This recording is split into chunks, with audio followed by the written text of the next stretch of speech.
Gu Dong, also known as Gu Jinbao, looked serious and said coldly, "What do you mean? Our third aunt brought it? We don't have a third aunt anymore. She divorced from my family." Gu Shi, also known as Gu Yuanbao, also looked angry and said loudly, "Exactly. We don't want that nasty woman anymore. She's not our third aunt." The children couldn't tell right from wrong very well and didn't understand what was good or bad. Even adults tend to follow what others say, and children are even more like that. When they heard Gu Dong and Gu Shi say Zhu Zai was a bad woman, the other kids also agreed and started to speak the same. Some children secretly hope that if they buy cakes for themselves, even if the woman is mean, they still want her to be their third aunt. After hearing their friends criticize Zhu Zai, Gu Jinbao finally asked Gu Taizhu what was going on.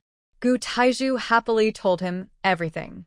When Gu Jinbao learned that Zhu Zai had sent a bowl of cake to Lin Damiai's family, his eyes flickered. Soon after, he said he wanted to go home. Gu Yuanbao didn't know why his older cousin wasn't playing outside with them, but he decided not to go back. At home, Gu Jinbao found his mother and whispered something in her ear. Gu Dasaw's eyes flickered. Then she took Gu Jinbao away quietly when no one was looking. Meanwhile, on her way back, Zhu Zai ran into Gu Jingfang, someone she didn't get along with. On her way home, she was still scolding Air Bao. Today, he ate too many sweets, so tomorrow he would have one less piece. Air Bao was stubborn and refused to admit he was wrong, so he had to accept the punishment. But Air Bao was clever and not easy to fool. If he ate one less piece of cake tomorrow, he would want more hugs from his mother today. This little clever kid refused to eat anything that wasn't fair. Zhu Zai thought that all her energy was spent selling goods in the black market to buy rice, and she hadn't hugged her children properly. So she picked up both her big and little children. Air Bao was so happy he was bouncing around, waving his little arms. Oh, oh. Air Bao is flying. Big Bao was a worried child. He knew that even a grown man would find it hard to carry two kids, let alone his weak mother. He quickly hugged Zhu Zai's neck and said worriedly, "Mom, please put me down.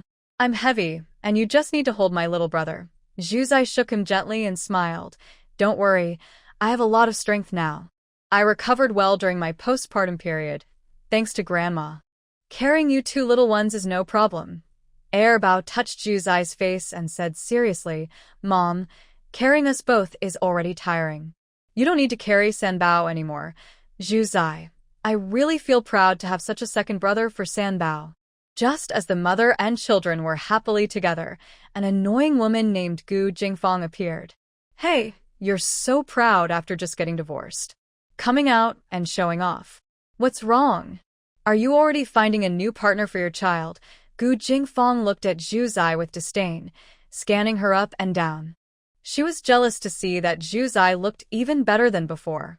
The happiness and calmness that radiated from her made Zhu Zai glow. Gu Jingfang, full of envy, wished she could say all kinds of harsh words to Zhu Zai. Zhu Zai instantly became cold. She put down her two children and protected them in front of her. Then she coldly said, "Gu Jingfang, if you can't speak nicely, just shut up. Otherwise, people might think you're a big girl who eats dirt with such a foul mouth." Zhu Zai, Gu Jingfang's eyes flashed with anger as she looked at Zhu Zai with hatred. Now, she couldn't stand hearing the words dirt and Zhu Zai dared to say that. "Don't be shameless." "Humph, who's the shameless one? I have nothing to do with your family anymore, and you're still coming to bother me. If it's not because you're so cheap, what is it?" Gu Jingfang had never seen Zhu Zai like this before. She was about to go crazy with anger. Someone who was always under her control was now daring to stand up to her. Wasn't that a challenge? In Gu Jingfang's eyes, Zhu Zai was just her servant. Now this servant, this maid, was talking to her like this. In her rage, Gu Jingfang finally lost her mind. Zhu Zai, you wicked woman. I'll fight you." She raised her arm and swung it toward Zhu Zai. At this moment, she forgot about how Zhu Zai had once fought to protect her children from the Gu family's second branch. Seeing her still dare to attack, Zhu Zai stepped forward quickly, keeping her distance from the two children. She grabbed Gu Jingfang's attacking hand and slapped her twice. The loud slaps echoed across the empty field. Even Gu saw, hiding behind a pile of firewood nearby, couldn't help but wince. She covered Gu Jinbao's mouth, signaling him not to make a sound. She couldn't help but watch the scene unfold nearby. After slapping Gu Jingfong twice, Zhu Zai pushed her to the ground. Gu Jingfong, I've tolerated you for a long time. After leaving the Gu family, I planned to become a stranger to you, to see you but not recognize you. I didn't expect you to be so rude and dare to come over and cause trouble. Don't you realize how much I dislike you? Do you still think that after my divorce, I will treat you the same as before, letting you bully me? That's so funny. Gu Jingfong learned her lesson and didn't act so arrogantly anymore. But she still had the spoiled princess attitude cultivated by Zhao Cuihua, so she didn't want to give in easily. She lay on the ground, covering her face angrily, saying, "What are you so proud of? You are just a servant in our Gu family. Even your little brat is a bad omen." Debao and Erbao understood her words and looked at her angrily. Suddenly, Debao threw a bowl at her. Gu Jingfong covered her face and head with her hands. Then she heard Debao, with a young but firm voice, say, "You're the bad omen. You're the servant. My mom is the best mom in the world, and you have no right to compare yourself to her." Erbao also angrily said, "Yes, my mom is the best. You ugly thing. You're shameless. Sleeping all day, lazy pig. Even uglier than Sanbao, Zhu Zai. It's good that her son is defending her. At this moment, they should stand together and not turn against each other." So, Zhu Zai ignored Erbao's insult and calmly said to Gu Jingfong, "See? Even after I left the Gu family, I still have my caring and loving son and my beloved family. And you? After leaving the Gu family, you're nothing. Do you really think the whole world is your mother? Are your brothers and sisters truly caring for you? Showing off every day, thinking you're the best with no shame. You seem to feel pretty good about yourself.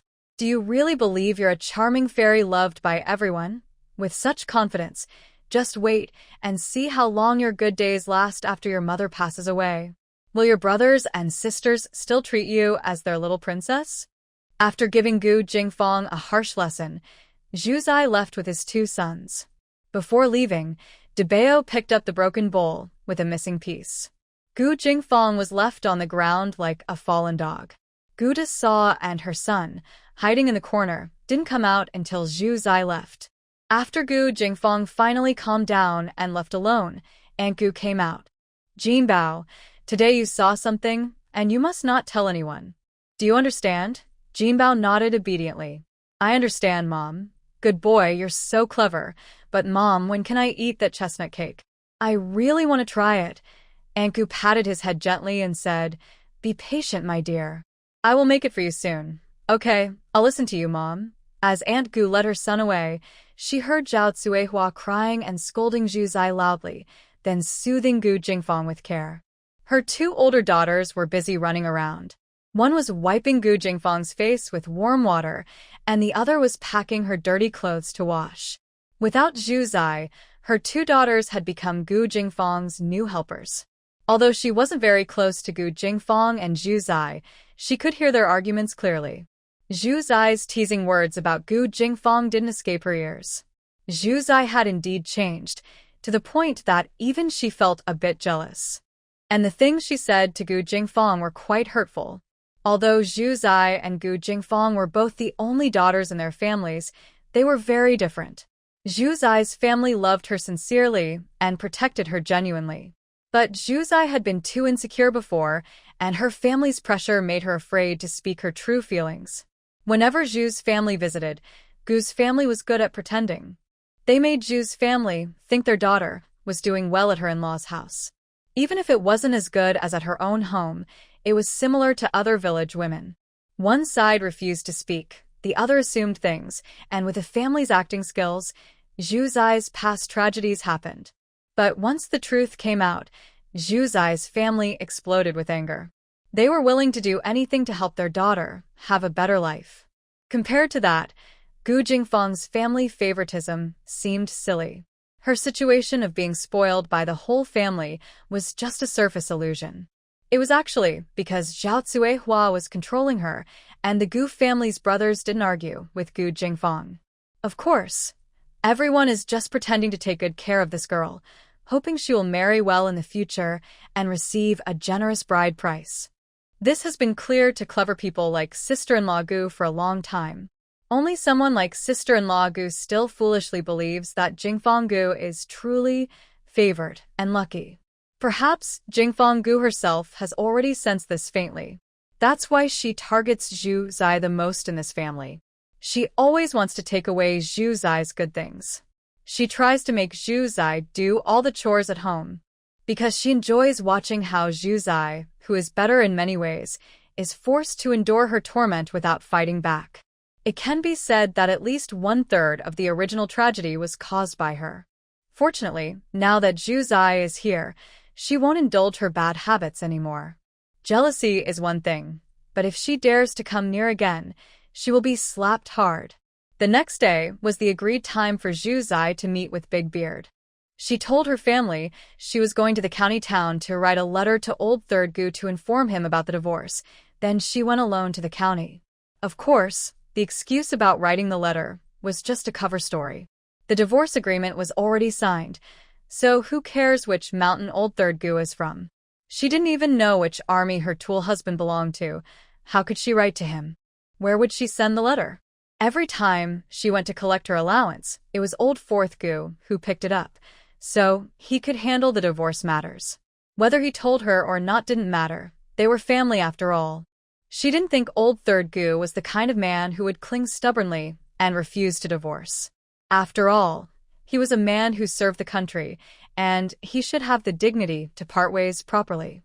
Zhu Zai still had confidence in her soldier brother. Although being a husband was lonely, he was still reliable as a person. And now, she was busy with many things. Who had time to care about that vague, nameless tool husband? When she arrived in the county, she rented an abandoned factory.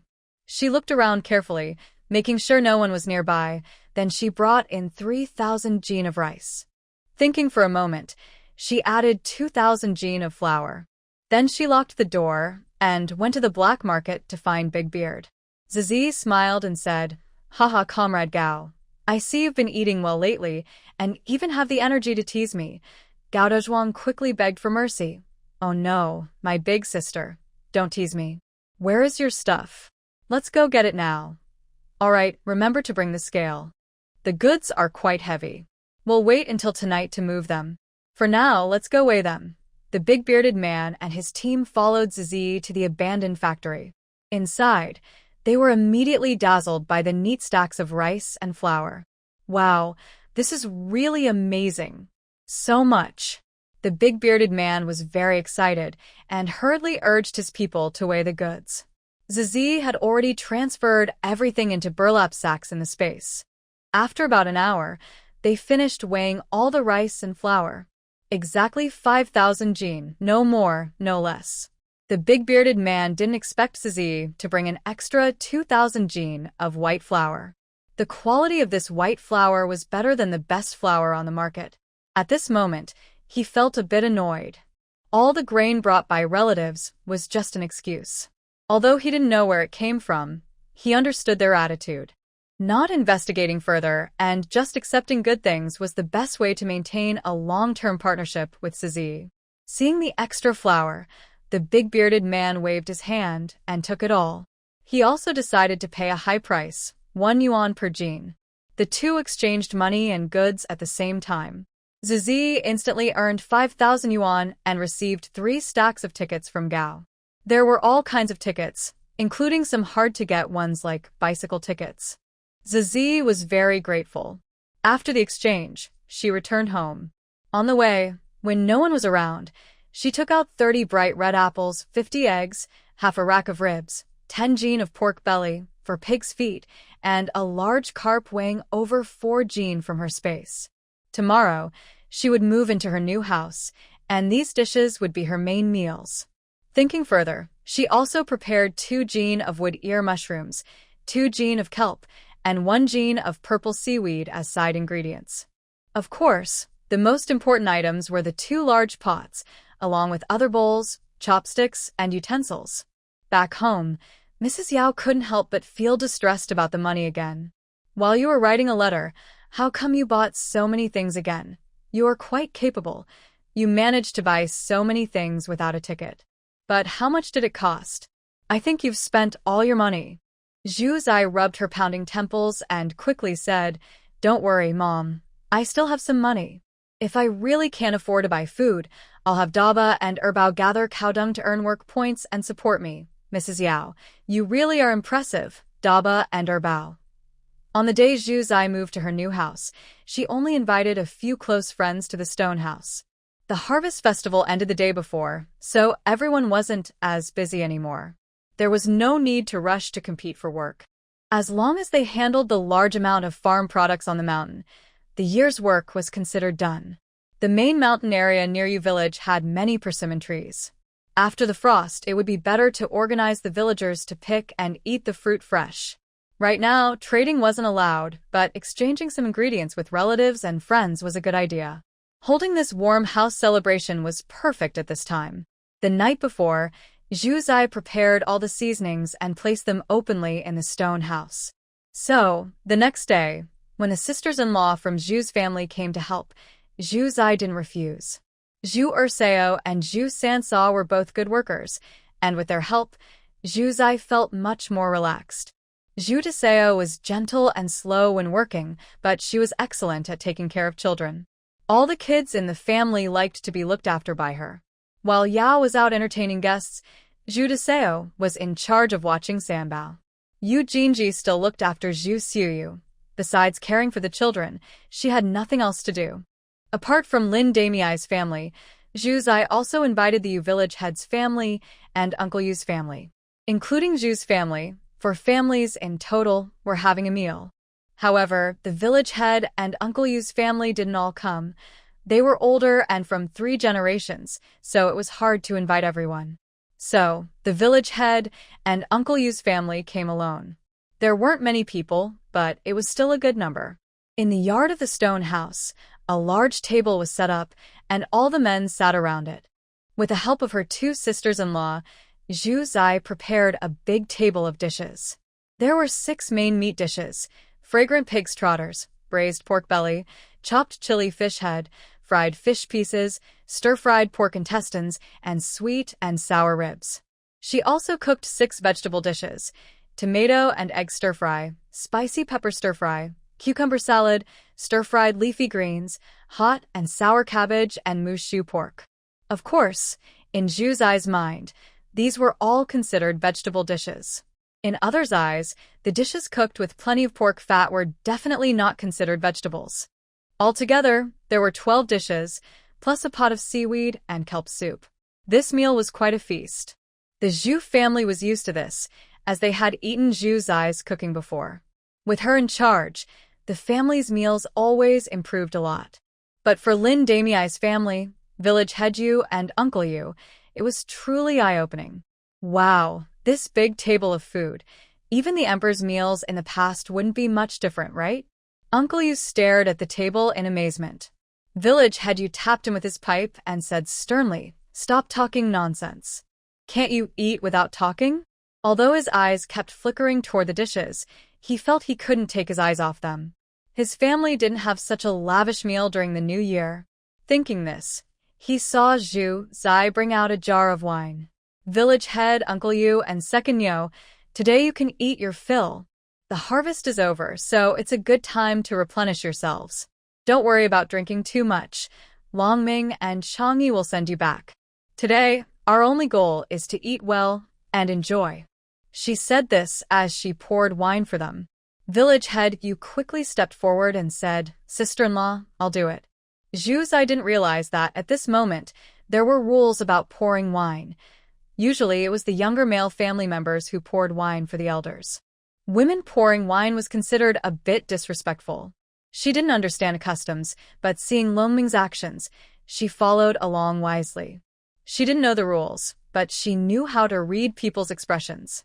Her words made village head Yu and others very happy. Even surrounded by delicious food and wine, they no longer felt uncomfortable like at the beginning. With the men from Zhu's family present at the table, Zhu Zai didn't have much room to show her skills. So, she simply decided to go back inside the house. When inviting people to eat, many families have women who do not sit at the table. Zhu Zai has heard of this kind of thing in modern times, so it's not surprising to her. But she would never allow herself to give up and eat casually in the kitchen. She worked hard to prepare a full table of dishes, so why should she suffer to eat just a little in the kitchen? Therefore, she had long ago asked Zhu Changming to borrow a table from someone else and set it up on the kong, a traditional heated bed. The women gathered inside to eat together at this makeshift table. The dishes were the same as outside, already served before being placed on the table. Except for the chopped pepper fish head, everything else was there. The men outside knew that good food should be paired with good wine, and Zhu Zai didn't want to deprive herself either. She took a bottle of low-alcohol fruit wine from her space, poured it into a bottle from this era, and brought it out to share with everyone. Lin Damei looked at the purple-red fruit wine in the white porcelain bowl and sighed, "Such a beautiful thing. I don't even want to drink it."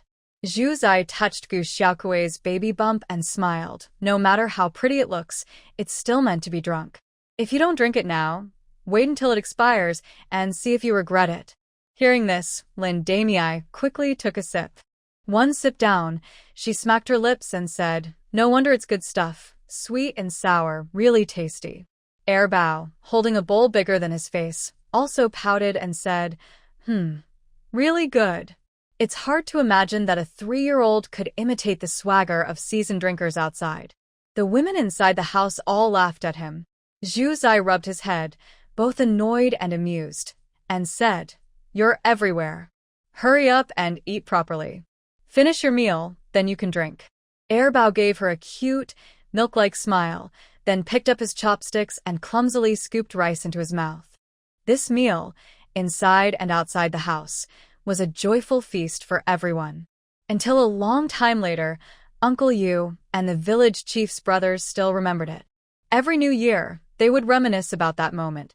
Only one person felt a strange feeling inside while drinking that never-before-tasted fruit wine. That person was, of course, the only outsider in the Zhu family, Ms. Yu Jinji. She was also a bit peculiar, and no one knew what was wrong with her.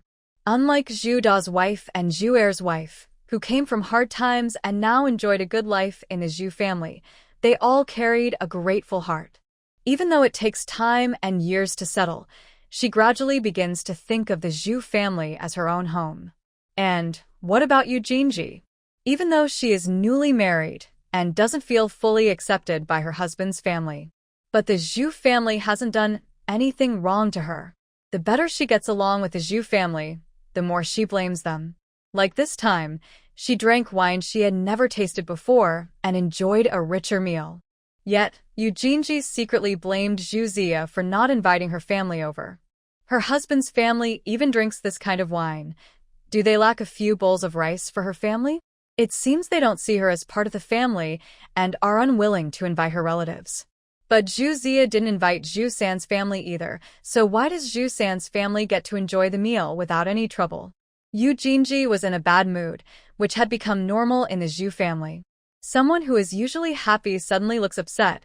People might worry and ask what's wrong. But someone who always looks gloomy, who has time to care about why she's unhappy every day. She's not the sun, making everyone revolve around her. Everyone has their little princess moments, right? So, Yu Jinji fell into an emotional cycle in the Zhu family. The more she wanted others to pay attention to her, the more she acted out. And the more she acted out, the less people paid attention.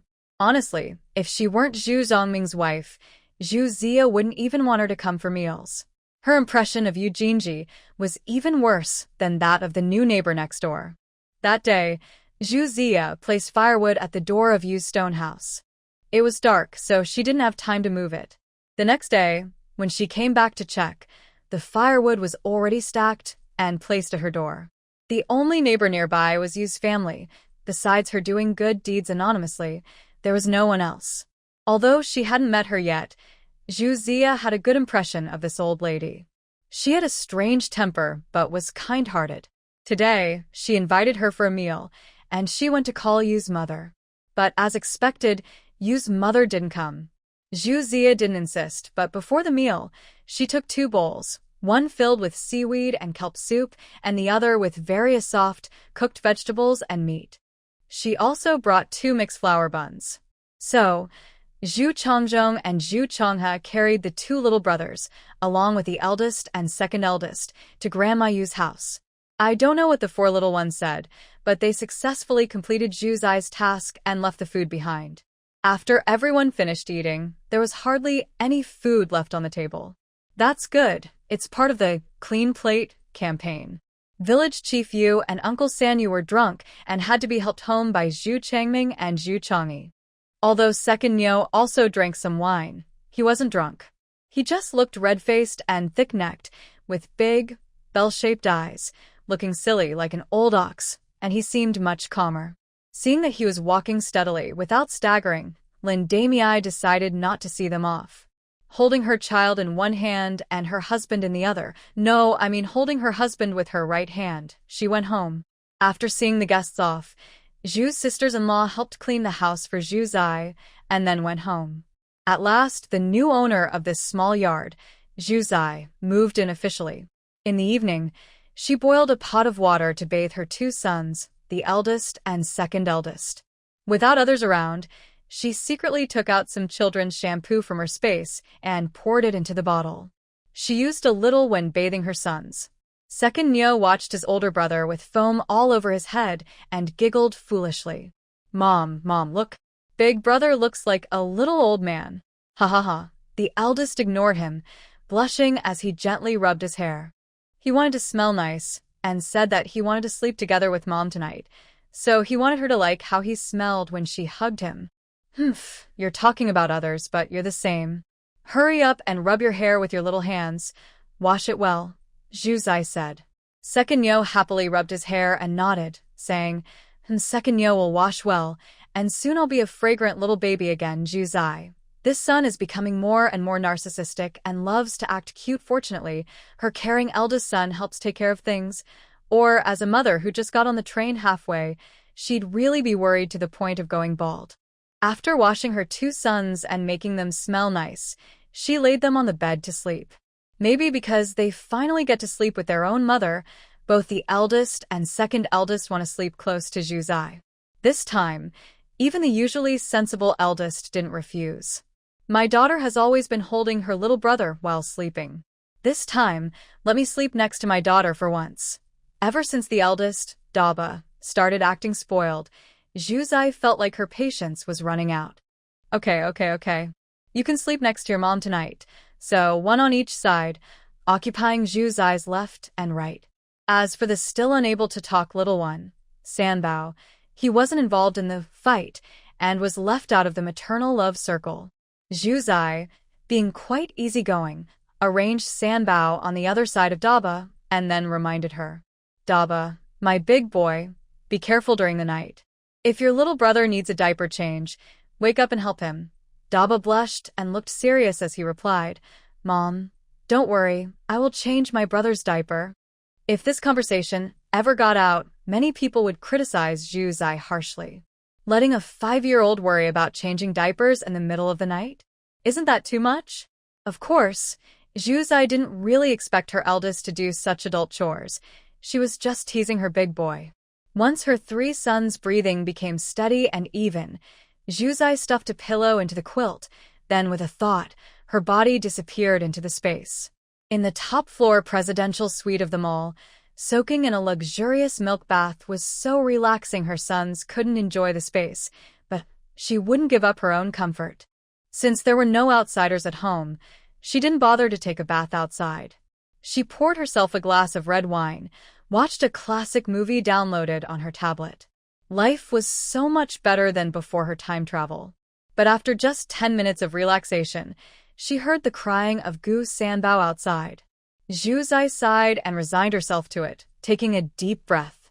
Quickly wiping off the essential oils and flower petals, she tidied up and left the space. Back in bed, she reached out and felt that Gu Sanbao's diaper was indeed wet. Little troublemaker, you peed again. Kids are such troublemakers. I just want to enjoy a little peace. If you wet the bed, Don't hold it in and cry. Wait until I come out to change you, Zhu Zai muttered and complained, not caring if her little one understood. Anyway, she was just venting. After feeling comfortable, Gu Sanbao, with his fresh, dry diaper, continued sleeping soundly. A worried mother patted his small face and complained. Sure enough, a leather jacket keeps out the cold better than a little cotton-padded coat. After moving into the new house, Zhu Zai's life became more comfortable. With over 5,000 yuan earned from the black market and 3 stacks of tickets, her desire to make money decreased. These funds were enough for her to buy things in this era, and with her large shopping space, she had no worries about food or drink. Her only concern was organizing the supplies she took out to make a clear plan. But with only 3 children around, the risk of exposing her space was greatly reduced, making it much easier to take things out. Now, she was truly living a relaxed life, enjoying her retirement and raising children. Her days were peaceful and happy. Her relationship with the neighbor, Grandma Yu, was also getting better. Whenever she made something to eat, she would send some over to the 2 children. Sometimes it was a bowl of millet porridge, sometimes a bowl of thick soup. Expensive food made the elderly uncomfortable. Once, when Zhu Zai brought food to Grandma Yu, the next day, there were 6 eggs left in the bowl she returned. Grandma Yu was struggling to get by but refused to take advantage of others. Even an elderly woman who found it hard to produce children was much better than some ungrateful people in the village. And what Zhu Zai considered normal was, in the eyes of outsiders, a rare delicacy. Zhu Zai helped the elderly woman in her own way and respected her way of handling things.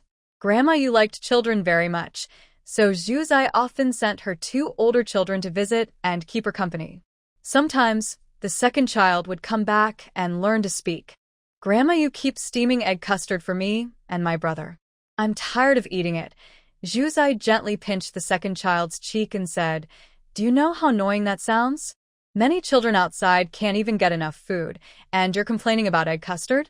If I were to let you go hungry for a few days, you'd realize how precious food is. The second child quickly tugged at Zhu Zai's sleeve and said sweetly, Mom, don't make me hungry. I know food is good. I just want Grandma Yu to eat it herself. Her old hen lays only 1 egg a day, and she gives it all to me and my brother. She doesn't have anything left to eat. Humph, don't think you can fool me with sweet words. As a child, I was a troublemaker, and as I grew up, I became a bad boy. If you become too obvious about being unfaithful in the future, I won't want you anymore. Second son hugs his mother's neck sincerely. Mom, I promise I won't be unfaithful in the future. He doesn't really understand what unfaithful means, but he feels it's probably not a good word. At this moment, the mother is right to intervene. Zhu Zai cuts off her second son's possible, misguided thoughts and gives him a good talk, fulfilling her role as a mother before letting him go out to play. Although she says he should be punished for being naughty, Zhu Zai cares more than anyone about her 3 children's food and drinks. After moving to the stone house, Zhu Zai makes milk for the older and younger brothers every day. The older brother still worries that if they keep drinking like this, their family savings will run out. The little second son just drinks happily and doesn't worry about anything. Children change a lot in a day. Not only is the third son growing up to be white and chubby, but he also looks more handsome.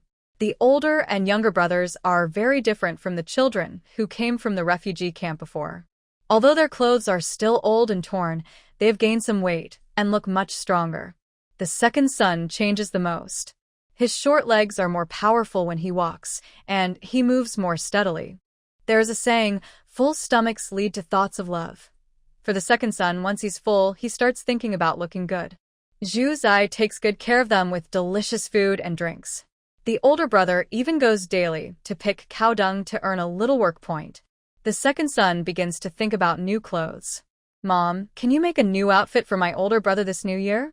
Look, his clothes are all too short. Zhu Zai smiles kindly. Sure, I'll make a new one for your brother. The clothes he's wearing now are old and worn out, so I'll give them to you. That way, I won't have to make new ones for you. The second son. He feels conflicted. That's not his real goal. Zhu Zai hugs her older son and sees her second son, who is holding his sleeve and looks upset. almost crying. Finally, she shows mercy and agrees. All right, since you've been good this year, I'll make new clothes for all three of you for the new year. The second son's face instantly brightens, showing a cute smile full of admiration and longing.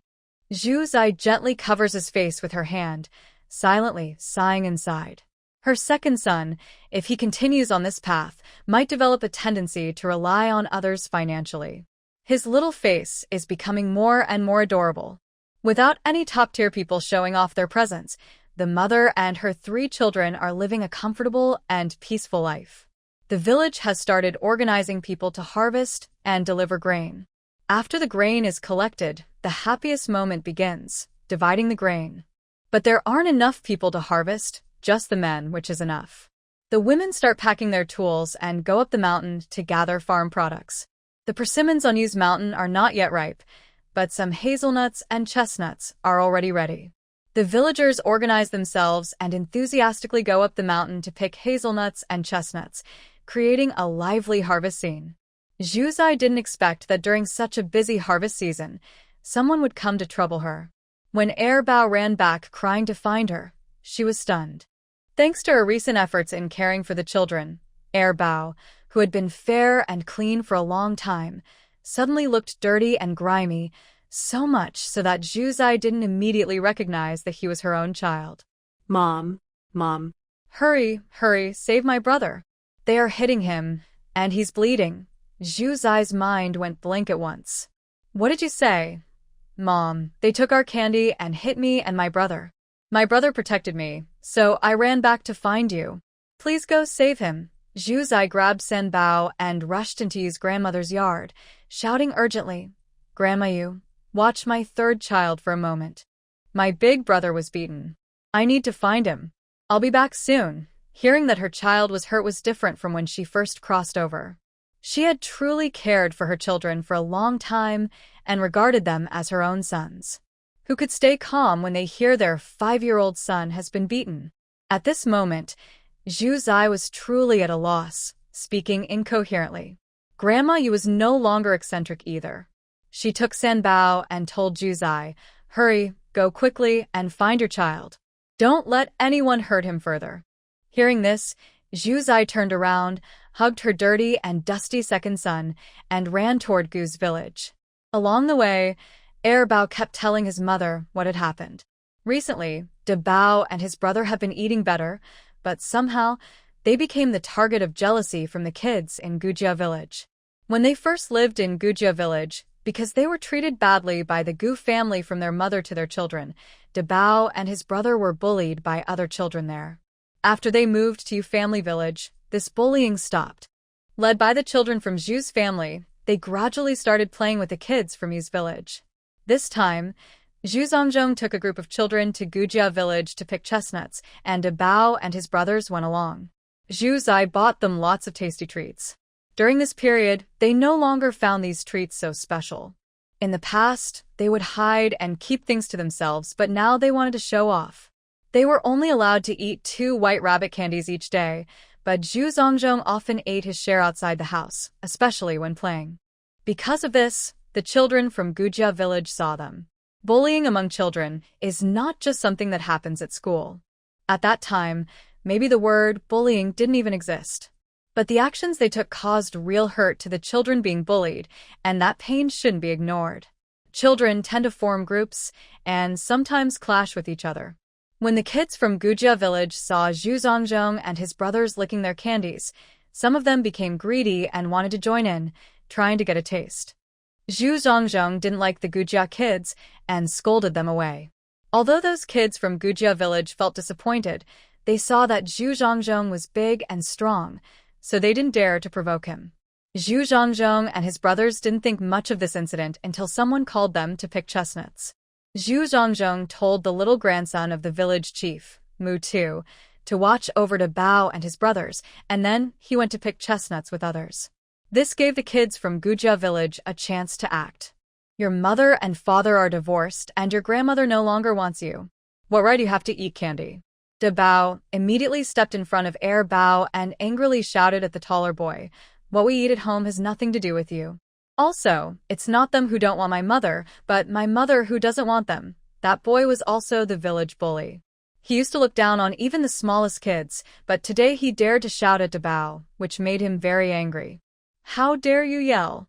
Hand over all the candy, or I will beat you to death. Say it again, will you give it or not? He reached out to search Dabao. Dabao has always been a proud child and couldn't accept being treated like this. He immediately fought back. The two kids pushed and shoved each other, then started fighting. The grandson of village head Yu, Mu-tu, who had also once taken half a piece of milk candy from Dabao, saw his good friend being beaten and rushed to help. Others saw this and also joined in to help. Bao was so scared he cried loudly. He ran forward to help his brother but couldn't win against anyone. He was pushed and rolled over, then remembered to ask for help. This small child, when faced with trouble, first thinks of his own mother. So he ran from Gujia village to Yu village. Usually, adults take more than 20 minutes to walk this distance, but this 3-year-old child ran all the way back. Zhu Zai was so worried, she felt her heart sink. By the time she arrived, her eldest son was probably beaten so badly he had lost control. Zhu Zai hurriedly ran forward. Bao tightly held her neck, and she even heard the wind rushing past her ears. In less than 10 minutes, Zhu Zai arrived at Gujia village with the child. When she followed Bao's direction and found Bao, he had already been separated from the others. The scene was just Zhu Chongzhong leading a group of young men from Yu village, sweeping through the crowd. Those kids who usually ruled over Gujia village were all being beaten and crying out loud. One boy even spat foam from his mouth. Zhu Zai didn't pay attention to these details. In the chaotic area of unruly children, she immediately saw her eldest son. That son, with his face covered in blood, was still wiping another child's face.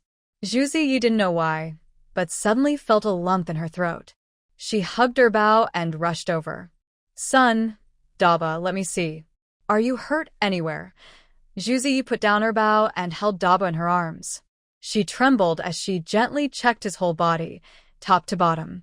Baby, son, tell me quickly, where does it hurt? Why is your face covered in blood? Mom will take you to the hospital right away. Be brave, don't be afraid. Mom will take you to the hospital. As she spoke, tears finally couldn't be held back and fell uncontrollably. Daba's eyes instantly turned red. Mom, I'm not afraid. I'm scared for you. When protecting his brother, Daba didn't think he was wrong. When fighting against the bad guys, he also didn't think he was wrong. But now, seeing his mother crying so hard, completely different from usual, Daba suddenly felt he had made a mistake. Maybe he could have found another way to teach the naughty kids and protect his brother. At least he shouldn't have made his mother worry so much. Daba, with blood on his small hand, gently held Zhu Ziyi's face. His young voice carried a tender tone. Mom, don't be afraid. I'm fine. It's just a nosebleed. Hearing Daba's words, Zhu Ziyi slowly came back to herself. She realized she was actually scared of herself. Seeing Daba, who was covered in blood but comforting her gently, Zhu Ziyi suddenly broke down. She hugged Daba tightly and cried loudly. Ugh. You scared me to death. Ugh. You scared me so much. Zhu Ziyi's crying was so loud that it drowned out the crying of the boys over there who had been beaten. Bao saw his mother crying so hard and thought that his brother, covered in blood, might be gone. He also shouted loudly, Ugh. Wah. Brother, Mom. The adults rushing over thought something serious had happened. Daba, held in Zhu Ziyi's arms, felt helpless. His younger brother loved to cry and was hard to soothe. Now there was also his mother. He really had a tough time after the adults arrived. They separated Zhu Chongzhong and the others who had been fighting. When they were pulled apart, Zhu Chongzhong, with red eyes, finally noticed his little aunt had come. Feeling guilty, she walked over to her and whispered, Little aunt, I'm sorry. It's all my fault. I didn't watch my cousin and the others well and they got bullied. Playing around among children was very common in this time. Moreover, Zhu Zai had already heard from Bao what happened, so she couldn't blame her family. She comforted her, saying, It's not your fault. Don't take it to heart. By now, she had calmed down a bit. Her legs were no longer as weak as when she saw Dabo covered in blood. She secretly tested her leg's strength and told Zhu Zhongzhong, "Take her Bao home. I need to take Dabo to the health station." Zhu Zhongzhong quickly nodded and said, "Little aunt, go quickly. I will definitely take her Bao home." Just as they finished talking, the parents of the children from Gujia village, who had been beaten, arrived one after another. Among them, the parent of the child who was beaten the worst and was foaming at the mouth suddenly stepped forward and started shouting angrily. "You heartless people, you shameless, reckless things. You made my child foam at the mouth. You want to leave without paying? Bah, no way. If you don't tell me the full story today, no one is leaving." Zhu Zai, eager to take her children to the hospital, was furious when she saw this person blocking her way. But before she could vent her anger, Zhu Zongzhong responded like a small cannon, firing back fiercely. "You're the heartless one. You're the shameless one. Your son is even more reckless and mischievous. Foam at the mouth? That's because he stole my cousin's big white rabbit candy and drooled out. His mouth still tastes sweet. How dare you accuse us? My cousin was beaten so badly he was covered in blood, and we haven't even settled the score yet. And you still dare to jump out? I think you and your shameless mother are a pair, completely shameless." The woman was stunned by Zhu Zhongzhong's sharp words, and the onlookers around were also surprised. "Wait, isn't this the village's well-known gossip aunt's disciple?" The fire in Zhu Zai's heart was instantly reduced by more than half. Really, having someone stand up for you and fight off troublemakers when you need it is truly wonderful. At this moment, she couldn't help but feel a little emotional. It turns out that Zhu Er's two sons, who didn't inherit their mother's talking skills, only learned a little from this neighbor's nephew. Fertile water doesn't flow into other people's fields. The woman saw that Dabo was covered in blood and truly in trouble, so she didn't dare to complain anymore. Even when Zhu Chongzhong scolded her, she had no energy to argue back. The sweet taste on her son's lips still lingered in her nose, but now she was afraid Zhu Zai might turn around and accuse her. Zhu Zai didn't have time to care about these people's feelings. Seeing no one stopping her, she quickly told Zhu Chongzhong to watch over the second child, then carried Dabo and left. On the way, Zhu Zai returned to her usual quick and decisive manner. But only Dabo in her arms knew how fast her heart was beating. "Mom, I'm sorry." Zhu Zai looked cold and said, "No need to rush to apologize. Let's go check if you're hurt. If you are, just see how I deal with you." Although her words sounded strict, Dabo wasn't afraid at all. At this moment, her embrace was completely his. He wrapped his small hands around Zhu Zai's neck and rested his head on her shoulder, whispering, "Dabo is wrong." "Mom, I'm not angry. Don't be afraid, Mom. Dabo is fine, and it won't happen again." The usually steady eldest son was acting spoiled for his grandma. Zhu Zai, who was known for her fiery temper, also softened. Moreover, she wasn't truly angry at her son. She was just overly worried. Mother and son stopped talking and soon arrived at the health station. The same doctor as last time was there to see them. There was no other choice. He was the only doctor at the station. Since the chance of meeting him was 100%, it wasn't just a coincidence. Dr. Zhang was a pretty reliable doctor. Seeing Dabo's face covered in blood, he quickly became serious and directed Zhu Zai to place Dabo on the only small broken bed in the room. After checking him thoroughly, he relaxed and said, "Fortunately, it's just some nosebleed, which has already stopped. Mom, go home and make something good to eat, eggs and dates to help him recover." After giving this diagnosis, the doctor couldn't resist teasing Zhu Zai. "You and your son really have a good understanding. Last time, you were the one being carried here. This time, you're the one carrying your son." Zhu Zai rolled her eyes and asked cautiously, "His head isn't shaken up, is it?" Dr. Zhang waved his hand confidently and said, No shaking at all. He is so young. How could he get that illness?" Upon hearing this, Zhu Zai silently withdrew his praise of Dr. Zhang being quite reliable. He secretly decided to take his son to the county town tomorrow for another checkup. But for now, he still needed to sincerely thank the doctor. "Doctor, Thank you. How much do I owe you? It's not much. Don't worry about the consultation fee. Just pay for the gauze and disinfectant. It totals 6 cents. Zhu Zai didn't have any money on him and felt a bit embarrassed. He said, Doctor, I didn't bring any money. Can I leave my child here for a while? I'll come back and pay you later. Dr. Zhang chuckled loudly. Forget it.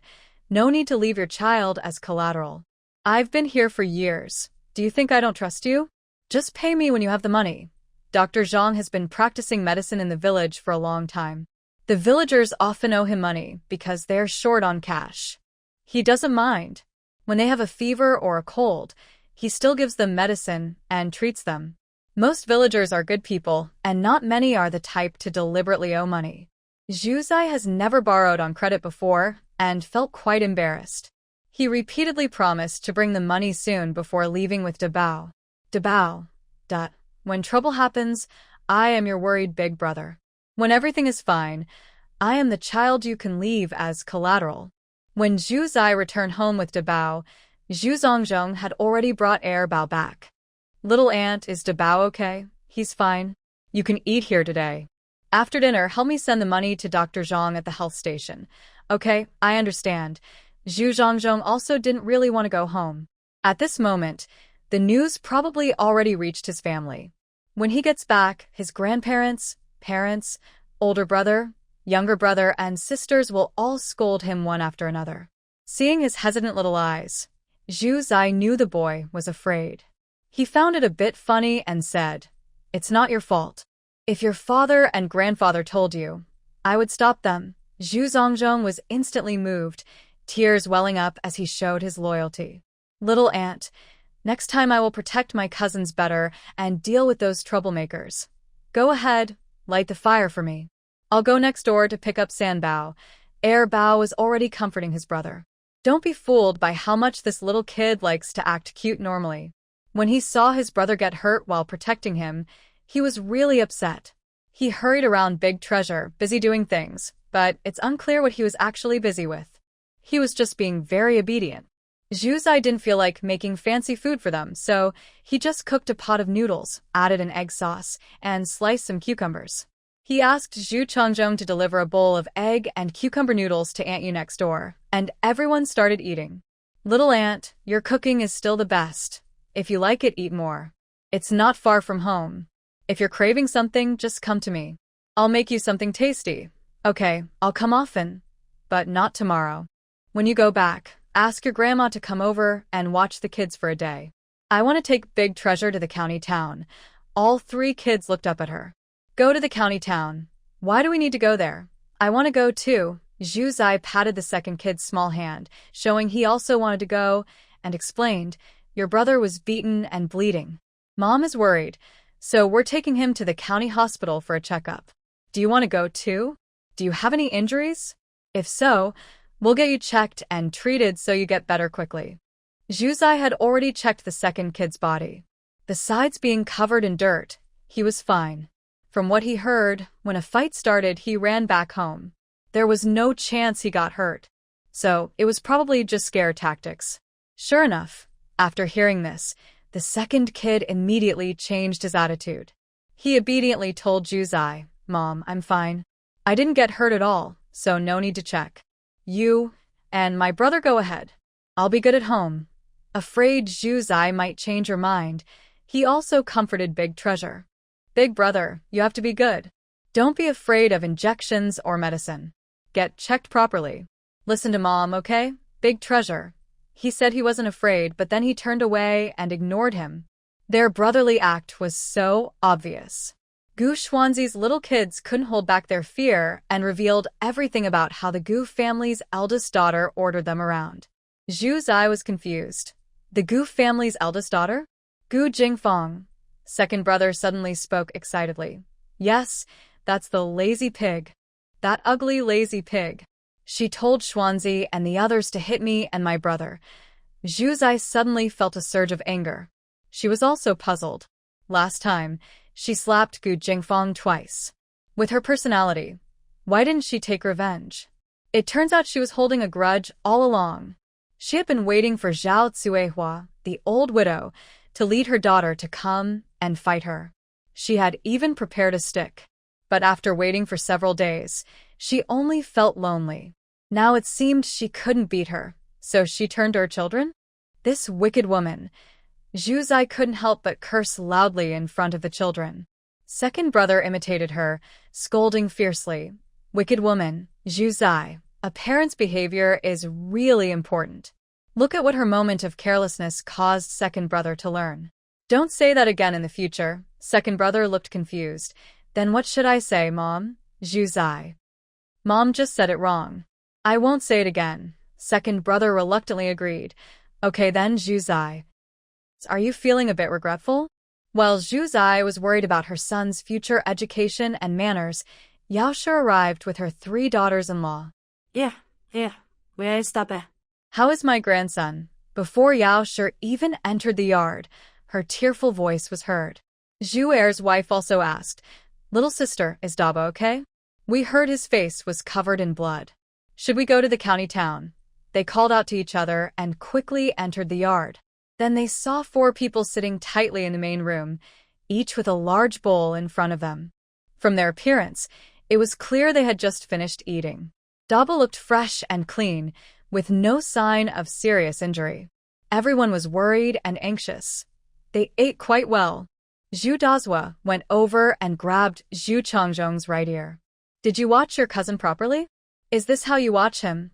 This was probably the most fiery moment in Zhu Dazhua's life as a good wife and mother.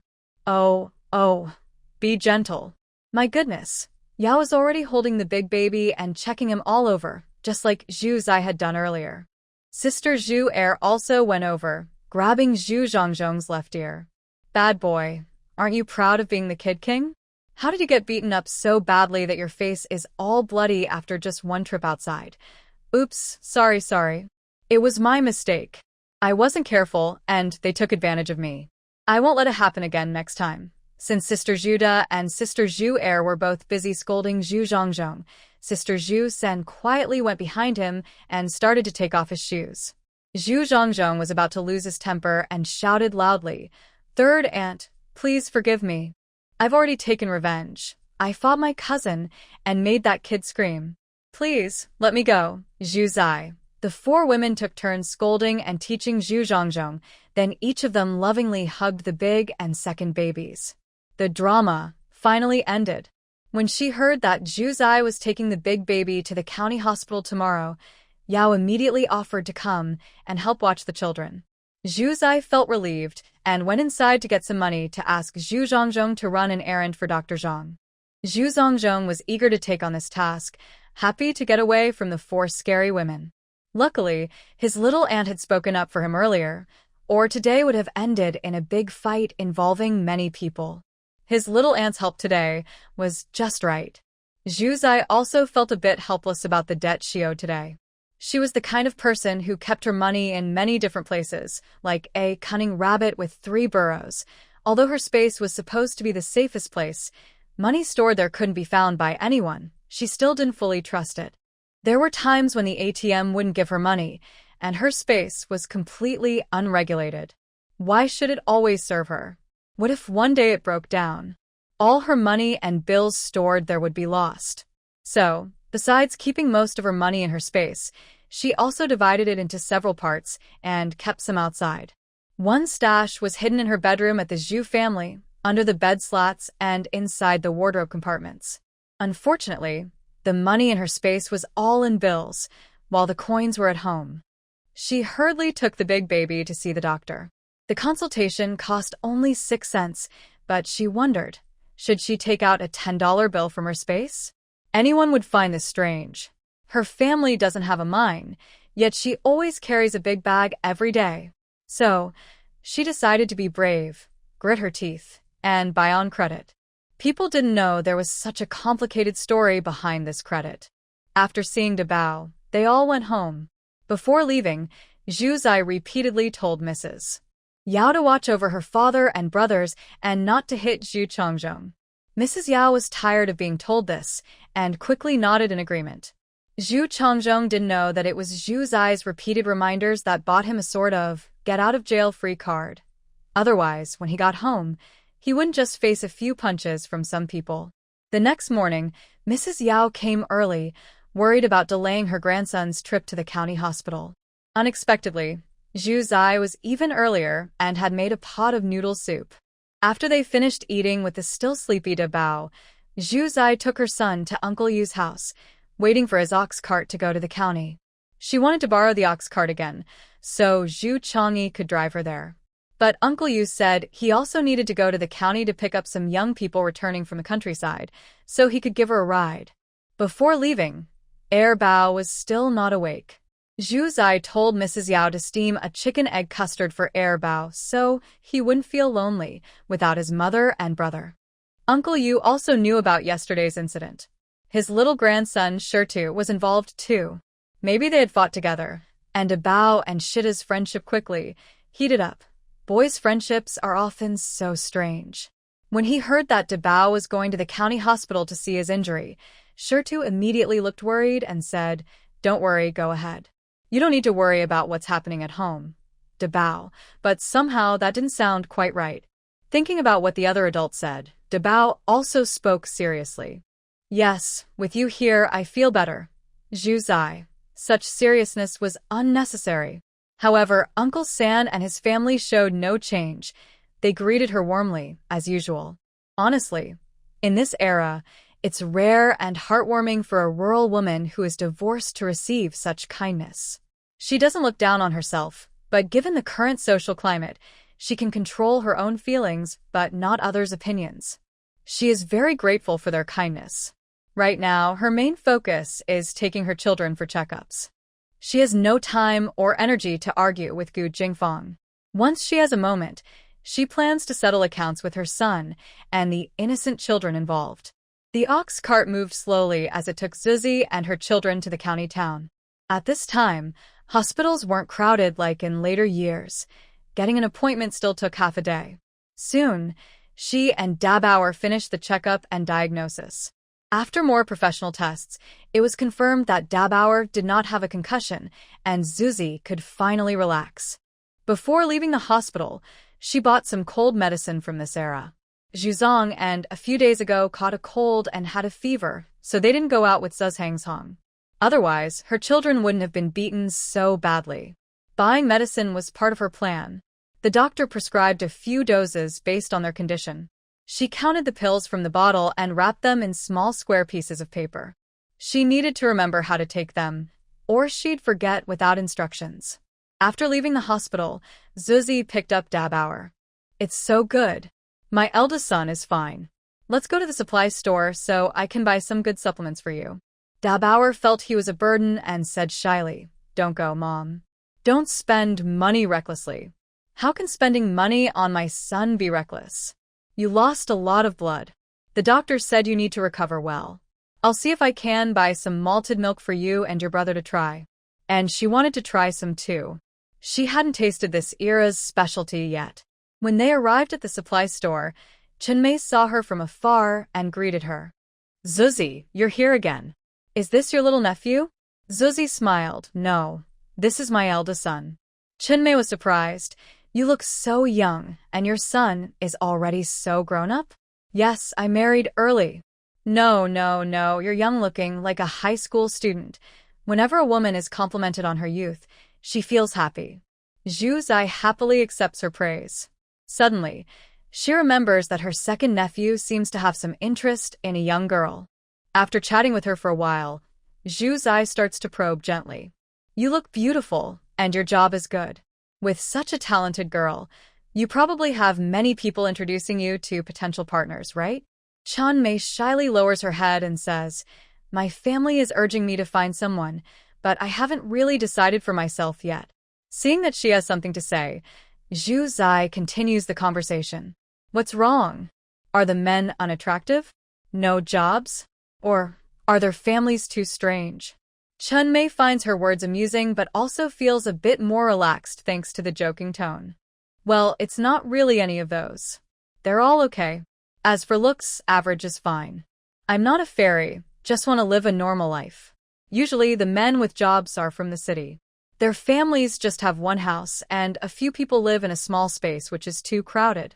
The rural folks have a bit more room, and they could even build a house in the countryside, but they don't have stable, secure jobs. Sigh, there's no perfect solution. Zhu Zai laughs. Of course, life is full of ups and downs. There's no perfect way to have everything, right? Chunmei has never heard this phrase before, and suddenly feels Zhu Zai is very cultured. It makes her more determined to be friends with her. Zhu Jie, you're really educated. I bet the people you know are all as excellent as you. This comment sounds a bit meaningful. Zhu Zai smiles and says, Oh, I've only studied for a few years. From what you say, it seems you're not necessarily looking for someone from the city. Hey, why look for someone from the city? Is it easy to marry a city girl? I'm just a girl from the countryside. I don't need to chase after high-status men. Besides, I don't think life in the city is necessarily better than in the countryside. Living with a few family members in a small space, I might not even keep my salary. What's so special about that? I just want someone who is honest and down to earth, and whose family is the same. I don't want them to be greedy or jealous of my salary, and I won't cling to them or be unfilial. Zhu Zai understood. She doesn't want to meet someone perfect, but wants to have control over her own little life.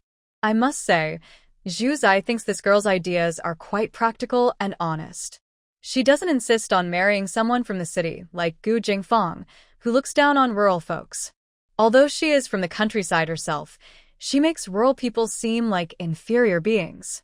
After understanding Chunmei's thoughts, Zhu Zai feels her second nephew still has a chance. He said, Since you mentioned that, I know some people with similar conditions. I can introduce you to them someday. Chunmei's face turned red again, and she shyly said, All right, thank you in advance. Zhu Zai's matchmaking efforts took a big step forward. After chatting a few more words with Chunmei, he bought 2 cans of malted milk and 2 pounds of cotton and left. Seeing Zhu Zai's initiative, Chunmei gained confidence in the person Zhu Zai wanted to introduce to her. After leaving the supply and marketing cooperative, Zhu Zai took Daba to the black market again. Daba didn't know what his mother was doing there, only that after entering that small yard, she quietly spoke with a big bearded man. The big man's eyes were very large, like copper bells. He left and soon came back. He handed something to his mother, and they left together. Daba wondered if this person was the stepfather his mother was looking for him and his brothers. Although his memory of his father was very distant, in his impression, his father was at least a clean-faced man. But comparing his father now to before, the difference was huge. Could it be that after the divorce, his mother's taste in men also dropped sharply? Daba was conflicted, thinking whether he should agree if his mother wanted to marry this big-bearded man. Zhu Zai didn't know what his son was thinking in that little head, or he might have spat out blood in shock. Zhu Zai carried Daba to find Uncle Yu, who was already part of the group of young people assigned to Yu's village this time. There were 4 of them, 2 boys and 2 girls. One boy, wearing glasses and tall and thin, looked very refined. The other boy had a dark face and looked simple-minded. Both girls had braided pigtails. One had dark red skin, and the other had fair skin. Zhu Zai nodded politely to them and didn't say much before getting into the car. He sat down, and the ox cart slowly started to move. Yezi, is Debeo okay? Yes, he's fine. The doctor checked him and said he just needs to rest and eat well. That's good. The child is young, so it's easy to recover. Unlike us, we're older and everything we eat seems to go to waste. Not at all. Third uncle is in his prime, full of energy. When he goes home, his wife will help him recover, and he can still live many more years. Haha, living for many more years would wear me out. Zhu Ziyu was chatting with Uncle San, not noticing the dark red-faced girl from the countryside nearby, who kept glancing at her basket. The girl, with a pale face, heard their conversation and looked at them with disdain. Debeo reached out his small hand to cover the cloth that was about to be blown away by the wind. The milk powder that was almost exposed was hidden again. Seeing nothing in the basket, the girl with the dark red face glared at Debeo. Debeo stared back confidently, not afraid just because he was young. What does being young matter? His eyes are bigger than hers. Zhu Ziyi didn't notice this little secret quarrel. On the way, The four young people subtly asked her about the village, but she kept her answer secret. When they arrived at the village, Zhu Ziyi carried Debeo back home. Uncle Sand didn't like the young people much. These city kids, they were good at nothing but eating. They came to work in the countryside just to compete for their food. He sent the young people to the youth station and then hurried back with his horse-drawn cart. Anyway, this was his second brother's business to worry about. No matter how old Brother Xiong gets, he's still Brother Xiong. From Uncle San, you could see what Debeo would look like when he grew up. When Zhu Ziyi returned home, sure enough, Debeo was snuggling in Yao's arms, playing happily. He didn't go to the hospital with his brother because he was afraid of injections. But that didn't stop him from feeling sad about not having his mother and brother with him. Zhu Ziyi looked at Sanbao, who was lying on the bed, happily playing with his hands, and suddenly felt that he was easier to comfort than Debeo. "Mother, you're finally back. Debeo missed you so much." Yao smiled and said, "Yes, we've been waiting all morning. Now that you're back, how is Debeo?" "It's okay. The doctor said just to rest and recover well." Mrs. Yao felt relieved after hearing this. "That's a relief. Luckily, we still have a few old hens in the yard. This afternoon I'll ask Chang'e to catch one and bring it to you." "Hey, no need. I've already eaten all the meat I bought before, so no more chickens.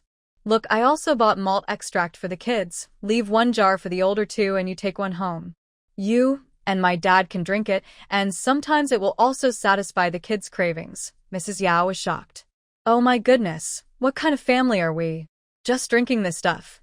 Zhu Zai looked serious, as if saying, "Since I already bought it, you can't make me return it." He said, "Forget it, just drink it. I have ways to make money for my daughter." "What ways?" You wouldn't."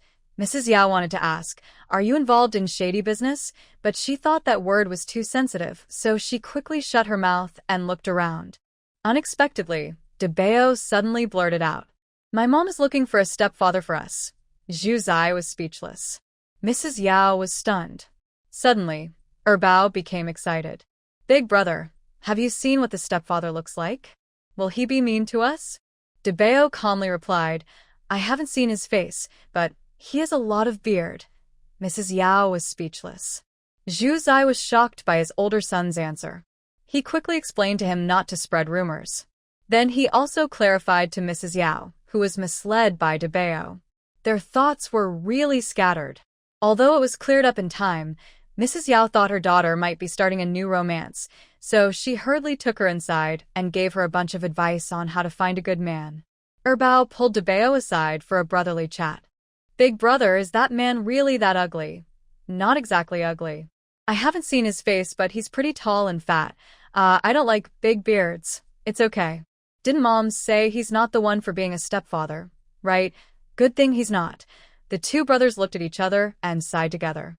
Finding a stepfather is a long and difficult journey. Lying on the Kong bed, Sanbao tried to imitate his two older brothers' voices and sighed. He looked really cute and funny. Second brother turned around, pouting, and looked at him. "What are you sighing for? You can't even speak clearly." "Why are you interfering?" Big brother said. "If our stepfather comes to our house in the future, he must not see Sanbao." "Why?" "I'm afraid he might run away because he's too ugly." "Big brother." Sanbao. After their conversation, Zhu Zai left Yao's family to have a meal at home. After eating, she insisted that Yao take a jar of malt extract. She had plenty of nutritious food for the children, but the one she openly gave to her family to strengthen their bodies was this malt extract. After the meal, she brewed a cup for each child and also tasted some herself.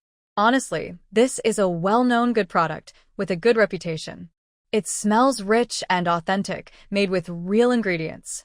Zhu Zai believed in using this to improve health. Big brother's health was fine, so the Zhu family felt relieved. Zhu Zai also thought about ways to deal with Gu Jingfang. After thinking it over, she decided it was best to confront her directly and vent her anger. The next morning, after breakfast, Zhu Zai entrusted the children to Grandma Yu and went alone to Gu's village with her tools. The harvest season was over and more people had come to watch the fun. Since Zhu Zai had a natural curiosity, as soon as she appeared, the onlookers' eyes lit up. Some even whispered secretly, thinking they were being discreet. Hurry up, tell your mother to come see the fun. Zhu Zai has entered the village. Hearing this, Zhu Zai was speechless. Zhu Zai didn't go to old Gu's house first. Instead, she went to Gu Xuanzi's house, who had previously stopped her and demanded compensation. It was him who said they beat up big brother and second brother because Gu Jingfang incited them. She couldn't let him get away with it. She also knew that fights among children were common at this age, and she didn't want to cause trouble by going to complain. Moreover, her nephew had already fought back. She couldn't be so aggressive and cruel as to beat up his son and then complain about it. But Gu Jingfang, who is behind the trouble, has no right to act innocent. This time, she must involve others to add fuel to her bad reputation. In the Gu family courtyard, Zhao Cuihua is still shouting at people. Her shouting has become a special feature of the Gu family. Probably, if she doesn't wake up to her shouting every morning, it would be a strange thing. But her shouting only manages to scare the original Zhu Zai's family and the unfavored granddaughters of the Gu family, who would take her seriously. It's like building immunity to medicine over time. Eventually, everyone becomes immune. Especially Gu's second sister-in-law, who is a tough person. After the harvest, she doesn't want to get up early to cook anymore. When it's her turn, she always sleeps in and avoids work. In the past, Zhu Zai would get up and take the blame. Now, everyone in the courtyard is sharp. Who would indulge her bad habits? So, whenever Gu's second sister-in-law is making breakfast, Zhao Cuihua's melodious voice drifts through the courtyard. The neighbors are almost unable to resist knocking on the door. They also admire her voice. Without throat lozenges, she already has a golden voice. When Zhu Zai led Gu Xuanzi and his son to visit, it was just when Gu's second sister-in-law had just woken up, looking sleepy as she went to make breakfast. Seeing Zhu Zai early in the morning, she thought she hadn't woken up yet. It wasn't until Zhao Cuihua's shouting shifted to Zhu Zai that she realized what was happening. How come you, a bad omen, are here? Zhu Zai's eyes flashed coldly. She shot her a glance, but said nothing. She simply walked into the courtyard and said to Zhao Cuihua, "Where is Gu Jingfang? Tell her to come out. I have something to ask her." Zhao Cuihua had never seen Zhu Zai speak with such cold arrogance before, and she immediately got angry. "You little brat, how dare you talk to me like that? What's wrong? Are you some wild animal from the countryside that can't communicate properly?" The people around gasped. Zhu Zai was really going too far, daring to scold her former mother-in-law. But thinking about it, they realized that since she was divorced, why should she still be polite to someone who had wronged her? Gu's second sister-in-law originally wanted to confront Zhu Zai, but when she heard her insulting her mother-in-law, she immediately shut up and stepped aside to watch the show. She had no sense of being a good daughter-in-law from the Zhu family. She enjoyed hearing people scold her mother-in-law. Zhao Cuihua was so angry at Zhu Zai's words that her face turned red. She jumped up, ready to hit her. Zhu Zai caught her raised hand. With a quick move, she made Zhao Cuihua slap her own face. Everyone burst into laughter. "Ah, Zhao Cuihua, why are you slapping yourself? Maybe you think your words are too harsh and need to be corrected." Zhu Zai let go of Zhao Cuihua's hand. Zhao Cuihua fell to the ground. She lay there, starting to shout and curse loudly. Zhu Zai ignored her and walked straight toward the kitchen. Sister-in-law Gu, who was closest to the kitchen, saw her coming and quickly pulled her son Jin Bao to hide. Zhu Zai moved like no one was around. She quickly took a water scoop from the water jar in the kitchen, then went outside toward Gu Jingfang's house.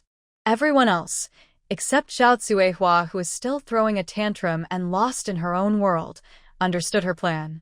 This girl, her second sister-in-law, had peed on someone before. Now she was planning to splash water on others. Zhu Zai didn't plan to go inside. She pushed open the paper-covered window and splashed water in from outside. It's leaking. Gu Jingfang was awakened by the splash and sat up in shock from her sleep. Outside, people burst into laughter again. Ha, this Gu family's girl still doesn't learn her lesson. Last time, she got peed on because she was lazy in bed. And now she's still sleeping. She treats Zhao Cuihua like a treasure, more precious than her own son. She wouldn't let her get up early to work. She's being so well cared for. Maybe she's hoping to marry someone from the city someday. Oh, no wonder someone proposed to Zhao Cuihua over the years, but she refused. Looks like she's got that kind of plan. Yeah, Gu Jingfeng doesn't look bad either. She might really have a chance if she marries into the city. Do you think it's easy to become a city wife? Women with jobs don't look for her. She's just a lazy girl. Everyone was talking about Gu Jingfeng's marriage, mostly those who had been rejected by Zhao Cuihua before, complaining. Zhao Cuihua let out a loud cry and quickly ran to close the windows under the eaves. There were also many men watching. Their country folks had no right to see her daughter's body. Gu Jingfeng finally regained her composure and realized what had happened. She angrily shouted through the window, "Zhu Zai, are you crazy? What's wrong with you? Have you lost your mind?" Zhu Zai coldly replied, "Why am I so harsh to you? Don't you understand? Do you dare say you didn't encourage Gu Shuangzi and those kids to hit my son? You're an adult, secretly using tricks on children. How can your heart be so mean?" Gu Jingfeng didn't expect Zhu Zai to come straight to her after finding out about this.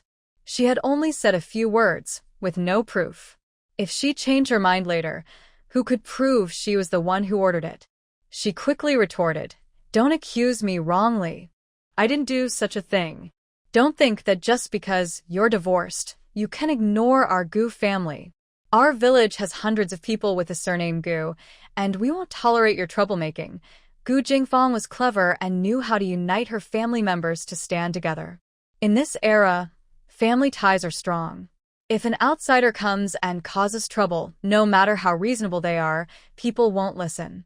Unfortunately, before coming, Zhu Zai had already pressured Gu Shuangzi and his mother.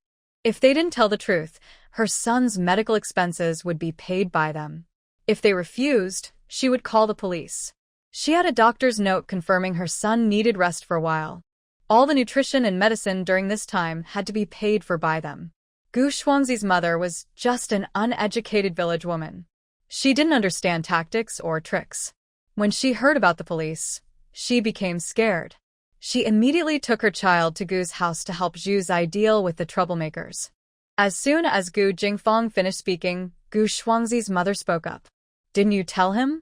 I heard you talking to my son, saying Zhu Zai was divorced and stole a lot of money from you, buying delicious food in the county for her son. Those two kids have gained weight. You also said that if my son tried to take what's good, it would all be his." Fortunately, Zhao Cuihua had closed the window tightly, so Gu Jingfeng hadn't seen Gu Shuangzi and his mother.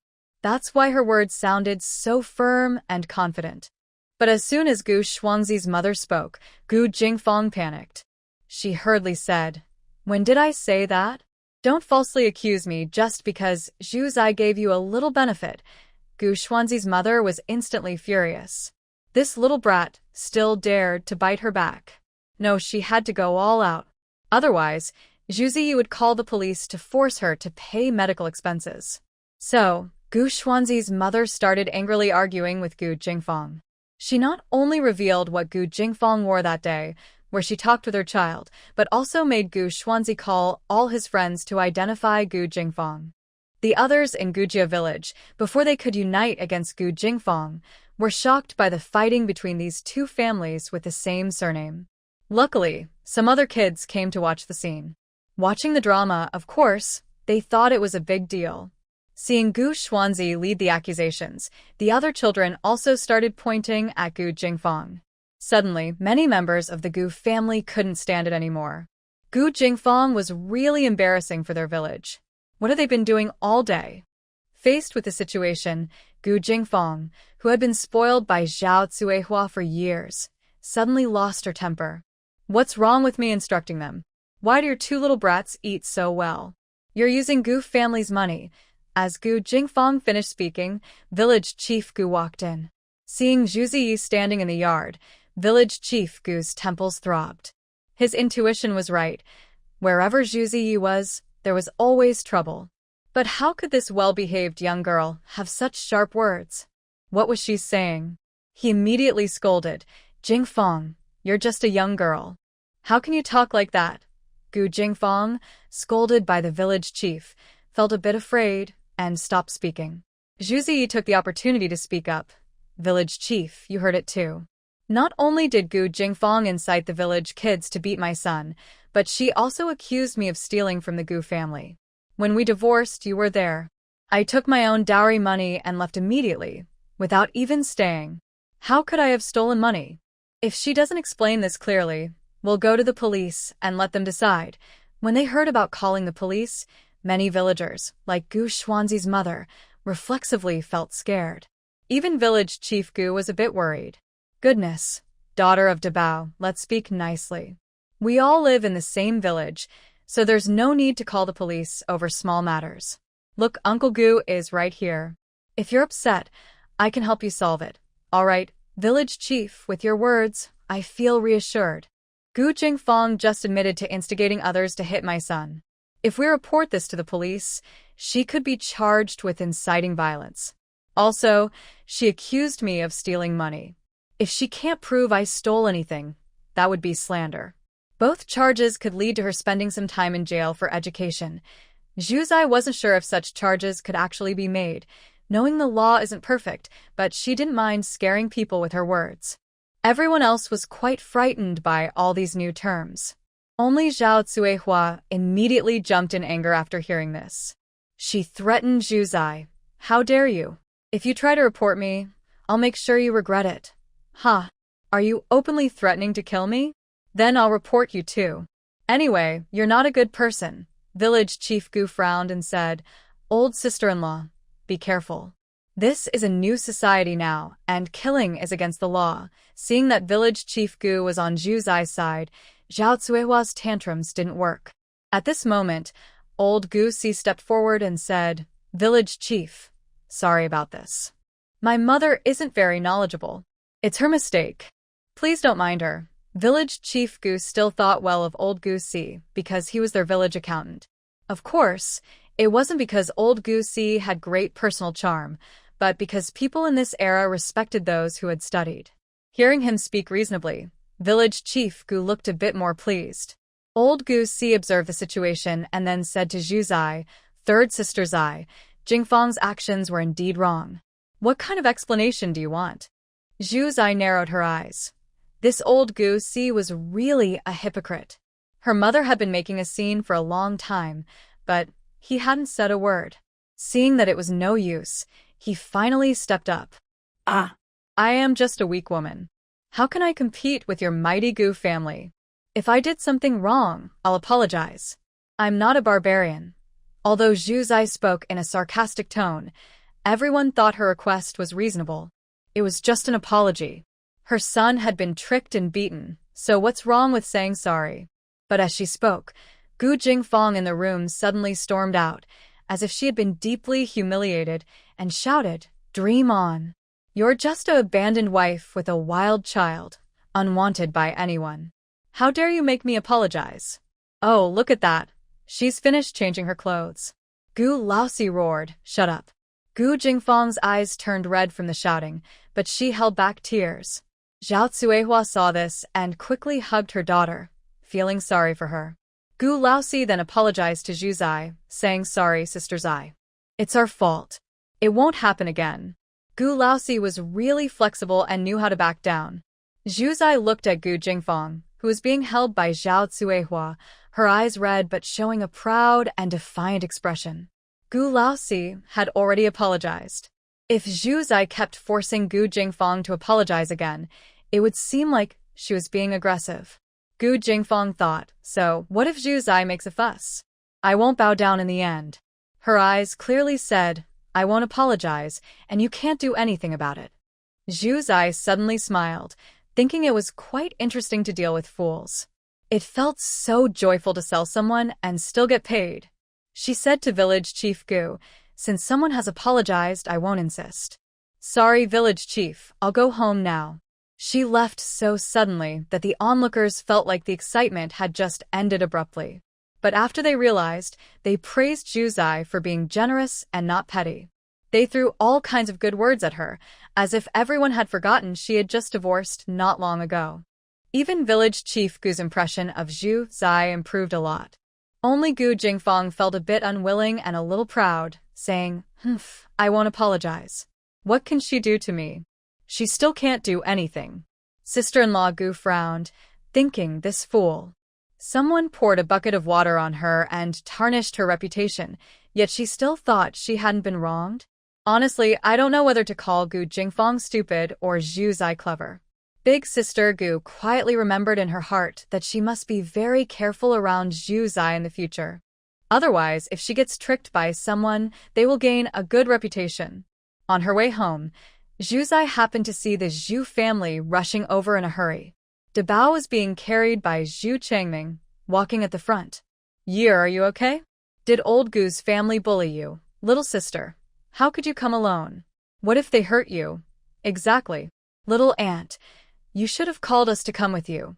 Her family members kept complaining, but her heart was warmed by their concern. "All right, it's fine. I just came to make them apologize. With village chief Gu here, he's not someone who doesn't see right from wrong. Old Gu's family wouldn't dare do anything." Hearing Zhu Zai's words, everyone relaxed a little. Second sister Zhu asked, "Just making them apologize? Isn't that too lenient?" Zhu Zai smiled. "Second sister, don't worry.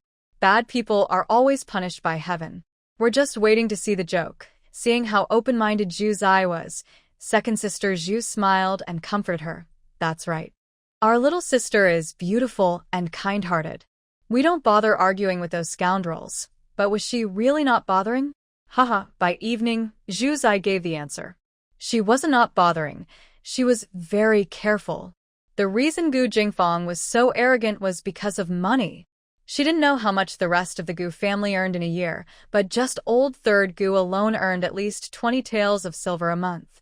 In 5 years of marriage, she hadn't received a single penny from her Gu family. And yet, she still had the nerve to accuse her of stealing from her family? Since she had taken on the shame, she might as well make it official. By the time it was dark, Zhu Zai dressed in black and left the stone house. On a dark and windy night, the same people who had walked in black last time were Zhu Zai's brothers. They were going to old Gu's house again, planning to cause trouble. If the main road had any sense, it would be amazed at what kind of guts this family had, always coming to cause trouble and bringing disaster home. Such attentive service was truly ahead of its time by decades. Zhu Zai moved quickly, and in less than 10 minutes, she reached Gu's courtyard. At this moment, the Gu family's yard was very quiet, with no one awake. Listen carefully, and you could hear the occasional snoring sounds. The quality of sleep was really good. Zhu Zai was very satisfied. It seemed that the big man's work was quite effective. She was worried about her son misunderstanding her, and if the material she brought didn't work, she would lose her son's trust for nothing. Yes, earlier she went to the black market to find the big man, asking him to get her some medicine that makes people sleep more deeply. People call it a sleeping potion. She also went to the kitchen to scoop water, just to put the medicine into the water jar. Now, the medicine was taking effect, and the Gu family members were sleeping soundly. It was also a good time for Zhu Zai to do something bad. Quietly, she sneaked into Zhao Cuihua's and old Master Gu's room, beginning her stealthy actions. Rural women usually hide things in only a few places. After searching for a while, Zhu Zai finally found where Zhao Cuihua kept her money. Thanks to her mother and her past life, who was very biased towards boys and worried she and her brother would fight over food, she had locked the kitchen cabinet. When she was hungry as a child, she tried to pick the lock with a wire. At first, she failed many times, but with persistent effort, she eventually learned to open it and could now eat comfortably. By the time she died, her biased mother probably didn't even know that the food lost in the kitchen was taken by her. Unexpectedly, in this different world, her skill of breaking into places would come in handy again. The lock Zhao Cuihua used wasn't very high quality. Zhu Zai inserted the wire, turned it a few times, and with a snap, the lock opened. She looked inside and found a small ceramic jar. Taking out the jar and opening her cloth bag, she saw a stack of large black coins, various scattered bills, and notes in her hand. Wow. I didn't expect Zhao Cuihua to hide gold jewelry too. Zhu Zai muttered to herself. Now she had a solid gold bracelet, 2 small gold fish ornaments, and 3 gold rings, all very cheap for her. Zhao Cuihua was an interesting person. She kept all her money in one place, not afraid of being robbed. Where she got such confidence, she wondered. Had someone already sung her the song Courage? Anyway, no matter what she thought, it saved Zhu Zai some trouble. After checking the house again and making sure there were no other hiding places for money, Zhu Zai went to Gu Jingfang's room. She truly is Zhao Cuihua's daughter. The places where she hides money are all the same. Using the same method, Zhu Zai took some of Gu Jingfang's secret savings, then planned to leave. In those rooms, Gu De Sa probably kept some money hidden, while Gu Er Sa was definitely poor. The richest one is probably the 4th house. But she didn't plan to search there. In a family, some people are wealthy, while others suddenly become poor, which really stirs up trouble. With Zhao Cuihua's greedy nature, everything is fine when she has money. When she has no money, even the daughter of the team leader has to give her some.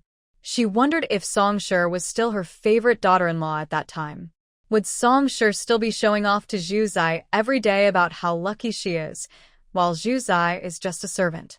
After finishing her task, Zhu Zai quietly left, just as she had quietly arrived. The Gu family's yard was peaceful, with no sign of trouble. Zhu Zai kept an eye on news from Gujia village. She waited 1 day, 2 days, 3 days. 7 or 8 days passed, but she heard no news of any trouble at the old Gu family. It seemed they trusted her hiding places so much that they hadn't noticed anything missing after so long. The longer the time since the theft, the harder it is to investigate. Now, her suspicion is even less. She collected 1,160 yuan from Zhao Cuihua, along with a stack of notes. From Gu Jingfang, she took 83 yuan, including some cloth and cotton tickets. No wonder these mother and daughter were so bold. Having that much money in this era made them quite wealthy. Gu Laosen started serving in the army at 16 and sent home allowances. Over the years, saving this money makes sense. But it's disgusting how they used Gu Laosen's allowance to torment his wife and children. There was no change, so they probably kept small change on themselves, spending it as needed.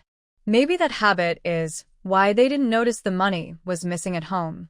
Now, they will experience the pain of having no money. At least the original owner married into this family and suffered for 5 years. This money can be seen as compensation for her and her children's divorce. Anyway, old third Gu will still send mail later, so I won't worry about those things anymore. Zhu Zai thought it was a good plan. She was ready to take her son to pick persimmons. But unexpectedly, heaven sent her a big surprise for the Gu family. She was stunned. Old third Gu, who was serving in the army abroad, had actually gone missing? Zhu Zai couldn't quite tell how she felt. Her emotions were very complicated. She definitely didn't have any feelings for her nominal husband. Before, she thought that since she had taken money from Zhao Cuihua and her daughter, they owed her nothing, and anyway, he would still send allowances to the Gu family. Who would have thought he suddenly disappeared? Without the allowance, the Gu family lost their income, and all their savings had been stolen by her. It was just adding insult to injury, but what could she do? Sigh, so pitiful. She really wanted to sing a song to mourn for them. Today is a good day. Ahem, stay low-key, stay low-key. Come on, sons, let's go pick persimmons.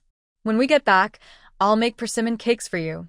The carefree mother and her children happily went up the mountain with the women's work team to pick persimmons. As for Sanbao, who still couldn't walk, she was arranged to stay at Grandma Yu's house again. Meanwhile, at the Gu family, Zhao Cuihua tightly held Gu Laoxi's hand, her eyes wide with worry. What did the telegram say?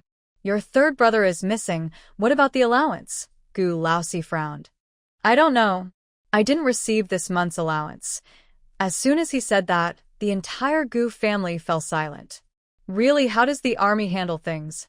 Since he's missing, shouldn't they send some money to us, the soldiers' families? What's going on? This is ridiculous, Zhao Cuihua said angrily. Mom, I heard that they should give a pension to the family, Gu Laoxi said. Song Shi sneered. That's only for the families of martyrs. Your third brother isn't dead yet. He just sent a telegram saying he's missing. Why would they give a pension? This family's attitude was truly unpleasant. Even I, as an outsider, couldn't stand it. Does Zhao Cuihua only see her eldest son as a treasure, while the others are just weeds? Since learning her son was missing, she hadn't shed a single tear. From beginning to end, she only cared about the allowance and pension. This kind of mother is really a bit cold-hearted. When Mrs. Song said this, the Gu family members instantly fell silent. Gu Jingfang's eyes moved, and she smiled to ease the mood, saying, "No matter how the army handles this, we definitely shouldn't lose out.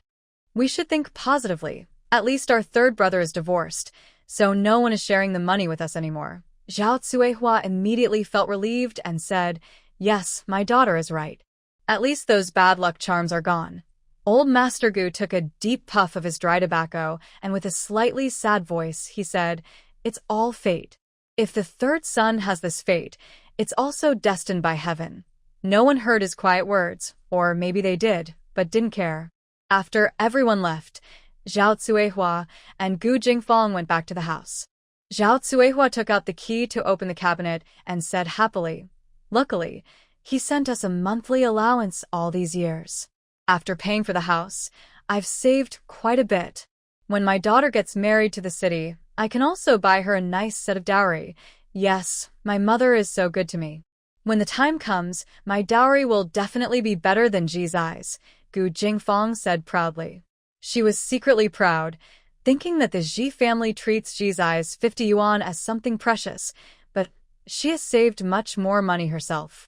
What's so special about that? That's right. That lowly girl. How can she compare to my daughter? Ah. Suddenly, Zhao Cuihua let out a scream of terror. Gu Jingfang was startled. "Mom, what are you shouting for? Someone's stolen. Someone stolen. All the money and notes in the house are gone." Zhao Cuihua felt her vision go black, and she was almost out of breath. Gu Jingfang was shocked. What? Weren't the money all locked in the cabinet? How could it be gone? Gu Jingfang quickly rushed over and snatched the clay jar from Zhao Cuihua's hand. Sure enough, except for a torn cloth, it was completely empty. Gu Jingfang's mind went blank with a loud boom. She had seen how much money was in that jar. Now, this empty jar seemed to be mocking her with an open mouth. The jar suddenly fell from her hands with a snap, and Gu Jingfang hurriedly ran to her small room. She thought to herself, her money must be safe, absolutely safe. She couldn't let it end up like this. As expected. Ah, who stole my secret savings? My dowry of over $80. Just now, Zhao Cuihua's shout attracted the other members of the Gu family. As they entered the main room, they heard Gu Jingfang's sharp crying. Immediately, everyone's face changed. Second Auntie Gu quickly frowned and said sharply, "Wow, little sister-in-law is really something. Mother always controls us and doesn't let us save secret money, but secretly, she gives so much to little sister-in-law. Over $80, just a little more, and she could have built a small house. I never thought our Gu family was so rich." Big Auntie Gu also looked upset. She thought Zhao Cuihua, even if she favored Gu Jingfang, wouldn't secretly give her that much money. A little secret savings from her would be just $10, which was already a sign of Zhao Cuihua's favoritism. But over $80? What does that even mean? Like the second daughter-in-law said, Gu Jingfang had already hidden 2.5 rooms worth of money. Usually, her mother-in-law exploited them and didn't give them better food than others. But when it came to her own daughter, she was truly generous.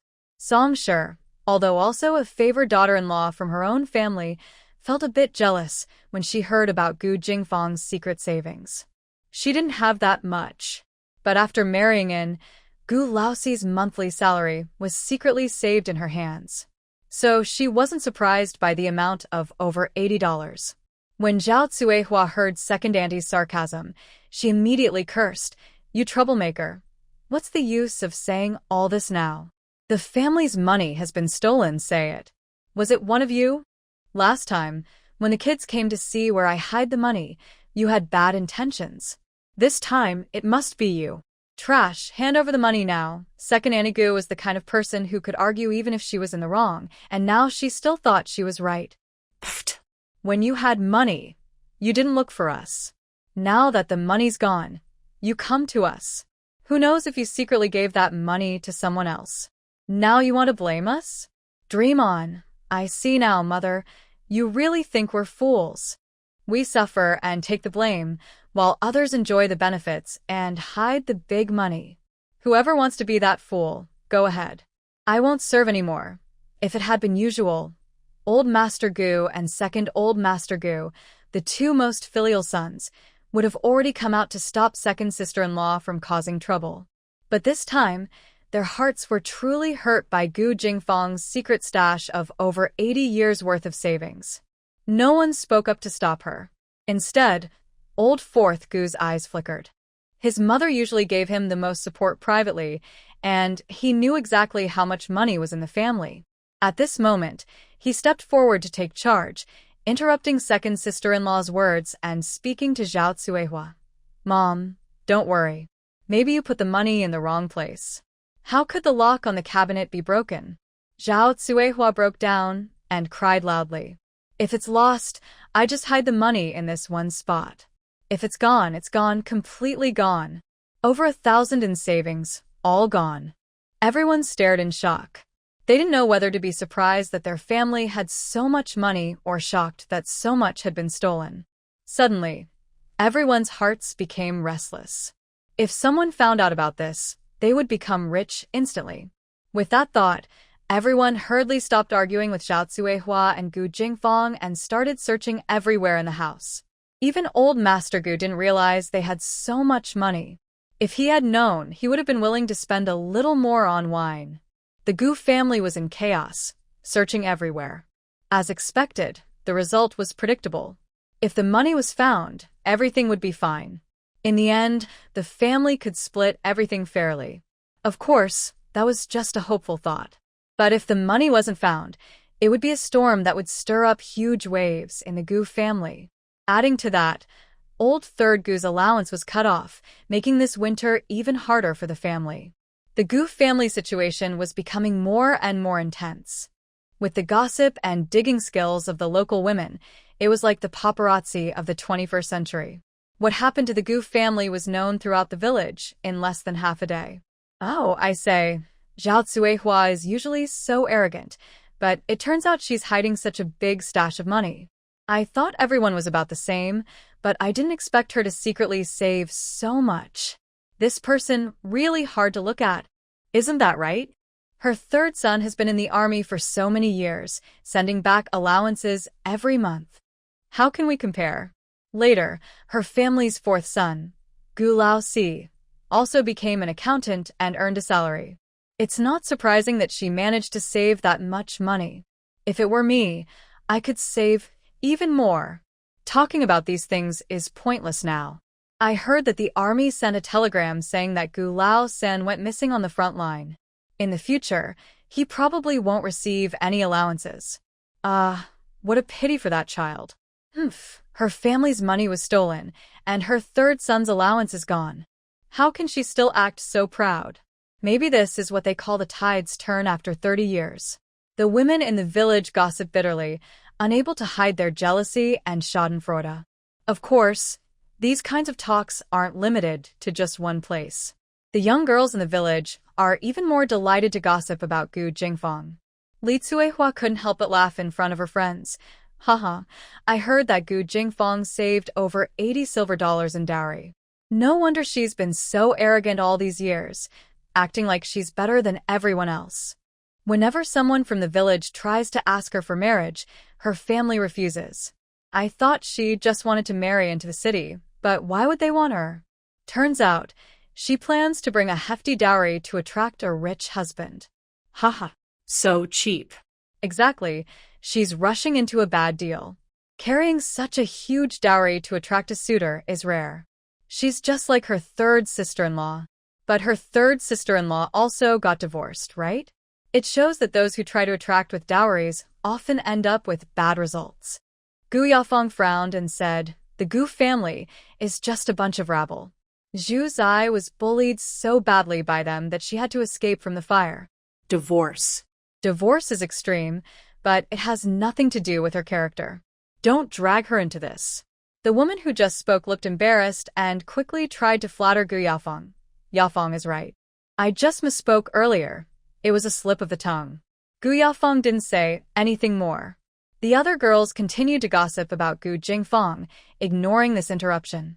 They all had some disagreements with Gu Jingfeng. The Gu family's village was quite productive. Every year, in the commune's evaluation, they were considered among the top producers.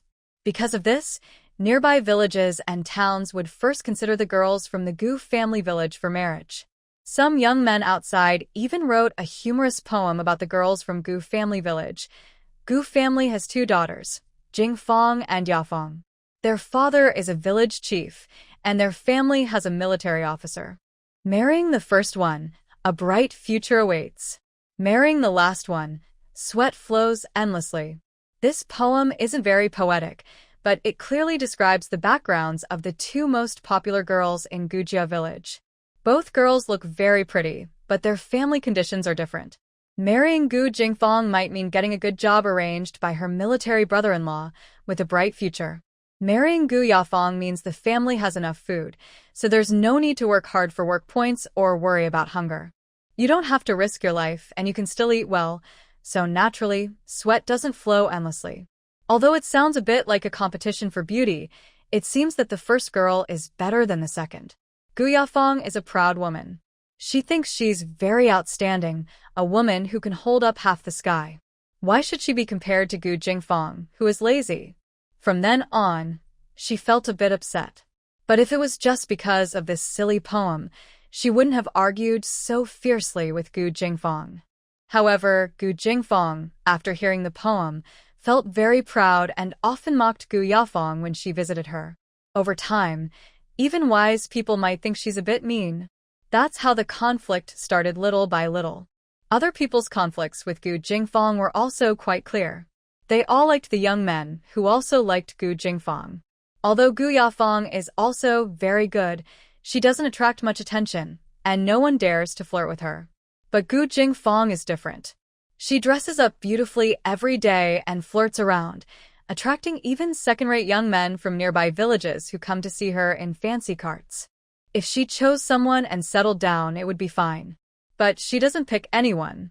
When others propose marriage, she refuses, saying she's still too young. She hasn't offended anyone, yet she keeps hanging around. This makes it hard for the girls who like those young men. If this were the 21st century, she would definitely be called a queen of the sea. No man can escape her charm, but stealing someone else's fish will surely cause jealousy. As a result, those girls naturally support Gu Yafeng. It seems that this rivalry makes Gu Jingfeng lose something. Some girls, envious of Gu Jingfeng's popularity, also want to learn how to flirt. They follow her around, hoping to get benefits just by flattering her like loyal followers. So, the 2 factions of girls from Gujia village were born. However, right now, the Gu family has lost a large amount of money, and Gu Jingfeng no longer has her secret savings to reward her followers. It's uncertain whether her faction can still hold together. The trivial matters of the Gu family, along with fierce storms, are sure to unfold again this winter. Onlookers have already prepared their seats and are waiting eagerly. In the southwestern part of the country, in a deep mountain forest, a tall man covered in blood and injuries lies on the ground. Half of his body is in the water, and the other half is on the bank. Sunlight filters through the leaves, shining on his handsome yet delicate face with sharp features. Suddenly, his eyelashes flutter, and his eyes slowly open. Zhu Zai waited for half a month before finally learning the truth from Lin Damei. They had discovered the money was stolen. At that moment, Zhu Zai felt like singing loudly. I've waited so long, and today finally arrived to him. Well, that's really unlucky, Zhu Zai said, suppressing her glee and pretending to feel sorry. Lin Damei looked very pleased. I told you before, that old Gu family will get their comeuppance sooner or later. Look, it's happening now. Not sure which kind-hearted person stole from them. What's that word again? Thief with a conscience? Yes, yes, that's the one. Zhu Zai. After finishing her boast, Lin Damei suddenly remembered that the missing Gu Lao Sand was once Zhu Zai's husband. Although they divorced, who knows if Zhu Zai still had feelings for him? Was she being a bit too harsh? They were married after all. Hearing about Gu Laosan's disappearance, Zhu Zai must have felt very upset. Thinking this, Lin Damei listened as Zhu Zai excitedly said, "Of course, evil people are eventually punished by heaven. I always knew they wouldn't have a good ending. Come over to my place today. I'll cook a few dishes to celebrate. I heard you also divided the family?" Lin Damei. Yes, we divided the family. But her happiness seemed a bit too carefree. When Lin Damei heard this, she quickly pushed her previous thoughts aside and sarcastically said, "Of course she's following her eldest son. Our family doesn't have a son now. She's afraid that when she dies, no one will burn paper or visit her grave." In the past, Lin Damei thought her mother-in-law was quite reasonable and polite to her. But after this incident, she could see her true nature, whether human or ghost. She didn't want to talk to Zhu Zai about her mother-in-law's favoritism and nasty attitude during the family division to avoid worrying herself. Looking back now, those so-called good qualities were just because her family was well off and her uncle was the village chief. She was cautious and greedy. If she couldn't benefit from her, she wouldn't be so polite. But all of that became insignificant when facing her eldest daughter-in-law, who could give her a grandson. Fortunately, they had already separated the family. From now on, they could live their own small lives. That mother-in-law could do whatever she wanted. It no longer concerned her. Zhu Zai comforted her, saying, "That's good. Now you won't have anyone bossing you around. Don't rush to have a child. Don't put too much pressure on yourself. Maybe, just maybe, your son will come to you in a surprising way someday. Everyone likes to hear kind words." Hearing Zhu Zai's words, Lin Damei felt happy. After chatting for a while and saying goodbye to the ugly Sanbao, she refused Zhu Zai's warm invitation and went home. No one was there to celebrate with her, so Zhu Zai had to cook a few small dishes and enjoy herself. Her small body was too weak, and she still had a long way to go to lose weight. During this time, she could eat freely. She made scrambled eggs with tomatoes, sweet and sour ribs, garlic eggplant, and cold cucumber salad. That was her lunch for the day. The main dish was rice. When no outsiders were around, Zhu Zai sometimes cooked small meals for her sons. Plain white bread and rice would also be served. She scooped a little of each of the 4 dishes into a bowl and took it to her neighbor, Grandma Yu. Then Zhu Zai returned home, waiting for her 2 sons, who liked to go out and play, to come back. Although second son was often unreliable, at least his older brother was there. They went out to play every day and always came home in time for dinner. Today, the 2 children came back a bit late. Zhu Zai frowned and was about to go look for them, but the 2 brothers held hands and returned together. "Why are you back so late today? Mom has finished cooking a long time ago. Hurry up and wash your hands to eat." The second child, who was originally pouting, immediately retracted his lips when he saw the delicious food on the table. Grandma said, "Okay." Zhu Zai didn't miss the strange looks from her brothers, but since the food was getting cold, she decided to finish eating before talking to the children. The mother and children seemed normal, but their dinner was unusual. As soon as she put down her chopsticks, Zhu Zai smiled like a wolf, coaxing the little white rabbit. "What happened outside today? Why did you come back so late?" The second child, who had just forgotten, seemed to remember something. His big eyes quickly looked at his older brother, then quickly lowered his head. Zhu Zai squinted and looked kindly at her usually well-behaved eldest son. Big brother, what happened? Tell Mom." Big brother seemed hesitant. My son doesn't want to tell Mom. That makes me sad. But never mind, I won't force you. If you don't want to say, that's okay." After a moment of hesitation, he slowly spoke. "They said that the man disappeared and they said some nasty things." Zhu Zai understood. "So, you're upset because they insulted your father?"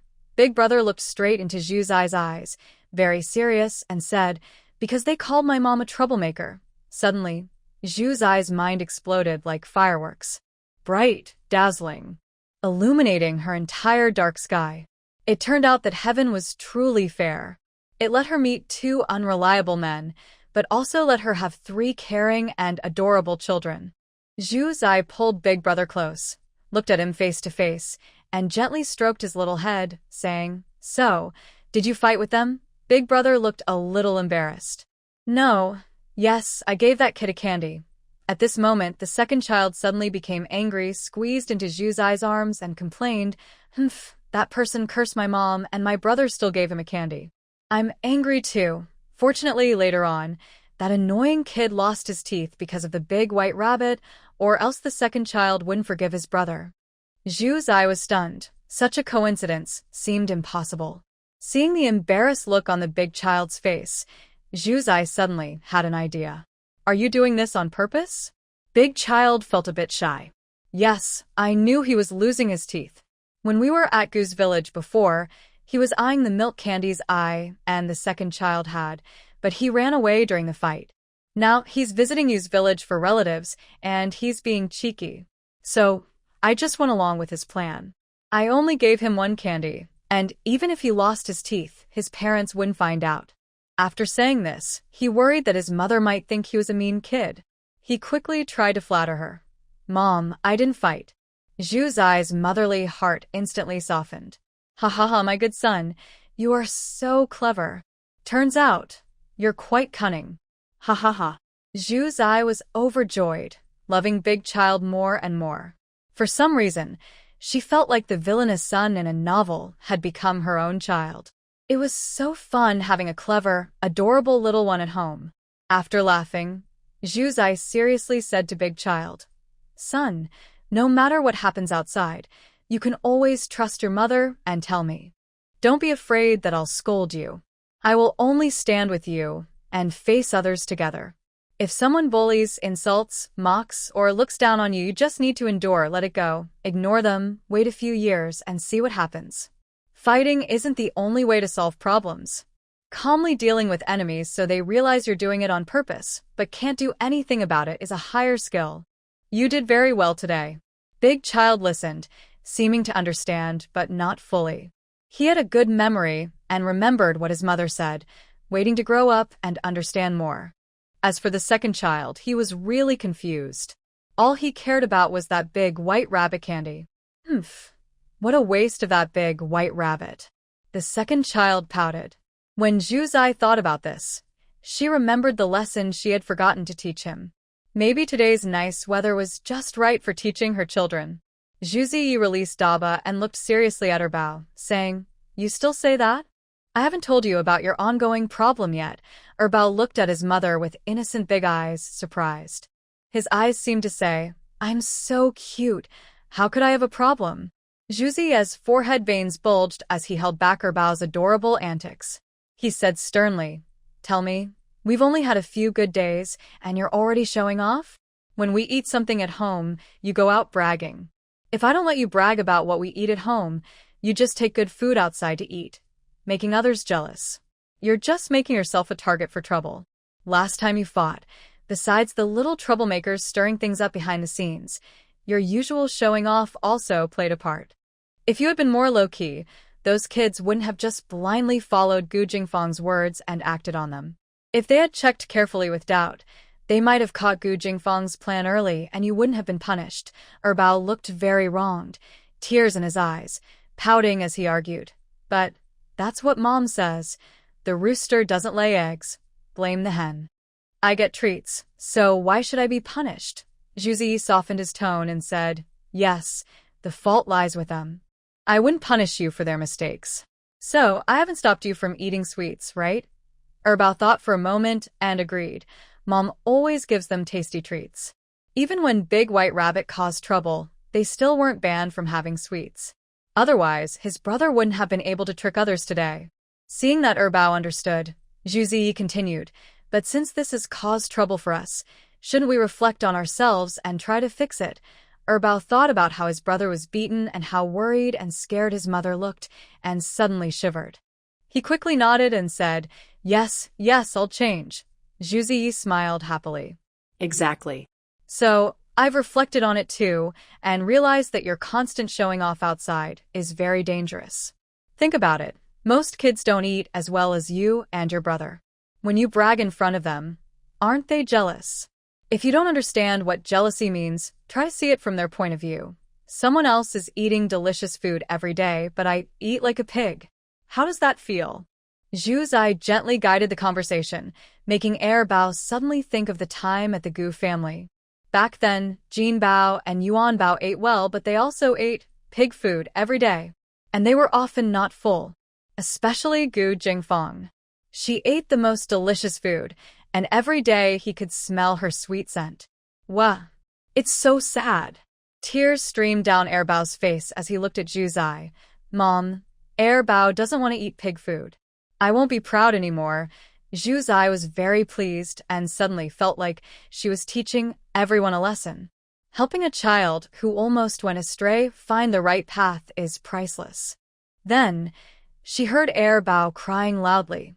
I just made a mistake that all the kids in the village would make, Mom. Don't be so angry. Zhu Zai took a deep breath.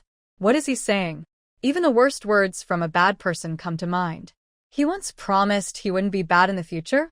If she weren't sure she was in an era without smartphones, Zhu Zai would suspect Air Bao secretly watched the temptation of returning to the village. Is being bad something in some men's DNA? She isn't bad. Why did Air Bao turn out like this? It must be inherited from his father. It makes her so angry. If she doesn't choose her man carefully, she'll worry about her child's future character. She's worried that when Air Bao grows up, many girls and their parents will come to criticize her for not raising him well, not contributing to society, and even raising a troublemaker. Zhu Zai took a deep breath. Although Air Bao had apologized because he was so good at being bad on his own, she still punished him to stand facing the wall for half an hour. And he couldn't have candy 3 times in a row. Zhu Zai gives out 2 candies every 3 days, meaning Air Bao can't have candy for 9 days, and will lose 6 candies in total. As for why she didn't punish Dabao, of course, because Dabao doesn't like showing off. In fact, he doesn't even like candy. Zhu Zai was surprised to realize that some children really don't like eating sugar. After settling her 2 sons, Zhu Zai started tidying up the house. Second brother watched his unfeeling mother walk away, and his heart felt like it was breaking. He didn't realize he didn't actually need to be punished. It was his careless words, like a rude comment, that shocked Zhu Zai's heart, which made his mother decide to discipline him properly. Second brother silently wiped his tears on the wall. His small appearance looked very pitiful. Suddenly, a shadow appeared beside him. Second brother turned and saw his older brother also came to stand with him. Big brother gently patted second brother's head and said kindly, "Since you are being punished, I also share some responsibility. From now on, I will watch over you and won't let you show off outside." Second brother was silent. He didn't feel much of the shared hardship, only a sense of cold, strict discipline. Tears streamed down his face. But second brother really likes to boast. Big brother looked at second brother's heartbroken expression, as if he was truly suffering and sincerely speaking for his dream. He suddenly fell silent. After thinking for a moment, big brother seriously suggested, "Maybe in the future you shouldn't show off so obviously. Be more subtle, like today when I tricked you. Hide it a little." Second brother looked confused. "How do you hide it?" Big brother frowned and explained to his younger brother. "For example, when someone asks what you ate today, you used to tell everything about our family's meals. Now just say, 'Oh, same as always, nothing new.'" "Yes, just like that. Do you understand?" Second brother nodded as if he was learning something new, but still looked confused. Big brother patted his head and said, "It's okay. This is a new skill. Practice it more, and you'll get better." What Big Brother didn't know was that on this ordinary afternoon, he had personally shown his younger brother the way to the road to Versailles. From then on, his brother would never turn back on the path of Versailles. Zhu Zai saw Big Brother also standing with second brother and didn't stop them. This was just a matter between brothers, and she, as the mother, chose not to interfere. As time was about to run out, she called them to stop. The two brothers supported each other as they sat on a small bench, rubbing their legs. It was quite a touching scene. After this lesson, second brother changed a lot. He really didn't show off outside anymore. This made Zuzi, the old mother, feel a little comforted. Seeing her son behaving well, Zuzi's heart, which was fully dedicated to raising her children, was once again filled with hope. A few days ago, she went with the production team to pick persimmons. After they weighed the collected fruit collectively, each family received an equal share based on the number of people. Zuzi's family had only one worker. Her two sons meant only 1/5 of a worker, and the second son was just an extra. Fortunately, there were plenty of persimmons on the mountain, so each adult could get about 30 jin. Debeo, her oldest son, took about 6 jin, so Zuzi's family had a total of 36 jin of persimmons. Since their family was large, they received a lot of persimmons. If they couldn't finish eating them, they would make dried persimmons. Zuzi thought she was the only one who knew how to make dried persimmons, but she was surprised to find that almost every household knew how to do it. Oh, she had underestimated the wisdom of the hardworking people. For food, people would think of all kinds of ideas. Zuzi took the over 70 jin of dried persimmons sent by Yao, which was nearly 70 jin in total. On a sunny, breezy day, Zuzi took her sons to make dried persimmons. In the 21st century, this would be considered a family activity, but in this era, it was quite common. No wonder children in this time were less rebellious. Zuzi chose firm persimmons, washed them thoroughly, and let them dry. Then she peeled the skins off, blanched them in boiling water for sterilization. Next, Debeo held the rope. The second son handed her the persimmons, and she threaded each one onto the rope. Once the persimmons were strung into bunches and hung to dry for a few days, they checked their softness and hardness. When they felt almost dry inside, they knew they were ready. Later, they would find a clay jar, line the bottom with persimmon skins, and place the persimmons on top. They would alternate layers of skins and persimmons. After about 10 days, when white frost appeared, the dried persimmons would be ready. Right now, they were in the hanging persimmons stage, and the second son was drooling over the string of persimmons. "Mom, when can we eat them?" "Just a little longer. In about half a month, you'll be able to eat." "How long is half a month?"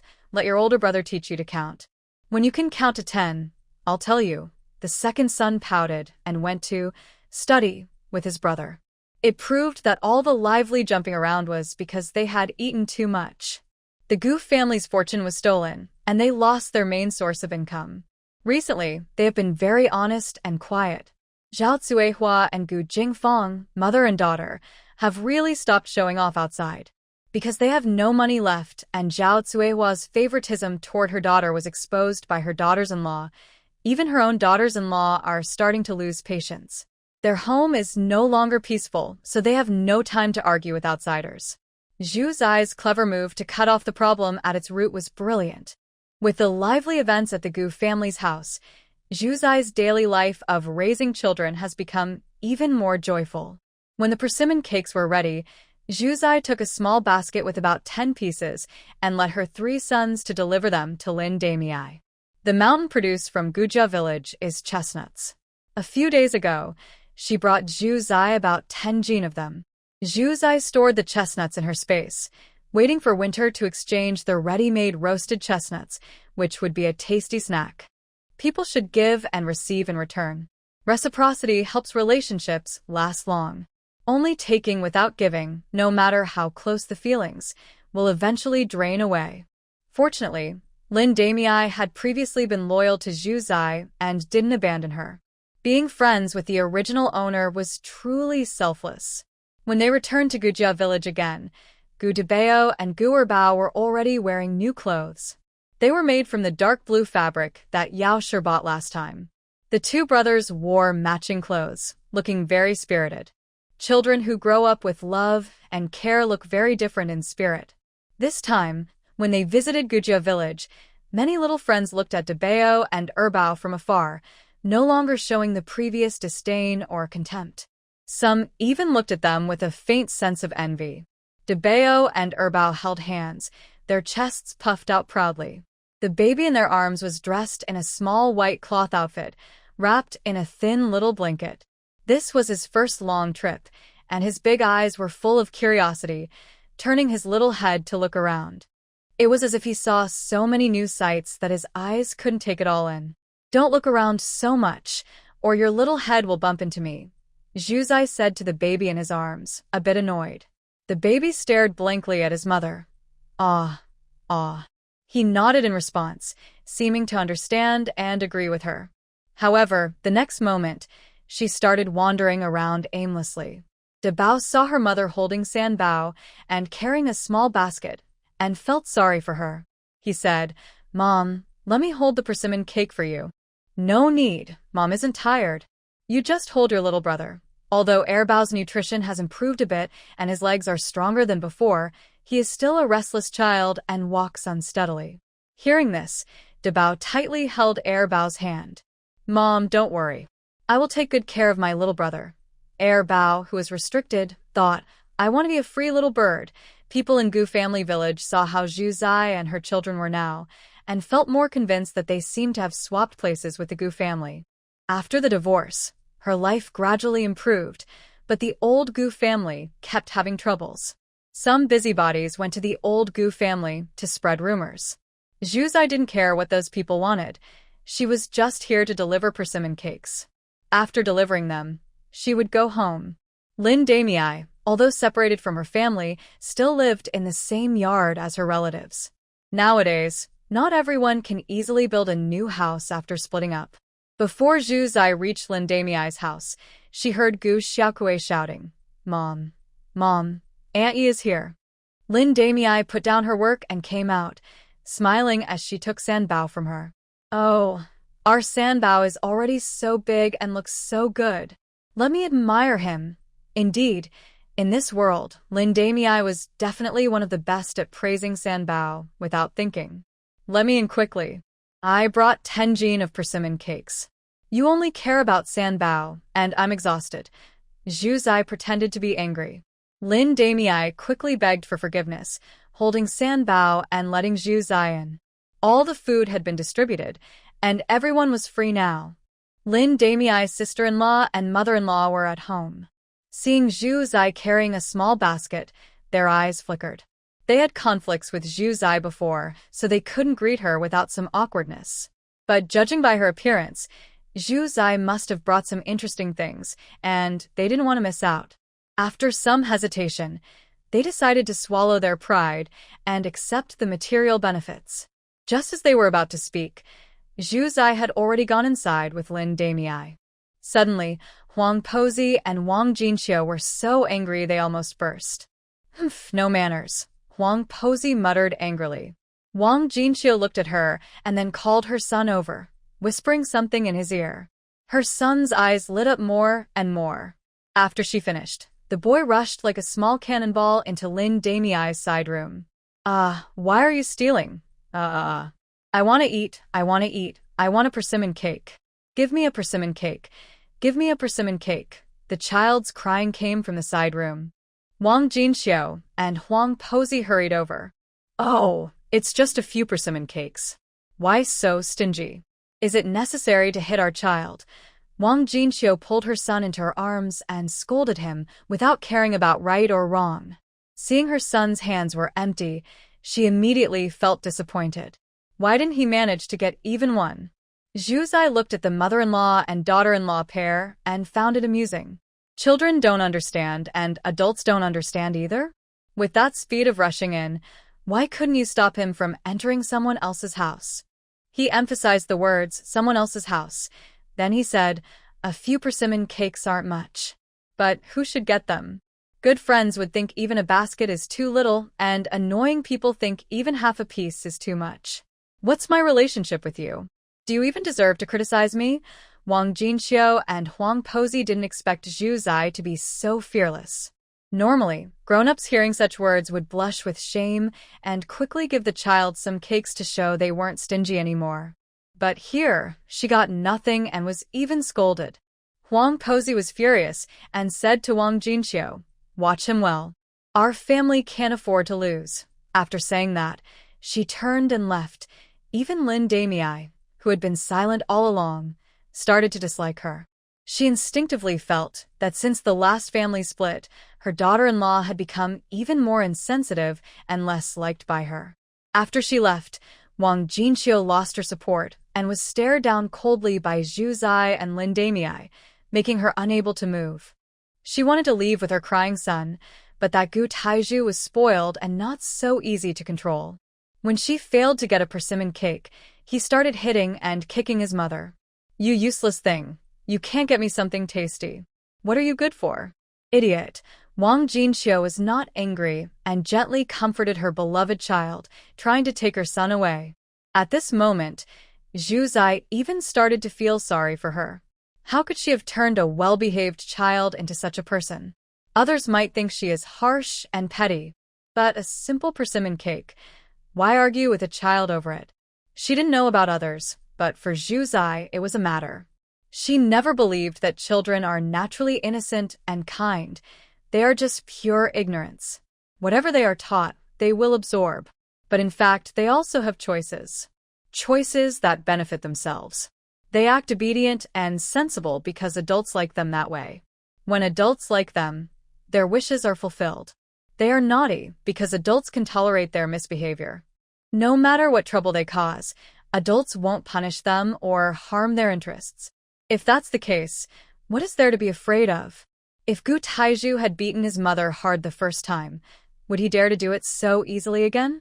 In terms of understanding good and evil in children, she and outlaw Zhang Sand are quite similar. So, parental education is really important. Furthermore, setting aside her conflict with Wang Jinxiu, if Gu Taizhu had just been a little more polite, he wouldn't need to be so obedient, and Zhu Zai wouldn't be so particular. Sigh, not all children are as adorable as her little treasures. Zhu Zai inwardly boasted, and when she came back to her senses, Wang Jinxiu had already taken her son and left. She chatted with Lin Damei for a while and then went home with her 3 sons. Regarding Gu Taizhu hitting his mother, Zhu Zai felt a strong sense of danger. She must hurry home and give her son some moral guidance. But history always repeats itself in surprising ways. On the way home, she met Gu Jingfang again. Zhu Zai raised an eyebrow. What a narrow road for enemies. "What's wrong? Didn't you learn your lesson last time and come out again to seek attention?" Zhu Zai said casually. Gu Jingfang's eyes were full of hatred, glaring at Zhu Zai as if she wanted to eat her. Zhu Zai's heart trembled with surprise that Gu Jingfang had such clever ideas. She kept a calm face and said, "What? Last time you falsely accused me and now you want to do something bigger. Stop pretending. I know it was you. We thought for days and finally realized something was wrong. 2 days after you went to my house, we slept more deeply and woke up later than usual. It must be you. You drugged me at my place. No wonder you went to the kitchen to fetch water that day. You drugged me then." Zhu Zai was shocked. Wow. When did she become such a good detective? She guessed almost right. She had seen big scenes before, so she couldn't admit to this. She quickly found a flaw in Gu Jingfang's words and turned the tables, saying, "If you say so, then it must be true? You really like to imagine things. If you're so good at guessing, why don't you write plays?" Gu Jingfang shouted. "It's not just me who thinks so." Sister-in-law also noticed. "Just wait. We will make the village chief punish you. If you don't want to get into trouble, hand over the money now." At this moment, Zhu Zai silently felt sorry for sister-in-law Gu. She had found such a useless partner. Are all the proofs in place? Just to scare the snake? Zhu Zai looked at her like she was a fool. "If you are so sure I stole the money, then show some proof. What can you do? By reporting to the village chief. Report to the police. Let the police arrest me. If you can do it, go ahead. If not, stop talking nonsense. Who are you trying to scare?" It made it seem like we had no space to argue. Zhu Zai looked confident, completely confusing Gu Jingfang. Before finding Zhu Zai, she was sure Zhu Zai had stolen the money. But now, she wasn't so sure. All those guesses were based on what sister-in-law Gu hinted at. Otherwise, with her brain, it was too hard to think so much. She thought sister-in-law Gu's analysis was reasonable and correct. Feeling she had caught a good handle, she hurried to find Zhu Zai, just to scare her and get the money back. But instead of getting the money, she was humiliated. Unwilling, Gu Jingfang angrily said to Zhu Zai, "How arrogant are you? Just wait. When my third brother comes back, he will teach you a lesson." Before she finished her harsh words, she was splattered with a handful of chicken droppings. She was completely stunned. Fresh chicken droppings covered her face with a strong smell. Zhu Zai looked down at the instigator, Bao, whose hands were also covered in the same chicken droppings, smelling strong and pungent. "My son is playing with. Shameless, lazy pig. How dare you bully my mother? I'll feed you." Zhu Zai. Gu Jingfang. You little brat. Shut up. If you dare to curse again, I'll hit your head crooked." Gu Jingfang's mind was muddled by the chicken droppings, but after seeing Zhu Zai's fierce look, she gradually sobered up. Knowing she couldn't take revenge, she quickly ran away with her head smelling of chicken droppings. Bao thought that Gu Jingfang was scared off by himself and excitedly held up his little paws, proud. "Mom, look." The lazy pig ran away. Zhu Zai hugged Sanbao and took a step back. The remaining half step he stopped, I was all pure motherly love supporting him. "Stop right there. Stand still and don't come over." Zhu Zai stretched out his hand like Kong and shouted. His face showed clear disgust. Bao was instantly hurt. "Mom, you don't love Bao anymore, boohoo." Zhu Zai felt very awkward. I do love you. I really do. But you have on your hand. But didn't you tell your brother before that you'd use to cover that family? Bao covered you, so you don't like him. Mom is biased, only likes brother to cover himself with boohoo." He cried and tears streamed down, instinctively reaching to rub his eyes. Quickly, Bao, with quick reflexes, stopped him. "You still have on your hand." Bao was almost at his wit's end with these two. His little brother was unreliable every day, and his mom sometimes let him down. In the end, it was his small shoulders that held up the family. When Bao comforted Bao and took him home steadfastly, Zhu Zai felt deeply moved. This was true brotherly love in socialism. Back home, Zhu Zai took out disinfectant soap from the space and carefully, seriously washed Bao's hands. Meanwhile, she chose to ignore Bao's resentful little eyes and, holding her innocent third son, hid lazily. "My daughter no longer loves me." After washing his hands, he still felt upset about Zhu Zai's dislike. Feeling guilty, Zhu Zai quickly cooked 4 dishes for him, rewarded him for chasing away Gu Jingfang, apologized, and comforted his wounded little heart. With the tempting sight of a can of yellow peaches, the second son forgave his mother. The eldest son worriedly asked Zhu Zai, "Mom, today that woman said that when Dad comes back, she will make him deal with us. What if he really comes back?" Before, the eldest son was also worried about their missing father, afraid he wouldn't return. But hearing Gu Jingfang's words, he wasn't sure if he wanted him to come back. Sigh, his young heart has endured too much. Zhu Zai understood his worries and concerns, quickly dispelling his children's fears. "Don't be afraid. Your mother and I are already divorced. What can you do? We still have your 3 uncles and cousins. He dares not bully us." Hearing this, the eldest son finally relaxed a little. Zhu Zai was not worried at all about the unknown third brother Gu. She was strong now, and if they fought, she wasn't afraid. Who knows who would be the bully in a fight? With her mother's approval, the eldest son felt a bit more at ease. In the days that followed, the women just ate, drank, played, and grew up happily and healthily. Time passed quickly, and winter arrived. After the December pig slaughter and meat distribution, the villagers prepared for the new year. But at this time, they didn't have much money to buy things, just using what they had to prepare some food for the new year. Steamed bean buns, tofu, fried meatballs, roasted pork. Although not many, it was enough to show their intentions. New Year's should be lively. In a lively household, only the old Gu family was unique, unexpectedly quiet. No wonder, with no money, Zhao Cuihua's dominance was greatly reduced. Not only could she no longer boss around second sister-in-law Gu, but even first sister-in-law Gu started to slack off with her daughters. The worst part was, her daughter-in-law influenced her husband, and even the two brothers Guda and Gu-er, became quite unruly. Feeling that her status was affected, Zhao Cuihua's temper worsened.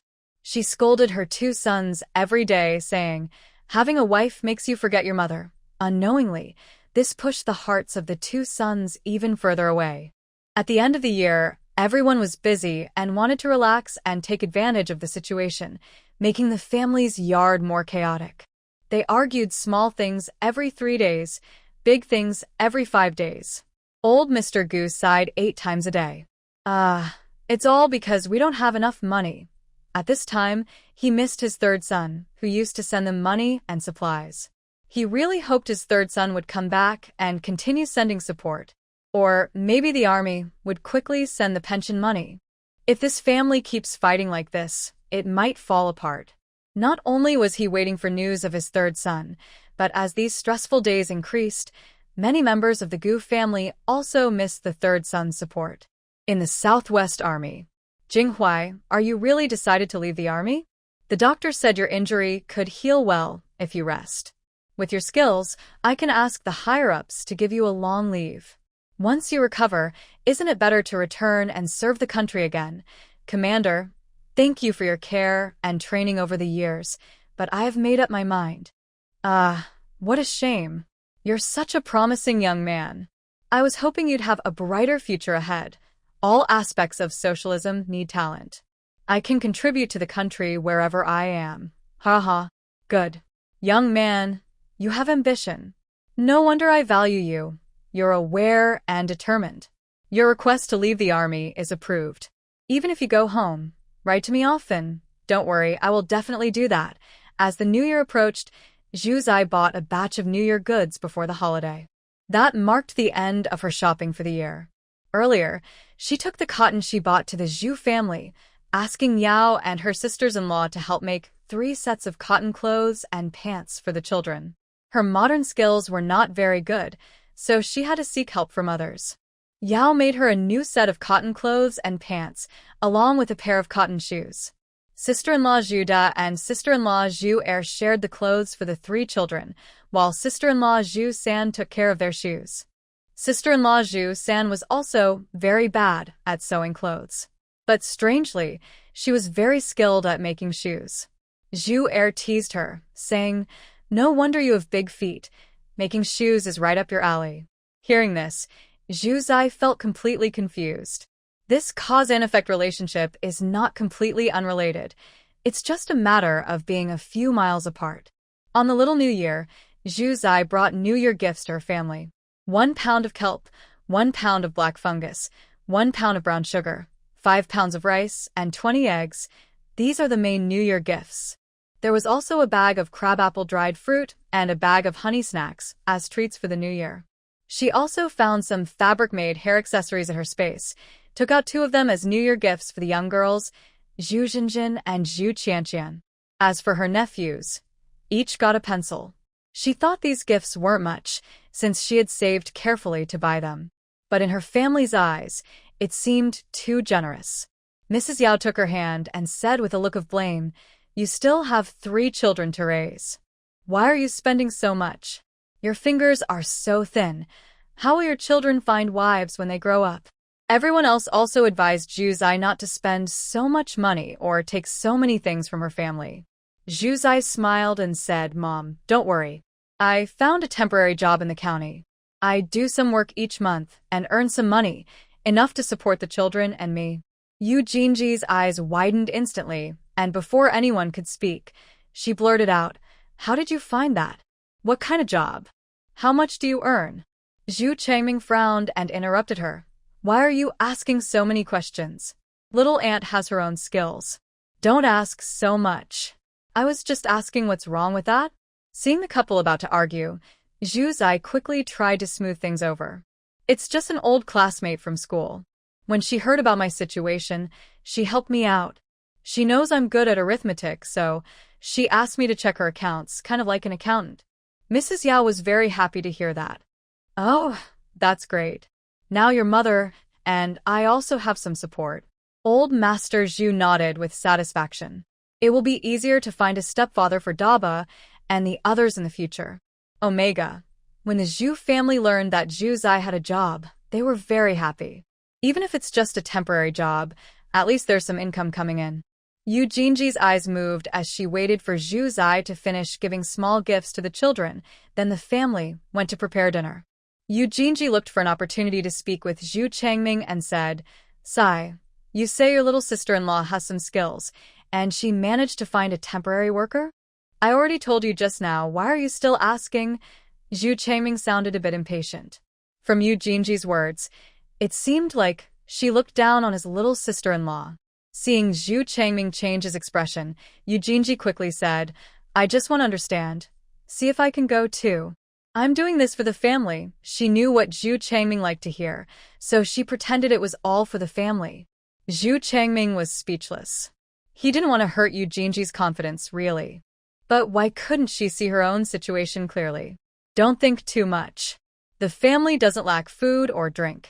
Just stay at home and take care of the daughter. Yu Jinji didn't like to hear that. Staying at home and watching the kids. Do I earn money?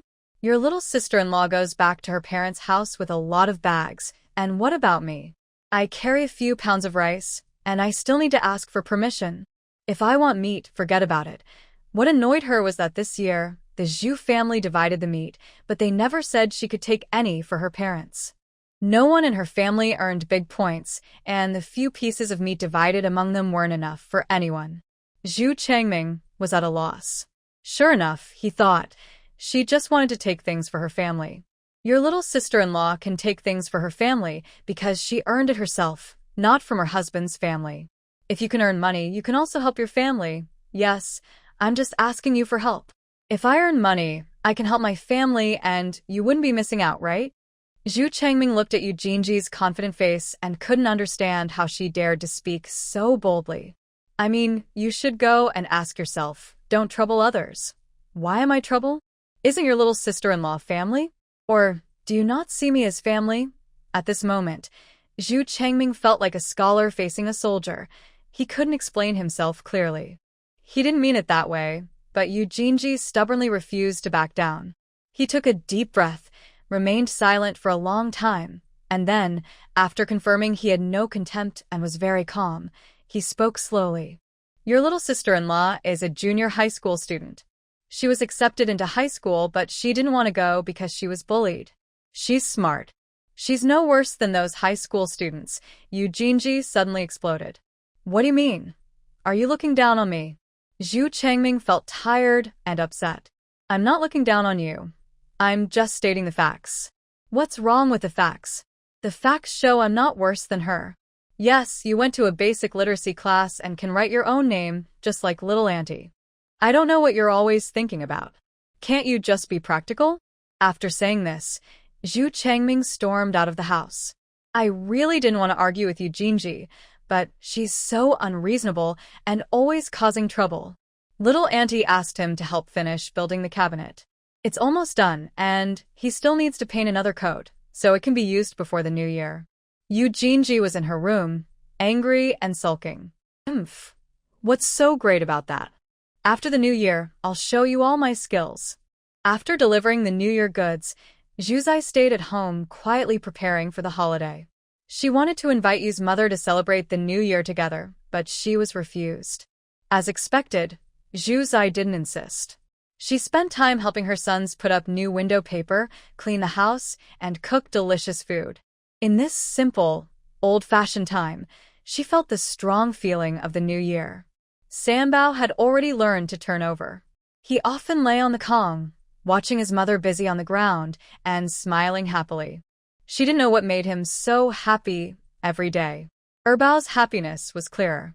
When he received his new cotton-padded jacket and pants, he spontaneously learned how to fold clothes.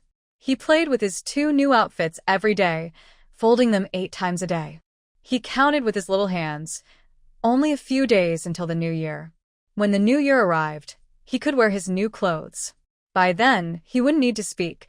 Just showing off would be enough to express his joy. Zhu Zai knew what her proud second son was thinking. Her little peacock had already prepared his show several days in advance. She was also looking forward to celebrating the new year with her sons. This was her first new year since crossing over. But she never expected that on the first day of the new year, she would receive such a big surprise. Zhu Yi felt both amused and helpless. No, you can't eat it today. You have to wait until tomorrow.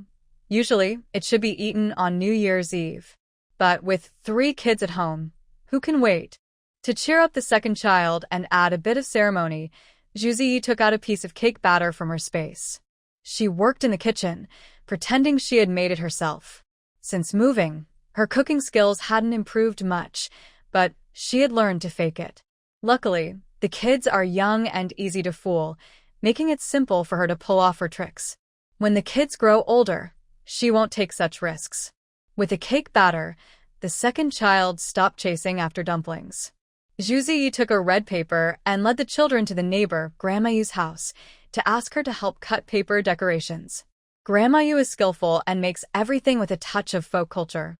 The paper cuttings she made looked so beautiful that Zhu Yi thought they could be displayed in a museum. The second child is very interested in all beautiful things, and they spent the whole day playing with Grandma Yu, cutting paper decorations. During this time, Village Chief Yu came by with a small bowl of mixed noodles and dumplings.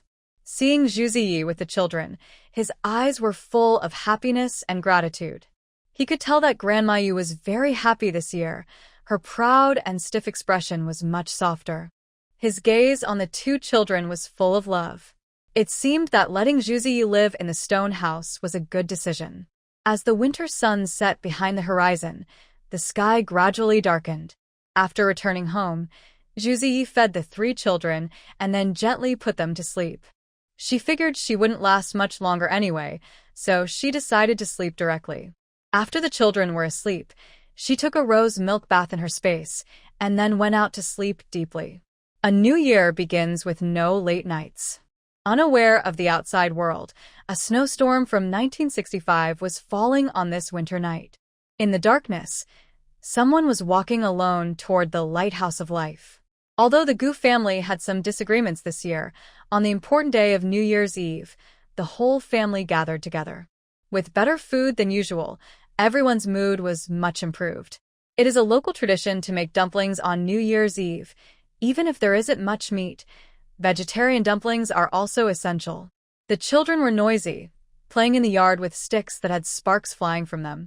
Unaware, people might think it was a lively and peaceful family. Suddenly, there was a loud knocking on the door, echoing through the heavy gate into the yard. Gu Yuanbao suddenly remembered his mother's scare. If children are not obedient during the new year, the monster will come and take them away to eat. He was so frightened that he shouted and ran into the house, calling out as he ran. Ah, The new year is here. The monster is coming to eat people. Mom, quickly chase the monster away. Outside the door, the new year remained silent. The adults probably didn't believe what the children said. They came out with kerosene lamps scolding. What are you shouting about? Are you asking for a beating? No, really, there's a monster outside. Yes, it's knocking on the door. One child's story was probably nonsense, but since all the children said it, maybe it was true. Zhao Cuihua asked Gu Urge to take the lamp and go see. Gu Urge made a face. At this moment, his mother didn't let his younger brother hold the sign. Knowing that grabbing his younger brother wouldn't work, he quickly grabbed his older brother. Big brother, come on, go with me. I'm a little scared. Gu Daisao struggled a bit, but didn't stop her husband. A large group of people watched as they slowly moved forward, and the knocking on the door started again. Gu Laoa nervously asked, "Who is it?" "It's me, third brother." The Gu family yard seemed to be paused. Everyone froze in place. Oh my, on New Year's Eve. Who could it be? Human or ghost? I'm definitely human. Open the door quickly. Hearing Gu Lao San's reply, everyone realized that Gu Ersa had spoken her true thoughts. Actually, most people still hoped Gu Lao San was coming back. As long as it wasn't a ghost and he brought money, who cared what he was really here for? Gu Urge, now alert, hurried forward and opened the big door. Third brother, you're finally back. I missed you so much.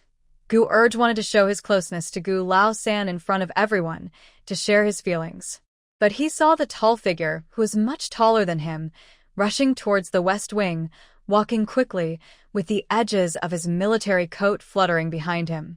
Seeing the direction he was heading, Brother Gu's sudden joy froze and turned into a bit of nervousness.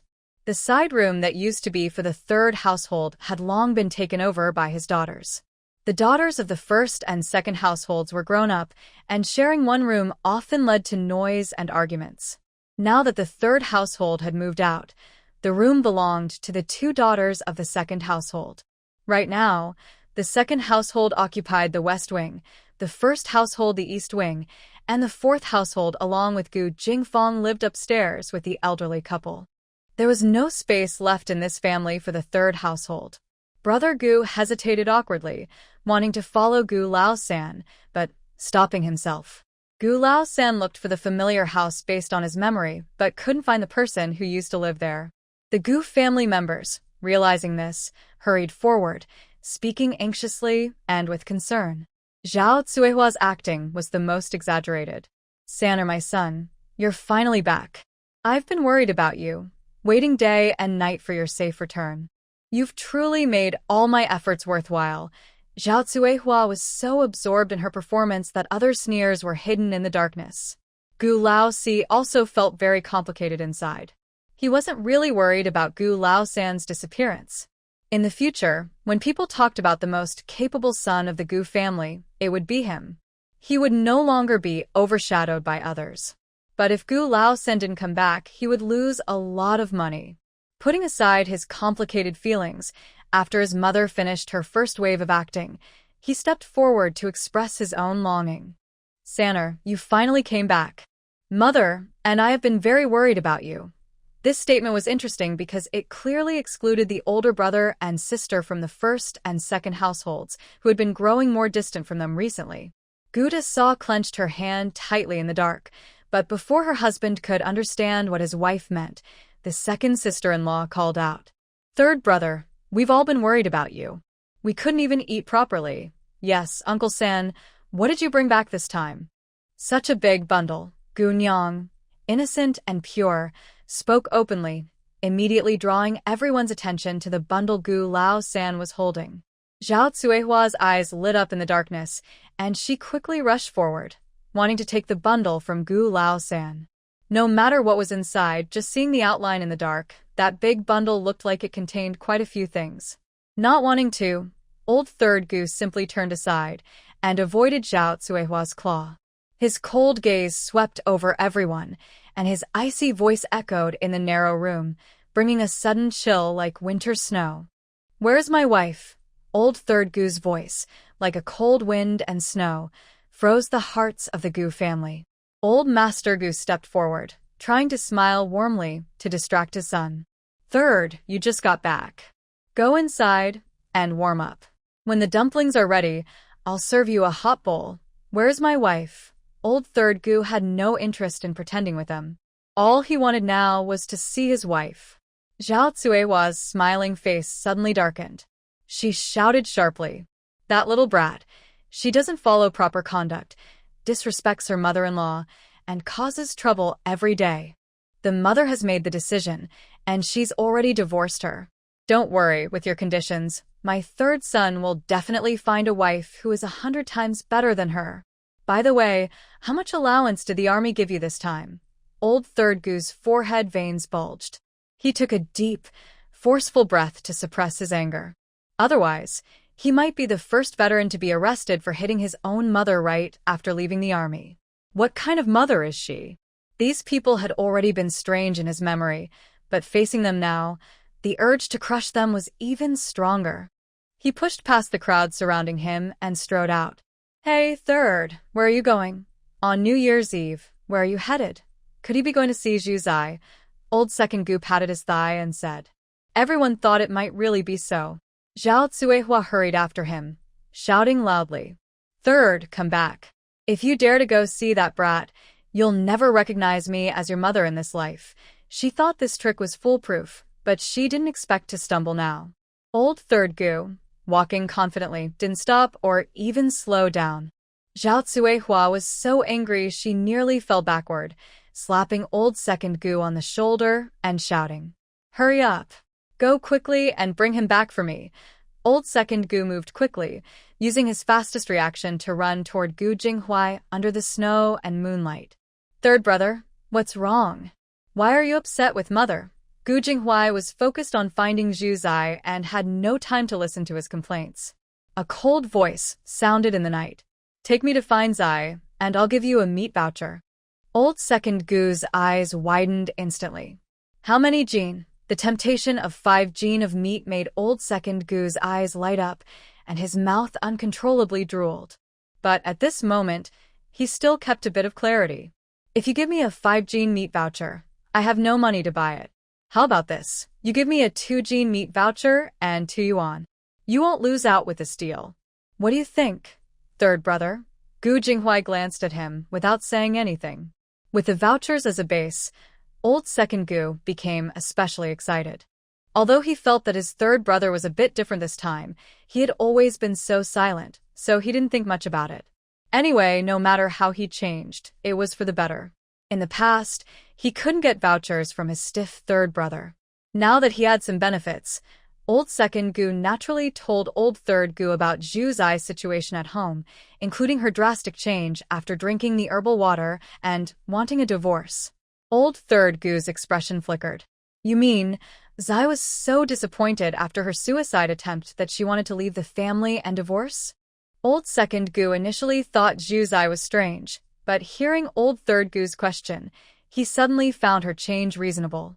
So he said yes, after she woke up from her suicide, she no longer wanted to stay with you. Old third Gu: "It's not that she doesn't want to stay with me, she just doesn't want to stay with the Gu family." Old second Gu: "What's the difference? It's like he's not even from the Gu family." The two men walked quickly, and after old third Gu understood what had happened over the past half year, they arrived in front of the stone house. "Here, this is the house where your wife is living now." Old second Gu kept glancing at old third Gu. If it hadn't been so dark, old third Gu would definitely have seen the hint in his eyes. "The money and tickets. When will you bring them?" At this moment, old third Gu was full of memories of his wife, and the big door in front of him was just a decoration. He had no time to think about the external debt. Old second Gu coughed for a while, finally interrupting old third Gu's daydreaming, and received 2 sharp looks in return, then reluctantly shut up. "Go ahead, I'll give you the money and tickets tomorrow." Old second Gu was a bit doubtful, but seeing old third Gu's cold expression, he didn't dare say much and left, looking back 3 times as he went. Bang, bang, bang. After old third Gu watched old second Gu walk away, he started knocking on the door. Inside, there was a rustling sound. Zhu Zai held a thick wooden stick and shouted at the door. Hearing the knocking at this hour, she couldn't help but wonder who was outside. The man's voice outside the door trembled with restrained excitement. Zhu Zai looked confused. "Who are you?" Gu Jinghuai, full of hope and enthusiasm, replied. "It's me, old third Gu." Now it was Zhu Zai's turn to be silent. Is this person a real person or a ghost? She used to believe in science, but after crossing over, she also believed in spirits. Honestly, she was quite scared. The key was, inside the house were her 3 sons. "Cough. How come you're back? Please don't come looking for me. I've been taking good care of your sons. I haven't done anything wrong to you. You should go back to where you belong. Don't worry, next Qingming festival, I will definitely burn paper for you and your sons." Gu Jinghuai. Such a strange and silly scene at a critical moment. Surely it was her wife. "Open the door, I am a human. I didn't disappear. I was on a mission. I was seriously injured and applied for a transfer to retirement. From now on, I won't leave. I will stay at home with you and the children." Zhu Zai. Haha, knowing the other person is human, she didn't have any expectations. "Well, then go home. We're already divorced. From now on, the bridge is the bridge and the road is the road. As long as you don't ask me for paper, I won't bother you either." Gu Jinghuai's temples throbbed as he said through the door, "Are you sure you want to talk to me like this through the door? Let me in first." "No need. I think there's nothing more to say between us. Even if you come in now, you'll have to leave soon." "Isn't that unnecessary?" Gu Jinghui took a deep breath and slowly exhaled. Zhu Zai, it's you who forced me. Hurry up and open the door, so I can come in. I don't acknowledge the divorce you mentioned. I wasn't even there when the divorce happened, so how can you just go through with it? I haven't done anything wrong, so why won't you let me stay? It was strange, but Zhu Zai seemed to hear a hint of sadness in his words. He's not sad at all. Isn't it because he's been widowed for so many years that this marriage has become just on paper? But now isn't the time to worry about whether he's sad or not. It's about what he just said. For Zhu Zai, this was like a bolt from the blue. A sudden thunder on New Year's Day, marking the first blast of the year. What kind of world is this? Shocked by the news, Zhu Zai felt numb and confused. Gu Laosan, hearing no response, quickly tried again, speaking softly through the door. Wife, I'm freezing to death. Please let me in. Zhu Zai's mind was already unable to think clearly. She was furious. Why didn't she just be firm and settle the divorce once and for all? Of course, even if she understood everything clearly, she might not be able to do anything about it. Her great skills wouldn't allow her to stir up trouble in this era. But who is Zhu Zai? Even if they didn't divorce, what could they do? Could they stop her from shutting him out? Not at all. There are still unreasonable arguments between spouses. Today, she just wants to be a stubborn, unreasonable woman. So what? Go back home. Even if the divorce is as you say, in my mind, we are already divorced. Don't try to talk to me with official words. I won't accept your nonsense. Gu Jinghui paused outside and said, Zai, wife, I'm sorry. It was my fault for not being with you before. From now on, I will stay by your side and take care of you. Whatever you ask me to do, I will do. If you want me to go east, I won't go west. If you want me to chase away the dog, I won't chase away the chicken. Please let me in first. I promise I will sincerely apologize to you. Old man Gu kept talking outside the door again and again, making Zhu Zai a little bit nervous. Moreover, this man's way of speaking seemed a bit off. In her memory, he wasn't so good at sweet-talking. His words made her face feel hot. In her previous life, during that era, she never experienced such passionate confessions. Could this be the law of cremation literature? A love that comes late? Logically, her direct conflict was with the Gu family. Old man Gu isn't a good husband, but he didn't do anything truly unforgivable to make her see him as an enemy. Most importantly, they haven't officially divorced. So, maybe she shouldn't be so cold to him, but to be gentle and caring toward him, forgiving the past? Her inner little person loudly shouted, I can't do that, while Zhu Zai was thinking about how to learn from Han Fuzi's encouragement to study, to persuade the man outside. Suddenly a big shadow appeared on the wall. With a loud thud, the thief who had been pretending to be pitiful outside had already climbed over the wall into the yard. Yuck, you have no shame. Get out of here, sweetheart. Mom, where are you? Ugh, now things got loud enough to wake the children. Zhu Zai glared fiercely at the shadow, threw down her wooden stick, and hurried back inside to soothe the children. Gu Jinghui, seeing this, quickly followed with a sheepish smile. Inside, except for the eldest, the second and third children were crying loudly, each louder than the last.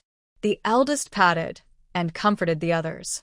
In a flurry, she was about to cry herself. Zhu Zai quickly went over, picked them up, and comforted each one. It's okay, don't cry. Mom is back. Although the children had loud voices, they also had their good points easy to soothe. Feeling Zhu Zai's presence, even the little third child, who only understood eating, drinking, and going to the bathroom, closed his mouth. The second child was even easier to comfort. Drowsily, seeing the tall figure behind Zhu Zai, the second child's sleepy mind suddenly had a bright idea. Mom, who is he? Our new stepdad, Zhu Zai. Son, do you realize that when you say things like that, it makes your mother worry about being caught in a trap? Gu Jinghui, what does his son mean?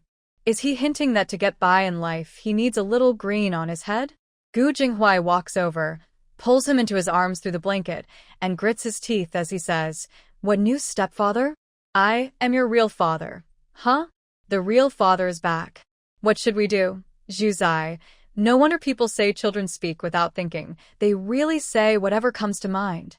Those who don't know might think she's raising a troublemaker, worried that her son is concerned about her real father returning. What kind of strange children has he raised? Maybe after sleeping earlier, the three kids became more alert when they saw a stranger. Even the quiet eldest son seems determined to stay with his mother. But when they hear Gu the third and second sons talking, they also listen carefully, ears perked up. When Gu the third son goes to hug him, under the light of a candle illuminating the room, Zhu Zai can feel his awkwardness and happiness.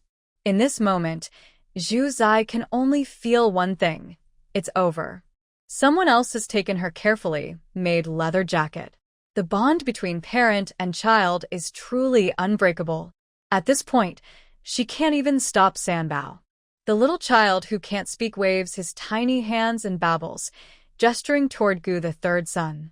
Although, in the darkness, she glared fiercely at the man who had taken her child several times. But he has already come in and met the children. If she pushes him out now, it would seem a bit petty. While she watches coldly as the father and son share a close moment, the man finally turns around, hesitates, and says, "Is there anything to eat at home? I came off the train and haven't had a bite." Zhu Zai, comma? Not only does this man want to take her children, but he also expects her to serve him? Who spoiled him so much? Don't you have hands? There are dumplings in the kitchen. Go cook them yourself. You just came home and are giving orders? What credit do you think you have? How can you be so unself-aware? Gu Jinghuai, after being scolded, touches his nose, quickly humbling himself to accept his wife's advice. Yes, my wife is right. I was just asking. I was planning to do it myself. How could I let my wife tire herself out? Wife, are you hungry? I'll make you a bowl too. The second child eagerly raises his hand. I'm hungry, Gu Jinghuai. Gu Jinghuai gently pats the second child's head, then goes out to prepare food himself. He lights the fire, boils water, and cooks dumplings. The dumplings are already prepared. Zhu Zai doesn't mind that her husband, who comes home in the snowstorm, has to do everything himself. She feels that she is kind to let him eat a bowl of dumplings for free. After Gu Jinghuai leaves, the eldest son comes over and asks, "Mom, how did he come to our house?" Maybe because the eldest son's obedient and understanding nature always makes people feel safe. Zhu Zai suddenly feels upset when she realizes she hasn't successfully divorced Zhu Zai. She hugs her small son and chokes a little. What should I do? I didn't get the divorce. I didn't know it was so hard to get a military marriage divorced. So many procedures. The eldest son pieces together Zhu Zai's half-complaining words.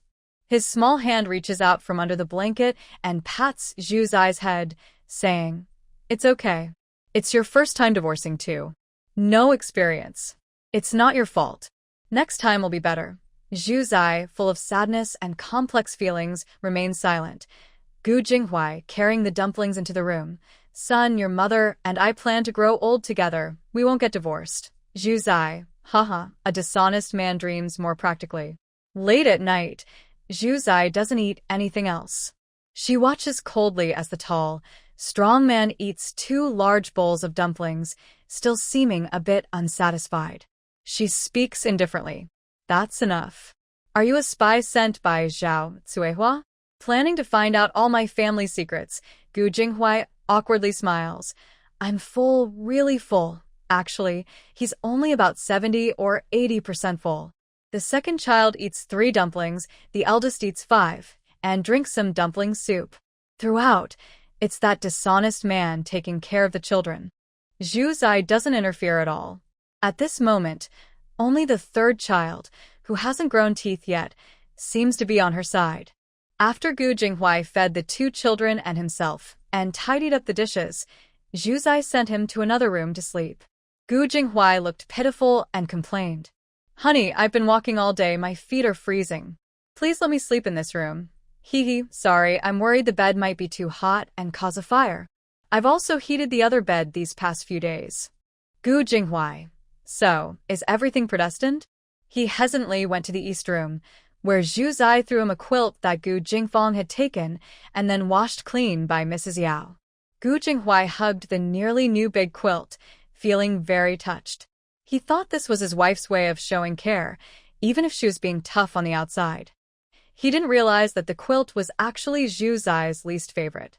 Things at the stone house had calmed down, but the Gu family was still restless since the second son went back alone.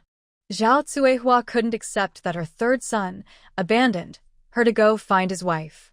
This little brat is really ungrateful. He forgets his mother after getting a wife. No, I have to find him. He must have brought back a lot of money. I won't let him support that mother and children.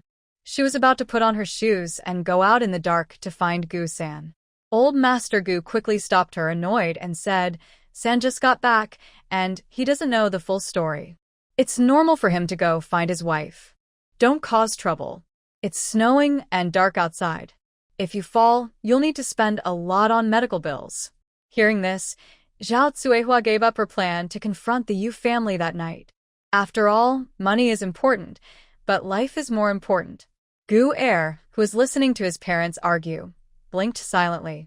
He didn't say that his third brother, knowing the truth, had no intention of coming back. With a mother like that who needs a wife, if it were him, he would choose a wife too. Zhao Cuihua still didn't realize that her constant, unreasonable behavior and fussing, combined with losing money, had made her sons less filial. She was still dreaming that Gu-sen would come back soon and their family would have money again.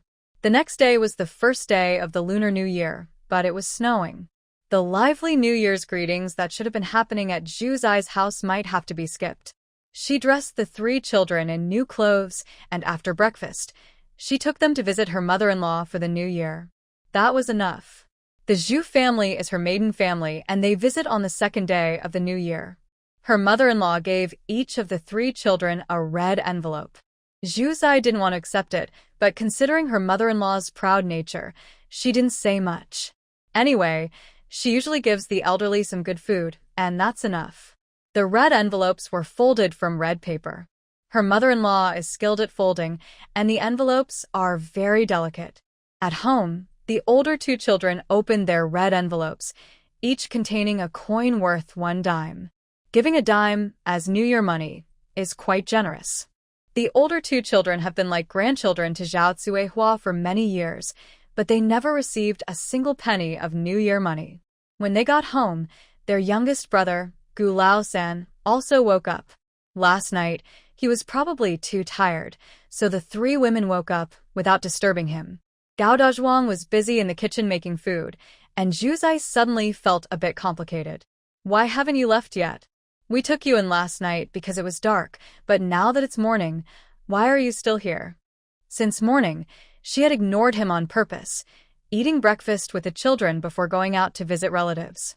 She didn't expect that as soon as she returned, he would start fussing over food himself. "I'm not leaving. Wherever my wife is, that's where I am." Zhu Zai's teeth almost ached. She had never felt such direct, passionate love before. Not in her past life, and not in the memories of the original owner. "What are you crazy for? You never used to sweet-talk me, so why are you acting like this now?" Gu Jinghuai suddenly turned to look into her eyes and said, "I never saw you so heartless before. I thought we could spend our lives together, but now that we're back, you've unilaterally divorced me. If I don't hold on tight, my wife will be gone." Gu Jinghuai's mouth moved as he spoke, but Zhu Zai couldn't hear anything anymore. In the world, it seemed only his face remained in her mind. "Gu Lao-san, what's your name?" Gu Lao-san paused suddenly, slightly exaggerated and acting hurt, and said, "Look, I haven't been back for a long time, and you've already forgotten my name. I'm Jinghuai. Big brother is Gu Jingjiang, second brother is Gu Jinghe, and the youngest is Gu Jinghai. The four of us are Jiang, He, Huai, and Hai. Don't forget that in the future. Gu. Jing. Huai." Zhu Zai's eyes became hazy, and the three treasures in her arms were about to fall. The worried voice of the eldest, the shouting of the second, and the crying of the third all mixed together. When she regained her senses, Gu Jinghuai was already holding her in his arms, separated by the three treasures. Zhu Zai's eyes were full of hatred and mockery. Is it you, Gu Jinghuai? You also came through? If so, stop pretending with me. Hurry up and ask your superiors for instructions, and quickly divorce me. I can't stand being with someone like you for another day. Gu Jinghuai's eyes were full of hurt and sadness, with a hint of obsessive despair that Zhu Zai didn't notice. He closed his eyes tightly, then opened them again, looking at Zhu Zai with confusion. Wife? What are you talking about? What do you mean I came through? Why would I pretend with you? I know I've been away a lot these years and neglected you and the girls. When I come home this time, I will definitely stay with you and not let you do any work. I've already applied to retire from the army, and I will give you all the money I get. From now on, all my wages will go to you. Please don't talk about divorce anymore. I can't be without you. Gu Jinghuai looked at Zhu Zai sincerely, his gaze steady. Zhu Zai also looked at him without blinking, as if trying to find any signs of lying or acting in his behavior. But then she thought again, and it didn't seem right. Her ex-husband in her previous life had no feelings for her. If she really came through, how could he give up the chance to divorce her? He also wouldn't act so submissively, with such tender words of love. If it really was him, then last night when she made things difficult for him, he probably would have just walked away. She listed evidence that the man in front of her was not her former scumbag husband, trying to convince herself to handle the situation rationally. But just thinking about that same name and the nearly identical face made Zhu Zai feel dizzy. Could it be that her feelings with that scumbag from 2 lifetimes are still not over? Zhu Zai suddenly pushed Gu Jinghuai away and carried the 3 treasures back into the house. Her mind was very confused now, and she needed to sort out her thoughts. Seeing Zhu Zai go back inside, the eldest and second treasures quickly turned to look at Gu Jinghuai. Big bad guy, you made my mom unhappy as soon as you arrived. 2 little boys raised their fists and made a strong gesture toward him. Big brother also looked serious, with a hostile look in his eyes. Gu Jinghuai looked at the 2 children with complicated feelings. These are probably his kids, right? Forget it. Judging by how his wife treats them, he still needs their help to win her over. His thoughts shifted, and Gu Jinghuai became a kind and caring father again. Good boy, look at this. Dad has given you red envelopes. You can use them to make your mother happy. Gu Jinghuai squatted down and took out 2 envelopes from his pocket, handing them to the 2 boys. Big brother didn't move and kept a serious face. The second boy's eyes lit up, and he reached out to grab the envelope. Big brother, is this 10 yuan? Wow, can we buy a lot of tasty food with this? Big brother hesitated and said, yes, a lot. The second boy immediately got excited and quickly snatched another envelope with 10 yuan from Gu Jinghuai's hand. Here, big brother. Let's go make mom happy. The 2 brothers held hands and went back inside, leaving an old father in the snow, watching their backs disappear. Gu Jinghuai. The peaceful quiet of the small yard didn't last long. When the sun rose, the entire Gu family came knocking on the door. Third brother, come home with me. What are you doing here? Our family is full of bad luck. Hurry and go back with mom. Yeah, third brother, you're already divorced. If this keeps up, your reputation will be ruined. Your wife and child are fine. Do you still want your future? Zhao Cuihua and old Gu hurriedly spoke as soon as they entered the yard. Gu Jinghuai's face instantly turned cold. So, when he wasn't here, was that little woman facing such a crazy bunch of people? He put away his mocking expression, stood up, and looked at his so-called family. Gu Jinghuai said expressionlessly, my wife and I are one. Wherever she is, I am there too. Zhao Cuihua's warmth towards Gu Jinghuai only lasted 3 seconds. When her advice was ignored, her true colors immediately showed. You unfilial thing. Forget your mother after getting a wife. I raised you. And this is how you repay me? You eat my food, wear my clothes. Now that you're grown, you want to turn your back on us, right? I tell you, there's no way. Since I can remember, I have never eaten or drunk for free in this family. Every bite of food I ate was earned through hard work. If it weren't for you, I would have eaten more and lived better. When I turned 16 and left home to join the army, I sent money home every month. Even though I ate your food, I have repaid you over the years. Your other sons have shown you respect and filial piety, and by that standard, I have done enough. I thought that sending you money each month was to help take care of my wife and children. I don't expect you to support them fully, but at least treat them like family. First, you forced my wife to attempt suicide, then you made her divorce me. My youngest son is only a few months old, and you've driven my wife and children out with nothing. What's wrong with you? Using my money to mistreat my wife and children.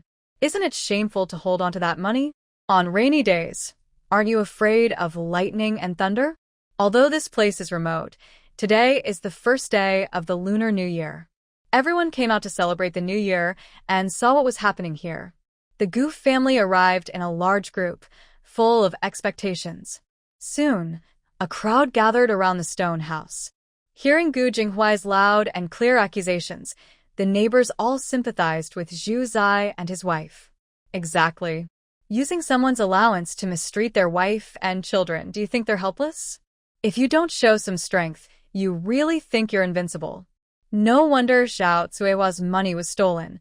Serves her right. That's what happens when you hold on to someone else's money. You can't keep it forever. That's right. This is karma. Listening to the mockery and insults from the neighbors, the Goof family looked very uncomfortable. Zhao Cuihua didn't care about that now. For her, reputation was nothing.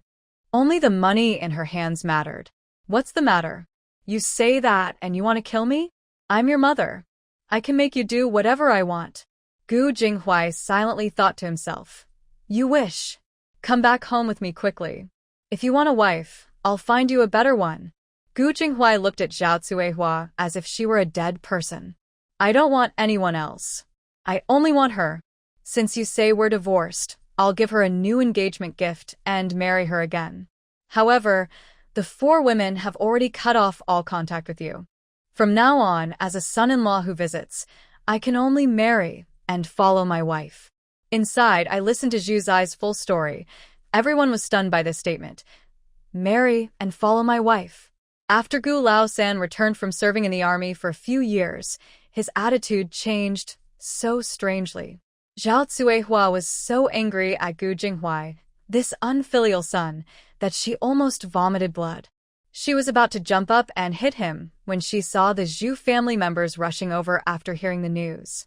Zhao Cuihua, what are you doing at my daughter's house? I tell you, our 2 families are no longer connected. If you cause trouble again, don't blame us Zhu family for being rude to you, Yao Shi said sternly. Seeing the Zhu family members, Gu Jinghuai felt even closer than if they were his own parents. Father, mother, elder brother, second brother, third brother. You're here. Come in quickly, it's cold outside. Gu Jinghuai called each person warmly, speaking gently and humbly, showing utmost respect.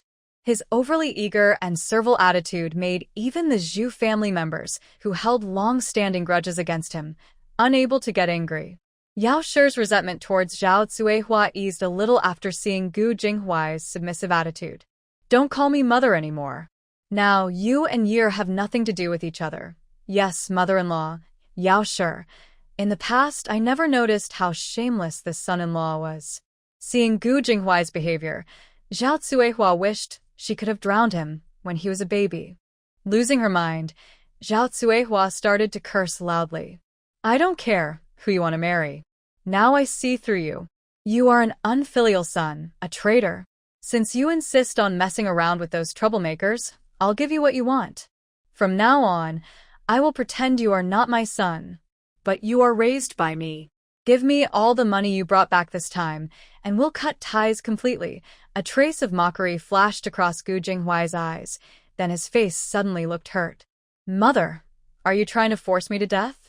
I sent you every penny of my previous allowances. Now you're still thinking about that little settlement fee? That's the only money I've had all these years. I don't care, you better give me the money now. Zhao Cuihua's manners were very bad, and now everyone understood what the Gu family's visit really meant.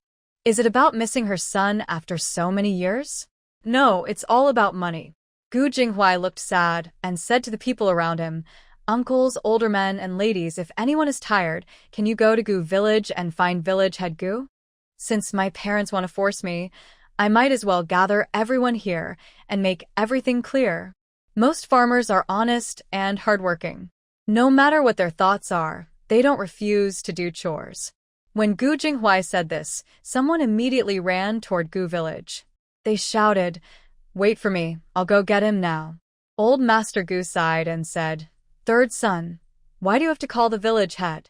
Your mother is just a bit temperamental. You're her own son. She wouldn't really hurt you, would she?" Gu Jinghuai looked serious and replied, "No, she won't hurt me. She's just been holding on to my allowances all these years, not spending a single coin on my wife and children, and even made them leave their home. How can that be considered hurting me?" Hearing this, some people nearby couldn't help but laugh out loud. Old Master Gu's face twitched, unsure how to react. Zhu's second sister quietly leaned close to Zhu's third sister and whispered, "I never noticed before, but it turns out that old third Gu can be quite funny." Zhu's third sister looked expressionless and said, "Maybe it's because his wife ran away and his true strength as a man just burst out." While waiting for village head Gu to arrive, Gu Jinghuai acted like the host, rushing ahead of Zhu Zai to welcome the Zhu family inside. "Father-in-law, mother-in-law, please come in and stay inside. It's so cold outside." The Zhu family all looked awkward and said nothing. He seemed to not understand who is actually the host now. The stone house only has 3 rooms, and not everyone can fit inside. The men from the Zhu family were outside dealing with the Gu family, while Mrs. Yao took her daughter-in-law inside. "Zai, what are your thoughts now?" Zhu Zai looked confused and asked, "What thoughts?" "It's about old third Gu. I see his attitude, and it seems like he's leaning towards you. Could it be that he is interested in rekindling your relationship?" Mrs. Yao asked with a hint of curiosity and hesitation. Zhu Zai immediately thought of that scoundrel from her past life, who shared the same name and face as the bad man, and felt a wave of disgust. "Come on, Mom. It's his business, what he thinks. I don't want to be with him." Mrs. Yao looked a bit disappointed. This time, she looked at old third Gu and thought he was actually quite decent. If her daughter stayed with him, it wouldn't be so bad. After all, there are 3 children to consider. And as a father, he is reliable and steady. Zhu Zai didn't realize her mother was already wavering after just one meeting. She couldn't help but feel that some things truly reflect the spirit of the times. Mother-in-law is getting more and more satisfied with her son-in-law, a wise saying, honest and fair. Her mind was very confused right now, but no matter how complicated her feelings about old third Gu were, she decided to put them aside for now and focus on dealing with the disgusting troublemakers from the Gu family first. Soon, village chief Gu arrived. He was already overwhelmed. He used to think that wherever Zhu Zai went, trouble would follow. But this time, she hadn't even left her house, and trouble came knocking at the door. In the future, he really wanted to ask if Zhu Zai had a trouble magnet trait. "What's going on with your family?" "Hey, old third, you're back? When did you return?" The person who called him didn't explain clearly, just told him to come help handle some issues for the Gu family, then hurried off. He looked like he was rushing to see some gossip. Because of this, village chief Gu was very excited when he saw Gu Jinghuai. He was the best young man in their 10-mile radius. Thanks to such a talented young man, he felt proud and stood straighter. Gu Jinghuai also respected the village chief and politely said, "Uncle Village Chief, I just got back last night. Sorry to trouble you for this trip. There's a small matter at home that needs your support." "What's the matter?" "Well, I just returned and found out that my mother-in-law mistreated my wife and children when I was away, even forcing my wife to the brink of death once, and in the end, she divorced us. From now on, I can only be Zhu Zai's husband. Even if we divorce, I am willing to pay to become a son-in-law of the Zhu family. Since the Gu family no longer has any connection with her and her son, I also have no relationship with the old Gu family in the future. But my parents raised me, so I want to show my filial piety. I will give up all the allowances I sent home before and let my parents handle everything. I also give up the house from the Gu family. I am willing to leave with nothing. From now on, I will be part of the Zhu family." Zhu Zai, Is such a shameless person really her unfaithful husband? The Zhu family members. Have we agreed? And now you just declare that you are part of our Zhu family? After hearing this rebellious speech, everyone around looked confused, as if asking, who am I? Where am I? What did I just hear? Nowadays, are there still people who are so eager to be a son-in-law and do it confidently? Is he not afraid of being betrayed? What kind of people in the village become sons-in-law? Usually, it's because the family has many sons and is poor, so they send one son out to be a son-in-law for a family with no heirs. Or, it's because the young man is alone, with no parents or siblings. When the father-in-law's door opens, he comes to settle in. Gu Jinghuai doesn't take anything from the family and is eager to be a son-in-law. Doesn't that embarrass the Gu family? Old Master Gu was so angry his beard almost flew off, pointing at Gu Jinghuai and unable to say a word. Zhao Cuihua suddenly realized and shouted loudly in anger. You're dreaming, taking my money, and wanting to join his Zhu family. Dream on. You little brat, I think you just want to force me to die. Fine, if that's the case, I'll die to show you. She then rushed toward the wall of the yard. The Gu family members shouted and hurriedly tried to stop her. Gu Jinghuai just stood there, watching indifferently, with a hint of sarcasm on his face. What era is this? Still playing the drama of crying, making a scene, and threatening to hang oneself? Only those great filial sons might fall for it. Zhao Cuihua flailed around but didn't reach the wall. Her attempt to hit her head and die failed. Seeing Gu Jinghuai's calmness and not caring at all, she suddenly became furious and humiliated. You ungrateful wolf. I really wasted my love on you. Watching helplessly as my mother tried to take her own life, not even moving her feet, Zhao Cuihua cried and sang loudly, truly showing the image of a rural scolding woman. Gu Jinghuai looked very sad. Mother, since you're so ashamed and angry at what you've done, as your son, I want to be filial. I can't stop you. If you've decided to die, then go ahead. I will carry on and live well for both of us. Zhao Cuihua was so angry she almost couldn't breathe. Old Fourth Gu stepped forward, looking disapproving, and said to Gu Jinghuai, Third brother, how can you talk to mother like that? You've changed, you're not the same as before. Gu Jinghuai replied indifferently, Oh, wait until your wife leaves you and your family is fighting over your money, then come talk to me like that. People who thought Gu Jinghuai was being too harsh suddenly felt it wasn't a big deal anymore. If it were them, they would have already argued with their parents. Taking advantage of others while suffering themselves, who would keep doing that? They live this life, not to help others. Old Fourth Gu's face turned purple from being insulted by Gu Jinghuai, and he couldn't say a word. Seeing her favorite youngest son being scolded, Zhao Cuihua immediately acted like a protective mother hen. You little brat, what are you saying? How dare you talk like that about your fourth brother? Have you gone completely mad? Gu Jinghuai's expression turned cold. Who are you calling a little brat? And what about old Master Gu behind you? The ancestors of the Gu family? Do you think you can say that and still respect the Gu family? When he said this, many of the Gu family members watching were unhappy. Even village chief Gu looked at Zhao Cuihua with disgust. Old Master Gu's face turned red with shame. With a loud slap, he hit Zhao Cuihua. You ignorant, foolish woman. Spouting nonsense all day. Zhao Cuihua's eyes widened in anger. Over the years, old Master Gu had been suppressing her, not daring to speak harshly. When did he become so bold that he dared to hit him? She immediately lunged forward, grabbing 2 handfuls of his clothes. The elderly couple suddenly started fighting in broad daylight, shocking everyone. What kind of scene is this? As the family members hurriedly separated the two, Zhao Cuihua's hair was disheveled, and old Master Gu's face was completely strained. Village Chief Gu felt a headache coming on. How exactly will your family solve this matter? Hurry up and come up with a plan. I will witness it for you. Jinghuai Gu immediately replied, I am now the son-in-law of the Zhu family. From now on, I have nothing to do with the Gu family. The Zhu family members from start to finish had no room to argue. How come we didn't know? Zhu Zai. Does he really have no shame? Old Master Gu was anxious. His son, who was serving in the army, Why should the Zhu family benefit from him? Third son, stop talking nonsense. You will always be a member of the Gu family. Zhao Cuihua suddenly jumped out and shouted, "You must leave the money you brought home this time." Jinghuai Gu sneered and said, "I came back this time because I was seriously injured and can no longer return to the army. The organization gave me a settlement fee, which is my support for the rest of my life.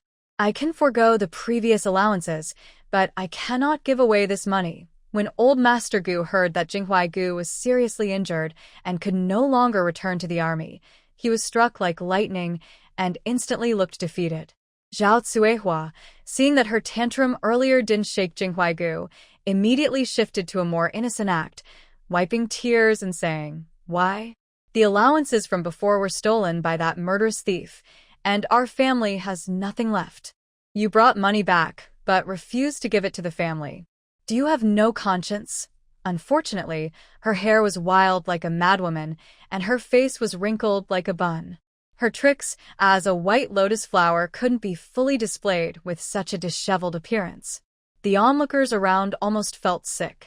Jinghuai Gu showed a surprised expression at the right moment, hesitated for a long time, then firmly said, "If it was stolen, is that your problem? Who told you not to hide the money properly? Perhaps this is fate.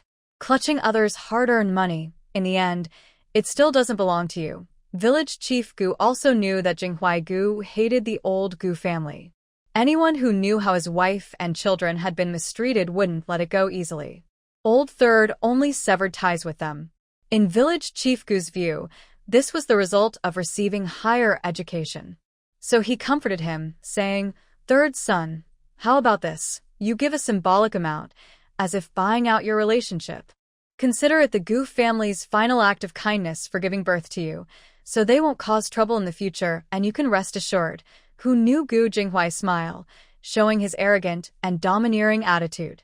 "The placement fee is 400, and I won't give a single cent. My biggest mistake is that I follow the lowest standard, just like how much respect the other brothers give. I learned this from Grandma Zhao. Among the 4 families, ours is the worst. I can be a bit more filial. It's my conscience as a person. After all, I will be a son-in-law in the future, and I have to consider my wife's feelings. I can't keep moving things back to my parents' house all the time. If you cause trouble, I'm not afraid. I will go to the town or the county, and I will accompany you. I don't believe that I, who left everything behind, am unreasonable. But I want to say one thing in advance. Even though I have stepped down, I have many comrades in arms. If I accidentally say something wrong in the future, causing your family to lose their accountant or shop assistant jobs, or to be unable to get married, don't blame me." At this moment, Gu Jinghuai's military roughness was clearly revealed. Everyone realized that Gu Jinghuai, who had been out in the world for many years, was no longer someone they could casually provoke. Zhao Cuihua's eyes widened, clearly finding it hard to believe what Gu Jinghuai said. "Third and fourth brothers and Jingfang are your own siblings. Who knows? Your whole family is my so-called relatives, right? Don't you all take advantage of me not being home to bully my wife and children?" When these words were spoken, the room fell silent. Everyone knew that Gu Lao-san was heartbroken by the Gu family and had no more feelings left. Zhao Cuihua still insisted on disagreeing, but this time, she no longer dared to shout loudly. Gu Lao-si and Jingfang were her lifelines. No matter how unwilling she was, she dared not threaten their future for the sake of Gu Lao-san. That little brat was just a wolf cub, Zhao Cuihua thought bitterly. The other members of the Gu family were also frightened by Gu Jinghuai's aura and dared not speak further. Village Chief Gu saw the situation and felt relieved. These days, he was annoyed by the trouble caused by the Gu family. If today could be resolved, it would be a relief for him. He immediately decided, since things have gotten so out of hand today, it's not a good look. If you all listen to my advice, let's each take a step back. Aunt Zhao, when a tree grows big, its branches spread out and children grow up and leave home. As the children become adults, they will eventually part ways. Since Juzi and his mother have already separated, and the third son wants to live with his wife, I think it's best to have all 3 families officially split now. If the third son is willing to give up his share, you shouldn't be too harsh. Don't take everything from the children, or take their hard-earned money. That was how things were done in the past. In my opinion, the third son didn't ask for his previous allowance because the child was filial. This time, the third son was hurt deeply by you and got angry, so he wants to cut ties and stop contact. But after raising a family, it's not easy to just cut everything off. Let's follow the third son's wishes. In the future, give some respect during festivals and holidays as a token of gratitude for raising him. If you keep arguing, no one will look good. From now on, the old Gu family is not allowed to bother Zhu family anymore. The third son should also remember to show respect to his parents. Do you think this plan is good? If yes, let's write a formal agreement today. If not, you two can argue it out yourselves. Once you agree, come back and ask me to witness it. After the village chief finished speaking, before the Gu family could reply, Gu Jinghuai said, "Village chief, thank you for being fair and just. I think your suggestion is very good, and I will follow it seriously. But one thing, if the Gu family dares to cause trouble again, I will stop showing respect." Gu Jinghuai agreed quickly in words, but he couldn't help giving a warning. The Gu family members were almost furious. The village chief's words sounded fair and balanced, making both sides step back a little, with no one seeming to be favored. But in reality, the Gu family's money was stolen, and even if the third son wanted it, he couldn't get it back. He chose to give up voluntarily and gained a good reputation. In the end, the third son kept his settlement money, escaped from a family of bloodsuckers, and came out ahead. The Gu family lost a long-term source of income, gained nothing, and looked foolish. How could the Gu family agree to such a plan? They were like leeches seeing blood, and wouldn't let go easily. But with Gu Jinghuai's threat on one side and the village chief's favoritism on the other, the Gu family was stuck between a rock and a hard place. Old Master Gu gave Zhao Cuihua a signal. Zhao Cuihua rolled her eyes and fainted. The Gu family members quickly went along with the situation and no longer commented on the village chief's suggestion. They all hurried to carry Zhao Cuihua back home. In the past, it was usually second brother Gu's job to carry people because he was the biggest among the brothers. But this time, he was thinking about the money and tickets that Gu Jinghuai promised him last night. He didn't worry about his mother, who had fainted, because she was healthy and well-fed at home, especially since Gu Jingfang and fourth brother Gu often took the most care of her. Since she kept fainting, it was probably just an act.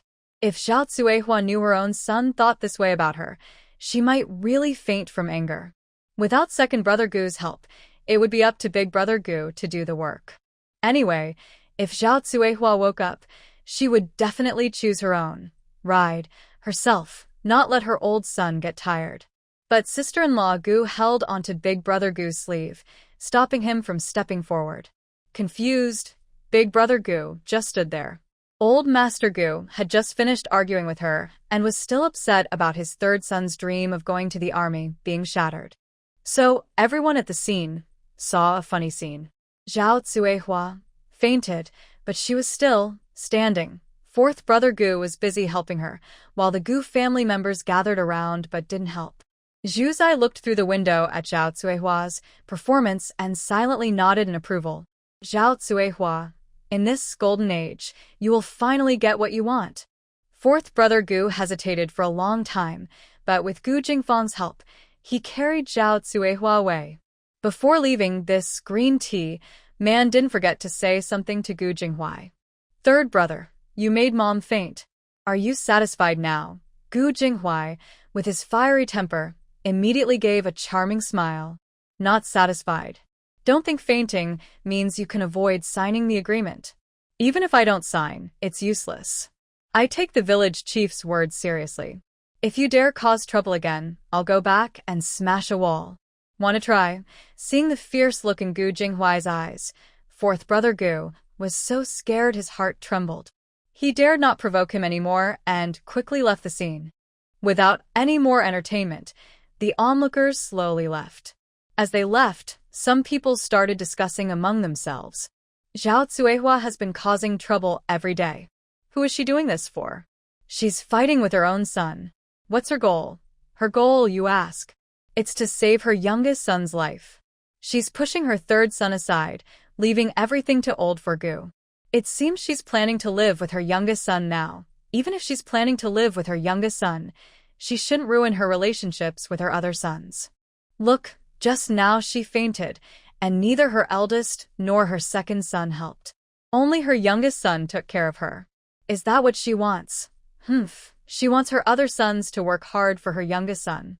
But no one is stupid. Old third Gu just rebelled.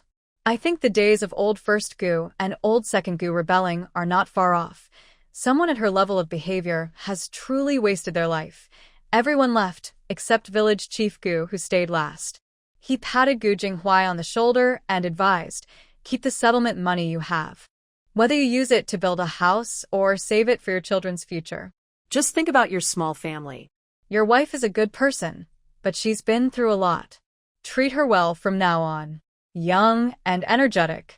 Your future days will definitely be better. Hearing village chief Gu call her, your wife, made Gu Jinghuai feel very happy.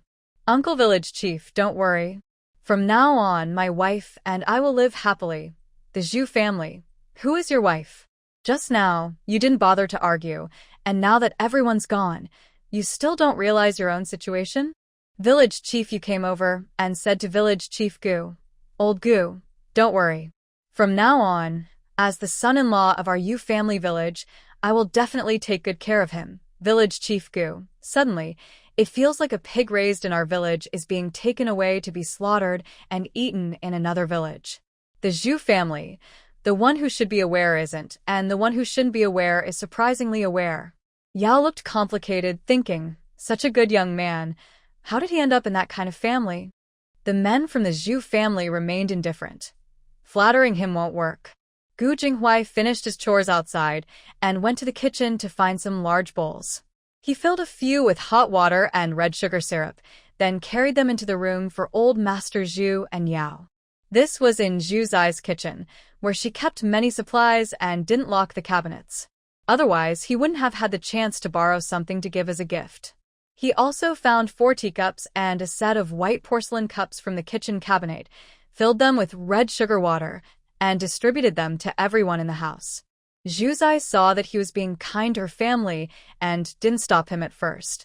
When he finished and entered the room, she looked at him coldly, expressionless, and said, "You're quite good at giving gifts with borrowed things." He chuckled. "Hee, I give you money, all my money. We're family, no separation."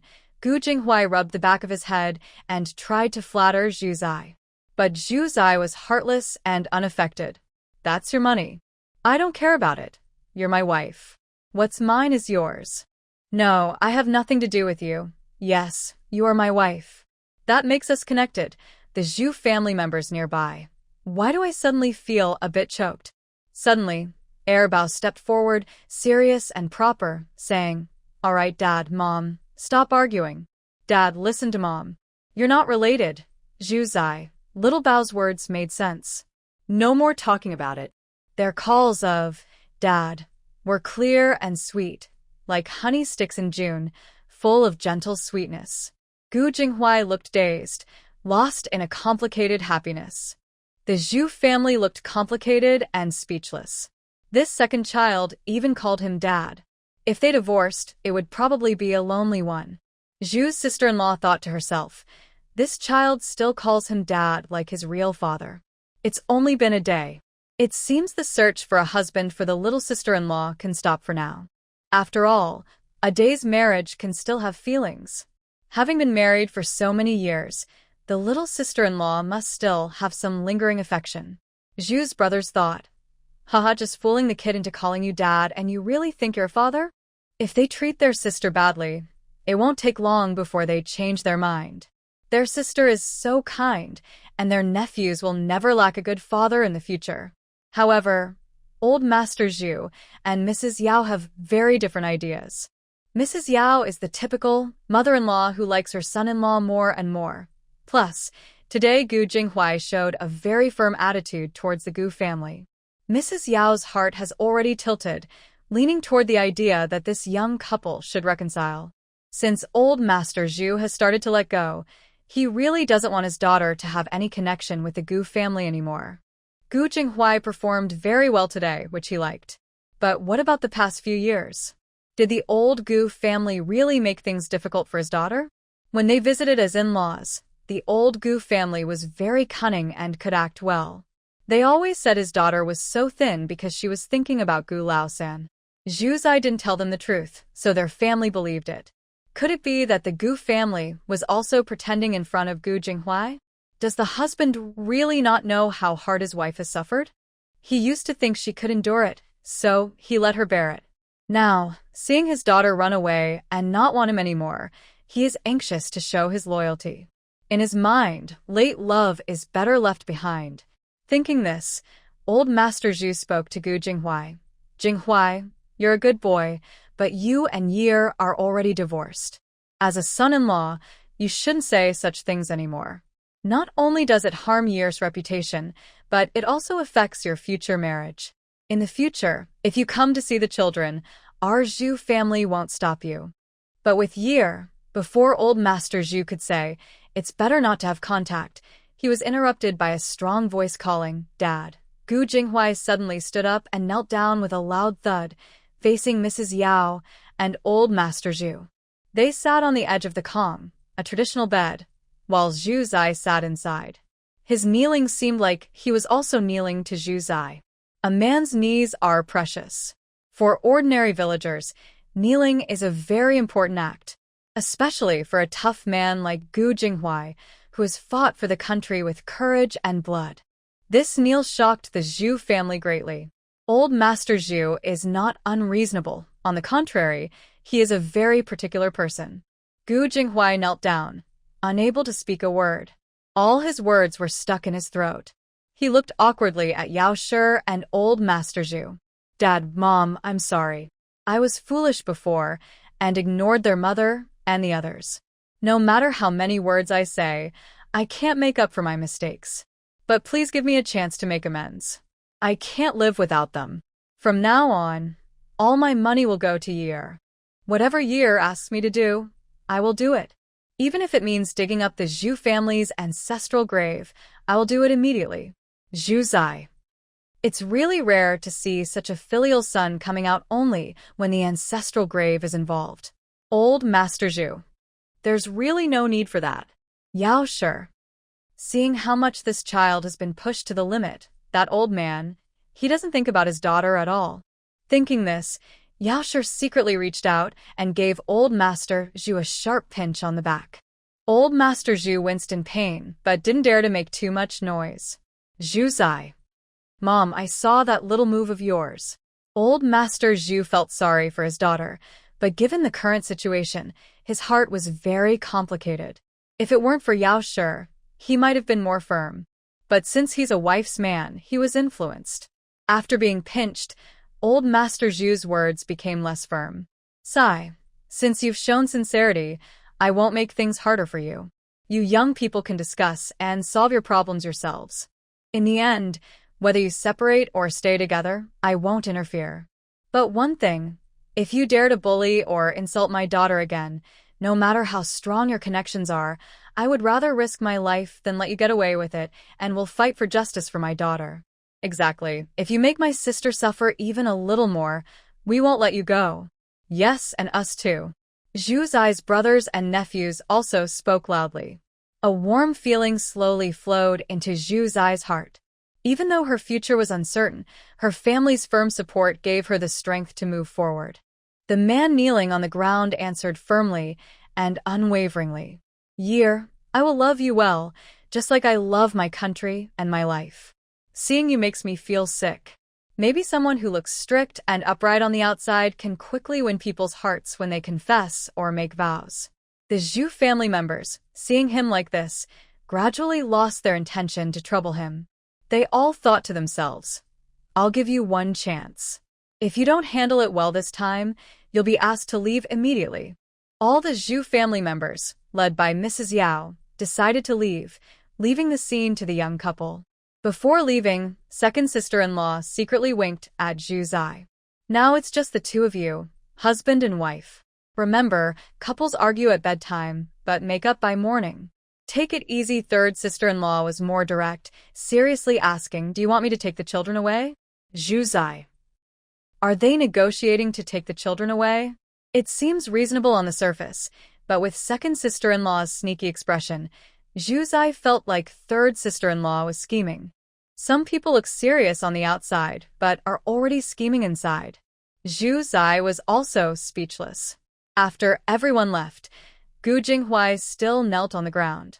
Get up, I want to talk to you. Gu Jinghuai stood up and gave Zhu Zai a pleading look. Wife. De Bao, take your younger brother to Grandma's house to play. De Bao was obedient. Knowing that his mother was discussing something he couldn't solve, he obediently followed her instructions. Got it, Mom. But the second child, who was lively and curious, was quite active. Most importantly, he had a strong sense of comparison. Mom, what about Sanbao? Zhu Zai's head was bald. What is he going to do? Can your brother carry him? Or can you carry him? Second child looked serious. Then just throw him in the east room to prevent him from eavesdropping. Zhu Zai, he doesn't understand anything. Why bother with him when you and I can't even crawl yet? Second child. Mom, you have to be fair. We are all your sons. It's not right to chase us out of the house, and he's still hanging around. You shouldn't feel sorry for Sanbao just because he's ugly. Zhu Zai. Sanbao. Am I ugly and unworthy? Gu Jinghuai was quite perceptive at this moment and gently took the second child to comfort him. He whispered something into the child's ear, and the little troublemaker quickly gave in. No wonder he's the fastest to call someone dad. After the two sons obediently left, only the three of them remained in the room. Zhu Zai also put away her smile. Gu Jinghuai, I don't care what your current status is. Divorce is necessary. No, I won't agree. If you keep talking like that, I won't discuss it with you anymore. As soon as Zhu Zai mentioned divorce, Gu Jinghuai's face changed. He looked quite upset, sat aside, and turned his back to Zhu Zai, feeling resentful. Zhu Zai. Haha, whether you're angry or not, do you expect me to coax you? Bah. Do you even deserve to act like a scoundrel? Zhu Zai didn't care about his thoughts and said to herself, I didn't argue with you just now because I don't want more people to interfere in our matters. Think carefully. During this time, you can see other girls. The children belong to me. Even if you remarry, it won't affect your family. When you've made your decision, we'll officially proceed with the divorce. Gu Jinghuai, with his back to Zhu Zai, was full of sadness and anger. He felt like he had a mouth on his body, but he couldn't break Zhu Zai's prejudice. Tell me, how can we continue to live together? We already have 3 children. Divorce is impossible. I won't agree. I won't let my son recognize someone else as his father. Gu Jinghuai spoke firmly, but Zhu Zai was filled with hatred for him. She looked at him with malice and said, What should I do? Just seeing your face and hearing your name makes me feel sick. What can I do? I can't live with you anymore. If you don't want to find someone else to remarry, that's your business. But if I find true love, I will kick you out without hesitation. You don't want a divorce? Are you planning to wear a green hat? Haha. Gu Jinghuai felt a bitter, metallic taste in his throat, and a familiar sense of despair welled up inside him. No, the current environment won't allow it. They might throw you into a pigsty or parade you around with a hat. Zhu Zai scoffed. That's better than putting up with you. It's disgusting. Gu Jinghuai suddenly felt darkness surround him, his mind buzzing, while Zhu Zai's words kept echoing in his head. That's so disgusting. Absolutely disgusting. No, Zhu, you misunderstand me. I can explain, Zhu. Gu Jinghuai tried to speak, as if wanting to tell Zhu Zai something, but he was sharply interrupted. Shut up. Don't call me that. You don't deserve it. Zhu Zai looked at him fiercely. The words, Zhu, were how that scoundrel from his past used to call her. Before, it sounded sweet like honey. Now it felt like poison. Gu Jinghuai, I tell you, if you don't divorce me, I will definitely make you regret it. If you have the courage, find proof and accuse me. I accept it, because even if I die, I won't stay with you. Even if I die, I don't want to be with you. No, I can't die. I won't let you die. I won't let you die again. Gu Jinghuai seemed to fall into some kind of spell, suddenly rushing forward and holding Zhu Zai tightly. Don't die, don't die. This time, I will protect you well. I won't leave you again. Please don't die, I beg you, don't die. His strong embrace almost knocked her over. Hearing his murmurs, she wondered what kind of madness he was in. But she remained unmoved, still indifferent. In fact, she even felt like stabbing this man in the heart. Haha, you don't want me to die? Do you want to cover for me? Cover for me when I meet my lover in secret? Willingly becoming a green turtle. No, no. I will treat you well. All your worries, I will help you solve. Don't look for anyone else. Whatever you want, I will give you. Whatever kind of person you want me to be, I will become that. So what should I do? I just don't want to see your face. Fine, if you don't want to see it, then I will destroy it. After saying that, Gu Jinghuai released Zhu Zai's hands and strode out. Zhu Zai was confused and suddenly felt her heart pounding. She quickly got up, put on her shoes, and chased after him. When she reached the yard, she saw Gu Jinghuai picking up a large stone, about to strike her face. Zhu Zai was shocked. He hurriedly shouted, "Stop!" Gu Jinghuai's handheld stone was just a few millimeters away from his face. Because Gu Jinghuai used a lot of force, the sharp edge of the stone drew a long blood streak on his face. Zhu Zai ran over in a panic. "What are you doing with that? Are you crazy?" Gu Jinghuai looked at her blankly and said, "Destroy it more completely with the stone." Zhu Zai was stunned. At that moment, seeing the sincere look in Gu Jinghuai's eyes, she suddenly felt certain. Certain that this person was not her unfaithful husband from her past life, because he wouldn't have such feelings for her. Suddenly, Zhu Zai felt very uncomfortable inside. Punishing him for another person's mistake like this was clearly wrong. But looking at his face, it was just too complicated. "Put it down. Don't do that. I was just talking." Gu Jinghuai's eyes suddenly lit up, and the stone dropped to the ground with a snap. He suddenly rushed over and hugged Zhu Zai again. His big head buried in her neck, muffled, he said, "Wife, wife, wife. I knew it, you still care about me." Zhu Zai, this misunderstanding was really too big. Suddenly, she paused. A dampness came from her neck, and Gu Jinghuai's voice reached her ears. "Wife, don't leave me." Snowflakes fell on her eyelashes, and she suddenly remembered a long-buried memory from 2 lifetimes ago. In her previous life, she was just a high school freshman. Because she was pretty, she was harassed by a local troublemaker from the neighboring vocational high school. She was very scared and hesitated whether to call the police. But after the second time, those troublemakers disappeared. One day after school, she found a boy following her home. When she stopped, the boy suddenly rushed up and pressed her against the wall. That hug was just like this. His head buried in her neck, the youthful pride mixed with a helpless sadness after drinking. "Zhu Zhu, do you like me like this too?" It was like a plea or a sigh. At that moment, Zhu Zai felt a wave of sadness and sorrow. She was so scared that she was trembling and couldn't speak at all. After a while, the young man let go of her. She then realized he was Gu Jinghuai, her former middle school classmate and now a school bully. The moment she saw his face, it seemed like a wave of reason swept over him. He looked calm but proud.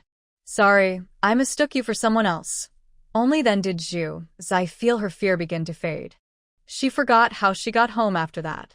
But because of this incident, she became more certain that Gu Jinghuai had a deep, unfulfilled love in his heart, like a shining light from his past. That love had been buried in his heart since school days, so much so that even after many years of marriage, he still remembered it. Because of this, she was so sure that the person who loved her or the original owner passionately was not the Gu Jinghuai from her past life. As her thoughts drifted back, Zhu Zai remembered the unloving times and the tragic, dramatic moments before her death in her previous life, which made her shiver. Gu Laosan immediately picked her up and strode into the house. She had just hurried out, not wearing her shoes properly, and her feet were cold after standing outside for a while. Gu Laosan took off her shoes, rubbed her feet with his big hands, and finally placed her small feet on his chest. That caring look made it seem like Zhu Zai was truly his princess. Lost in her thoughts, Zhu Zai didn't react right away. When she snapped out of it, she quickly tried to pull her feet back. Gu Jinghui held her small feet tightly, not letting her move, and looked up at her seriously. Sweetheart, I know you still hold a grudge against me and are angry. It's okay. I deserve it. Do whatever you want to vent your anger. I just want a chance to treat you well. I promise to treat you kindly, to treat you like a little princess, and let you do whatever you want on top of me. To be so good to you that you forget about other men. Give me a chance. Don't push me away, okay? Perhaps it was the cold wind and snow outside that froze her rationality, or maybe Gu Laosan's intense feelings burned her heart. In any case, Zhu Zai didn't immediately argue with Gu Laosan. He wasn't the scoundrel from her past life, so she had no reason to hate him. But he had such a face, and she couldn't completely let go of her doubts. So, she decided to go along with it. They would live together, raise children, and let things develop naturally. After all, they are not truly divorced now. No matter how much she causes trouble, old third Gu refuses to give up. What can she do? Even with money, she can't compete with power. Maybe if she fights hard enough, she could get a divorce. But after both sides get hurt, is that really what she wants? She's tired of making a big fuss and causing trouble. Her energy was exhausted in her past life. Now, she just wants to raise her child. As she just said, going outside to find a man and cheat on her husband is just talk. Would she really do something so reckless? If the man in front of her really was a bad person from her past, he probably wouldn't care if she looked for other men or if she was unfaithful. In his mind, he'd prefer her to be gone so he could find someone new. Fighting with a bad man and abandoning her happiness isn't her style. Even if she causes trouble, it would be as the main character, making sure the bad man gets what he deserves. Once she was sure this man wasn't a bad person from her past, her feelings for old third Gu changed completely. She became much more tolerant of him. Since you're so insistent, I don't want to argue anymore. Let's agree on something for now. We're not really married, just living together to raise the child. In the future, if you fall in love with someone else, or I do, you must go through the divorce process. No more delays. Old third Gu looked serious and said, I won't fall in love with anyone else. I only love you. But Ziwe didn't believe him. Men's words are often lies. Don't talk about that. Just promise me now, or the agreement is void. We'll get divorced right away. Old third Gu looked helpless, his eyes filled with sadness and worry. If you love someone someday, I will let you go. Then secretly follow you, watch you from a corner you don't see. If you're even a little unhappy, I'll take you back. Gu Jinghui didn't even want to imagine Ziwe loving someone else. Making such a promise was already difficult for him. Ziwe didn't keep pushing him. When he agreed, she felt like a big weight was lifted from her. Now their relationship was clear. Her life could return to stability. At least, she won't have to worry anymore about outsmarting the bad guy. Zhu Zai's stomach growled. She curled her toes in embarrassment, wishing she could dig a hole and hide. Old Gu quickly grabbed her ankle and said in a hoarse voice, Be good, wife, don't move. Only then did Zhu Zai realize her foot was still pressed against his chest. Did they really just negotiate like that? How ridiculous. She immediately tried to pull her foot back, but old Gu let go of her ankle. He carefully placed her foot on the bed and covered her with a blanket. Wait here for a moment. I'll go make some food. Stay on the bed and don't get up. The floor is cold and you'll catch a cold. Zhu Zai couldn't stand this gentle side of the tough man. Just as she was feeling extremely embarrassed, the usually quiet Sanbao lying on the bed suddenly started crying loudly. She instinctively went to comfort the child, but when she looked around, she didn't see him. Instead, she saw something moving under the blanket. Old Gu was embarrassed and quickly lifted the blanket, holding Sanbao and soothing him. He apologized. I was so focused on you just now that I didn't notice him. Zhu Zai. Haha, what a real father. After calming Sanbao, Gu Jinghui placed him back on the bed and went out to cook. Zhu Zai didn't have high hopes for this rough man. At this time, the word male virtue wasn't common, and 99.5 out of 100 men didn't know how to cook. Old Gu was busy in the kitchen, clattering away, making Zhu Zai worried he might burn the place down. She wondered whether she should run away with Sanbao or stay and escape with him. After wrapping her son in a small blanket, she also got off the bed. Old Gu entered the room. "Wife, what are you about to do?" Zhu Zai, caught in the act, she felt so awkward. "Oh, dinner is almost ready. I'm going next door to call the Bao and Air Bao back." She forced a smile. Old Gu went over, placed Sanbao on the bed, then picked her up and sat her on the edge of the bed. "Be good, stay at home. I'll go call the boys." Old Mr. Gu's eyes were filled with so much tenderness that it almost overflowed, making Zhu Zai feel chills down his spine. Someone who has never been loved before, when given a little love, feels it is enough. Too much love, however, makes them feel lost and unsure. Zhu Zai tried hard to ignore the discomfort in his heart as he watched old Mr. Gu leave the house. "Big brother, second brother, Dad is here to pick you up."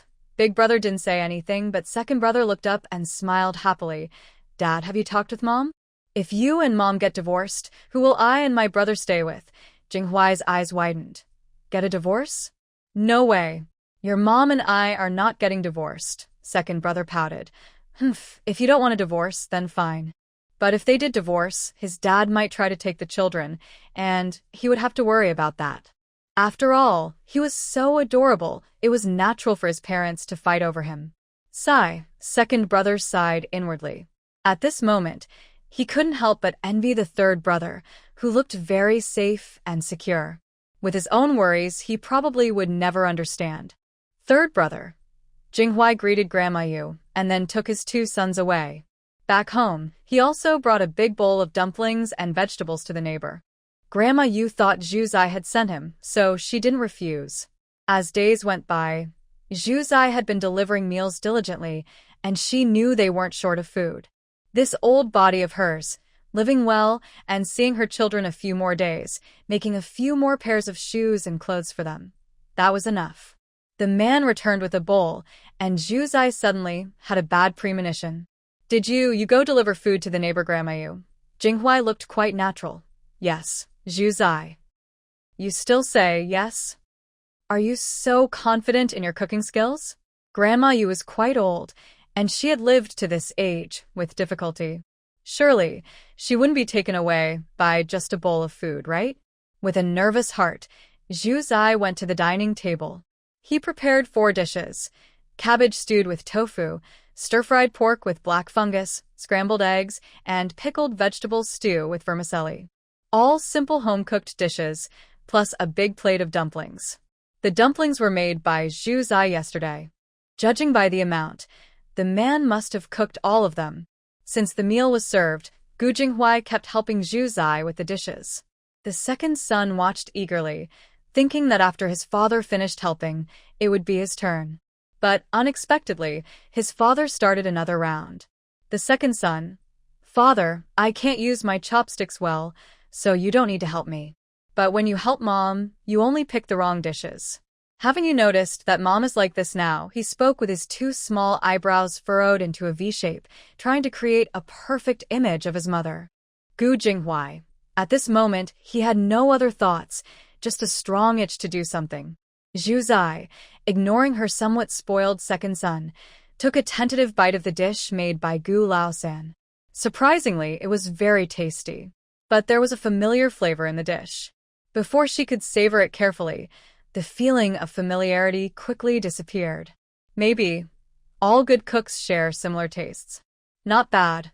After Zhu Zai gave her approval, Gu Jinghuai immediately smiled broadly, making his face look lively, with blood vessels. Zhu Zai felt a bit uncomfortable inside and hesitated. "After dinner, go to my room and get some medicine for the injury. It's okay. When I was in the army, I got hurt many times. A few scratches are nothing, but you still need to disinfect it, or it could get tetanus." Gu Jinghuai chuckled foolishly. "Hey, alright, I'll listen to my wife." Zhu Zai was too tired to correct what he called her. Anyway, whether he used sweet words or called her boss, It was all the same to her. That night, Gu Jinghui happily went to start the fire and cook. The dumplings had already been made earlier that noon by the whole family. In the evening, they ate hand-pulled noodles with 2 kinds of sauces, egg and mushroom. Gu Jinghui prepared the main dishes, while Zhu Zai mixed a simple cabbage salad as a side. Dinner was ready. After eating and digesting for a while, Zhu Zai, under Gu Jinghui's dog-like gaze, led the older and younger sons into the west room. From then on, the east room became the man's room. After a busy day, Zhu Zai was exhausted and quickly fell asleep on the Kong bed. Perhaps because she saw Gu Laosan's face today, so similar to that of a scoundrel, she dreamt of her past life. She was a middle school classmate of Gu Jinghui, but back then, they were not close. At most, she only knew his name. At that time, she was working hard to get good grades and win a scholarship. Her mother, who favored boys over girls, didn't want her to continue studying. She wanted her to go straight to work and help support the family. So, her goal was not to get into high school, but to earn a scholarship. And what about Gu Jinghui then? He was always the school bully. In high school, he went to a vocational school next to her high school, but he was still the bully. Normally, during adolescence, such an extraordinary young man would leave some impression on her. But at that time, she was just beginning to have feelings, and her crush was on the school heartthrob who studied well. The boy who always wore a white shirt, smart and handsome. Gentle as jade, a noble young master. Once she had someone in her heart, she couldn't see anyone else. Before they reconnected, Gu Jinghui's name left no real mark on her. Until she graduated and worked for a year. Gu Jinghui, who already owned a store, suddenly approached her to start a business. She, who was eager for more than an ordinary life, threw herself into it. Then, they worked hard together, fell in love over time, and naturally got married and had children. He was handsome and had accumulated experience over time. Falling in love with him and deciding to live with him didn't seem very difficult. She never really understood him. Only knew that later, he always wore a suit and shirt, rarely smiling. Together, they only shared passionate moments in bed, and sometimes Gu Jinghui cooked for her, making her feel they were truly in love. Maybe his respect and admiration for her were more than love or liking. Or perhaps he only married her because he hadn't found his true love yet.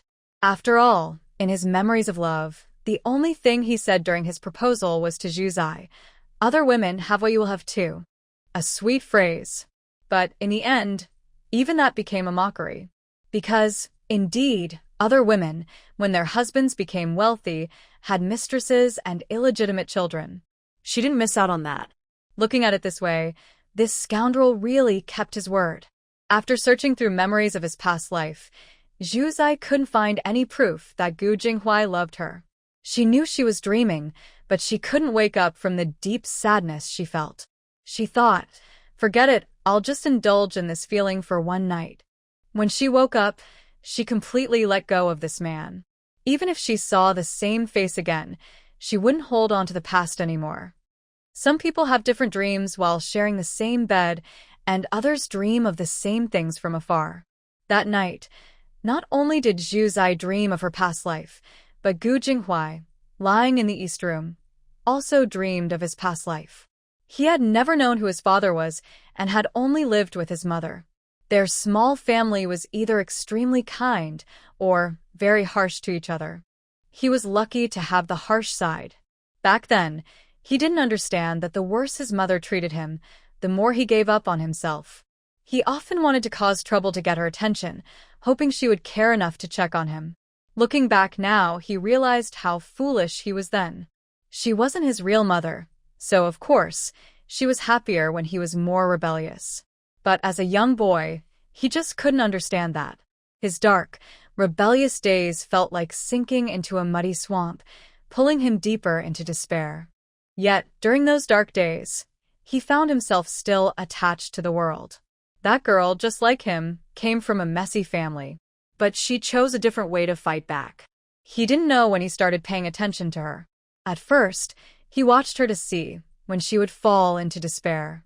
Later, as he kept watching, she gradually took up space in his heart. Maybe people who try hard really do get rewarded. So, that girl got into the city's #1 high school, and he could only attend the nearby school to stay close to her. In the past, he fought to oppose his mother. Later, he fought to gain respect, hoping to catch her attention. He felt they were from the same world. He believed she would like him. If only she could like him. Then, being born into this world would have a joyful meaning for him. So he openly fought to show off his strength. In secret, he carefully protected her, not letting her know what he had done for her. He was like a believer in love, doing things his beloved would never find out about, feeling touched and happy.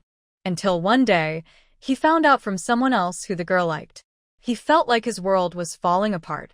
With anger and a little hope, he asked a friend's girlfriend to find out what kind of guy she liked. That evening, as the sun set, the girl's shy yet firm voice reached his ears. Like a jade in the field, unmatched in the world, I like someone gentle and refined. Gentle and refined, unmatched in the world. He didn't understand the poem, but he knew it wasn't about him at all. Still not giving up, he checked his phone. Yes, it was completely different from him. That afternoon, he drank a lot of alcohol and wanted to give up. But in the end, he couldn't help himself and went to see her again. This time, he was no longer sneaking around. He couldn't hold back his feelings, hugged her tightly, and asked why she couldn't like someone like him. Even a little bit would be enough. At least, it would give him a reason to keep living. But when he saw her trembling in fear, he felt soft-hearted again. His last bit of pride made him tell her he had mistaken her for someone else. He got very drunk, and when he woke up, the person he loved was still in his heart. He felt depressed for a while, but his wild side came back. He decided he would live well just because he wanted to. No one loved him, but he would keep living. Live well. Become someone respectable. Become the person she liked. He didn't have the right now, so he let her like someone else. But the girl he protected for so many years, why should he give her up easily? He set a deadline for her. When he became the person she liked, she wouldn't be allowed to like anyone else. Years later, his beloved girl went to college. He moved to her city to make a life. Without a high degree, he started from the bottom. He is willing to learn everything and endure any hardship. When he feels like giving up, he secretly visits her school to see her. If she smiles that day, all the suffering he endured will be worth it. Fortunately, a year after her graduation, he bought a house, a car, and opened a store. In the eyes of ordinary people, he has achieved some success. But when he unexpectedly learns about her ambitions and dreams, his inner wolf-like drive burns fiercely. This time, he boldly invites her to be by his side. Let's pursue our dreams together. Let me accompany you. Because she is with him, he feels endless motivation, and every day is full of passion. His youthful love, once unfulfilled, finally lights up his nights. He feels excited, passionate, and full of energy, but he always remembers her standards for choosing a partner and the kind of young man she liked. So, he also wears a white shirt, gentle and reserved, modest and quiet. But she doesn't know that many nights, he thinks of her deeply, and his love makes his heart tremble. He thought that after all the hardships, he would find happiness. From nothing to a billionaire, he believed he could fulfill all her dreams and wishes. But life seems never to let him be. His mother, who had never played a positive role in his life, suddenly shows kindness. He senses something is wrong, so he investigates. Before the investigation results come out, he stumbles upon a shocking secret. It turns out he is not her biological son. He was switched at birth. Her real son is the young master of the Meng Group who is supposed to cooperate with his company. The mother and son conspired against his company, and when he discovered it, they resorted to violence. They chased him in cars on winding mountain roads, finally crashing his car into the sea. He was rescued by a cruise ship after falling into the deep ocean. 2 months later, he woke up back on land. At that time, he had lost everything. His company and assets were secretly controlled by that mother and son, and his years of hard work had been stolen. But that was okay. He could start over or take back what was his. However, his beloved Aizhu, his shining moon, would never light his nights again. Perhaps heaven is hinting to him, look, in this world, there is nothing left worth holding on to. But even in death, he must avenge his family and Aizhu. He would never forgive anyone who wronged her. After working hard for over 10 years, his connections and methods were impressive. However, in just half a year, the evil deeds of that mother and son were exposed. The whole society was shocked as a secret that had lasted over 30 years was revealed. It turned out that the eldest son of the Meng family was not truly theirs. That malicious nurse who switched the babies not only mistreated the real son but also conspired after his success to harm him by planning a scheme involving his biological family. It was like a wasp sting, poisonous and deadly. When Meng's family came to find him, his parents looked full of apology, guilt, and concern, wanting to make amends. But what's the use? His Aizhu had already left. He also wanted to go with her. His Aizhu was most afraid of the dark. In school, he secretly sent her home. This time, he wouldn't let her go alone. Aizhu, remember to walk slowly and wait for me.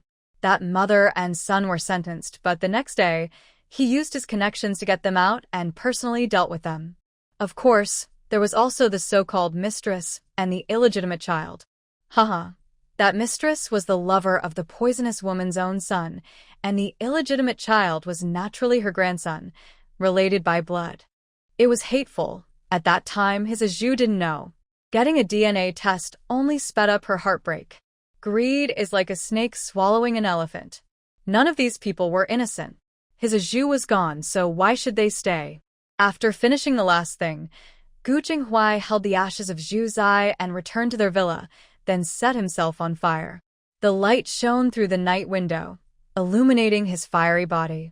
He thought that when his bones turned to ash, he would finally be free from her, never separated by life or death. His life was full of ups and downs. Before meeting her, he didn't know what sweetness was. After meeting her, he developed a longing for the world. He began to believe that good people would be rewarded. So, he started pretending to be a good person.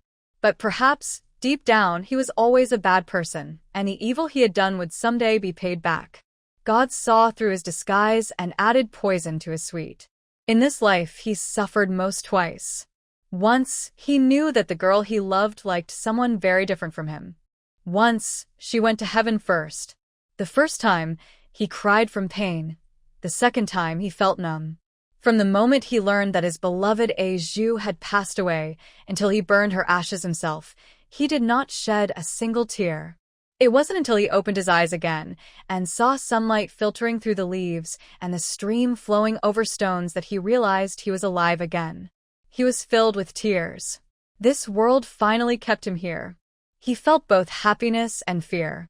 Life is precious, but without Aizhu, everything seemed meaningless. Fortunately, heaven did not abandon him.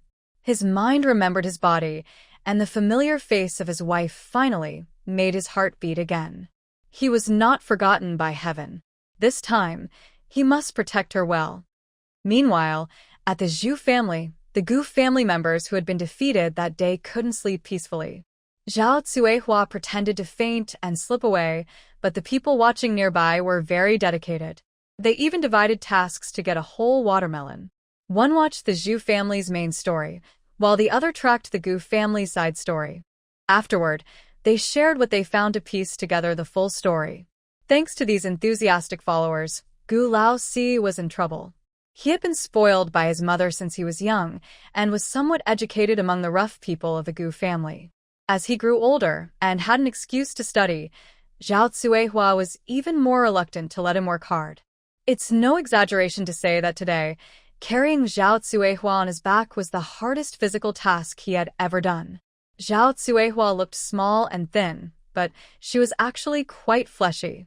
As a selfish person, she kept delicious food hidden in the house, and of course, she wanted some for herself. So, the meat they usually ate now became a heavy burden on her son. Gu Laozi was full of regret. He should have let his older brother carry him when they were in the zoo yard. Young people who haven't been beaten down by life still have some pride. Gu Laozi gritted his teeth and carried on for a while, but his pride was gone. A small stone on the road tripped him and made him fall heavily. Zhao Cuihua fell to the ground and let out a cry. Old Fourth Gu was still thinking about taking this opportunity to have his two brothers switch places with him. As a result, Zhao Cuihua was suddenly woken up by being pushed. Old Fourth Gu. He knew Zhao Cuihua was pretending to be faint. At this moment, even if he was furious, he couldn't expose her.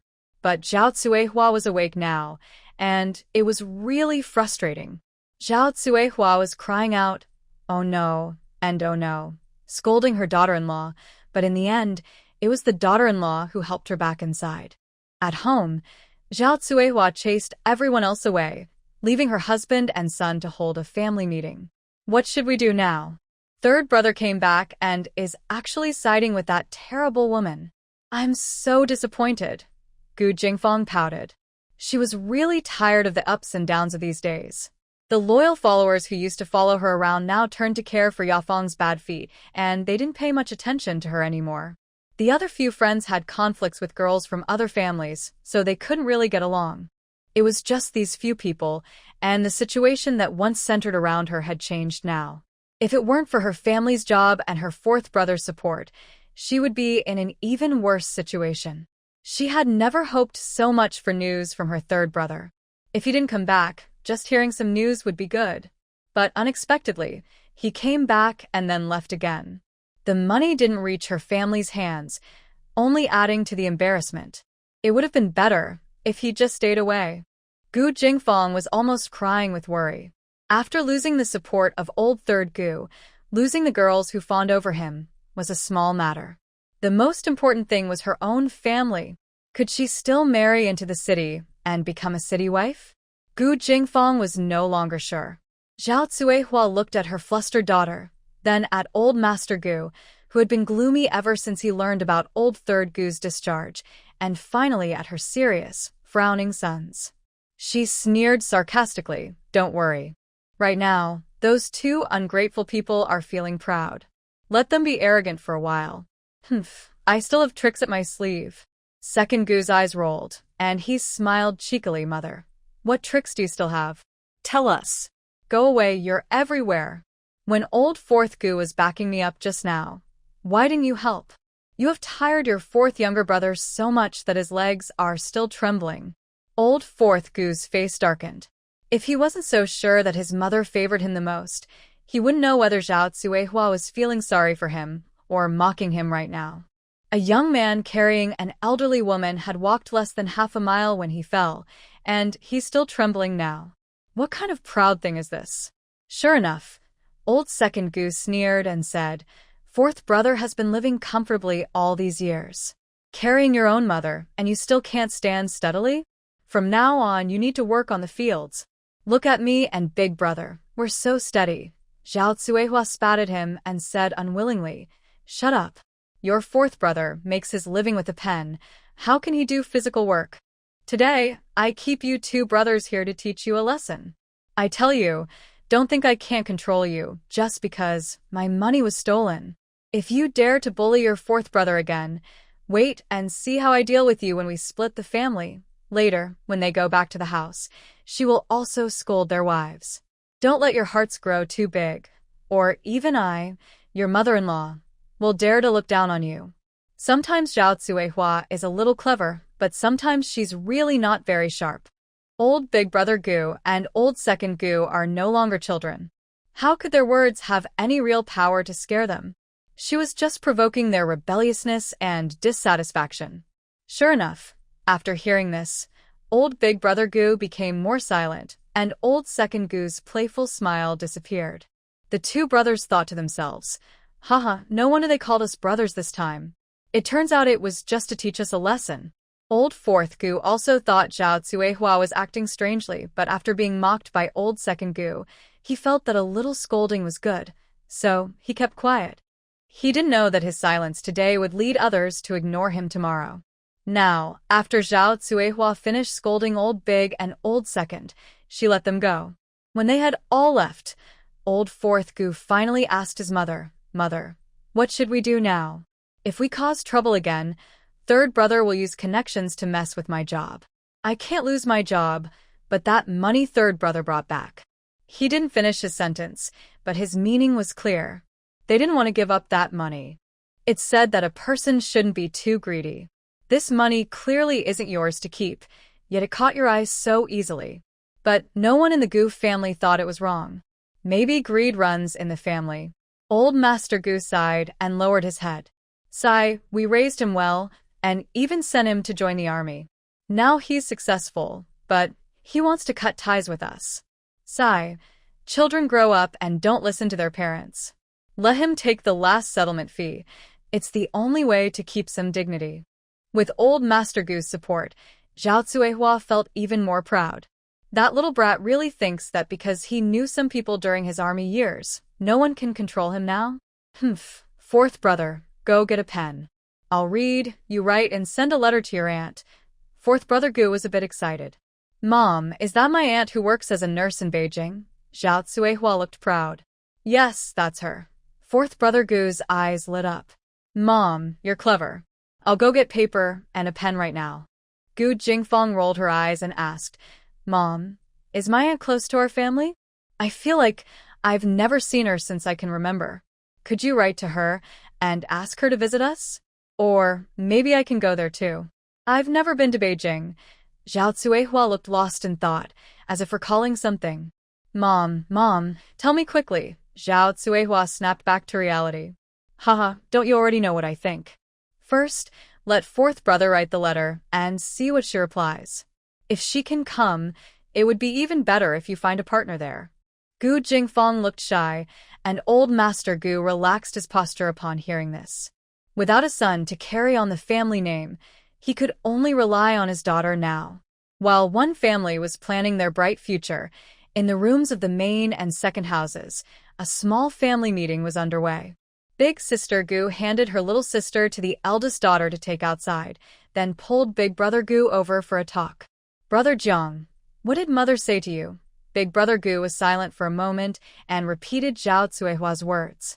Big sister Gu's eyes flashed with a brief dark shadow, then she reached out and held big brother Gu's hand, speaking softly. "Brother Jiang, it's okay. Even though mother said that now we should listen to her. When the family splits, I believe she won't treat us unfairly." Big sister-in-law Gu spoke more and more like she was teasing, which made big brother Gu feel more annoyed. Recently, he has been seeing clearly what his mother is really like. He sighed, took her hand, and said, "In the future, you should secretly save some money." Sigh. He wanted to say that she should save some money, but he spends all day earning work points, so he has no chance to save. Finally, big sister-in-law Gu smiled a little and said gently, "Brother Jiang, don't worry. I understand." Hearing his wife say this, big brother Gu also felt relieved. Over the years, he has been very happy with his sister-in-law. Of course, it would be even better if they had a few more sons. Meanwhile, on the other side, second brother Gu returned to his room, and second sister-in-law immediately grabbed his sleeve. She asked hurriedly, "Head of the family, what did your mother say when she called you all?" Second brother Gu looked tired and unenergetic. "What can she say? Does she not know what kind of people my brother and I are in her eyes? Today, she just wanted the older son to carry some burden for a while, so she called us over to scold us." Second sister-in-law Gu immediately pouted and said unhappy, "Humph, your mother always does that. She makes you and your brother suffer, while the older son and daughter-in-law enjoy the good life. She's so heavy on one side, she might even hurt herself." If second sister-in-law Gu had said this before, second brother Gu would have scolded her. But now he didn't feel like bothering. In fact, he even thought she was right. His wife might not speak well, but in the end, she only cares about him and their son. His mother, on the other hand, only cares about her own older son. He's realized who is closer and who is farther away. "Tomorrow, when I go back to my mother's house with you, you go ahead first. I need to go to Yu's village." "Why are you going to Yu's village?" "Yesterday, I led the way, and third brother promised to give me 2 jin of meat coupons and 2 yuan." Second sister-in-law Gu was stunned. Just leading the way, and he gives so much money? Has third brother become rich? Second brother Gu also felt a bit proud and said, leading the way isn't easy. I told him everything that happened at home. Otherwise, how would he know so many details? Second sister-in-law Gu widened her eyes. Did you tell him about the fight between us and third sister-in-law? Gu looked at her as if she were a fool. Are you stupid? Do I not know what to say and what not to say? Gu Seo smiled politely. Yes, the head of the family is the best. Tomorrow, when you get the tickets and money, just go straight to the town slaughterhouse to buy some meat and bring it to my mother's house. Seeing the hesitation on Gu Urge's face, Gu Seo quickly said, we can't eat at home, but I can cook for you at my mother's house, and I'll leave you a bowl in the kitchen to enjoy. Gu Lao finally agreed happily. All right. Gu Seo felt very happy. After so many years of marriage, she finally brought some meat back home. She was proud that her sister-in-law at her maiden home dared to give her attitude. Yesterday, on the first day of the Lunar New Year, Zhu Zai didn't go to the village to pay New Year's greetings. Instead, she left the old Gu family's house to handle the matter of someone coming to look for her. Although she wasn't the main person involved, as someone in the circle, watching from the sidelines was also tiring. Today, on the second day, she could take her things and visit her family to celebrate the new year. Being the favorite at her family's house made her very happy. She dressed her 3 sons in new clothes and also changed into a new outfit from her mother's brand. She packed a basket with 2 bottles of wine, 2 packs of honey cakes wrapped in oil paper, and a large piece of cooked pork liver from her space. If Yao Shi asked, she would say it was bought from the black market. She didn't dare say she cooked it herself because she lacked that skill. The space supplies would run out someday, and she didn't want to admit her cooking was terrible. Some things just can't be faked. Without the right skills, she shouldn't take on tasks she can't handle. After packing everything in the kitchen, Zhu Zai returned to her room and saw Gu Laosan holding Sanbao, looking at her pitifully. His eyes were full of longing, almost tangible. What are you doing? Why are you looking at me like that? Dear wife, you don't love me anymore, Zhu Zai. I'm talking about sharing a simple life, not about all that romantic stuff, do you understand? Zhu Zai shivered with disgust. Her son asking was cute, but a man asking was just gross. Sure enough, human nature is double standard. Seeing Zhu Zai's reaction, Gu Jinghuai didn't dare cause any trouble. He took the basket from Zhu Zai's hands, held the 3 treasures in his arms, and left the house. He thought she wanted to secretly take the kids back to her parents' house. She didn't even get up for breakfast. Last night, she told the older 2 to have cereal this morning. So, he ended up making breakfast alone, feeling lonely. He didn't want to disturb his wife's sleep, so he just took care of the 2 boys and ate with them. Early in the morning, he saw the 3 women dressed in new, beautiful clothes, looking proud and happy. They wore new silk dresses, but their clothes were dusty from yesterday's hard work, with patches on the clothes inside their bags. He realized that on his first visit to his father-in-law's house, he didn't even have proper clothes to wear. He chose patched clothes because they were cleaner than dirty ones. When Gu Urge arrived, he saw this scene. Zhu Zai, dressed in new silk, holding each of her 2 older sons' hands, both also in new clothes. Behind them, Gu Jinghuai, wearing patched clothes, carried the clean, chubby 3rd treasure, with a small basket on his back. Gu Lao, how did you become like this in just one day? With this look, can I even get my 2 yuan back? Zhu Zai didn't like Gu Lao. He had fought with her before. Why are you here? Gu Lao had a bad feeling when he saw Zhu Zai suddenly. With her around, would his 2 yuan be wasted today? I came to see third brother about something, he said. Then, he ran over to third brother. He leaned in and whispered, Third brother, do you remember what you promised me last night? Zhu Zai, who had sharp ears and overheard, felt a strange sense of unease. Why did she feel so awkward? Third brother showed no expression, nodded, then turned to go inside to get money and tickets. He confidently took out the money ticket. Zhu Zai asked, What are you doing with the money ticket for him? Old Third Gu honestly replied, He told me yesterday about what happened at your home recently. I took it as news. Old Second Gu immediately broke out in a cold sweat. Zhu Zai looked at old second Gu stiff back with a half smile. Oh, did he tell you that his daughter and son bullied Daba and Erbao, and that he and his wife fought with me? Old third Gu's face suddenly turned cold. You hit my wife. Old second Gu was so scared he took 3 steps back and hurriedly explained, trembling. No, I didn't hit her. It was your second sister-in-law. Women fighting. What can I do? Old third Gu strode over to Zhu Zai, frowning. Where did he hit you? Tell me, I'll get revenge. Old second Gu. He knew that easy gains, like a pie falling from the sky, were never that simple. Wait a moment. First, I want to ask, after you hit me, will you give me those 2 yuan? Zhu Zai, Jinghuai Gu. Forget it. Since he didn't hit you and won't give the money, let's settle this. From now on, just stay away from my house. Old second Gu was tearful and helpless. But seeing old third Gu's fierce look, he felt he couldn't take many punches from him. Between craving and pain, he chose to keep craving. This pain he decided not to experience anymore. As for how his sister-in-law Gu Er would scold him after he went back empty-handed, that was not something he needed to worry about now. After old second Gu left, Zhu Zai pretended to be polite. Oh, sorry about that. Sorry to cause a rift between you brothers. If you still want to give him the money, I don't mind.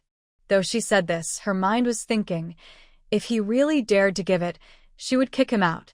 No way he could stay and cling on, pretending to be close with her enemy. She wasn't stopping him from leaving. Going back to take care of his family at Gu's house was better, wasn't it? Living in Zhu's house but thinking of Gu's. Who was she fooling? Jinghuai Gu saw her sarcastic expression and knew what she was thinking. He looked at her with a smile and said, No, all my money belongs to you. Just now, if you hadn't spoken so quickly, I would have gone back to fight for revenge. Huh, who cares? Zhu Zai rolled her eyes in disdain but was still pleased with Gu Jinghuai's attitude. Leading the 2 younger children, Debao and Erbao, she walked ahead with a straight back. Even just looking at her back, you could tell she was happy. Really good, Zhu. It's so good that you're alive. Sanbao's little hand touched Gu Jinghuai's face, and he responded with, as if replying to him. Gu Jinghuai gently shook the chubby little boy on his arm, and the gentle glow of a caring father was slowly shining from him. Do you also think so? Really? Does Sanbao also think your mother is good? Looking at the figure ahead, Gu Jinghuai felt that Zhu Zai in this life was much happier than in the last. It was a genuine, heartfelt happiness. He secretly vowed, this time I must keep her smile, even if it means being true to himself. The Zhu family had been waiting eagerly since this morning. Yesterday was too sudden, and they didn't have a proper chance to talk with old Gu or Zhu Zai. This time, when they visit her family for New Year, they must have a good talk. Of course, it wasn't just Zhu Zai returning to her family. All married daughters should go back. But Sister Zhuda was far from her family, and she was basically sold by her father back then. Her few unpleasant visits to her family had already worn out her feelings. For the past few years, she hadn't gone back. Sister Zhu Er also didn't get along well with her family. With a stepmother and a stepfather, she refused to spend money to visit those old folks. So, the 3 sisters-in-law, 2 stayed at home. Sister Zhu San's family was nearby a new village, close enough to visit when Zhu Zai came to see them. Only Yu Jinji started packing early in the morning, holding her daughter and waiting. Since their last argument, she hadn't dared to go back to her family for a long time. The Zhu family hadn't sent food over like in previous winters. Her mother asked Jiningzi to remind her several times. Finally, she had to use some of Zhu Changming's private savings to make up for it. Before the new year, Jiningzi had already come to deliver the message. Her mother told her to go back this year to pay New Year visits and bring some gifts. Yu Jinji didn't want to wait at first. As women, everyone was just a daughter at home. Her sister Zhu Zai was a very important person, so why should she wait?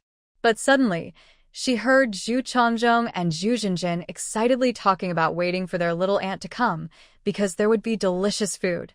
Their little aunt promised to bring them some honey cakes. Yu Jinji's mind moved. Honey cakes are tasty, and her mother and brother had never tried them. If she could get a bag to bring home later, her wait wouldn't be in vain. No one knew she was thinking this way. Everyone was waiting for Zhu Zai's family. Fortunately, they all lived in the same village. No matter how long she stretched her neck, she couldn't see. Just after she finished thinking, Zhu Zai's family of 5 arrived at the door. "Grandma, Grandpa, Happy New Year! Happy New Year!" As soon as they entered the yard, Daba and Erbao happily greeted Grandpa and Grandma Zhu. Kids are always adorable. Just saying Happy New Year made the elders smile widely. After exchanging New Year greetings, Mrs. Yao led Zhu Zai inside. The older children in Zhu's family knew their parents' attitudes. Without their parents' approval, no one called Gu Jinghuai. But no one expected that the often overlooked man, Gu Jinghuai, would be cared for by Zhu Qianqian, a little girl who was a bit slow. Everyone else had entered the yard. Even Sam Bao was taken by Zhu Changming. Gu Jinghuai was empty-handed and confused.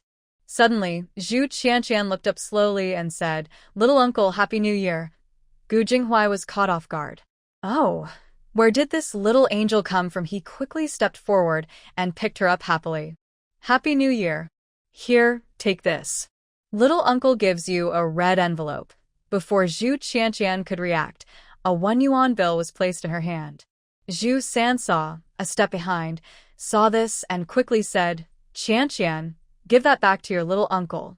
You can't take so much money." This shout drew everyone's attention. Seeing the 1 yuan bill in Zhu Qianqian's hand, the rest of the Zhu family was surprised. If it had been just a dime, they wouldn't mind the child accepting it. But even 1 yuan is too much. There are several children in the family. One received the money, but the others just watched? They only get a few yuan from relatives on New Year's Day. The Zhu family doesn't have such a tradition. However, Yu Jinji's eyes lit up instantly when she saw it, and she hugged her daughter to go forward. Zhu Changming already knew her character. As soon as this happened, he kept an eye on her, worried she might cause trouble. Seeing her eyes shine and her about to move forward, Zhu Changming quickly grabbed her. Taking the chance to tease the child, he whispered in her ear, "Calm down. Don't cause trouble." "How am I causing trouble?" The little girl's brother-in-law is giving her New Year's money. People with shallow minds see the little girl's aunt and uncle as just pretending to be close. The Zhu family members see money and try to get more. Isn't that embarrassing for the little girl's aunt? With such behavior, how can they support her in the future?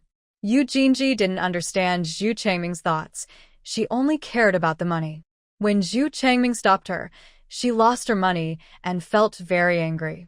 But even if Zhu Changming explained, she would still think that her daughter-in-law is not as important in his heart as the little girl's aunt. People who don't think clearly always find ways to make themselves unhappy. Under Zhu Zai and the Zhu family's refusal and obstruction, Gu Jinghuai's New Year's money couldn't be delivered. He felt both disappointed and happy. Disappointed because he hadn't gained the family's approval. Happy because his Zhu, in this life, has a family that truly cares for her. That's how it should be. His Zhu deserves all the good things in the world. If he has to suffer a lot to make Zhu happy, he would gladly do it. Perhaps because Gu Jinghuai was polite and considerate from the start, and because Zhu Zai and his mother and brother all wore new clothes, Gu Jinghuai, who wore patched clothes, looked pitiful. So, the men of the Zhu family didn't make things difficult for him. Of course, they also didn't give him a friendly look. Zhu Zai handed the basket to Yao Shi and said, "Mother, I brought wine for my father and brothers. We'll have a drink at lunch." When he heard about the wine, the old master's eyes lit up. Oh, the last time they drank wine was when the eldest daughter moved into her new home. But the previous time was several years ago. It's better to have a daughter. Being with a daughter brings good fortune. Seeing that Zhu Ziyi has already arrived home, sister-in-law Zhu is no longer delayed. She still needs to go back to her parents' house. She hurriedly told brother Zhu to quickly take the children and leave so they could come back early in the evening. Meanwhile, Yu Jinji was lingering and no longer seemed impatient or anxious like before. Zhu Changming returned to the room, planning to add another blanket for his daughter, since the weather was still cold. He urged Yu Jinji, "You go outside and wait for me. I'll dress the older girl warmly first, then come out.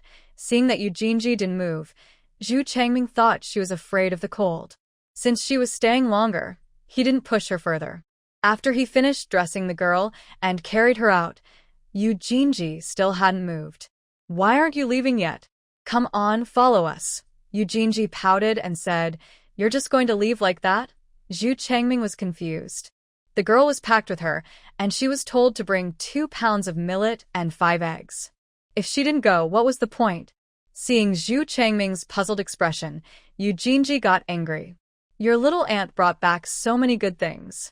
I won't take the wine, because no one at my parents' house drinks it. But shouldn't you bring half a bag of honey sugar?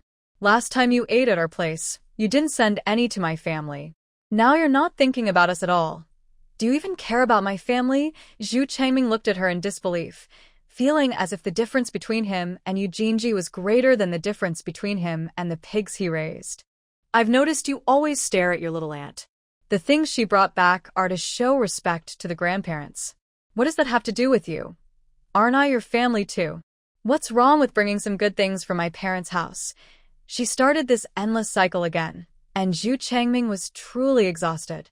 But Yu Jinji was still immersed in her own suffering, shouting, I hate it when your family always says we're one family, but in the end, they don't treat me like one. Zhu Changming suddenly looked up and stared at her fiercely. I also hate how your family expects things from us just because we're relatives, acting like the whole world owes you.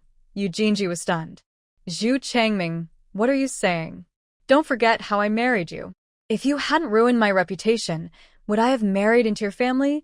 Zhu Changming laughed at her shamelessness and calmly looked at Yu Jinji.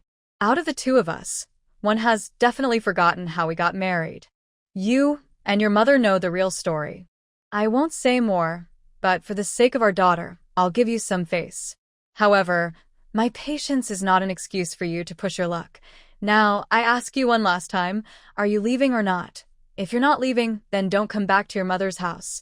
Yu Jinji's face turned pale, and she suddenly became very nervous. What do you mean by that? Did someone say something in front of you? Was it you, Yuan? That little troublemaker is just trying to make things difficult for me. Enough, stop talking. Do you still have feelings for her? Do you really want to marry her instead? At this moment, Zhu Changming's threats no longer seemed scary. What was frightening was the thought that her own guilty secrets might be exposed. Their noise was loud enough to alarm others. Sister Zhu hurried over to ask with concern. Changming, why aren't you and Jinji going back to your mother-in-law's house? Hurry up and go, come back early. Zhu Changming didn't want his family to worry, so he decided not to argue further with Yu Jinji. Yu Jinji was eager to escape and took the chance to think about what Zhu Changming had just said. Mother, I won't carry Daya anymore. You watch her at home for a while. All right, perfect timing. San Bao is here, and Daya is willing to play with him. Yu Jinji didn't even dare to ask why she wasn't carrying Daya anymore. She understood vaguely that Zhu Changming didn't plan to stay long at her mother's house. But that didn't matter now. She needed to go home immediately and discuss a plan with her mother. If Zhu Changming really found out, at Yu's village, her mother was also eagerly waiting for her daughter. A few years ago, her in-laws gave a generous New Year gift, and she wondered what it would be like this year. Something had happened this year. If Zhu's family started to show their displeasure, as a lonely widow and orphan, they wouldn't dare do much. But she would only tolerate it for this year. Once her daughter had a son, she planned to make them pay back twice as much. Thinking this, the figures of Zhu Changming and Yu Jinji appeared. Oh, Jinji, you're back. Yu Jinji forced a smile, afraid of attracting attention, and quickly pulled her mother into the yard. The mother and daughter had already planned out Zhu Changming's situation. Now, everyone knew the truth, and only a few were waiting for the moment to reveal it. In previous years, Zhu Changming would stay at Yu's house for a while. At the very least, he would visit Uncle Yu's home now and then. Building good relationships with others was helpful, especially for helping his mother-in-law's family. But this year, he simply had no mood for that. When Yu Jinbao saw his sister return, he hurriedly rummaged through his bag. He found some millet and eggs, and his face immediately darkened. He didn't even call her brother-in-law, but directly started complaining to his sister. Big sister, why didn't you bring back honey candies and white rabbit candies? I heard from the kids in the village that Zhu Changzheng's family eats white rabbit and honey candies every day. Yu Jinji shot a quick look at Zhu Changming, her face also looking unhappy. That's my aunt's gift. We don't have a rich aunt like that. Ah. I want to eat too. I want to eat. You useless thing, you can't even bring back something tasty. Yu Jinbao started causing trouble again. Usually, Zhu Changming would tolerate his annoyance and try to soothe him, but this time, he simply stood up and left. Put the things here. I'm going home first. Eat at your mother's house before you go back. Without caring about Yu Jinji and her mother's expressions, he strode out. Yu Jinji was stunned for a moment, then ran after him and saw Yu Yuelon come out and meet Zhu Changming. The two stood there, apparently talking. In the past, she would have immediately gone out to scold Yu Yuelon for being shameless. But this time, feeling guilty, she could only watch with a dark face.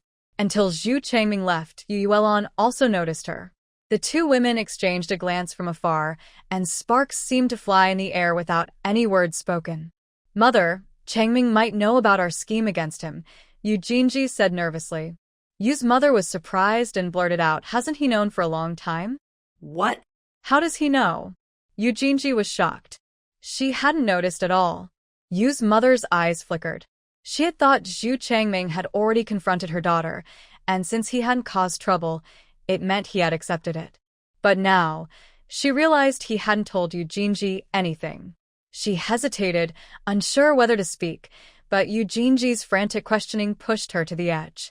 Unable to come up with an excuse, she told her about the day when Zuz Hangming visited her home. Yu Jinji was stunned and silent at the scene. It's over, it's really over. No wonder Zuz Hangming had been so cold toward her these days. It turns out he already knew everything. Haha, so now, does he look down on her? Yugoslavia Jinzila Wekrazili. Yu's mother was very frightened. Girl, are you okay? Yu Jinji didn't answer. Of course she's fine. She feels great now. She used to have worries, but now she's not afraid of anything. How the Yu family planned and thought about everything was unknown to outsiders. After Zuz Hangming went home, the family looked at each other but didn't say much. They knew Yu Jinji's temper and didn't want to reveal family troubles in front of Gu Jinghuai.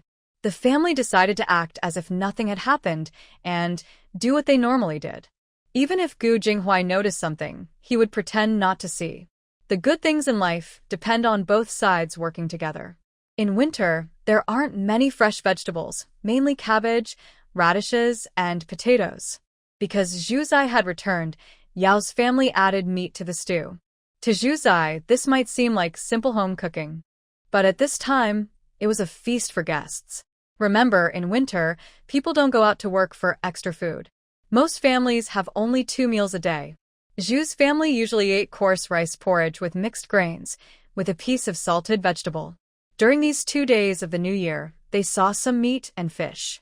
Zhu Zai couldn't stand the sight of a big table full of only stew, so she went into the kitchen and chased her mother and sister-in-law out. She started chopping pork liver, soaking dried mushrooms, and mixing cabbage.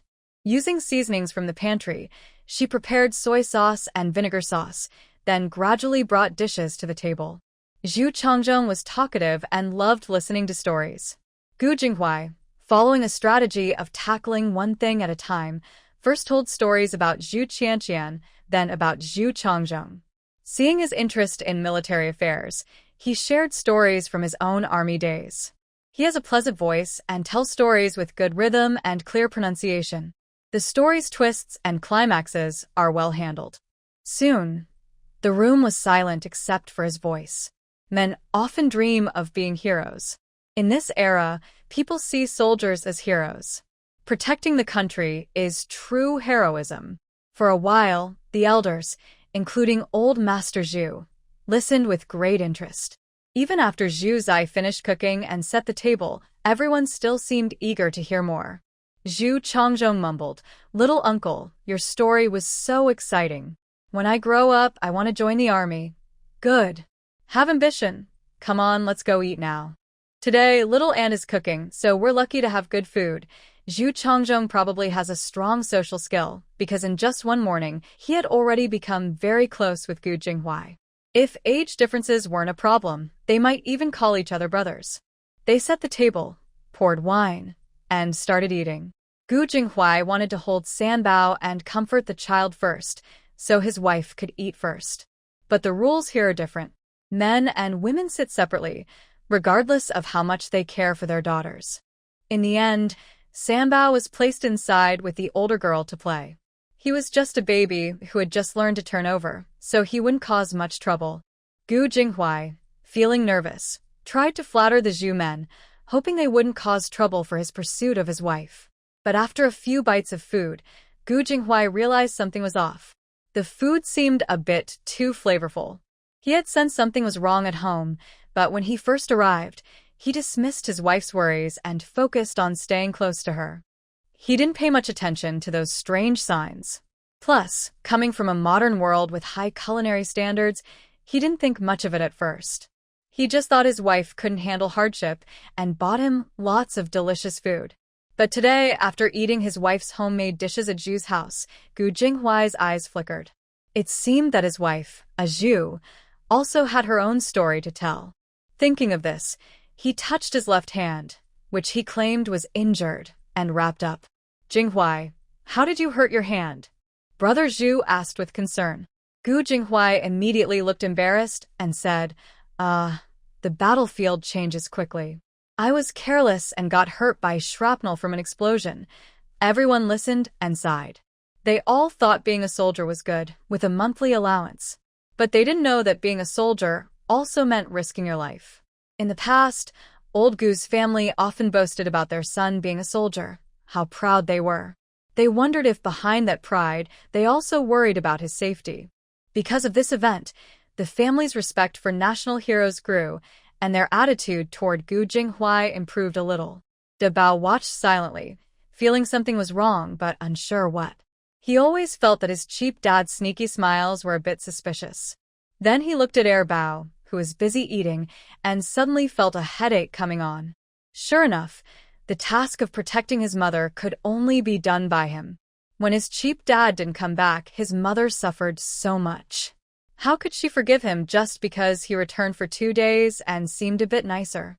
He must stay strong and not forgive his cheap dad easily. Everyone finished eating and was slightly tipsy. When men drink too much, they talk more. With the alcohol, the men from the Zhu family started giving warnings and threats. Their tone made it clear. If Gu Jinghuai caused Zhu Zai any more trouble, they were ready to leave. Gu Jinghuai swore to the sky, wishing he could dig out his heart to tell the truth. When Zhu Zai's family left, Yaoshe was tidying Zhu Zai's room and found a slightly thick envelope near the quilt pile. Old man, come quickly and look. Zhu Laoyi, after drinking, had a red face and wanted to rest a bit, but his wife called him over. What's the matter? Yaoshe handed him the envelope, which was labeled, for father-in-law and mother-in-law. He opened it and saw a bunch of large black banknotes, neatly arranged. Yaoshe trembled as she counted. There were 20 bills, totaling 200 yuan.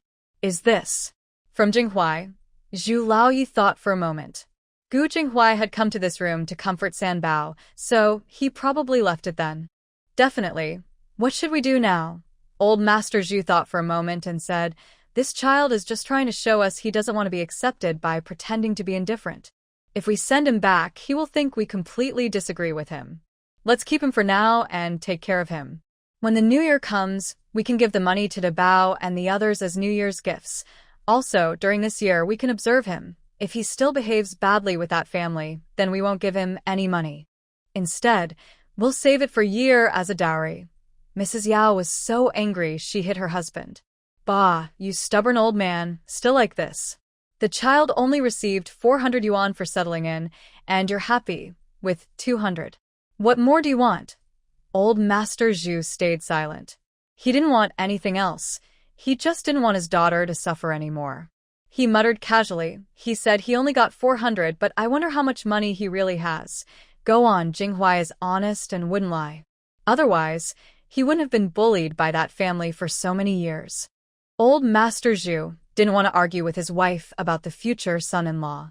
He left his daughter's room and went to sleep. Meanwhile, Gu Jinghuai, back home, also told Zhu Zai everything. Zhu Zai looked at the thick stack of money and bills in front of her and felt confused. You said you only took 400 back. She only glanced roughly, but the thickness didn't seem right. Gu Jinghuai looked shy and said, Hee, actually, I was just joking. Zhu Zai. No, with your brains, how could you let your wife be so mistreated? Zhu Zai thought Gu Lao-san was surprisingly clever. Feeling her gaze, Gu Jinghuai shivered. He quickly said, I've never trusted that family. I've known since I was young that my mother doesn't like me. I did better in school than the fourth brother, but she wouldn't let me study. Otherwise, I wouldn't have gone to the army at 16. At that time, she didn't want me to go out and wanted me to stay home and work. It was only because I offered her a subsidy that she agreed. But the condition was I had to send money home every month. From the first month, I didn't send all the subsidy back. At first, I saved 3 yuan each month by myself. Later, when my allowance increased, I saved 5 yuan. Gradually, I saved 10, 20, or even more, and I managed to save quite a bit of money. Zhu Zai suddenly became angry, pointing at Gu Jinghuai's nose and scolding, Since you have money in your hands, why don't you leave some at home for me? Do you know your wife and kids almost starved to death? Gu Jinghuai looked hurt and said, I did leave some for you.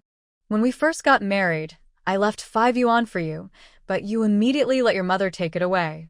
She even scolded me, saying I forgot my mother after getting a wife. Zhu Zai was confused.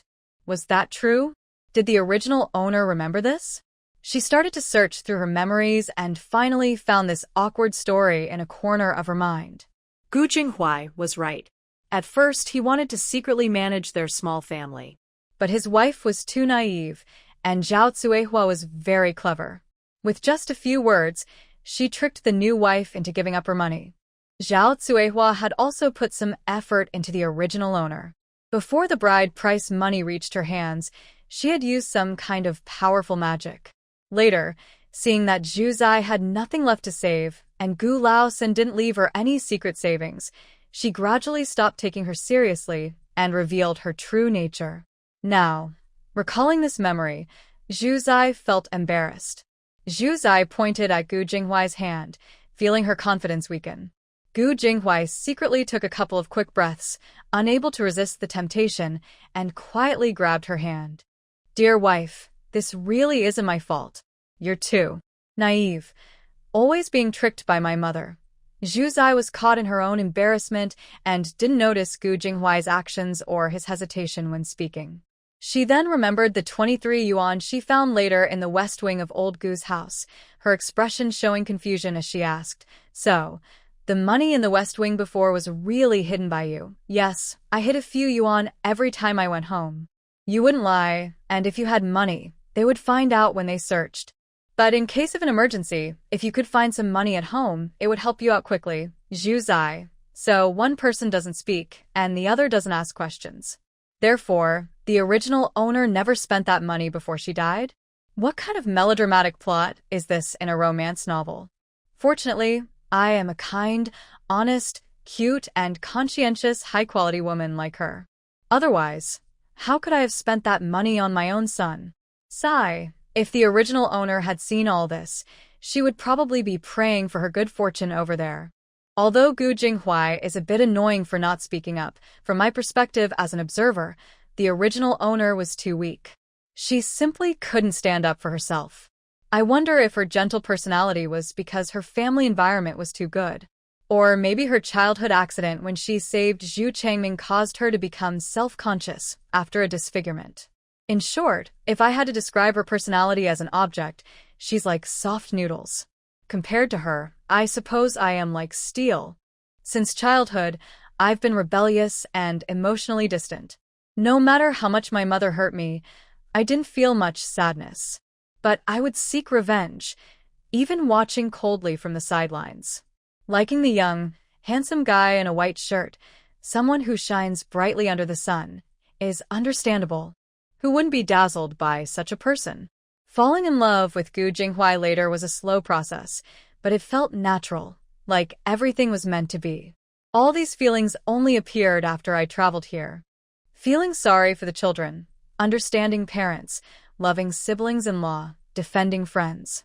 Thinking about this, Zhu Zai remembered the explanations from those novels. Could it be that her crossing wasn't just a coincidence? Same name, similar appearance, completely opposite personalities. Oh, and her husband, who looks almost exactly like the original one. Could this be her past life? Haha, that's really unlucky. 2 lives, 2 husbands sharing the same face. Couldn't she just change to someone else? Maybe the Reincarnation Bureau is overwhelmed, so they send people to reincarnate in groups? Really, they're so unprofessional. When I get down there, I'll definitely find a place to complain. Gu Jinghuai watched Zhu Zai's changing expressions, not knowing what she was thinking. He didn't think much about it. Anyway, this was a good chance. So, he quickly reached out to gently hold her small hand and took the opportunity to indulge himself. Girl, your dad's expression looks so strange, like a mischievous kid secretly watching a girl take a bath. Little Air's soft voice carried a hint of confusion, but also posed a serious question. Gu Jinghuai, are you upset with me? Huh. He withdrew his gentle hand, and the beauty glared at him angrily. Inside, Gu Jinghuai's little inner voice muttered 2 long noodles of frustration. All sons in the world are just here to tease their dad. He still kept a sneaky smile on his face. Honey, I just miss you and want to touch you. Before Zhu Zai could speak, Little Air said to his grandma nearby, then you can touch Sanbao. Sanbao might not be the prettiest, but he's quite smooth.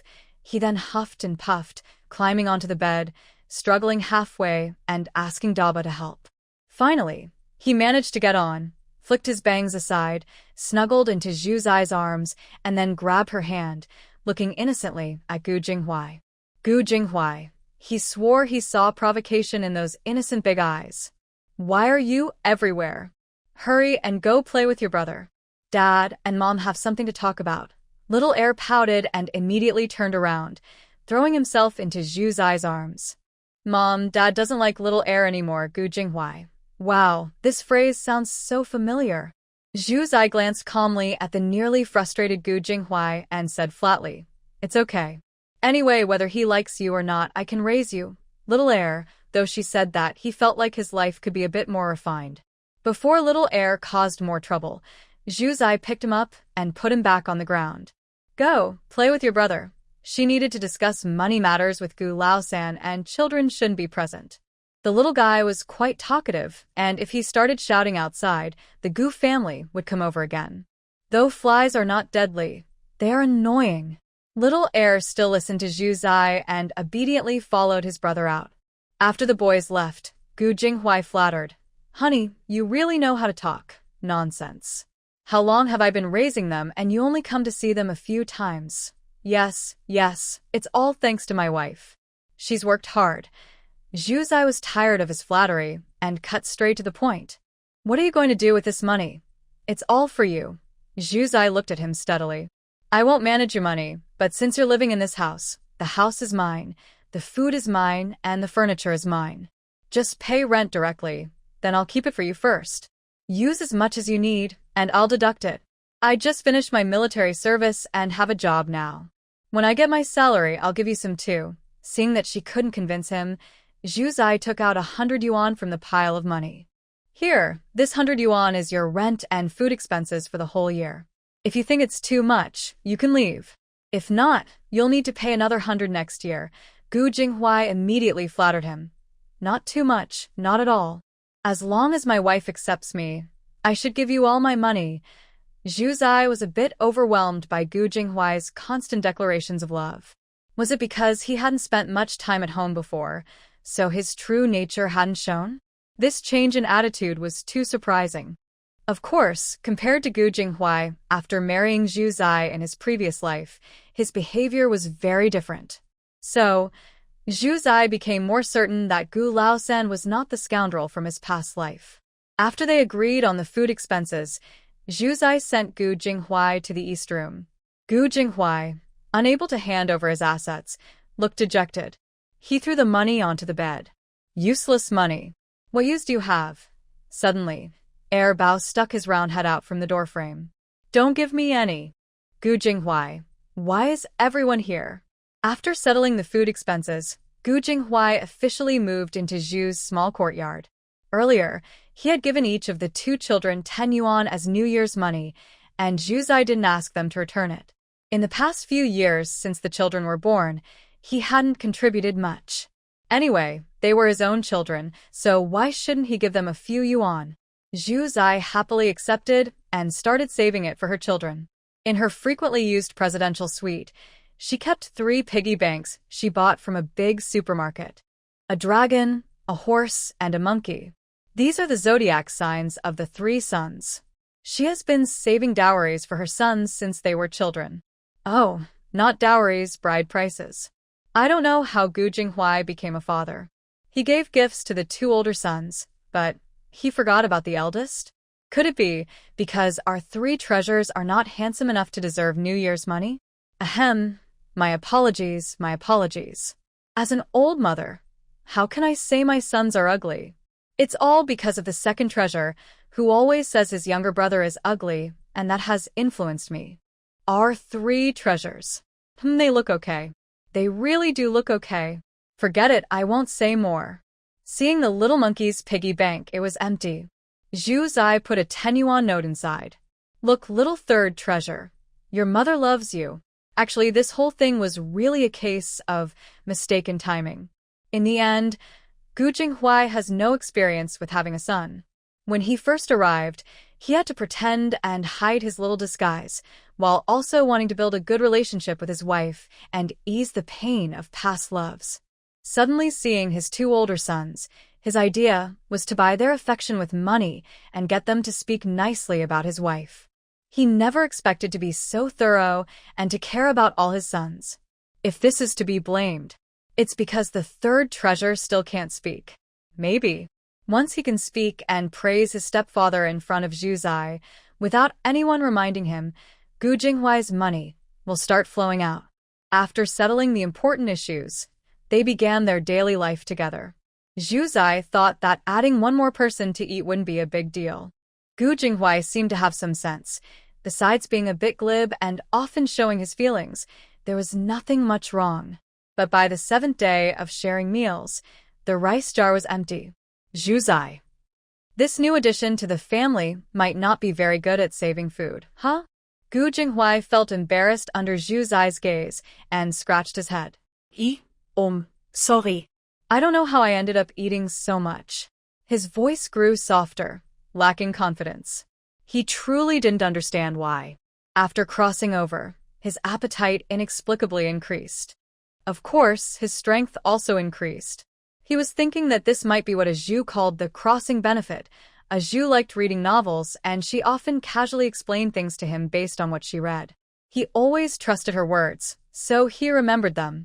When he guessed why he had traveled to this world, he was already sure that his Zhu had also come. Thinking about how delicious Zhu's cooking had been these days, he guessed that his wife probably had a well-stocked space. Seeing that his wife had such a special skill, he felt happy for her. Suddenly, Zhu Zai slapped him. You're always eating so much, and still acting proud. Are you especially proud of being a big eater? Do you know how many days the food you eat could feed our 2 children? Gu Jinghuai rubbed his shoulders and quickly snapped out of his thoughts, smiling apologetically. Wife, don't be angry. I'll go buy more food in a few days. I promise I won't let you and the kids go hungry. Zhu Zai ignored him and took the 2 children, 1 big and 1 small, away with a stern look. Zhu Zai was helpless. She had secretly put rice into the jar before. But the jar was so small, could the rice inside really last forever? The rice jar should have been empty by the 5th day of the Lunar New Year, but she stubbornly kept it until the 9th day. That was her limit of patience. It was all because of that lazy guy Gu Lao San. Gu Jinghuai always kept his promises and tried his best not to annoy others. The next day, he went to the county town on foot. By then, many shops had already opened. The rural market stalls were just starting to set up on the 5th or 6th day of the Lunar New Year. Although most exchanges were bartered, there were still some people. Gu Jinghuai first went to the department store, took an industrial ticket, and bought a bicycle. He bought the bicycle so quickly that even the store manager was surprised. The bicycle cost 168 yuan each. There were only 3 in the entire county, and they had been sitting there for a long time without anyone buying them. Besides the high price, it was also hard to get the bicycle tickets. Unexpectedly, this man came in, looked at 3 bicycles in just 5 minutes, and paid to take them all. After buying the bicycle, Gu Jinghuai felt relieved. Soon, he would report to the steel factory in the county, and his wife wouldn't be able to send him away just because of the long distance. With a bicycle, he could go home every day. Zhu Zai may not know about his sneaky intentions, but she was indeed thinking of waiting for him to work at the steel factory before sending him away to live elsewhere.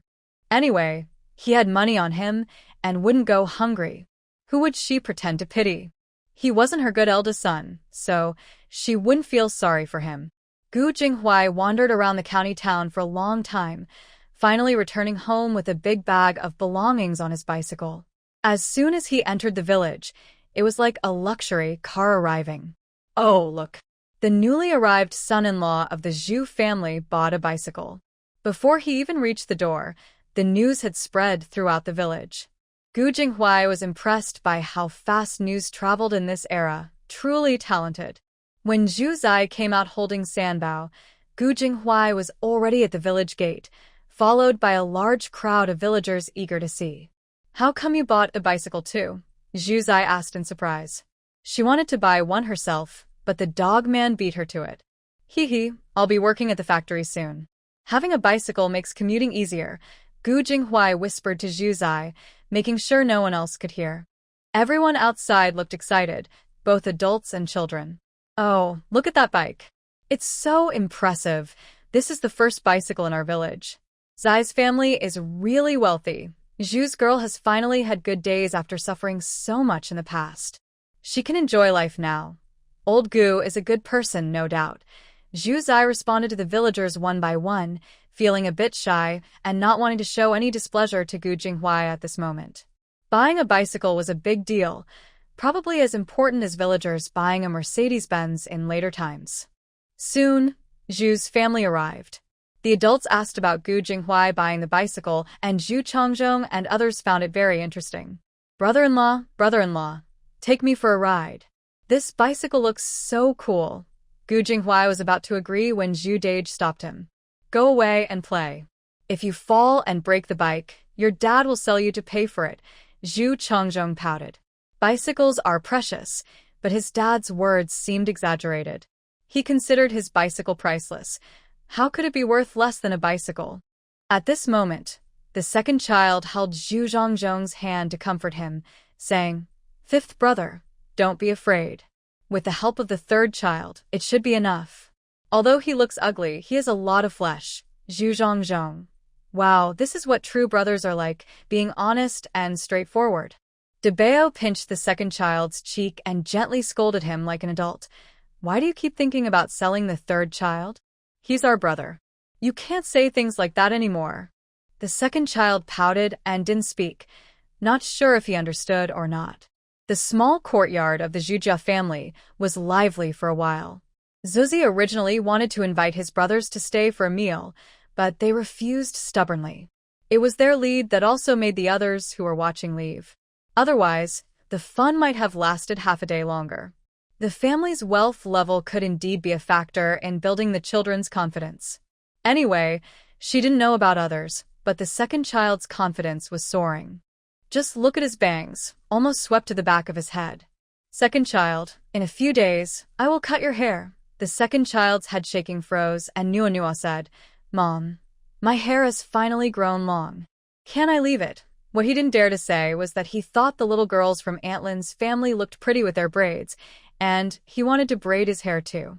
When he mentioned this before, his older brother had scolded him, saying he was a little boy and shouldn't learn to do girls' hairstyles. He didn't really mind. He just thought being handsome was enough. Zuzi grinned like a wicked old witch and said, No. On the day of the Dragon Head Raising Festival, I will give you a cool hairstyle. Whether he cut his hair or not didn't matter. What mattered was looking handsome. Gu Jinghuai watched the close interaction between the mother and children, feeling a pang of bitterness. It was clearly a family movie, but he couldn't be part of it. Without resources, he would create his own. In this small Zhujia courtyard, the position behind his wife must belong to him. He was determined to work hard and win the right to be called Zuzi's husband. "Wife, look, I bought a lot of things today," he said, pulling out each item one by one. A few feet of black cloth, a few feet of indigo cloth, 2 bottles of fruit preserves, and some dried longan. The rest is rice, flour, and pork. There's nothing else particularly attractive, except for the dried longan, which is round and full, giving off a sweet, fresh smell. Not only Zhu Ziyi thinks the dried longan is good, but Bao also notices it. "Mom, this smells so sweet." Gu Jinghuai is very good at reading people's feelings. When he hears this, he quickly peels open a piece of dried longan, casually puts it in Bao's mouth, then immediately peels another and shyly offers it to Zhu Ziyi. "Wife, try this." Almost choked by her father's loving offering of dried longan, Bao hesitates.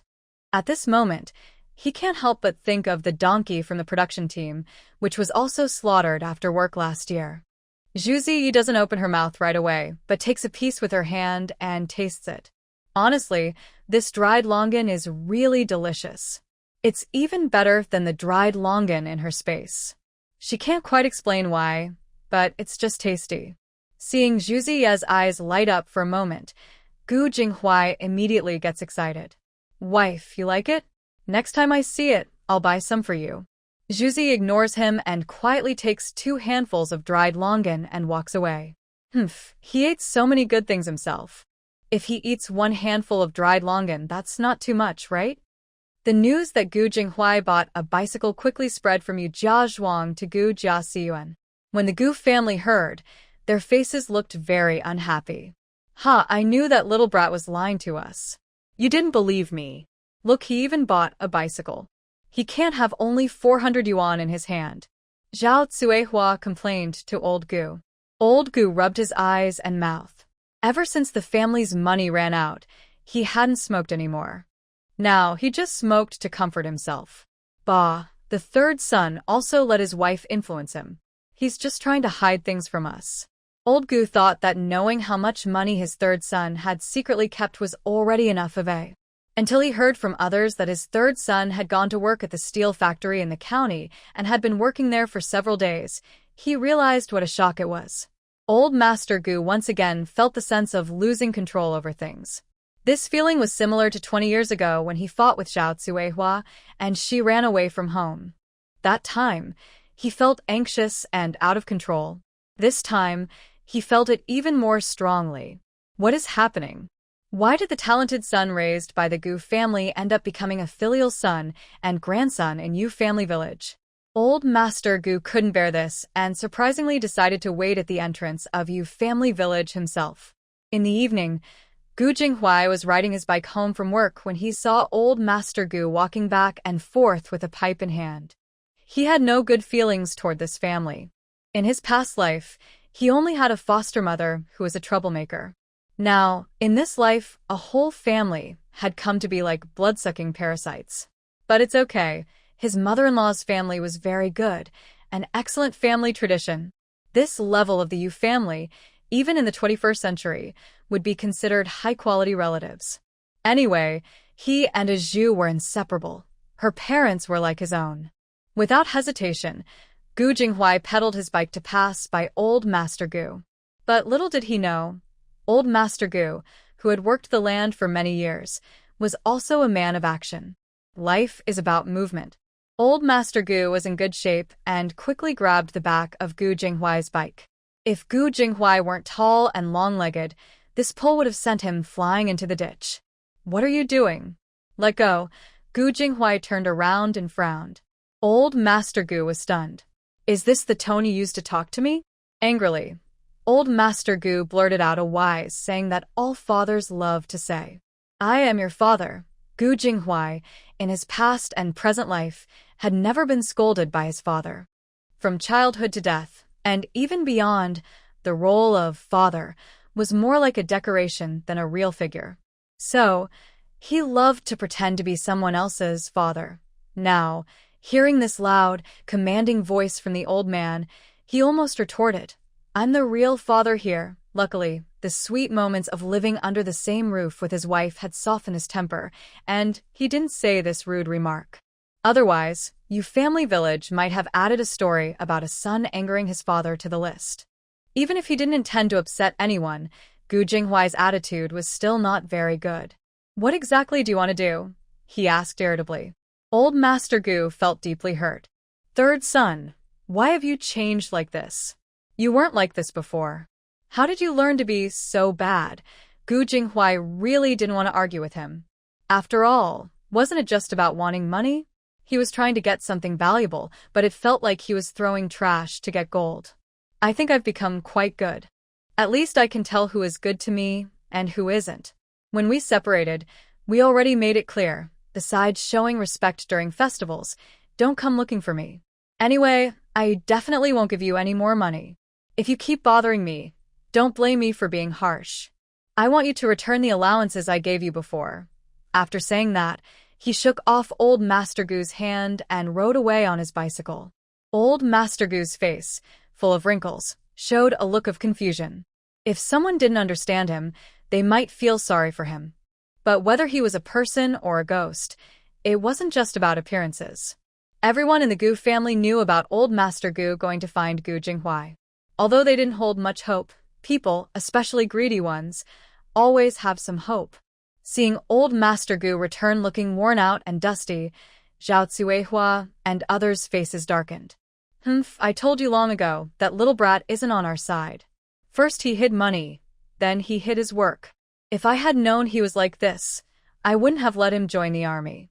It would have been better to let him stay at home and earn some work points." No one thought much of these words before, but now, hearing Zhao Cuihua speak like this, Gu Laoda and Gu Lao Er felt a chill in their hearts. Third son was their own brother, and even his mother could say such things. Of course, when the third house was at the bottom, they could still watch the show. But now they were the ones at the bottom, and it didn't feel good. After all, in their mother's heart, the fourth house always held a special, superior place.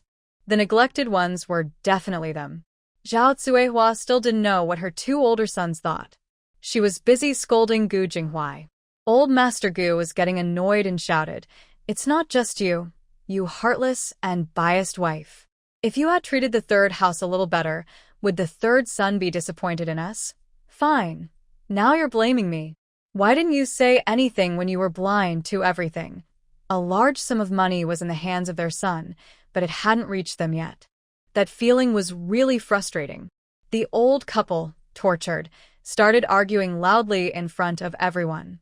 You see, they both knew one was biased and the other was blind to the truth. So, everyone understood secretly, pretending not to see, just bullying the honest people. In the Gu family yard, the old couple argued, while their son and daughter-in-law watched but didn't try to stop them. The eldest and second sons didn't bother either. They were already disillusioned and wouldn't show much interest. And Gu's fourth son was someone who played it safe. He only stepped in when others had already done most of the work, just to show off. Finally, Gu Jingfang couldn't hold back and said, "Enough, Dad, Mom, stop arguing. Don't you want others to laugh at us? About third brother, don't worry about it now. Leave it to me. In a few days I'll visit him. I don't believe he was really fooled by that rustic guy, Zhu Zai. Maybe she had some confidence in herself or was afraid of being laughed at, but Old Master Gu and Zhao Cuihua really stopped. Zhao Cuihua pulled Gu Jingfang back to the house and gave her some advice. The other brothers didn't have many thoughts. They just thought Gu Jingfang's hope of persuading third brother was slim. But the daughters-in-law of the Gu family were waiting to see Gu Jingfang fail. Especially second sister-in-law, who had disliked Gu Jingfang for a long time. Why should a young girl always eat alone at home? Sometimes her own yuan bao wasn't even available. Big sister-in-law didn't know what she was thinking, but always looked calm and easygoing. Only Sister Song played the role of being completely uninvolved, very convincingly. Third brother Gu didn't know he had a sister who was still scheming against him. At this moment, he brought a pound of dried longan to Gu village head's house. "Jinghuai, come in quickly." Why are you sitting here today? Village Chief Gu warmly greeted Gu Jinghuai as he entered the house. Gu Jinghuai followed him inside, smiling. Uncle Village Chief, don't mind me. I came to see you today because I have a small favor. I bought some dried longan from the county town. You can give it to your grandchildren to enjoy. Huh? That's too polite of you. If you need something from me, you don't have to be so formal, the village chief said with a serious face, showing some displeasure. Gu Jinghuai quickly took the village chief's hand and gently flattered him. Uncle Village Chief, I know you care about me. This is my way of showing respect. When I'm not at home, I'm grateful to have you look after my family. Without you, my wife and children might not have been able to stay. Hearing this, the village chief suddenly felt proud, as if he was shining with a noble light. Well, every family has its own problems. Your family. Well, just focus on living happily together in the future, he said. At this point, Gu Jinghuai looked grateful and said, Yes, I came today to get the divorce paper we signed earlier. Now that my wife and I are back together, that paper is no longer needed. It just causes trouble to keep it, so I'll take it back and handle it. The village chief knew that Gu Jinghuai was now living with Zhu Zai and even claiming to be a son-in-law of the Zhu family. If they weren't truly married, who would live together like that? It was clear they had truly reconciled. After all, young couples argue but make up quickly, and they're still sweet on each other. The village chief believed this without a doubt and handed the paper to Gu Jinghuai. Gu Jinghuai expressed his thanks and then left the village chief's house. Where did you go? Why do you look so sneaky? Zhu Zai asked as she was watering outside the yard. She saw Gu Jinghuai come back with a smile on his face. She thought maybe he was flirting with a woman, which would help end their separation faster. But he didn't look happy or excited, and he had no stolen items or anything suspicious. His face just had a mischievous smile, as if he had succeeded in some secret plan. What kind of sneaky thing did he do? Gu Jinghuai quickly composed his expression and said, Oh, I heard from the villagers that the snow on the mountain hasn't melted yet, and some rabbits are coming out to look for food. I thought, when I have a day off, I'll go up the mountain to chase some rabbits. Zhu Zai's intuition told her that Gu Jinghuai wasn't telling the truth, but she didn't care about him. As long as it didn't involve harming herself or the children, he could do whatever he wanted. Gu Jinghuai went back into his east room. Looking at the happy mother and children across the way, he felt a surge of frustration. When could he pass the probation period? He was officially employed but still receiving intern treatment. However, the divorce papers had already been collected, one from the old Gu family and another from his own family, a Zhu. The one from the old Gu family was easy to handle, but the one from a Zhu was difficult to get. He guessed that a Zhu had probably hidden her copy in her space. Forget it, step by step. First, he needed to get the old Gu family's copy. The next day, he got up as usual, prepared breakfast for his wife and son, then heated a pot of water before leaving. His wife loved sleeping in, often sleeping until her usual 3 alarms went off. When the 2 boys were hungry, usually the older one would wake up to take care of the younger, make a cup of malted milk, and secretly eat some cookies Zhu Zai had taken from her space and hidden in the cupboard. Of course, Zhu Zai had warned them not to eat outside the house. But now that their father was here, every morning they ate either the steamed egg custard Gu Jinghuai made, or noodle soup, or egg soup. The second son sipped the tasty noodle soup and sighed happily, brother, having dad is pretty good. The older brother. Then he thought again, and felt something was off. He added, well, it depends on what kind of dad he is. The second son, that brother's right. Second uncle doesn't cook for you on Bao, and sometimes he just tricks some bread from San and I, and C and I. The older brother. He swore that he only said that to be serious, definitely not to compare or criticize. After counting for a while, she moved to the side and rolled a snowball. De Bao understood the importance of balancing work and rest, so he wasn't very strict in teaching his younger brother. The 2 little brothers got along quite well, which made Zhu Zai feel at ease. Besides that, the used diapers from Sanbao had already been washed and hung on the outdoor clothesline. No need to ask, it was definitely Gu Jinghuai's doing. Usually, Yao's family would come by occasionally to change Sanbao's diapers, piling them up to wash later. Zhu Zai didn't like washing diapers, but since she had plenty of cloth, she just changed them. Since Gu Jinghuai moved in, he took over the task of washing diapers. Honestly, even though Gu Jinghuai could be a bit lazy, he was quite diligent when it came to chores. Zhu Zai was thinking about whether to carry San Bao to his room and let him watch over him directly. But she quickly dismissed that idea. For one, San Bao still needed to eat at night, and Gu Jinghuai couldn't handle that. She couldn't just give him a bottle and formula, that would be too obvious. Looking at it this way, besides being a bit lazy and a bit stubborn, Gu Jinghuai had no other faults. Zhu Zai wasn't a heartless person, although she found his face a bit awkward. At least he was a decent person. That night, Zhu Zai planned to cook a meat dish. In the middle of winter, there weren't many green vegetables available, which made it hard to cook a variety of dishes. If it was just her and the children, it would be easier. She could secretly take some seaweed or pickled vegetables from her space to make do. But with Gu Jinghuai, who was quite the glutton, she had to be more careful. She looked at the ingredients in the kitchen and decided to stew some soybeans with pork skin, then mix in a sweet and sour shredded radish salad. It wouldn't be too fancy, but it would satisfy her taste buds. Honestly, in her previous life, she was used to having several dishes at each meal. Coming here, she still wasn't used to having only one dish or no dishes at all.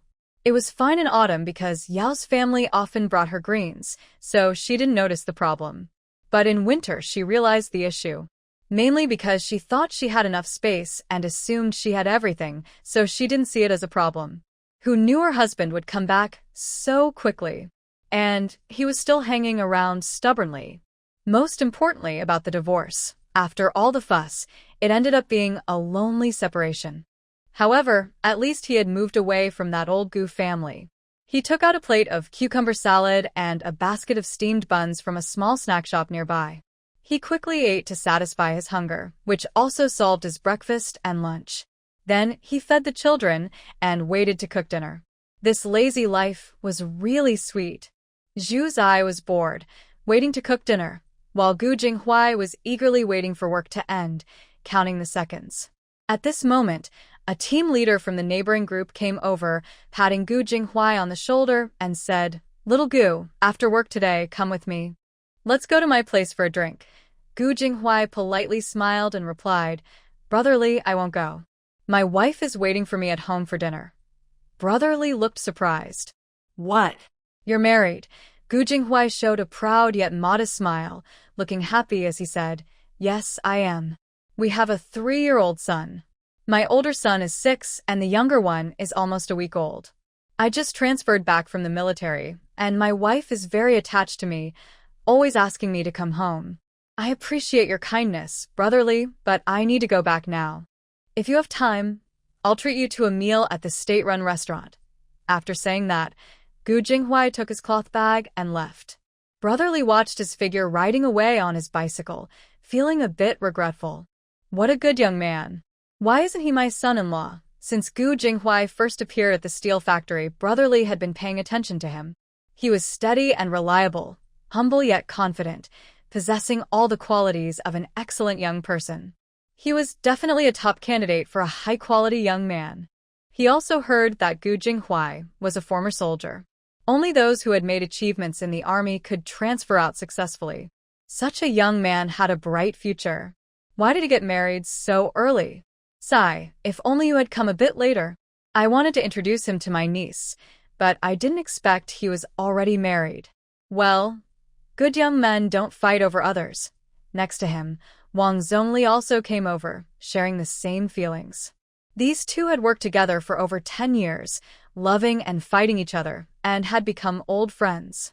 Brotherly was annoyed and said, "You, Wang ergo, you knew all along that Gu was married and didn't tell me. Luckily, he told us himself today. If I had taken him home, that wouldn't have been a good thing." Leader Wang frowned and said, "Go ahead, you silly guy. Don't call me that name. If you're worried about the wine at home being left untasted, I can go there myself. Pfft, I still have enough wine at home. You just think too much." Today was another day when Leader Li was angry and embarrassed. He definitely wouldn't let Leader Wang get away with it.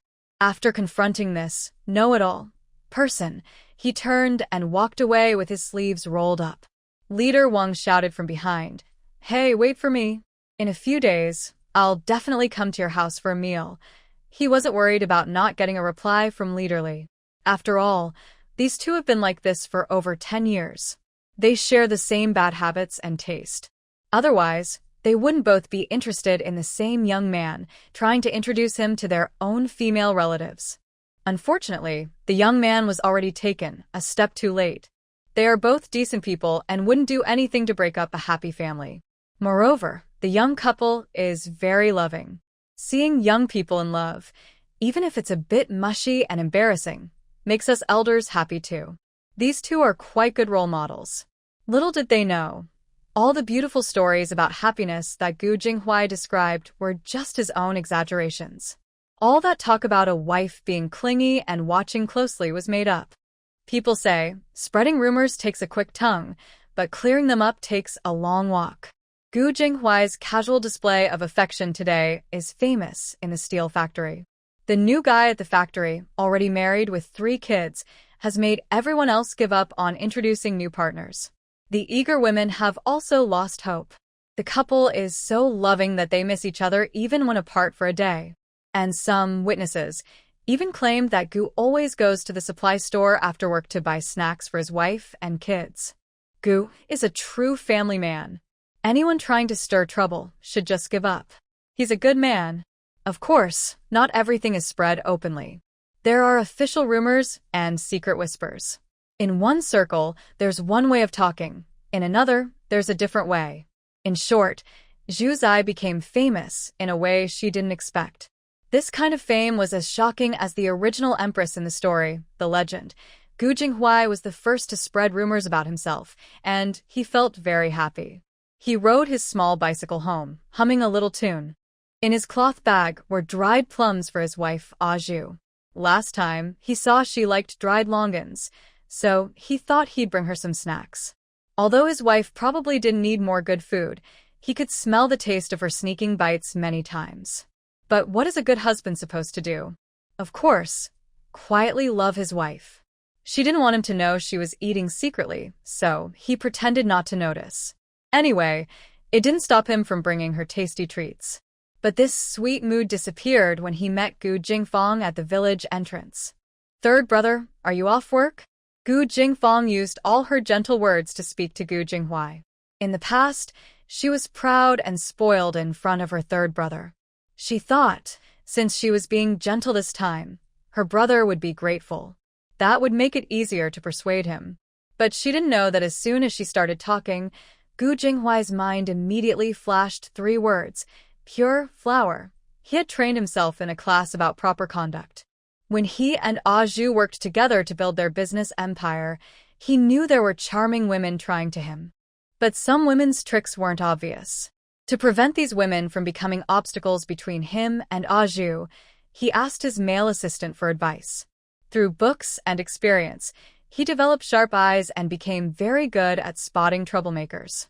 These women with bad intentions, let's call them the villainous female characters. In his heart, only Zhu Zai was his heroine. As for the villainous women, they mainly fall into 3 types. The first type is the green tea girl. She acts innocent and indifferent on the surface, but her words are always off. If you take her seriously, you're the one being petty.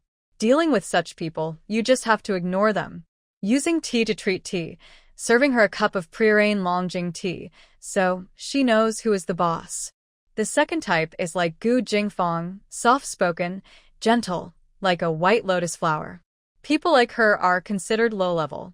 The higher level, even capable of pretending to be a saint, pure and innocent. There's no one cleaner or more innocent than her in this world. But in reality, she's two-faced and very disgusting. To deal with such people, whether she's a white lotus or not, just confront her directly. Don't beat around the bush. Show her your true face.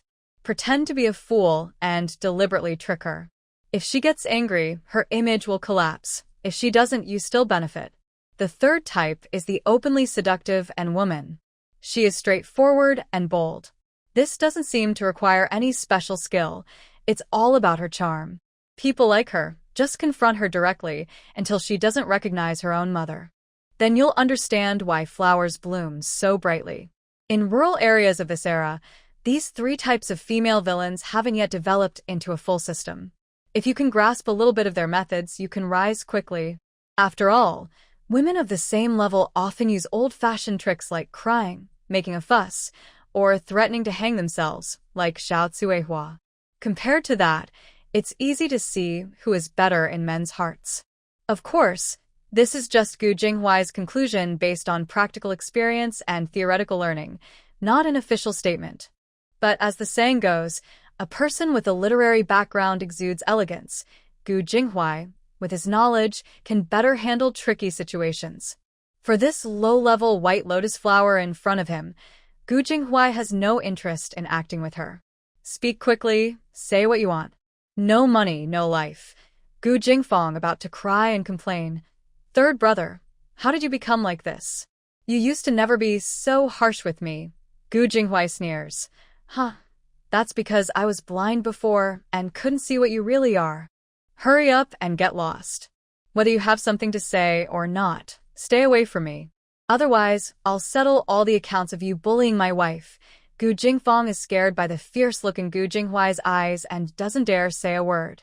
Gu Jinghuai turns and leaves, leaving only a trail of dust kicked up by his bicycle. Only after he disappeared from sight did Gu Jingfong regain her composure from her moment of fear. Her back was covered in cold sweat. She cursed bitterly. Bah! What's so impressive? When Auntie writes back, I'll see how you and your family will be dealt with. After venting her anger, she also had to think about how to explain things to her parents when she returned. Meanwhile, Gu Jinghuai just got home and smelled a delicious aroma. Fortunately, there are no neighbors around his house, only Grandma Yu's family. Otherwise, with this smell, many children and adults would be gathering at the wall to sniff. Wife, I'm back. Although Zhu Zai didn't stop him from calling, she also didn't pay much attention to him. Otherwise, he might get too confident. De Bao is the protective first child, always following his mother closely. He hasn't called his father even once so far. But Air Bao, the little troublemaker, is quite quick to act. Dad, you're back. Mom made soy-braised pork skin to give you some nourishment. Zhu Zai, you little brat, what drama are you adding on your own?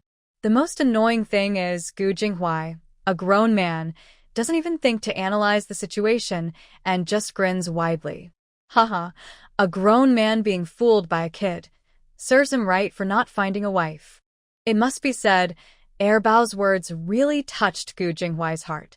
Whether it's true or not, just hearing it is enough to make him happy. At this moment, Air Bao is truly a good son who understands his father well. Wife, here. These are dried plums sent by colleagues and relatives from our factory. Try if they're tasty. I traded for them with ration tickets. Air Bao happily ran over, picked up a dried plum, and put it in his mouth, acting like a little gourmet.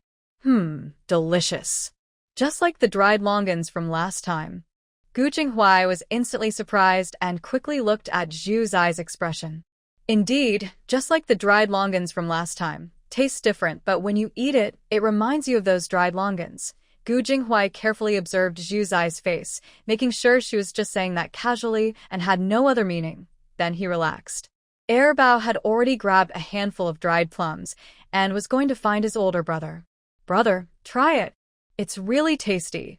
He also picked up a dried plum and offered it to the Bao. I have to say, the second child doesn't get along well with his younger brother, but he is very close to his older brother. After eating a few dried plums, the family washed their hands and sat down to eat. They enjoyed dishes like soy-braised pork skin and sweet and sour shredded radish, and the father and sons were very satisfied. Zhu Zai only took a few bites of vegetables and didn't eat much staple food. Honestly, Zhu Zai's cooking now is mainly just to feed them. She usually steals bites in her space during her free time. Don't say she's unkind. She has her reasons after all. She has her space. Anyway, she hasn't made her son suffer, so what more could they want? After all, sharing her hardships with her isn't possible. Once they were full and had washed up, it was time to sleep separately for the night. Gu Jinghuai could only comfort himself. Well, at least I can still enjoy dishes made by my wife. There's no rush. The future is long. Living together has already happened, and sharing a bed isn't far off. On the second day of the second lunar month, the dragon head raising day. Early that morning, Zhu Zai boiled a big pot of water, planning to give her two sons a proper bath and then cut their hair. In the countryside, there are no barbershops. Women don't often cut their hair, and men who need a haircut just have someone at home trim it with scissors. In the city, there are skilled barbers and salons, but Zhu Zai couldn't just take her children into the city for a haircut. Her idea was simple: cutting hair is just a quick snip. She wasn't planning any fancy hairstyles or making her kids look like little magicians. Just a simple trim. How hard could that be? Confident, Zhu Zai hurriedly cut her son's hair after their bath. But looking at their ragged, uneven hair, she was speechless as a mother, and her sons were about to cry. As the saying goes, some skills come with experience. Every profession has its experts. Some things you just can't do yourself. You need a professional. Otherwise, why are there specialists? Zhu Zai, a mother who learned to do things on the fly, was trying her first haircut.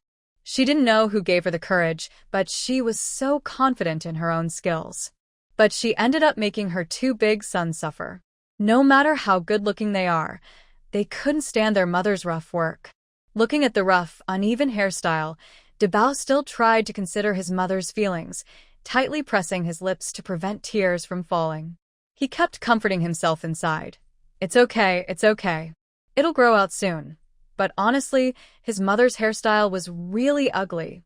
When it came to Bao, he was truly devastated, crying loudly and desperately, as if the world was ending. The neighbor, Granny Yu, heard the noise and came out to ask, "Zhu girl, what's wrong? Why is the child crying so hard?" Zhu Zai was so embarrassed that he almost pinched his toes into a shape like a mahjong tile, and he forced a nervous laugh, replying, "It's nothing, nothing. Granny Yu, the kids are just playing." But his second child refused to give his mother any face and immediately tiptoed and ran outside. Grandma Yu, my mom's haircut is too ugly. It's almost as bad as San Bao's." Boo-hoo. Now Bao is the ugliest in the family. Boo-hoo. So ugly. I don't want it. The child's crying was heartbreaking, but seeing the rough haircut, Granny Yu couldn't help but almost laugh out her last remaining tooth. "Oh dear, how could your mother cut your hair like this?" Bao cried even harder. Zhu Zai was awkward as he came over, trying to soothe him with many promises and even some unfair agreements he normally wouldn't dare to mention, finally calming Bao down. Having a difficult second son, he thought the eldest was better. Feeling exhausted, Zhu Zai hugged Debao and took deep breaths, as if trying to heal his wounded heart. Actually, Debao also wanted to cry, refusing to be hugged by his mother anymore. He also felt ugly, so ugly that his heart trembled. But then he remembered that his mother was clumsy with her hands, probably feeling very sad and guilty right now. Forget it, just let her hold him for a little while. Gu Jinghuai, who had just come home from work, sensed the unusual family atmosphere as soon as he entered the yard. Just as he was about to ask, Bao rushed out like a small cannonball. "Wow, what is this?" His genuine reaction hurt Bao's little heart. He didn't speak, just hugged the rag doll Zhu Zai made for him and looked at Gu Jinghuai with teary eyes. If you ignore his rough hairstyle, this scene was like a background music of little cabbage growing in the field. Although he should be a cute little vegetable, he dyed his hair yellow and styled it differently. Now, he doesn't look like the original sweet kid anymore. This clearly looks like a rebellious, non-mainstream style of rural children. Can you imagine not laughing? Gu Jinghuai put aside his conscience and went over to pick up his second son. Gently, he asked, "Son, tell Dad, what's going on with your hair?" "Mom cut it," the second son replied weakly and tiredly. Even the handmade cloth tiger, which his wife promised to make for him and spent an entire afternoon on, lost its charm. This one, too, made by Mom. Hearing that his wife made it, Gu Jinghuai immediately perked up. He had to pray sincerely, but not blindly. The hairstyle is obviously ugly, but the cloth doll was quite well made. Oh, your mom is really talented. Look at this frog she made, so realistic, just like a real one. See the little bent legs, the lying pose, and the big head with a stitched pattern. That's her way of claiming you as her own. That's Wang. Why is it Wang? Isn't it? Hey? Wang. Gu Jinghuai sensed something was wrong and looked up. Sure enough, he saw his wife looking at him quietly. Oh no, this is bad. This is really bad. Darling, listen to me. Zhu Zai turned away decisively and left without a word, not even coming out for dinner. Now his wife and children are all upset with him. A thunderbolt from the clear sky. But this is just how it is. Fortunately, he had a day off the next day. Gu Jinghuai worked late into the night. When Zhu Zai woke up the next morning, he saw two shiny bald heads. The second son was holding a small hat made from a melon peel, happily saying, "Mom, look. Dad made these little hats for me and my brother." Zhu Zai took one and saw that it was quite detailed. Looking at it, Gu Jinghuai really is a man who can fight on the battlefield, cook in the kitchen sew with a needle and carry a gun. If you ignore his face, he's truly a rare good man. But so what? Can Zhu Zai still eat from the same plate? Breakfast was also made by Gu Jinghuai: egg soup, corn-flavored bread, and a plate of fried sausage. The sausage was made by Yao's family and was previously sent to Zhu Zai. Cut into thin slices, after frying, it looked shiny and oily. Bao, who isn't very skilled with chopsticks, just grabbed a piece with his small hand to eat. One hand holding bread, the other holding a slice of sausage. Taking a bite on the left, then on the right, and then sipping some egg soup in the middle. Such simple happiness. Compared to him, Bao ate more politely. Even at such a young age, he sat up straight, showing a hint of noble grace. Of course, it would be even better if we ignored the little shiny spot on his neck. Gu Jinghuai knew he had spoken wrongly yesterday. Early in the morning, seeing Zhu Zai get up to have breakfast for the first time, he quickly looked for a topic to make up for it. "Honey, I see we don't have seeds at home. Since I have the day off today, I'll go find some familiar people to buy seeds. Spring is coming soon and we need to plant some vegetables in our own land. I also think there's space in our yard. Let's plant a few fruit trees. What kind of fruit do you want? I'll go look for some. I want to build a pig pen at the back. This year, we should raise 2 pigs. You don't need to go work in the fields for points. My salary is enough for us." This idea matched Zhu Zai's plans perfectly.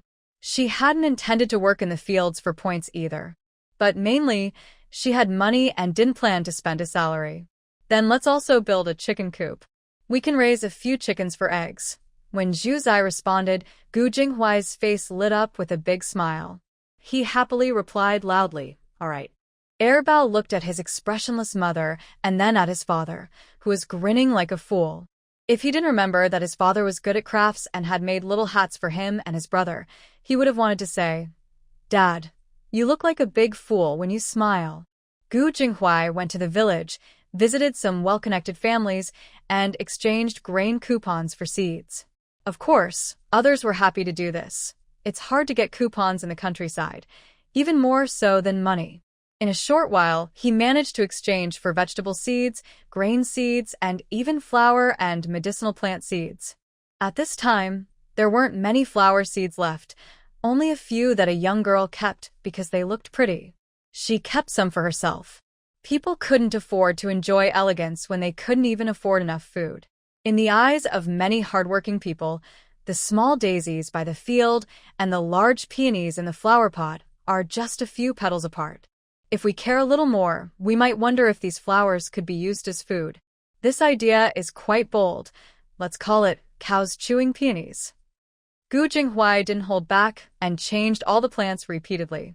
When the weather got warmer, he did the same thing again. He searched around the village and exchanged some saplings. His yard wasn't very big, so he could only plant up to 3 trees. Based on Zhu Zai's preferences, he finally kept peach, plum, and apple saplings. Any extra saplings, he took to a quiet place and left them there. When he appeared again, he had nothing in his hands. Back home, he coaxed his 2 sons to help him plant 3 fruit trees in early spring. His eldest and second sons had grown some hair, no longer bald. Finally, the third son started to grow features, and even the second son couldn't call him ugly anymore. Sometimes, watching the third son turn over, little fingers poking his face, he would hum and say, "All right, you're not ugly now, but you still look far better than me. When I grow hair, I'll be 10,000 times more handsome than you. Wow." At this moment, Zhuzai wasn't sure if he should be happy. His 4-year-old second son already knew the number 10,000. Spring returned to the earth, and all things revived. Spring is the season for planting and for animals to mate. Perhaps because of this season's nature, people's hearts became restless, and some foolish or mischievous individuals started causing trouble. When Zhu Chongzhong came to Zhu's small yard to visit Zhuzai, Zhuzai was stunned. "What did you say? You Jinji set up a marriage for your second brother?" "Exactly. I really don't understand what that woman is thinking. Grandma, my mother, and even my second aunt, third aunt, and little sister are all here. Who does she think she is to decide someone's marriage?" According to Zhu's family traditions, Zhu Chongzhong could say such things only when he was very angry. Zhuzai didn't ask much and quickly wrapped up the third son, then sent him to the neighbor's Yu family. The eldest and second sons insisted on going too, so she took her 2 sons and, along with Zhu Chongzhong, returned to her parents' house. In Zhu's yard, Yu Jinji sat on the ground, covering her face and sobbing. Another girl stood in the yard, hiding behind a middle-aged woman and wiping her tears. Outside the Zhu family's yard, a crowd had gathered to watch. On the way to the Zhu house, Zhu Chongzhong had already explained everything to her. Yu Jinji secretly arranged a marriage for her young sister and Zhu Changyi without asking the elders of the Zhu family. Soon, someone came to discuss the marriage. They started questioning, "It's been several months since the engagement was settled. Why hasn't anyone come to propose yet? Are they thinking of backing out?" The Zhu family was confused. They had no idea about this backing out, and they didn't know if it was true. Helping to arrange a marriage is usually a happy thing. But with someone like Yu Jinji, who caused so much trouble in matchmaking, it's clear she's not suited for it without at least 10 years of experience. "I only meant well." Changyi is still young and has no partner. As a sister-in-law, I thought I could help him find someone. Is that wrong? Yu Jinji covered her face and sobbed, looking very wronged. Yao Shi frowned and said, "Your intentions are good, but your way of doing things is wrong.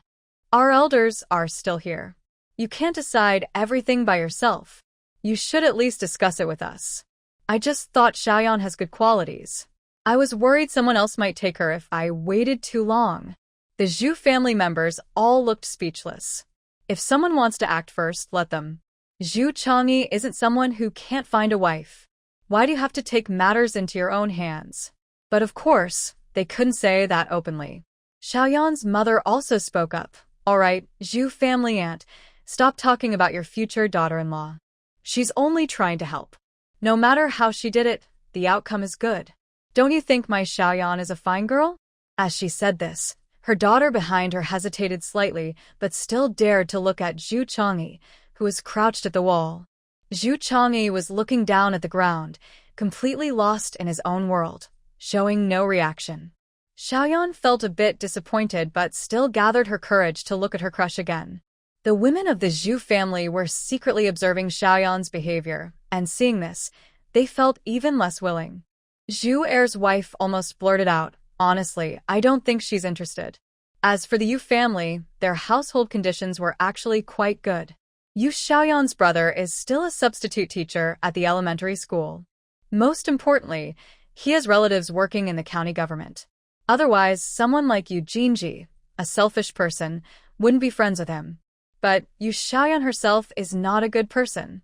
Others are known for having a bad reputation, but she is morally wrong herself, and her family can't even hide it. In the youth commune, any good-looking, well-built man has had some dealings with her. The Yu family now has such confidence only because they are good at pretending not to see the truth. To put it bluntly, she's just a broken shoe that hasn't been properly made. Why should her family be introduced to others? But everyone knows these things deep down, and they can't be spoken openly. This really disgusts the Zhu family. Even honest Zhu Daisa is so angry that she wants her son to divorce this troublesome daughter-in-law. Zhu Changming stood by the yard silently from start to finish, showing no clear attitude. Finally, after Yu Xiaoyan's mother finished speaking, he said, "My younger brother already liked a girl before, but he was afraid of rushing her, so he didn't tell the elders. Aunt Yu, today's matter is just a misunderstanding, so don't take it seriously." Yu Xiaoyan and her mother immediately looked upset.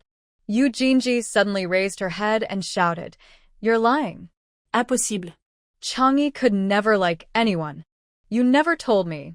The Zhu family members were so angry they wished they could eat Yu Jinji. Zhu Erseo grabbed Zhu Jinjin, who was about to hit someone, covering her mouth to stop her from causing trouble. Zhu Changming calmly said, "You didn't even tell us about such an important matter as matchmaking for my brother. If my brother liked a girl, why would he tell you?" Yu Jinji was speechless after being confronted. She looked at the coldness in Zhu Changming's eyes and felt nervous, as if she was about to lose something. But she believed she was doing the right thing. Why should they criticize her?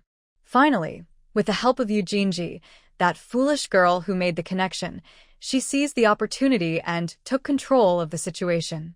She wouldn't let it go. In a way, they were just relying on the Zhu family. Since there was no formal proposal and you like her secretly, the girl doesn't know about it. Let's just forget about this.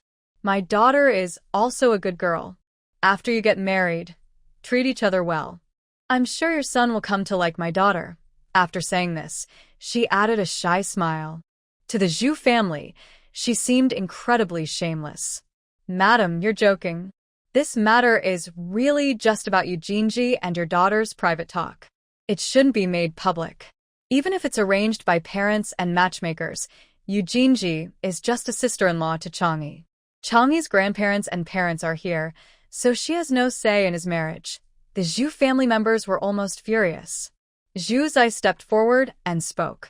Yu Xiaoyan's mother narrowed her eyes, recognizing her as the divorced girl from the Zhu family. Unexpectedly, this divorced girl still had such a strong presence in her family. She didn't mock Zhu Zai or show any disdain. Instead, she followed Zhu Zai's words and said, "Since it's all about parents' wishes and matchmakers, having a sister-in-law as a matchmaker is better than others, isn't it? Madam Yu, you're joking. Nowadays, free love is encouraged. Having a matchmaker is good, but our family's Chang'e already has someone he cares for. Marriage is about uniting two families. Madam Yu, you wouldn't want the young men to be forced into marriage and end up resenting each other, right? My daughter is wonderful. Chang'e just hasn't married yet. Once he does, he'll like my daughter." In the past, marriages were like that. The couple lived together, and it wasn't bad. If necessary, they could arrange the marriage first and let them fall in love during this time. They could marry after a year. Zhu Zai had always known this woman was difficult to deal with. Sure enough, she kept insisting on her way. "No, my brother won't marry your daughter," Zhu Changming said firmly. Madam Yu squinted and smiled. "Why not? Do you look down on my Yu family?" Zhu Changming's face turned red with anger, but he knew he shouldn't say anything careless. The Yu family is not only well off but also has relatives in the county. This matter must be handled carefully. We can't afford to offend anyone. Otherwise, the Zhu family will be in trouble. Aunt Yu questioned twice whether we looked down on or despised her, which was a subtle form of threat. She pretended to be polite on the surface but threatened secretly, which was really disgusting. Zhu Zai smiled and replied, "Aunt Yu, we're all common folks. How could we look down on brothers working together? But everything should follow the order of arrival. My family's Chang'e already has someone in mind, so we can't just sacrifice my family's feelings to save your family's face. No matter how tough Aunt Yu is, she can't be unreasonable, right? Good, you're trying to use your connections to pressure us, but now we turn the tables on you." Aunt Yu's face finally darkened, and her eyes no longer squinted. "Are you just making excuses to cover for your family?" Zhu Zai laughed. "Your girl isn't foolish or disabled. If she has some secret she's hiding, why would we need to lie or make excuses?" And you looked at her with a sharp gaze, hinting, "Zhu girl, you can eat your fill. but you can't speak recklessly. It was just a casual remark, Aunt Yu. Why take it seriously? Aunt Yu isn't the typical loud-mouthed woman from the countryside. If I had to describe her politely, she's clever and resourceful. Most importantly, she has connections and background. People like her, even if they offend others, won't be completely destroyed. At least, they can smooth things over on the surface. At this moment, Zhu Zai almost wanted to slap Yu Jinji's head crooked. You say your brain isn't working well, but you're good at causing trouble and finding the right people to do it. One troublemaker, and it's someone from the Zhu family who can't be easily messed with. Sure enough, Aunt Yu still wouldn't give up, saying, your Zhu family really knows how to handle things. First, you get your daughter married off, then the elders turn around and oppose it. Do you think we Yu family are easy to bully? You're playing tricks on us. Can a misunderstanding be explained so easily? What about my daughter Xiaoyan's reputation? How will you compensate? Second sister Zhu almost spat in her face. As for reputation with your daughter, does she even have any? The rest of the Zhu family also felt helpless and angry, not knowing what to say. But Yu Jinji stubbornly squinted and jumped out to make trouble. Chang'e, can your sister-in-law still harm you? Xiaoyan is such a good girl. Marrying you is really a blessing. Aunt Zhu covered her chest, feeling dizzy and seeing black spots. She wondered what kind of bad karma she had in her past life to end up with such a daughter-in-law. Why did her second son offend her so much, making her suffer like this? First, there was the mother and daughter from the Yu family pretending not to know the truth, trying to make her younger brother take the blame. Then, there was her own daughter-in-law who was confused and foolish. Zhu Changming's mood was also very tense. He was really tired of these days. A thought that had been brewing for a while finally took shape now. If Yu Jinji promised you the marriage, then let her find someone for you. Yu Xiaoyan and her daughter had a bad feeling. Aunt Yu spoke pointedly. A daughter who is married out is like water spilled on the ground. Now that Jinji is part of your family, you can't just ignore her. But she's not my family, so I shouldn't be involved in this. Xiaoyan and her daughter were shocked. Yu Jinji also froze in place, feeling suddenly anxious. Changming. From today, I, Zhu Changming, decide to divorce Yu Jinji. From now on, she is no longer part of my family. If you want her to pay for a husband for you, let her find one herself. Seeing Zhu Changming's firm attitude, Aunt Yu knew he wasn't joking.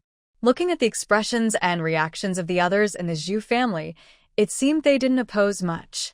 Aunt Yu was stunned on the spot. Wow, it turns out the Zhu family thinks divorce is no big deal? It's true, having a daughter divorced and a grandson divorced doesn't seem like a big deal anymore. But for everyone in the family to agree so easily, with no one stopping or protesting when the man said he wanted a divorce, that's impressive. Yu Jinji is truly a remarkable person. But then she thought again, if she wasn't talented, she wouldn't have been able to seize this opportunity. Aunt Yu pondered several times. Seeing Zhu Changming so determined to refuse the marriage, even to the point of talking about divorce, she knew this probably wouldn't work out.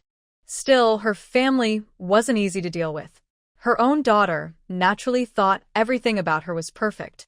She couldn't just swallow her pride and accept being looked down on like this. When she was leaving with her daughter, she casually said, "Since young Uncle Zhang, he already has someone in his heart, we won't interfere with love. Young uncle looks healthy and handsome. I believe if he mentions a girl, good news will come soon. Auntie is waiting for your good news." This was actually a threat. Although no deadline was given, everyone in the Zhu family understood. If Zhang Yi doesn't get married soon, the Yu family women will come again. After all, their daughter's marriage prospects are not easy to find. Now that she has a connection to Zhang Yi, they won't give up easily. When Zhu Zai heard this, she was completely stunned. What kind of soap opera plot is this? Is the script mixed up? A story about a villainous, charming woman stealing a good young man? It's so frustrating. After the Yu family women left, the Zhu family yard finally fell silent. Zhu Jinji, who had been lost in thought sitting on the ground, was suddenly brought back to reality when Zhu Changming threw a bundle at her. "Hey, you can't do this. You can't divorce me. My reputation is ruined because of you. If you dare not take responsibility, I will report you." The Zhu family members were furious. No one was willing to speak a good word for Yu Jinji now. Zhu Changming remained unmoved. "Do as you wish.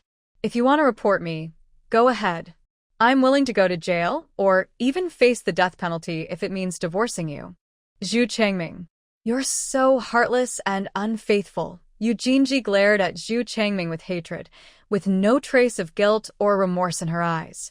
Zhu Changming felt relieved after finishing the divorce talk. "Unfeeling and unfaithful? You know very well how you married into this family. Even so, do I make things difficult for you? Are my family members bad to you? Why are you always so ungrateful? Causing trouble again and again? You keep crossing my bottom line and never realize your mistakes. If that's the case, we might as well part ways. I will never let you hurt my family again." After speaking, Zhu Changming helped Mrs. Yao back into the house. The other adults in the Zhu family no longer looked at Yu Jinji on the ground and all went inside. Only Zhu Jinjin and a few children stayed behind. "Pfft, shameless wicked woman. Look at you choking Qianqian again. Now you've finally gotten your comeuppance. Serves you right. Hurry up and get out of our Zhu family." Zhu Sansa and Zhu Sange, the couple, were behind and overheard Jinjin's words, and they were immediately shocked. "Jinjin, what did you say? What do you mean by choking Qianqian?" Yu Jinji instantly became nervous, staring intently at Zhu Jinjin. But this time, Zhu Jinjin was no longer afraid. She revealed everything, how she secretly pinched Qianqian while pregnant and was caught and threatened by her. The Zhu family was furious. "Qianqian is so sweet and lovely. How could she do such a thing?" Not only that, but Zhu Jinjin also threatened to protect her sister. It's easy to imagine how hard it was for such a young girl like Zhu Jinjin, worried about her brother getting divorced and staying single, afraid of her sister being bullied, struggling in between. How much she suffered. For a moment, Zhu Erseo and Zhu Sansa, furious, rolled up their sleeves, ready to fight. Zhu Deseo felt guilty and wished she could apologize to her younger sisters with a bow, but she didn't stop them. So, with loud slaps, the two women gave Yu Jinji a good slap. Zhu Sanseo's feet also didn't stay idle. She stepped on her. "Aren't you just looking for trouble? Going around causing chaos. If I step on your foot until it's broken, what will you do then?" After finishing, Zhu Erseo and Zhu Sansa each supported her and directly threw Yu Jinji out of the Zhu family yard. Most people outside the small yard naturally left. But there were still a few who loved gossip and didn't want to stop listening. Led by neighbor Ma, who loved to watch the drama, the onlookers saw Yu Jinji being thrown out and became very excited. "Oh wow, this old Zhu family is finally showing some backbone. That lazy, scheming, troublemaker daughter-in-law of theirs, I used to scold her 8 times a day. Finally, she's been driven out. Good. Let Lu Xiaomei see that her daughter isn't some kind of fairy." Huh. That's because Zhu's eldest son is kind and helps the poor orphaned woman. They're always helping out. But now they're getting arrogant. Serves her right. She finally got what she deserved. It's just because the Zhu family cares about face, and Zhu Zhongming is honest. If it were my son, he'd have divorced her long ago, and she wouldn't be causing trouble now. The women kept talking, pointing at Yu Jinji lying on the ground, without any shame or feeling that it was inappropriate. Yu Jinji listened to their words and felt the pain on her body and face. She was filled with anger and deep resentment. Inside the yard, the Zhu family members went into the house. Sister-in-law Zhu started crying loudly. The little girl in her arms didn't understand what was happening. Seeing the adults crying, she also started to cry with a big smile on her face, speaking unclearly. "Wah wah wah. What did I do wrong? Why did I end up with such a daughter-in-law? I'm so upset. I feel sorry for the Zhu family." Sister-in-law Zhu stepped forward to comfort her. "Big sister-in-law, don't say that. She is herself and you are you. We've been sisters-in-law for so many years, and we've never argued or gotten angry. Our bond isn't broken by what she does. You're just too kind-hearted. Don't take everything on yourself." Third sister-in-law nodded. Yes. Sister-in-law Zhu was so angry she almost burst. She thought, you guiling. How dare you try to comfort her? Just one more word, and I'll be mad. Forget it. Maybe this is the difference between being educated and not. She had been like this for years, so why bother arguing with her? So, the scene turned into sister-in-law Zhu comforting sister-in-law Zhu, while third sister-in-law nodded in agreement. Maybe her nodding was also a way to encourage her. Sister-in-law Zhu became more and more excited, speaking non-stop with new words. Later, when everyone needed to discuss Zhu Changyi's matter, they had to stop sister-in-law Zhu's continuous talking. It's all because of the Yu family. We can't afford to offend them. Otherwise, I'd give her a piece of my mind. They keep throwing trash into our house, acting like we're scavengers, pretending to be innocent, waiting for our family to get stronger so I can teach her a lesson. I'm so frustrated I could burst. Given sister-in-law Zhu's personality, she probably dared to argue with anyone without fear. But she wasn't alone. Her whole family was behind her, especially the children at home, still young and just starting their lives. If she faced a capable enemy who knew when they might cause trouble for her. For someone like sister-in-law Zhu, enduring and tolerating for her children is truly a sign of deep love. Brother Zhu reached out and patted her shoulder to comfort her. Don't worry. There will be chances in the future. You'll have your turn to speak your mind. Sister-in-law Zhu immediately looked happy. Zhu Zai. Hey, are you two being a bit inappropriate for the occasion? Mrs. Yao cleared her throat to get everyone's attention. Those words the Yu mother and daughter said before leaving must be taken seriously. Sigh, but right now, how can I find a good girl for Changyi? Sigh, so troublesome. Mrs. Yao sighed, and the others in the Zhu family also looked heavy-hearted. Erbao looked around, then sighed as well. Soon after, Zhu Qianqian also sighed. Sigh, it was just a sigh, but with her sweet little voice, it seemed to ease some of the worries. The young Erbao spoke in a childish voice. Second cousin, you're much quicker this time. He didn't expect that after he sighed, his second cousin would follow suit. Zhu Qianqian was a little slow, then happily replied, Really? I learned that from Grandma. Erbao. So, you're not following my footsteps after all. Everyone. They knew the outcome would probably be surprising. But the innocent words of the two children helped lift some of the gloomy atmosphere inside the Zhu house. Zhu Changyi had not spoken at all from start to finish. Zhu Changming felt that his older brother had caused him trouble and remained silent, feeling guilty inside. Zhu Zai, however, thought that it wasn't the end of the road yet, and there was no need to look so worried. Mother, I actually have someone in mind. I mentioned it before, but I didn't say much. She isn't opposed. I was thinking if Changyi is willing, I could go to the city in a few days and ask the girl about it, see if it's possible. Zhu Changyi suddenly looked up, excited, and stared at Zhu Zai. Little auntie, yes. Zhu Zai smiled and nodded.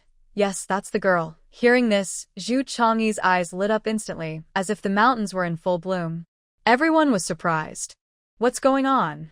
Mrs. Yao anxiously grabbed Zhu Zai's hand and asked, What are you two talking about? Tell us quickly, we're all dying to know. Zhu Zai smiled and comforted her. Mother, forget it. Let's not say anything for now. If we talk about it, it might just be wishful thinking.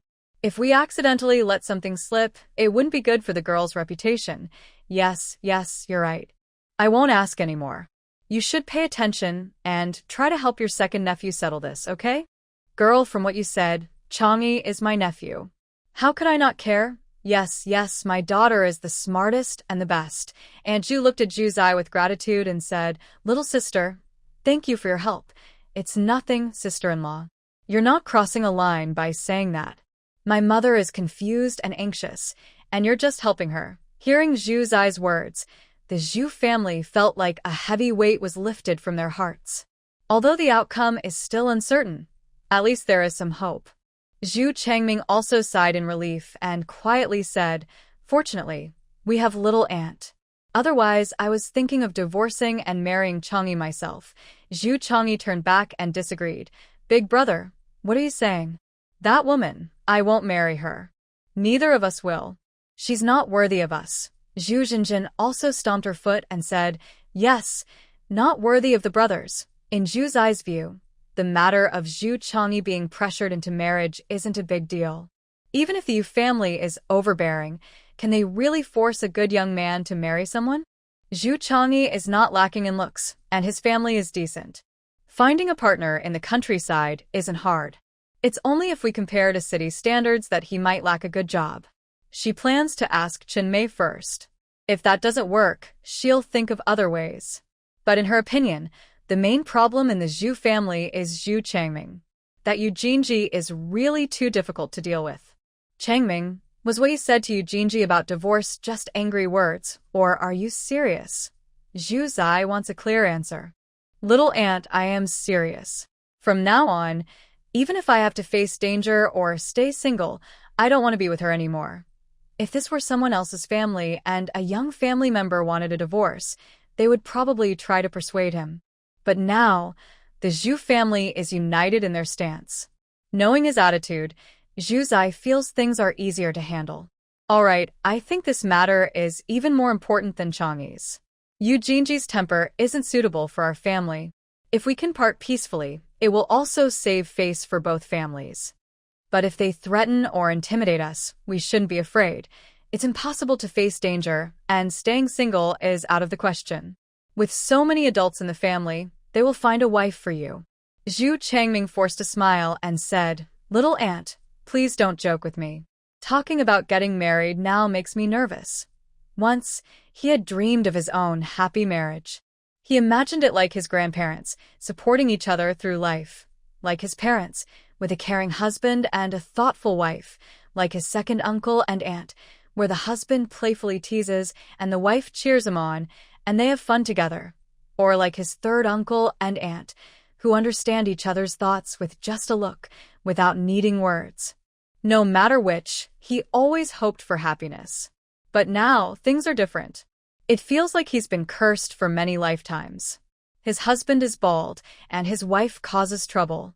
Sometimes he wonders if he owed Yu Jinji in his past life. After feeling troubled, another girl's smile appears in his mind. He once hoped to love and care for her, to build a family together. But all those beautiful dreams froze in that summer. Their relationship was destined to fail.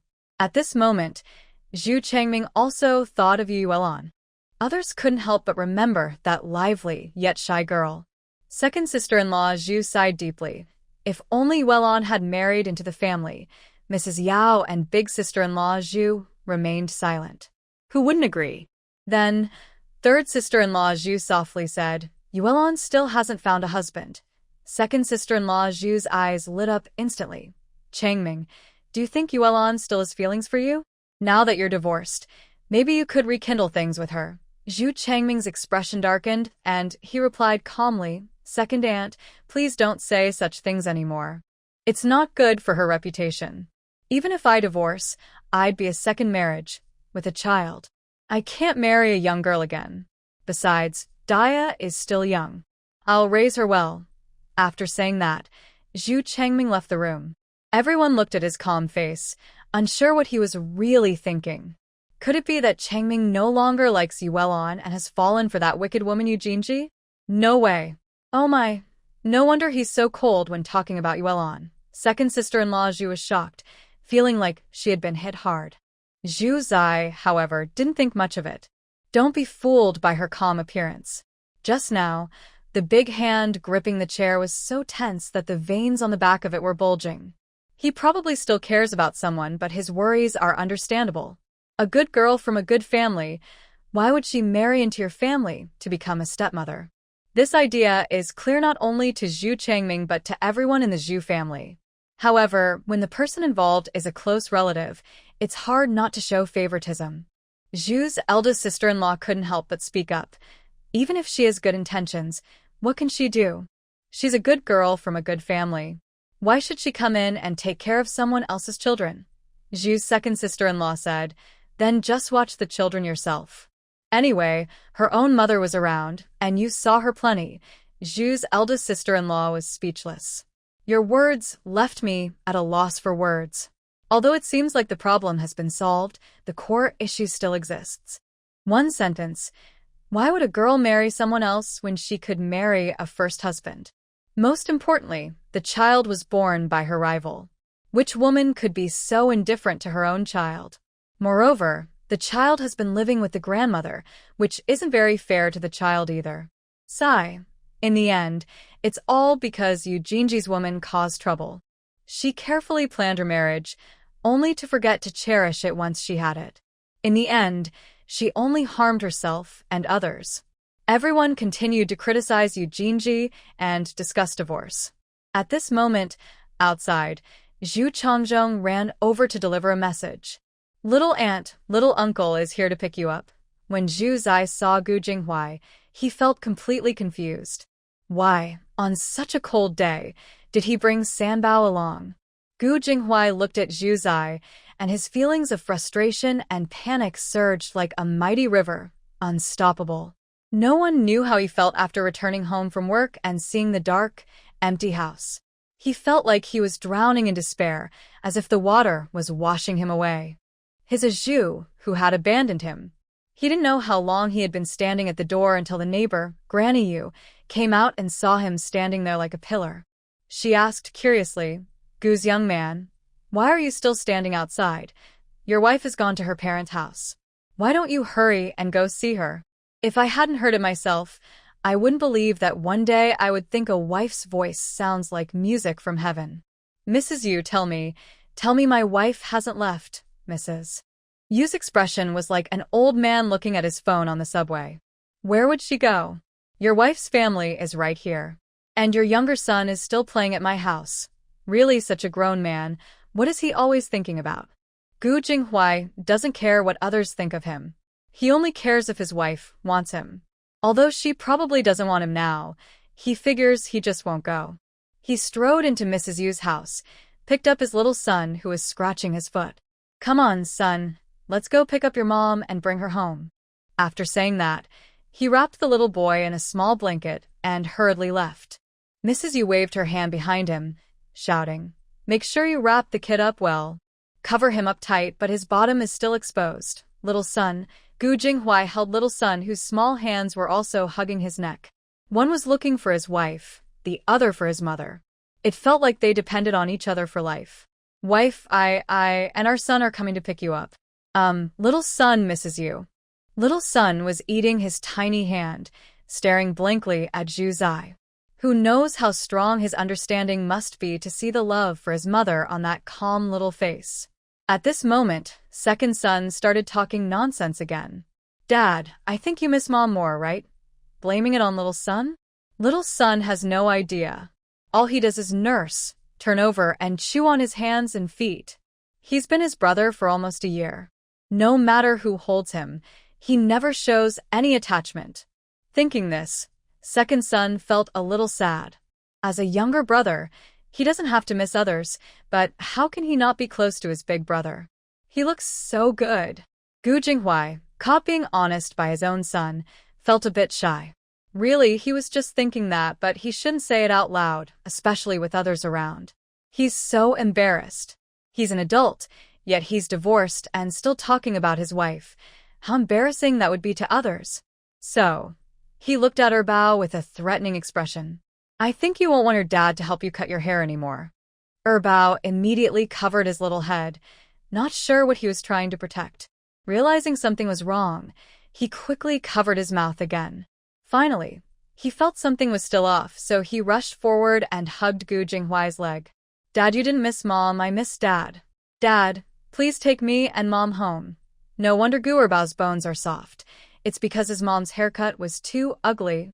A satisfied look flashed in Gu Jinghuai's eyes. Humph, now that's more like it. As a son, he still wants to challenge his dad's patience, maybe in a few more years. While the father and son joked around, Mrs. Yao hurried out to greet Gu Jinghuai. It was her oversight. Her son-in-law had finished work and she didn't remind her daughter to go home. After a busy day, coming home to cold food and an empty house, her son-in-law must be upset. Mrs. Yao looked nervously at Gu Jinghuai. But it turned out, this guy's eyes were full of her daughter. What's there to be upset about? All right, Year, stop blocking the door. Let Jinghuai come in. I'll start cooking now. You all stay and eat at home. As soon as Mrs. Yao finished speaking, Sister Zhu quickly went into the kitchen. Mom, you rest. Leave it to us. Zhu Zai hurriedly stopped her. Second sister-in-law, don't work so hard. I'm going home. It's getting late and cold, and Sanbao might catch a cold. Mrs. Yao said, Oh, you're right. Let's go back quickly. Zhu Zai took Sanbao and his two sons and left. Halfway there, Bao looked longingly at Sanbao in his mother's arms and wanted to be carried too. Gu Jinghuai immediately played the role of super dad, holding one in each arm. Oh, flying high sitting on dad's arms, Bao saw more of the scenery and was so excited. But Big Brother, being more reserved, was quietly happy inside but kept his lips tightly sealed. If you didn't know what was inside, this really was a happy family. Zhu Zai told Mrs. Yao he was going home to cook. But after returning home, Gu Jinghuai still did the cooking. Zhu Zai was feeling a bit tired from family issues at her parents' house. When she returned home, she didn't feel like cooking. Gu Jinghuai made a big pot of noodle soup and stir-fried some cabbage. He took a bowl next door, and their family of a few people ate dinner by candlelight. The candles were from Zhu Zai's space. She usually didn't take them out. When she did, she told her sons they were bought from the supply and marketing cooperative. They also had kerosene lamps at home, which were used to keep up appearances. Such good candles, if seen by outsiders, would surely raise suspicion. They only lit the candles when really needed. Usually, Zhu Zai kept them hidden. She didn't know when she started to let her guard down a little around him. After eating and drinking, the mother and children were about to go to bed. Gu Jinghuai noticed Zhu Zai was tired. That night, he suggested he sleep with the older two children. Zhu Zai was happy about this. It meant she could secretly put diapers on the third child at night. She no longer had to worry about her two older sons waking up and catching her in the act. She could sleep peacefully until morning. The indulgent mother didn't care about her two older sons' feelings and simply handed them over to their father. As soon as the door was closed, the father and sons outside stared at each other in surprise. Go to bed quickly. Tonight, if anyone wets the bed, I won't spare them. The new father, inexperienced but eager, faced his children. If he didn't mess up, it could become a good story about father and sons. The next day, Gu Jinghuai had a day off. Zhu Zai woke early, tidied up, handed the three sons to their father, and rode her bike to the county. Honey, you must come back early. As Zhu Zai pedaled away, Gu Jinghuai called after her. Zhu Zai was too lazy to respond to his sudden fuss and rode off confidently. The second son held Gu Jinghuai's finger and said innocently, Dad, are you worried Mom will run away? The two older brothers are still in your hands. What are you afraid of? Gu Jinghuai, haha, my husband from 2 lifetimes ago, and now doesn't have that much confidence. But this son, who came out of nowhere, is quite bold. Faced with his very confident son, Gu Jinghuai had to admit he felt a little jealous. Zhu Zai rode her bike into the county and headed straight to the supply and marketing cooperative. Chunmei was very happy to see her. Zhu Jia, why did you come to the county so late this time? At home, my child's father buys things every day when he goes to work, so I didn't want to make a special trip just for that. Oh, brother-in-law works at a factory in the county. Just a steel factory, he recently transferred there. As they talked back and forth, Zhu Zai shared that her husband is now a full-time worker. Chunmei had always thought Zhu Zai was special, like someone capable. Now, hearing more, she felt her judgment was right and looked at Zhu Zai more kindly. They chatted for a while longer, then Zhu Zai started to get to the main point. Do you have a boyfriend now? Chunmei's face instantly turned red. The sister's question was very direct. Not yet. Recently, my relatives introduced someone to me, but I haven't liked him. Zhu Zai thought for a moment and decided to be straightforward. Do you remember the second nephew I came with to the supply and marketing cooperative last time? Chunmei suddenly had a feeling and hesitated. Yes, I have a faint impression. What's up, Sister Zhu? I think, since you're so smart, you probably guessed. My second nephew has fallen for you, at first sight. You've seen his looks and figure. Let me tell you about his family background. After you hear it, if you're satisfied, I can arrange for you two to meet and see how it goes. If you're not happy, just forget I said anything and don't take it to heart. He is my older brother's son, the second of 3 brothers. My older brother is already married and has a daughter, who is about 1 year old. My younger brother is 14 and still in school, not doing very well. As for my second nephew, he looks simple-minded, but he's not particularly clever. But one thing is certain, he's a good man who listens to his wife and takes good care of her. My family hasn't split up yet, so we still live together. But if they get married, they'll have their own small house. He is strong and works very hard in the countryside. That's about his hardware conditions. As for software, it's mainly about family character. You see, I know my family well. I am the most difficult person in my family, but I am already out of the house, so I won't interfere much in my family matters. Now I've finished. Do you have any questions? When Zuzi said this, she automatically excluded Eugene Ji. In her mind, Eugene Ji was someone who had to leave.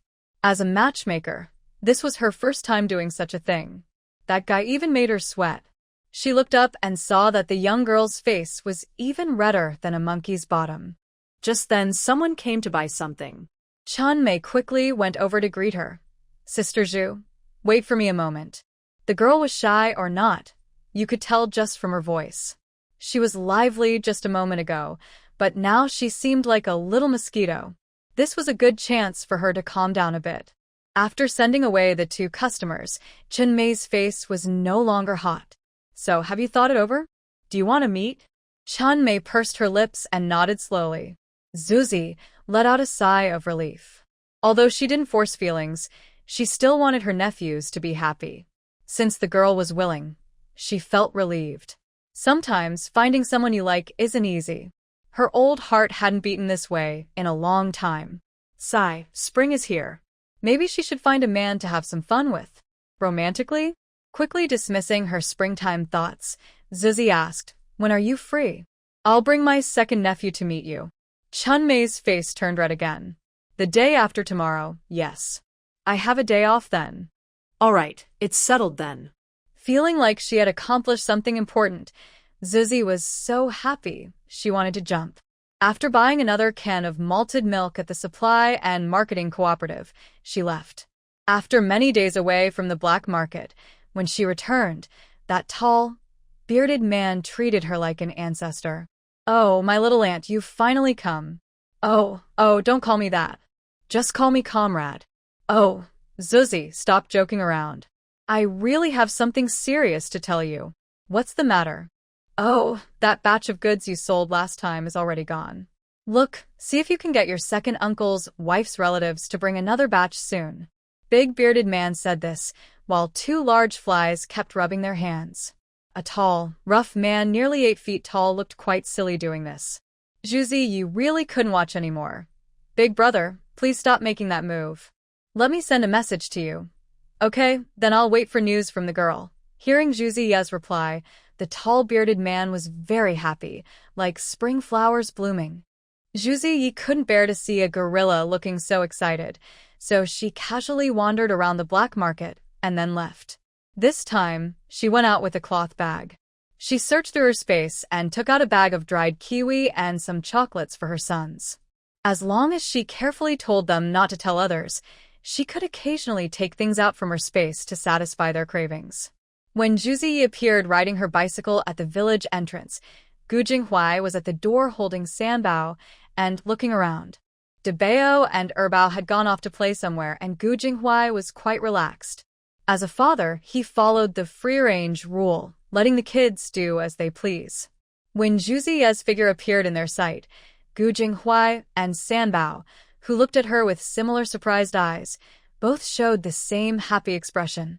Honey, why are you holding the child outside? It's still early spring cold, and it's cold. What if the child catches a cold? Gu Jinghuai awkwardly smiled. Hee, Sanbao missed you. He's not cold. I covered his head with a small blanket. Seeing how tightly Sanbao was wrapped, Zuzi felt relieved. She parked her bicycle in the yard and went to the kitchen to cook. She left early in the morning and returned before noon.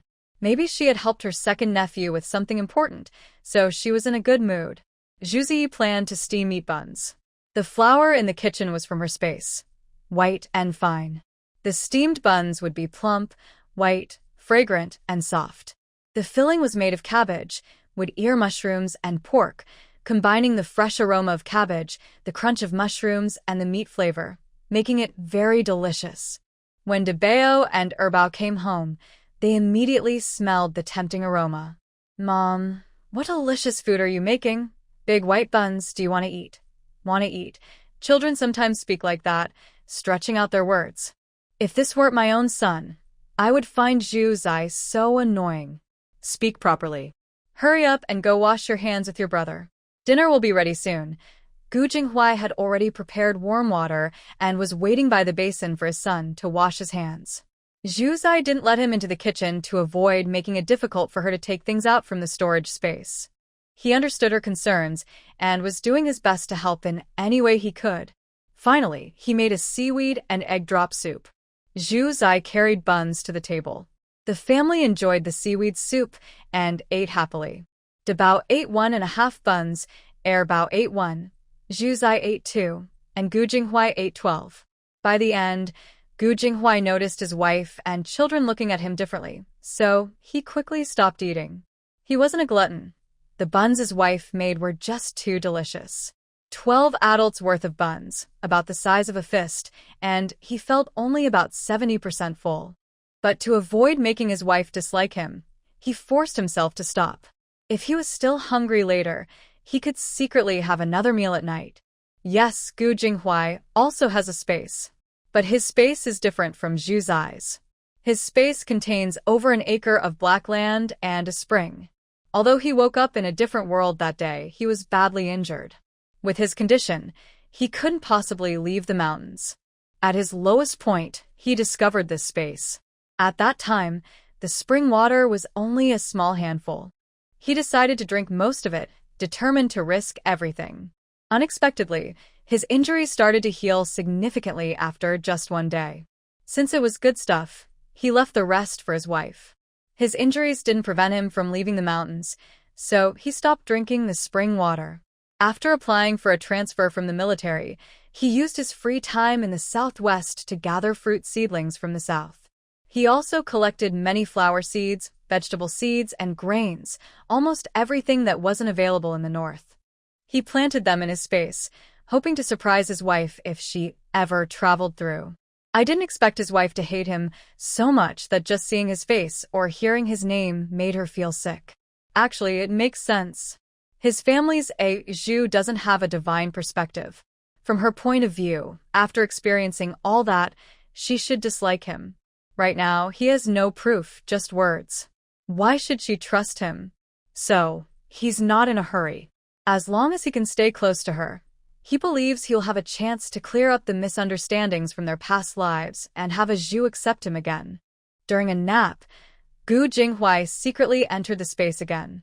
In the space, the fruit trees, lychee, plum, banana, he planted earlier, are now full of fruit, hanging heavily on the branches. He doesn't know the exact routine in the space, but the fruit seem to stay in perfect condition while hanging. After picking, they dry out a little naturally. This is actually pretty good, like natural sun-dried fruit. Gu Jinghuai found the roasted chicken and steamed buns he stored in the space before and ate them eagerly. Since his wife hadn't fed him enough, he could only sneak into the space to fill his stomach. Feeling a bit full, he also ate 2 large peaches. Sigh. When can I openly show my affection for my wife? After coming out, Gu Jinghuai thought about the news he heard from his sons today, after his wife went to the county town. Yesterday, when he returned home late, he didn't dare ask what exactly happened at the Zhu family. While his wife was away, he hurried to find out what he could do. Although Bao sometimes just speaks honestly and argues loudly, retelling the story is beyond what a 4-year-old can handle. If you ask him, he'll just tell you, there's a bad woman causing trouble, trying to take second cousin as her man, and a wicked woman is helping her. What kind of story is that? Gu Jinghuai was completely confused. 2 women fighting over 1 man? Or was Bao too upset and kept talking? If Bao kept going, second cousin's reputation might be ruined. So, he frowned and recounted what had happened and the outcome. Basically, there are 2 main things. First, Yu Jinji is causing trouble, and Zhu Changming wants a divorce. Second, Zhu Changyi is being targeted by a scheming woman who came to force a marriage. The first thing is, Gu Jinghuai has no intention of getting involved anymore. Just hearing the word, divorce, makes his teeth hurt, and he wants to stay far away. He's afraid that if he helps others divorce now, someday others will help him divorce too.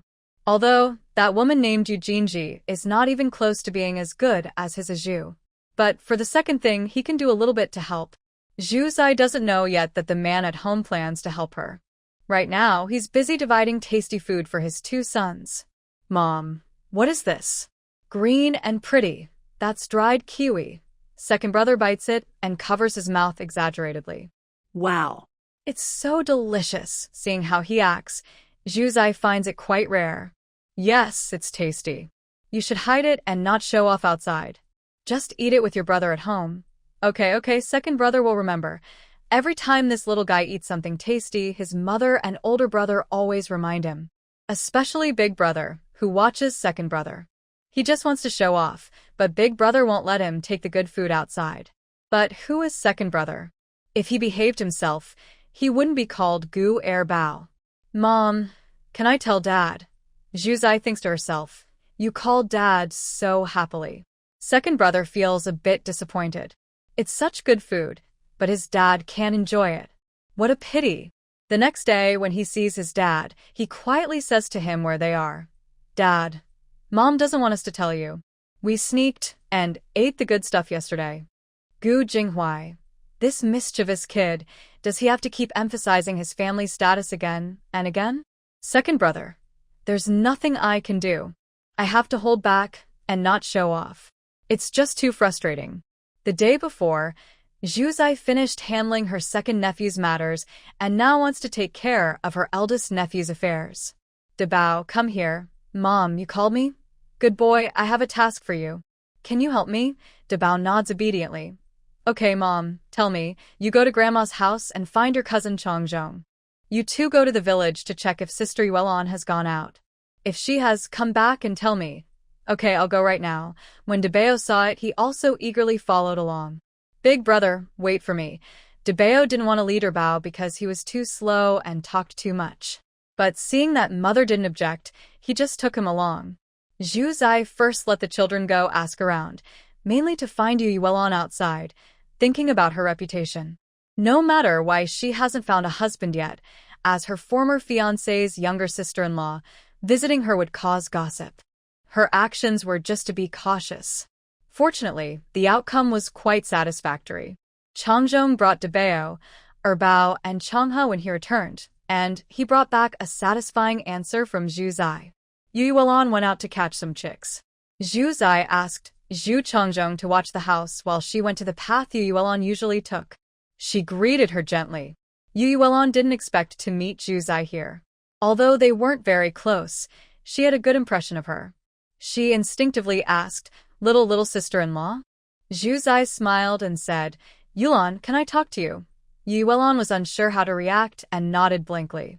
They walked to a big tree at the foot of the mountain, a place rarely passed by others. Little sister-in-law, what do you want to talk to me about?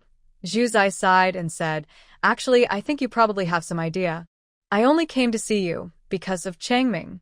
I'm not good at being subtle, so I'll be direct. Do you still have feelings for Changming? Yu Yuelon's face instantly turned red, and her eyes showed a hint of anger. Is it Yu Jinji? She thinks I still have feelings for brother Changming and believes I'm flirting with him, so she sent you to persuade me, right? Well, let me be clear. I am different from her. No matter what, I would never do anything to another man's husband. I am not as despicable as her. Seeing Yu Yuelon's reaction, Zhu Zai felt she seemed to understand. Yu Jinji married Changzhong because of a calculated plan, not by accident. Wrong, you misunderstood. I'm not here to warn you. Yu Yuelon's anger paused. You're not here to warn me. Yes, actually, I came to find you more precisely to help you. Of course, only if you still have feelings for Changming. At this moment, Yu Yuelon's face suddenly showed shame and anger, and she remained silent. Seeing her reaction, Zhu Zai understood what she was thinking. Changming was originally your partner. If not for that accident, You might have married and had children long ago. Actually, before Changming divorced, what I'm about to say might seem unkind. But you probably know a bit about Yu Jinji. She's not suitable for our Zhu family's way of life. Also, after she married Changming, their life was not happy. To put it simply, if Yu Jinji had behaved herself with Changming's personality, he would have taken his responsibilities as a husband and father. But now, Changming has decided to divorce. What? They want a divorce? Yu Yulan was shocked, then her heart filled with joy. So, what does this mean? Why did Zhu's young wife come to see her? The answer seemed clear in her mind, but after all the hardships she had endured, she couldn't believe it. So, what? Little wife, what do you mean? My meaning is this. If you still have feelings for Changming and are willing to accept his second marriage and the daughter he had with Yu Jinji, I will help you. I hope you don't misunderstand this as an insult. I'm just asking honestly. You probably already know why Yu Jinji married Changming in the first place. If you're willing to become our Zhu family's wife, I don't mind helping you and even teaching her a lesson. Let her know that our Zhu family isn't so easy to deceive. But if you're not interested, just forget I asked. I will happily help Changming divorce and find him a new wife. Yu Yulan's excited, passionate heart gradually calmed when she heard about the daughter born from Yu Jinji and Changming. Yes, he had a child with someone else. That girl, Yu Jinji, often boasted about her child when she visited her family. Should she stay with Changming? But he had a child with her rival. How painful and heartbreaking that was. Should she give up? If she could truly give up, why, to this day, was she still unwilling to remarry? What exactly is she waiting for? It's just because she can't accept it. Why should her happy marriage be broken because of a mean woman? Now she also has to stop because of her daughter. This might be her only chance. If she doesn't work with Zhu Zai, Longming might get divorced and she won't marry him. After all, her family definitely wouldn't agree to her marrying Zhu Changming, who is remarried and has a child. Yu Yuelan's thoughts kept turning, confused, hesitant, angry, unwilling, until finally, she became determined. Auntie, I agree. Please help me. Hearing this answer, Zhu Zai felt both happy and sad. Honestly, if it were her, she wouldn't want to do it. She is naturally selfish, bossy, and cold. Once she likes something, she doesn't want others to touch it. If someone does, she might even give up what she loves. She stopped liking that school idol because she saw why he was dating others.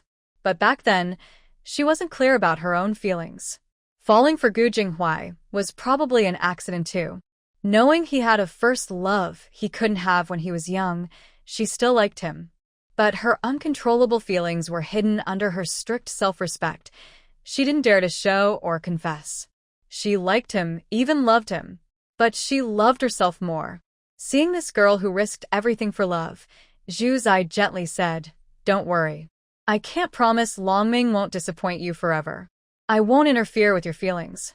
But if he dares to hurt you, I will stand by you." Yu Yuelan immediately shed tears of relief.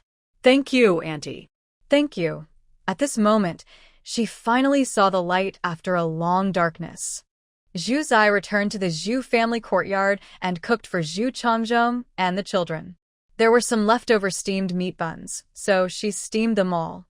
She also cooked some rice porridge and shared a meal with her son and nephews. Auntie, your life is so good. After eating, Zhu Changzhong patted his stomach and sighed. Zhu Changhe nodded seriously.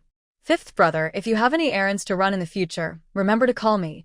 Zhu Changhe is the youngest in the family and also the laziest. Usually, he uses taking care of his younger sister Zhu Qianqian as an excuse to avoid work. Of course, the Zhu family doesn't really need him to do much. Mainly, Zhu Changzhong goes out to play, and Zhu Changhe often delays plans. Over time, Zhu Changzhong stopped calling him altogether. Unexpectedly, missing out on hanging out with fifth brother meant missing so many delicious foods. Suddenly, it felt like missing out on a fortune. Big brother, second brother, you are so lucky, eating delicious food every day. Sixth cousin, if you want to eat in the future, just come to my house. I have lots of good food and my dad doesn't even know. Wow. I'm more important than your dad. Yes. I don't even get to see my dad. Hearing all this, Zhu Zai said. These words are so exaggerated that even his own father would cry if he heard them. After tidying up his things, Zhu Zai took a bunch of carrots and went back to his mother's house. Recently, Zhu Chang'e has been like a big, excited bear. Ever since he found out Zhu Zai was busy with his marriage, Zhu Chang'e often paces around the yard. No matter where he walks, his eyes never leave the front gate. Second sister-in-law Zhu found it funny. Chang'e, if you keep stretching your neck like that, you'll turn into a long-necked monster. Zhu Chang'e's face instantly turned bright red. Second sister-in-law, don't be so nervous. People might think you're scolding me. Zhu Chang'e's face turned even redder. Second aunt is really playful, always teasing. It's all because second uncle spoils him. Usually, he teases his own husband, but now he's teasing his nephew too? Just as Zhu Chang'e was feeling embarrassed, Zhu Zai arrived with a bunch of carrots. Zhu Chang'e's eyes lit up. Little aunt, second sister-in-law Zhu smiled. Oh, is this a magpie bringing good news? Seeing Zhu Zai smiling, second sister-in-law Zhu guessed this. Zhu Zai admired her keen observation and spoke kindly. But Zhu Chang'e, the silly second brother, didn't realize what was happening and looked nervously at Zhu Zai. The little aunt, Zhu Zai, tired of his nephew's foolishness, didn't bother to hide it and said directly, All right, good news. Hurry up and pack your nice clothes. The day after tomorrow, we're going to the county town. Sister Zhuer immediately smiled happily. Big sister-in-law, come quickly. Good news is coming, Sister Zhuer quickly told Sister Zhu, and a smile spread to the corners of Sister Zhu's eyes. That's great. Her daughter-in-law's figure is starting to show a little. Everyone was startled and turned to look. The previously frozen in surprise Zhu Chang'e suddenly did a backflip with joy. Zhu Zai, oh my goodness. I didn't expect you to be so secretly talented, Zhu Chang'e. Because Zhu Zai brought good news, everyone in the Zhu family was very happy. And since the matchmaking day was so close, the Zhu family started to get busy with Zhu Chang'e's matters. But Zhu Chang'e didn't have any new clothes, so Sister Zhu took his most intact, unpatched clothes and washed them again. When Zhu Changming got married, he wore a new set of clothes. But Zhu Changming was thinner than Zhu Chang'e, so Zhu Chang'e couldn't wear his clothes. At this moment, Zhu Chang'e felt a little sad. It's all my fault. I'm too big. I can't fit into my older brother's clothes. At this time, Sister San, rarely speaking seriously, said, It's okay. You're big and strong. Your wife will like that. Brother Zhu Sen looked at his wife with a blank face, his ears turning red. Sister Zhuer secretly pinched Sister San. What a troublemaker. This naughty girl is making inappropriate jokes in front of the kids. Zhu Chang'e looked confused, not understanding what his third aunt was saying. After a while, Zhu Chang'e, now married, thought about his third aunt's words and suddenly felt his face burning. Now he understood. But at this time, Zhu Chang'e was still young, a naive youth. What could he possibly know? Sister Zhu's big sister-in-law angrily glared at her two mischievous sisters-in-law and pulled her son back into the house. It was her first time matchmaking, so she had to give her son some advice. Yao sure knew that her second grandson was going to a matchmaking date the day after tomorrow and was very happy. She held a set of dark blue clothes, sighing.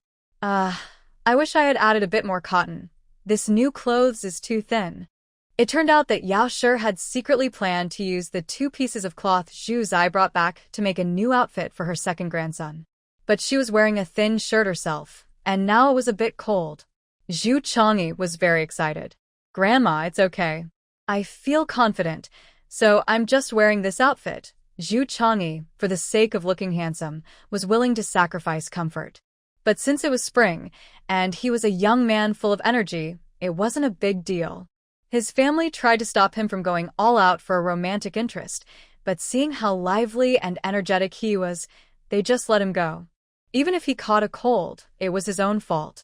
But as a grown man, a little hardship for love was understandable. On the day of the blind date, Zhu Chang'e wore a new dark blue thin shirt and yellow rubber shoes to meet his date. He had bought those yellow shoes himself, one pair for each of his siblings. After dressing up like this, Zhu Changyi looked much more spirited. Even the silly look in his eyes was gone. Zhu Zai, his younger sister, went with him. They still rode in Uncle San's ox cart. Luckily, Zhu Changyi had driven the cart himself, or else people would ask questions about how he and his sister looked so well dressed. When they arrived in the town, Zhu Zai went to the supply and marketing cooperative to find Chunmei.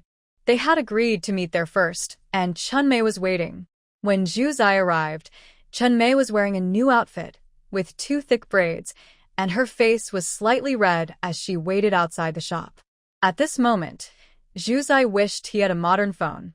He wouldn't need to stand still at a meeting spot anymore. Yes, technological progress really makes life easier.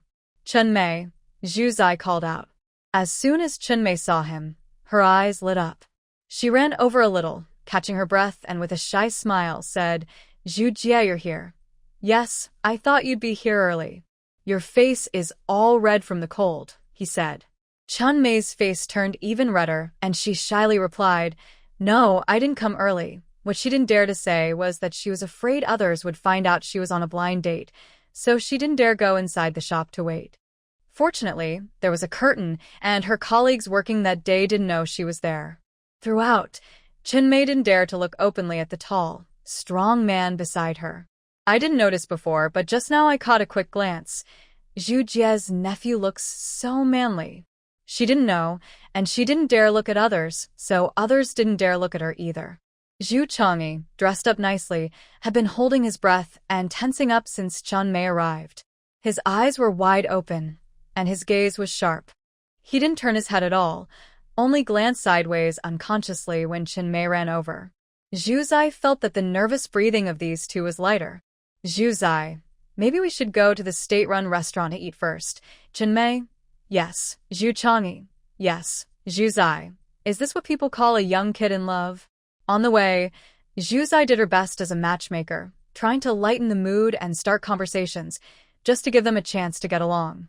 But these two were not helpful. They either nodded or looked confused. They either stayed silent like stones or looked at the sky and the ground, ignoring her. Zhu Zai, being a matchmaker is really hard. The 3 of them arrived at the state-run restaurant. Zhu Zai ordered braised pork, pig's trotters and sauce, cabbage with tofu, and radish soup, plus 6 steamed buns. Chunmei felt a bit embarrassed when she saw Zhu Changyi and Zhu Zai bringing the dishes. Sister Zhu, you ordered too much. It's okay. If we can't finish, we can pack it. But with Changyi here, we should be able to eat it all." Zhu Changyi's face turned red and he mumbled, "Little Annie, I can't finish it." Wow. This rough man is in love now and starting to act tender. Zhu Zai was speechless. The smell of love was gradually corrupting her heart. While eating and chatting, someone came over to check. Zhu Zai and Zhu Changyi showed their IDs, confirming they were uncle and nephew, and then they passed. After the person left, the atmosphere at the table was no longer as lively. It became more serious and respectful. Chunmei looked a little worried and said, "Things are getting stricter lately."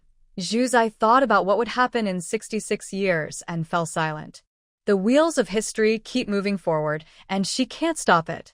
She can only do her best to protect her family and help them live better in this time. Other than that, she feels powerless. Zhu Changyi had been in the village before and couldn't understand Chunmei's feelings, nor did he grasp Zhu Zai's mood. He looked at this and that, feeling anxious. Suddenly, he awkwardly said, "It's nothing. I will protect you and your family, little aunt." After saying that, he held his steamed bun and blushed with embarrassment. Zhu Zai pouted and said, "Haha, just use me as a shield. Who are you really trying to protect? You don't even know yourself." Cough, cough, cough. Zhu Changyi didn't expect his little aunt to be so bold, teasing him right in front of the girl. He was so startled, he started coughing uncontrollably. Chunmei quietly looked up and glanced at the flustered man coughing non-stop. In a panic, their eyes met briefly, then quickly looked away. Chunmei suddenly thought that Zhu Zai's nephew, though different in appearance from Zhu Zai, was very handsome. No, if I marry him, I won't call her Zhu Jia anymore. I'll call her little aunt. Oh dear, I haven't even married in yet, and I'm already thinking about what to call her. How embarrassing. Zhu Zai, an outsider, saw everything clearly. One face was red from embarrassment, the other from shyness. She felt speechless. Is this what elementary school kids are like when they fall in love? They ate for a while, and Zhu Zai kept complaining inwardly. People in this era are sometimes open, sometimes pure-hearted. When saying goodbye to Chen Mei, Zhu Zai told her, I won't ask about your decision now. When you go back, discuss it more with your family. My family lives in Yu family village, Shangzhuang. Our whole village is just us with the surname Zhu. You can send someone to ask around and see what people think of us. That way, when you marry in, you won't be deceived. Chen Mei blushed again from her words, but also knew that Zhu Zai's words were sincere. From start to finish, her attitude was honest and straightforward. Whether she was sharing her nephew's feelings or criticizing his flaws, she always seemed to say, I tell you everything openly, and you decide for yourself. This attitude made Chen Mei feel even more comfortable inside. It made her think that she was in control and could make her own choices. Thinking of this, Chen Mei felt very relaxed and happy. Maybe this time, she could ask her mother to find out more, since she might be marrying this person. The girl smiled shyly and slowly walked away. Zhu Zai waved his hand in front of Zhu Changyi and said silently, Hey, stop looking, she's already gone far. Zhu Changyi blushed and hurriedly recovered. If this were modern times, the man would have to send the girl back home. But right now, they just planned to go to the state-run restaurant together, which was quite fashionable. Chen Mei's matchmaking was kept secret from everyone except their family. The Zhu family and Chen family were headed in the same direction. If Chen Mei's family saw her being sent home in a cart by a man, even if they supported free love, people might gossip about her. Anyway, since there was a cart passing by their village, Zhu Zai decided not to cause trouble. On the way home, Zhu Changyi kept smiling foolishly. Zhu Zai didn't bother him. Seeing his silly face, she guessed he was probably reminiscing about today's time with his crush. Zhu Zai was annoyed. When they got home, her family started asking questions. How was it? What does the girl look like? That was second sister Zhu. Are you satisfied? Does she dislike you? That was elder sister Zhu. What's the result? Will you get married this year? Wow, we might have a second sister-in-law soon. That was Zhu Changzhong. Yes, elder sister is about to get a new one too. That was Zhu Zhenjin. The whole family kept asking, making Zhu Changyi feel very shy and turn in circles. Zhu Zai thought she was too kind and told everyone, stop asking him. His mind is all on that girl now. There's nothing more to ask. In a few days, I'll go to the county town and you'll find out everything. Hearing this, the women of the Zhu family stopped bothering Zhu Changyi, but then started asking Zhu Zai about Chen Mei. Because of this, the Zhu family was quite relaxed. My own son is interested in a girl, and he didn't even bother to ask around. Fortunately, Zhu Zai is quite reliable. While chatting with Chen Mei, he managed to find out everything about the girl's family background. Recently, it's not only a time for the Chen family to learn about the Zhu family, but also for the Zhu family to understand the Chen family. Bao doesn't understand why the adults are so excited. He lifts his little head to look at this and that. Finally, he snuggles into Zhu Zai's arms and looks up at Zhu Zai's grandmother, saying, Mom, why did you and second cousin go to the county today? You didn't take her Bao with you. Zhu Zai ruffles his newly grown short hair, looking very regal. Stay out of the beauty's affairs. Bao. Kids are quick to learn words. During the day, he was scolded, and by evening, he was retorting to his own father. Wife, what did you do at home today? Gu Jinghuai, with a cheeky smile, tries to start a conversation. It's something he does every day. After all, if he doesn't make an effort to show himself, no one in the family will pay attention to him. His wife is proud, his eldest son is aloof, his second son is full of himself, and his youngest son is still learning to speak. Who can he rely on? Only himself. He has to take care of himself. In the past, if he said something, Bao would still talk to him. But today, Bao suddenly spoke up. Stay out of the beauty's matters. Zhu Zai. This little brat learns words pretty fast. Gu Jinghuai. Little brat, what are you saying? This tiny person, when talking about beauty, sounds so awkward and silly. I learned it from my mom. She said, you shouldn't interfere in a beauty's matters. Zhu Zai. One word difference. And it sounds so silly? Gu Jinghuai. Alright, if my wife said it, I'll listen. After being retorted by a son and falling silent for a minute, Gu Jinghuai stubbornly tries to bring up a new topic.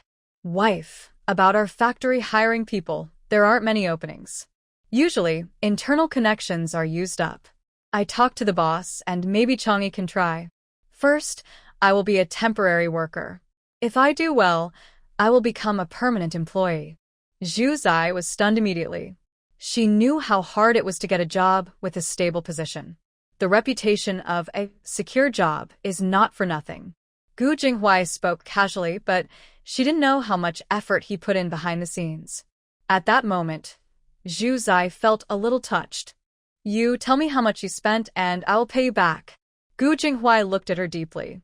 Wife, if you don't want my money, I will use it to do things that can help you. Don't give me money, and don't feel like you owe me. All of this is my willing choice. Before, Zhu Zai didn't think these words were special. She was always calm. But today, her heart felt different. The atmosphere between the two was a bit strange. The two kids looked at them with confused expressions, biting their chopsticks. The second child, with a I have a clever idea look, said, it's simple, Mom. Just kiss Dad. Gu Jinghuai's eyes lit up. Good son, no wonder he's my child. Then, he looked at Zhu Zai with a mix of shyness and anticipation. Zhu Zai. I knew the second child would cause trouble. She silently ate her meal, deciding not to bring up this matter for now. With her special abilities, she believed she would repay Gu Jinghuai someday. Meanwhile, at Chen's village, after returning home, Chunmei was also questioned in the same way. Chunmei blushed and answered one by one. After hearing her story, the Qin family thought the Zhu family was pretty good, but the fact that Zhu Chang'e didn't have a job was a bit of a problem. Although life is often full of disappointments, ordinary people always hope for perfection. Chunmei personally was about 80% willing. But her mother was still weighing and considering. All right, go back to your room and sleep. You have to go to work tomorrow. We can't just rely on her saying it's good. We need to check things out first. Don't worry about this. I will handle it. A few days later, Zhu Zai, with her family's eager hopes, arrived at Chen's village. She didn't go directly to ask about their thoughts. Of course, she was also here to check on the situation of the Qin family. Marriage is not just about two people, it also involves two families. Getting married means forming a good relationship between two surnames. If the in-laws are particularly unpleasant and always cause trouble, even if the girl is very good, you have to think carefully. She doesn't want her family to have relatives like those from the Jinji family again. She also hopes her mother will live a few more years. Coincidentally, on the day Zhu Zai came to Qin village, the matchmaker her mother had found happened to visit. Zhu Zai casually talked with some villagers in Qin village to learn about the situation, then noticed the matchmaker. He noticed her because she looked very unhappy, walking along and constantly scolding. Bah, just a girl, with only a job, and she thinks she's so special. Can't find a good match? I've introduced so many, and some girls even have children already, but her family is still looking. She even wants to find a government official. Official families only look for daughters of officials, not you. So annoying. Zhu Zai had already asked which household Chunmei's family belonged to. He saw the matchmaker come out of that house just now. Hearing her complain now, he immediately had a bad feeling. Big sister, who are you talking about? Is it that old Qin family's daughter? The matchmaker's mouth was quite talkative, as expected. Seeing Zhu Zai, who was willing to listen, she immediately started venting. Exactly. That Chunmei works at the supply and marketing cooperative in the county town. Oh, she's become a golden egg for the Qin family. Finding a match? Such a picky girl. Luckily, I kept quiet about some things, or the man would be mad. Back in the day, the emperor's choice of a consort was probably like this. I just introduced another guy working at a textile factory in the county town. The Chun family sister-in-law said she wants to see more. Think about it. What else is there to think? The man has a job, but he's a bit short, not as tall as most women. But having both partners working is more attractive, and they can eat finer food every month. Sigh, I really don't know what kind of girl they are looking for. Zhu Zai listened to the matchmaker's complaints, but inside, he started to feel angry. It seems that he is not interested in Chang'e. But if he isn't interested, at least he should say so. You should go on a blind date to find someone else. Yesterday, she went to the county supply and marketing cooperative to buy things. When she asked Chinmei said her mother was still thinking about it. So, thinking about it really means comparing him with other men. Really impressive. Zhu Zai, full of anger, turned around and headed to the county town. Zhu Zai is usually lazy and doesn't like walking long distances. But this time, she was truly thinking about her nephew's future happiness. She went deep into the countryside to understand the situation, even willing to walk there. There's no other way, after all. Riding a bicycle or a bullock cart would be too much of a fuss. Everyone would know you're coming, making it hard to chat casually with others. But this time, she went too deep. You never know until you look, and then you're shocked. They treat her family's young man like fish in a pond. But if your family wants to be the king of the sea, you have to see if we're willing to jump into your pond. Little Zhu, Sister Zhu, you're here. Chinmei shyly and happily greeted Zhu Zai. Zhu Zai found it strange. Are fish farming nowadays all in line with current social morals? She came to visit herself, so how does Chinmei stay so calm? Yes, Chinmei, you and your colleague take turns. I have something to talk to you about. Seeing Zhu Zai's expression, Chinmei suddenly had a bad feeling. But she didn't know what she had done wrong, so she just followed Zhu Zai's words. Let her colleague watch for a while, then she and Zhu Zai moved to a quiet corner. Zhu, Sister Zhu, you have something to say, just say it. This makes me so nervous. Zhu Zai took a deep breath, calming her anger, and tried to speak calmly to Chinmei. Chinmei, I know that Chang'e is just an ordinary person. Introducing a girl like you with a job, really from the start, I behaved improperly. If you don't like him, you could tell me. There's no need to make things difficult. Our family isn't some kind of bachelor family. But we definitely won't do things like clingy persistence. I heard that your family has again hired a matchmaker to introduce you to someone. The man is also a full-time worker at a textile factory and has good conditions. In this regard, my family situation is indeed not as good as theirs. You don't need to feel awkward about speaking up. I wish you happiness. Rest assured, although Chang'e likes you, I won't let him do anything that would ruin your happiness. That's all I have to say. I'm leaving now. You should go back to work too. After saying this, Zuzi was about to turn and leave. But Chinmei was stunned and quickly grabbed Zuzi's arm. She nervously said, Little aunt, what are you talking about? What do you mean the matchmaker introduced me to someone? I don't know anything about that. I also like Chang'e. I've already told my mother. She said I don't need to worry, she'll handle it. I don't know about any matchmaker coming to visit. Chinmei was almost crying in panic. What is all this about? Not to mention Zuzi now being so angry from her words, it sounds like she would also be upset if she faced such a situation. Seeing Chinmei like this, Zuzi hesitated slightly in her heart. But in the end, she hardened her heart and said calmly, That's a matter between you and your mother. It has nothing to do with us. But even if our Zhu family is poor, we would never be a backup for others. Chinmei's heart sank. From her tone, it seemed like this marriage was about to be cancelled. It was like a thunderbolt hitting her. Clearly, she and Zizangi hadn't even developed much feelings yet. But she felt that if she lost this marriage, she would regret it very much. Relying on this instinct, Chinmei tightly held Zuzi's hand. Little aunt, please don't be angry. Give me one more chance. I truly like Chang'e. I really want to become relatives with you. Please wait for me. Just 2 more days. After 2 days, I will immediately send someone to discuss the marriage with your family. This girl was truly desperate. Otherwise, how could she say that a woman's family would send someone to visit? Seeing her like this, Zuzi also felt a bit sorry. She was really angry just now, but now seeing the girl so frightened, her anger slightly eased. All right, I'll wait for you 2 days. Chunmei finally let out a breath. At this moment, she realized she was sweating all over her back. Zuzi, unlike usual, didn't say much and simply left. It's not that she bullied the young girl, but that the other family went too far. If Chunmei truly didn't know that it was her family's idea, then they really don't respect the Zhu family at all. The Zhu family has taken a liking to Chen's daughter, but it's not to the point of insisting on marrying her. To be clear, just because we mentioned our interest first, doesn't mean you should ignore us and disrespect us. If you like someone, there's nothing wrong with that. This incident is also a warning to the Chen family to not treat others like fools. But if Chunmei also knows what really happened, her scheming would be too deep and her acting skills too impressive. Zhu Zai considers herself good at reading people, but she hopes Chunmei isn't that kind of manipulative person.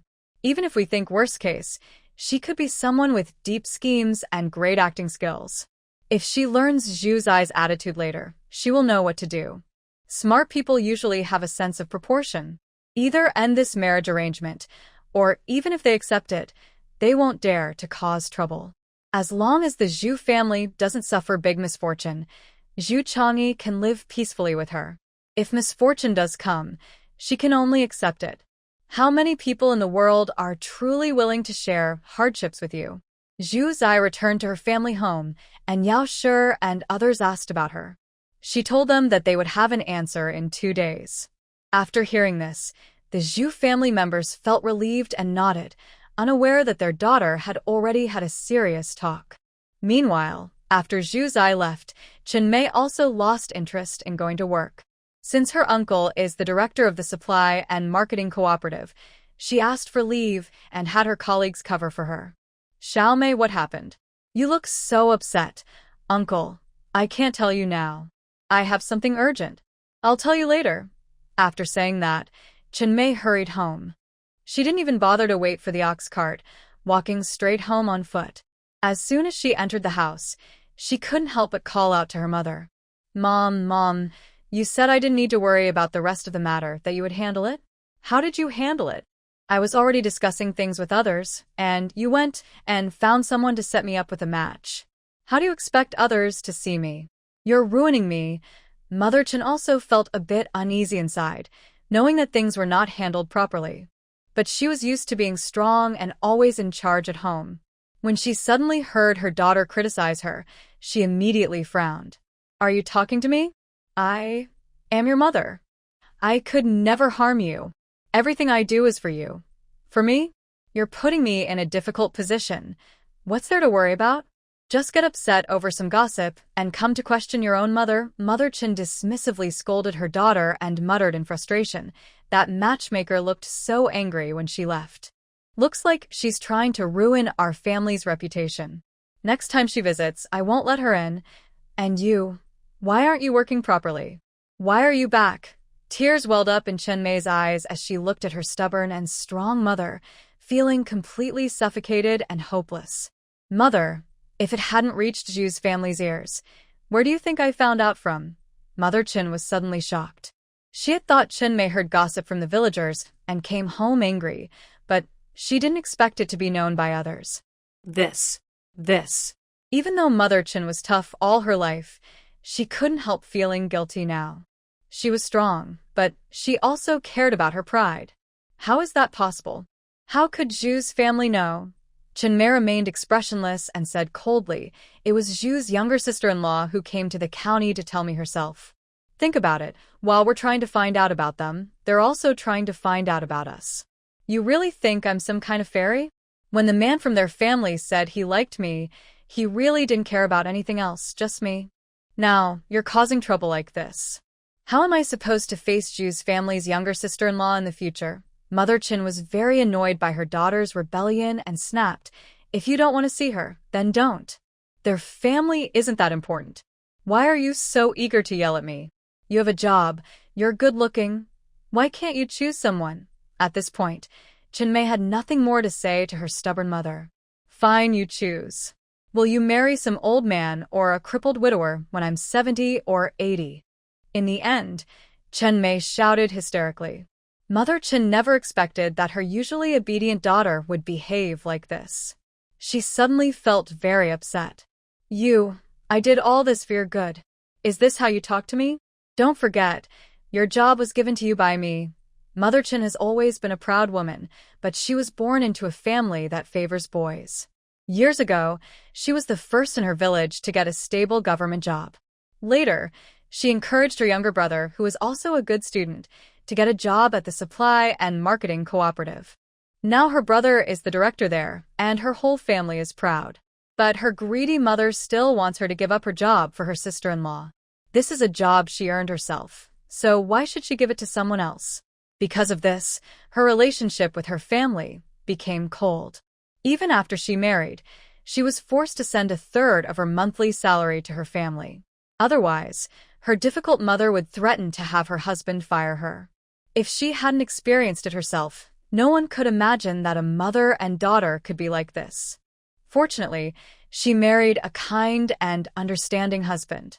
His family is from the countryside, and because of her stable job, they look up to her and support her. Even though she has to send money to her family every month, they don't blame her or complain. Her in-laws understand the reason behind it.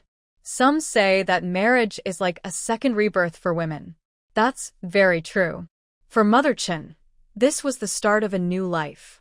Maybe because she lacked love from her own mother, she now spoils her daughter completely. She makes sure everything is perfect for her daughter, planning everything clearly. When she reached a certain age, she handed her job over to her daughter, not even including her daughter's daughter-in-law. But she never thought that too much control could backfire. Now, Chen Mei is only standing up for herself after many years, and Mother Chen can't take it anymore. Mom, you say you do all this for me, but have you thought about how I feel? Mom, I'm not a fairy. I just have a job, and I have to give a big part of my salary to my family every month. What's so great about that? I think the Zhu family is fine. Why do you have to pick a fight? And everyone will find out. Mother Chen also felt regretful, but her regret was that she didn't handle things more secretly so others wouldn't find out. She was a bit angry and said, "What kind of nonsense did the Zhu family fill your head with, making you so devoted? I don't see that their family is so great." Mother Chen cares a lot about her daughter. After Chen Mei went back and gave the address of the Zhu family, she started to investigate everything carefully. Although this family is good in many ways, there is one problem. The man has no job. She thinks her own family is good, and her daughter is perfect in every way. She feels uneasy about her daughter marrying someone without a job. It doesn't seem ideal. The women in the Chen family also advised her, saying that having a job is better. Without a job, the younger sister-in-law might have to support her in-laws. Mother Chen's mind tilted even more toward this idea.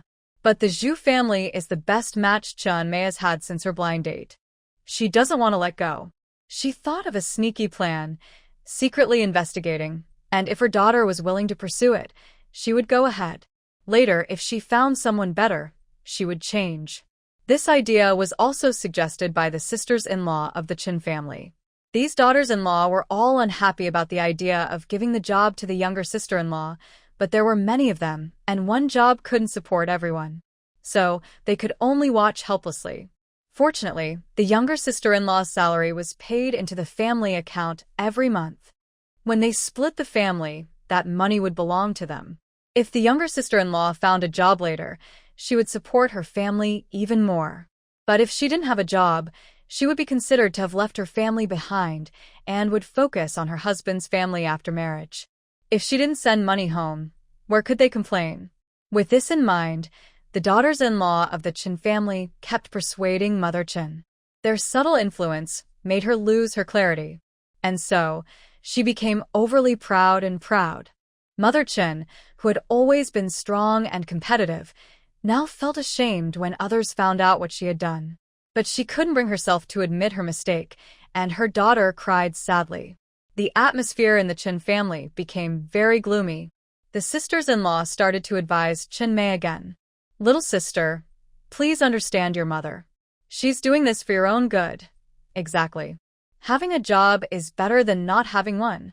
When both of you have jobs, you'll be more respected. You little girl, your mind is just on appearances. Can this face really support a meal?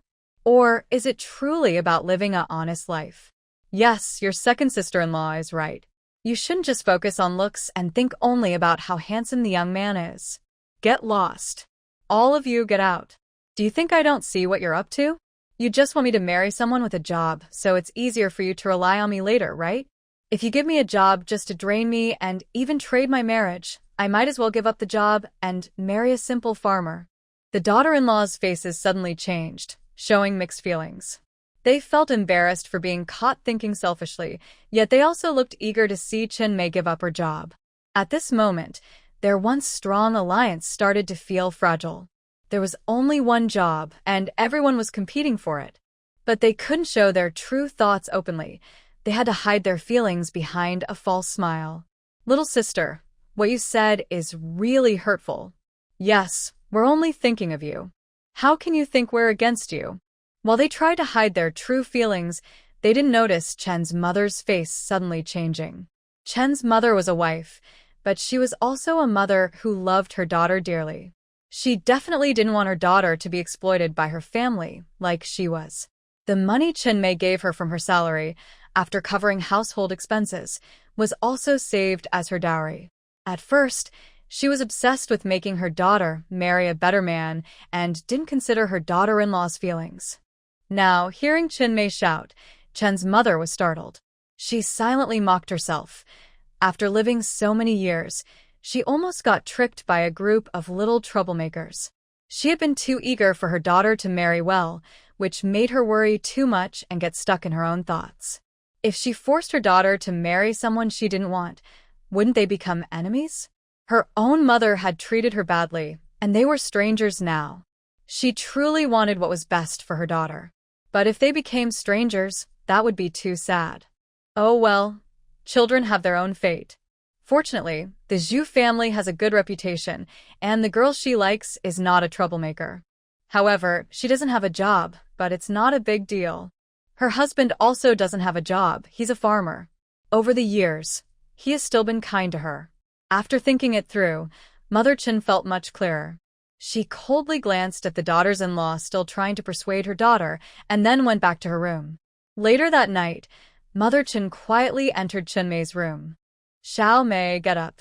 Chin-mei, feeling stubborn, hadn't left her room since coming back and didn't even go to dinner. She was preoccupied with her thoughts and wasn't sleeping. But when she heard her mother moving, she didn't want to pay attention. Mother Chin was immediately annoyed but remembered what she had done and forced herself to stay calm. Hurry up and get up. If you don't, forget about the marriage with the Zhu family. I'll have the matchmaker come tomorrow. Chin-mei suddenly sat up. What did you say? Mom, what do you mean? Do you agree? Mother Chin snorted coldly. If I didn't agree, my daughter would almost be gone. How could I dare disagree? Chin-mei was instantly as happy as if she had found a treasure. She threw herself into her mother's arms, ignoring her mother's sarcastic tone. Mom, you're so good. Mother Chen's lips curled into a slight smile, then she quickly hid it. Everyone says girls are outgoing, but it's true. She hasn't even married in yet, and she's already leaning that way. After saying that, Mother Chin felt a bit uncomfortable inside. Chin-mei knew how to comfort her mother. Although her mother had always been very controlling since she was young, she also loved her deeply.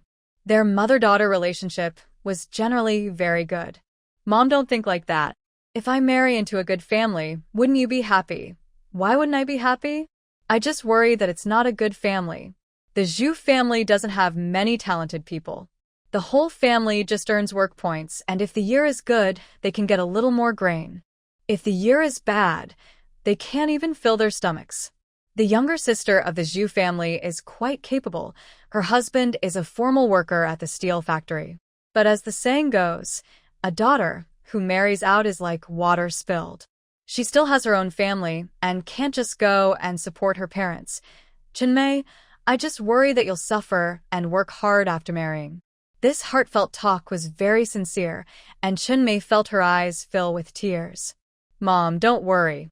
Your daughter may not have many skills, but I do have good judgment. You have to trust my eyes. What can I do if I don't believe? Your heart is already set on someone else. Enough, forget the other things. What I tell you, you must remember. No matter how good the in-laws are, you can only give them part of your wages, not everything. I understand, Mom. And also, Mom, I remember. Remember to find the matchmaker to come over the day after tomorrow. Our family hasn't been doing things right. You need to show some attitude, or else we'll be at a disadvantage. All right, I understand. Hurry up and eat this date cake. You silly girl. The more you grow, the more stubborn you get. If you're angry, you might not even come out to eat. If she hadn't kept an eye on that food, those daughters-in-law would have taken it all. Chunmei took the date cake and, like when she was a child, leaned on her mother to eat together. She knew her mother loved her. No one in the Chin family knew about the mother and daughter's plans, except Chen's father. The next morning, Chen's daughters-in-law came one by one to persuade Chunmei to accept the official worker. Chunmei ignored them and went to work after breakfast. On the third day, her mother quietly found a matchmaker and went to the Zhu family's house. In the Zhu family's courtyard, everyone in the Zhu family was surprised. They thought the person bringing the news was Zhu Zai. But unexpectedly, the other side was so brave that they directly sent a matchmaker to propose. There was no reason to refuse. It was a good match. However, something coincidental happened during this process. When the matchmaker arrived, she happened to see another matchmaker leaving the Zhu house. Both were in the same line of work, and people in the village probably knew each other. Seeing the matchmaker leave, the Chen family's matchmaker was secretly worried. What's going on with the Zhu family? 2 matchmakers visiting in one day? Unbelievable. Oh my, maybe she was late. Thinking of this, the matchmaker hurried to walk faster. Fortunately, she explained her purpose when she arrived, and the Zhu family didn't make things difficult for her. Instead, they welcomed her happily. Everything went smoothly, but she felt uneasy inside. When she returned to the Chen family, she told Chen's mother about everything. Mother Chen's heart suddenly tightened. Wow, this is for tat, eye for eye. Mother Chen was very angry, but she knew she was at fault first. She decided not to mention this matter and didn't dare tell Chunmei. If you treat others like fish to be raised, be prepared to be caught in someone else's pond. Mother Chen guessed that, whether the Zhu family was sincere or not, going to find a matchmaker was definitely a way to vent their anger. But her daughter was now completely devoted to the Zhu family. She had already told her daughter it was impossible to change her mind just a few days after agreeing. In the end, she could only swallow her anger. Mother Chen held back her frustration and discussed her daughter's engagement. The other daughters-in-law of the Chen family were somewhat unhappy when they heard about it. But they had no choice. They didn't dare challenge their mother-in-law now. They could only watch helplessly as their younger sister-in-law got her wish, feeling disappointed themselves. Both sides were eager, so the engagement was quickly arranged.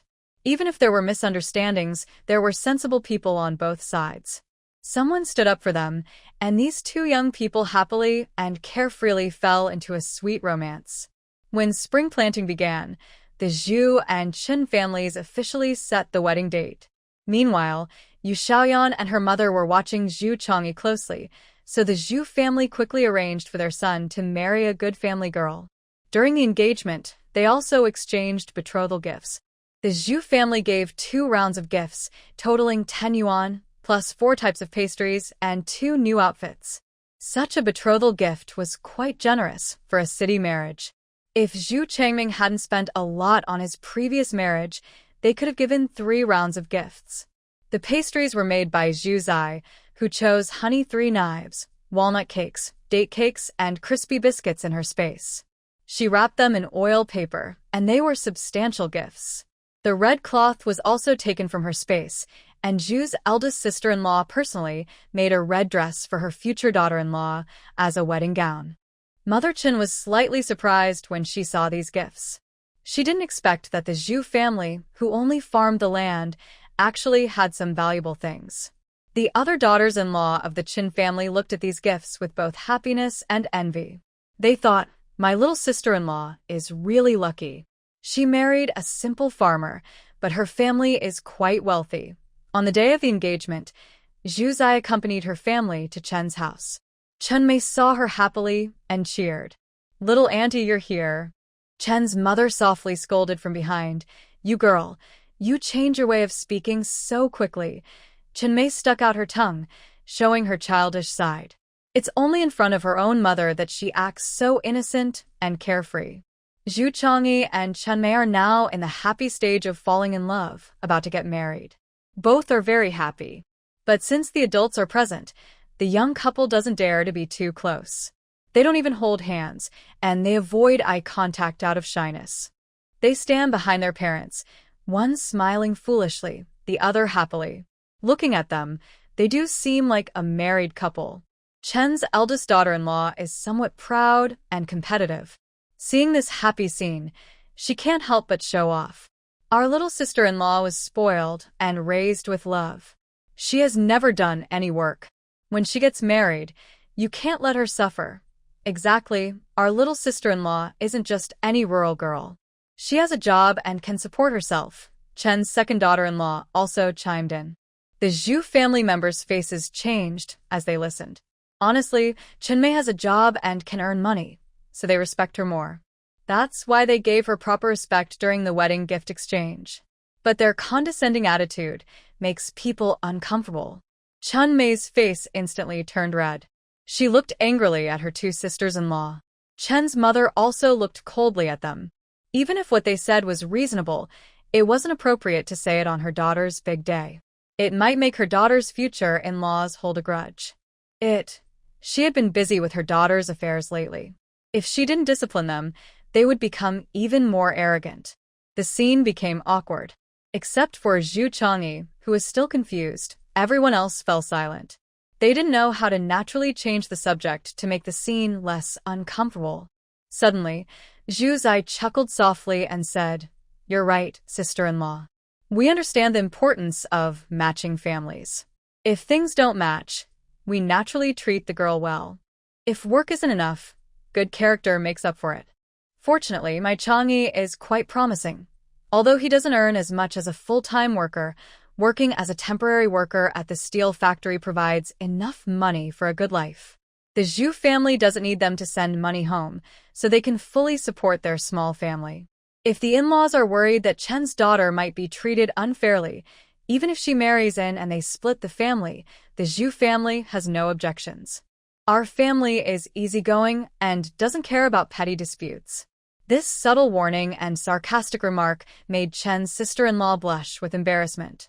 But they were also surprised by the meaning behind Zhu Zai's words. Even Chen's mother and Chen Mei looked at Zhu Changyi in shock, forgetting the embarrassing sarcasm for a moment. "Brother Changyi, you went to work as a temporary worker at the steel factory?" Chen Mei asked in surprise. Zhu Changyi happily replied, "Yes, I just got the job recently." "Oh, such good news. Why didn't you tell me?" Chen Mei excitedly jumped beside him, patting his shoulder. Zhu Changyi said, He little auntie says that being a temporary worker isn't a big deal. No need to show off now. When I become a full-time worker, I'll tell you then." "Dear, work quietly and stay humble." Chen Mei immediately agreed. Yes, little auntie is right. The Chin family looked at each other with complicated expressions.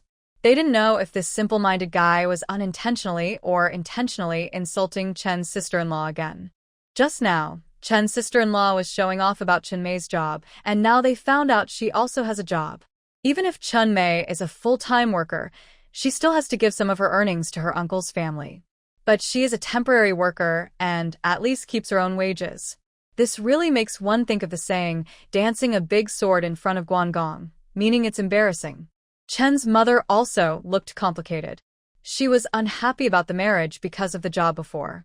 Now, she was surprised to find such a big surprise. Fortunately, she persisted and didn't choose another family just because they didn't have a job. If she had, her daughter might hate herself in the future. Thinking this, Chen's mother looked at Zhu Zai, who was sitting calmly and smiling, and suddenly broke out in a cold sweat. Thinking about what Zhu Changyi just said, she suddenly felt that Zhu's little sister-in-law was very clever. It seemed those words were deliberately spoken to Zhu Chang'e. While they were treating her as a backup plan, they were actually testing her family. Fortunately, they didn't lose the valuable opportunity. Mother Chen thought this was already a pretty bold side of Zhu Zai, but she didn't realize that Zhu Zai's behavior was far from finished. The Zhu family members changed the subject after this remark. After chatting for a while, the Zhu family was about to leave. Zhu Zai walked at the end and said in a moderate voice, "I think Xinmei has a good personality, or else I wouldn't try so hard to match her with my family.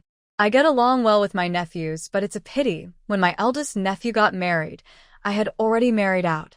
The new daughter-in-law shouldn't interfere in her husband's family affairs, but she just watched helplessly as my eldest nephew accidentally got married. It's not that the bride chosen by everyone is bad, but she just doesn't fit. As for her character, we won't talk about that. The main issue is that she doesn't match our family traditions. Just a few days ago, we asked a matchmaker to come over and help us discuss divorce. After speaking, she looked at Mother Chen with a calm smile. Mother Chen's face twitched. At this moment, if she couldn't understand the meaning behind those words, she would have lived in vain. It turned out that last time, they deliberately chose that time to have the matchmaker come over, and they wanted her to see it. This was a way to retaliate. First, they kept Zhu Chang'e waiting, then introduced Xinmei to someone. It was all intentional to make her misunderstand and see how she would react. If she was upset at that time, the marriage would have fallen apart. But if she held her temper, the marriage could still go ahead. This was also a quiet warning to Chen's family. Don't think that just because your daughter has a job, you're so great. We also have jobs now. It's not only you testing us, we are testing you too. Mother Chen figured out the meaning behind this and felt her heart pounding faster. Back then, Xinmei told her that Zhu Zai said she was the most difficult person in her family. At that time, Mother Chen didn't believe it. Now, after personally experiencing Zhu Zai, she was secretly shocked. This wasn't just a casual remark. It was clearly a deliberate mistake to warn them. First, she secretly warned her nephew to be careful of them, then deliberately caused a misunderstanding to warn them, and also acted coldly toward her soon-to-be divorced daughter-in-law. All of this shows that she is definitely not a kind person. Can an ordinary woman handle all this? Her daughter, if she wants to use tricks, would be completely outmatched by her. It seems the saying is true. Fools are lucky. Her daughter has no scheming at all, but her instinct is very sharp. Now, Mother Chen is no longer dissatisfied with the Zhu family. On the contrary, she is worried she almost missed her daughter's perfect match. Even the rude warning from Zhu Zai doesn't bother her as much anymore. Seeing her daughter's happy, sweet face, Mother Chen sighs. For her daughter's happiness, she is willing to step back. Even knowing it's a warning, she keeps a silent understanding to avoid upsetting her daughter. Most things in this world are like that. Either the east wind overcomes the west wind, or vice versa. When the Zhu family becomes strong, the Qin family falls behind and can no longer compete. In fact, after the Zhu family leaves, Mother Chen privately talks with Xinmei, reminding her to save most of her salary. She can keep some for herself, but she must give a share to her mother-in-law. Meanwhile, on her way home, Yao talks to her daughter. You say, "Why is your temper getting worse? Just married, and you're saying things to them? I see." Xinmei's sisters-in-law all look upset. Zhu Zai nonchalantly replies, "Whether I change or not, I give them face. Our Zhu family isn't worse than theirs. Why should I care about their attitude? Changmei has a job, but they don't. If it weren't for Chang'e's liking her, and if Xinmei weren't really good, I wouldn't even want this marriage." Hearing this, Zhu Chang'e instantly becomes nervous. The little Aunt Zhu Zai gives him a look. "Go stand over there, look at you, so useless." Although she says this, Zhu Zai actually thinks highly of Zhu Chang'e and Xinmei as a couple. Both kids are straightforward and honest, and people like that tend to be happy together. Both families treated these two children well, with people protecting them so they could live without worries. Although Chunmei's mother was a bit more cautious, she wouldn't stop Xinmei from doing good things. Chunmei's sisters-in-law each had their own thoughts, and their characters didn't seem very good, but since they were distant relatives, they didn't affect the side. If Chanmei got married and was as confused as Eugenie, she wouldn't mind helping her nephew with a divorce case again. Anyway, such things happen more than once, so you get used to it. But that was the worst-case scenario. I believe Chenmei's mother already sensed her warning and would go to find out about Zhu's family and Eugenie, then carefully advise her daughter. After all, that's how the world works. If you don't teach your children well, someday someone else will do it for you. Zhu's eyes thoughts were good, and the next day, Chenmei's mother went out to find out about Eugenie. Wow, I didn't know until I asked, but I was shocked when I did.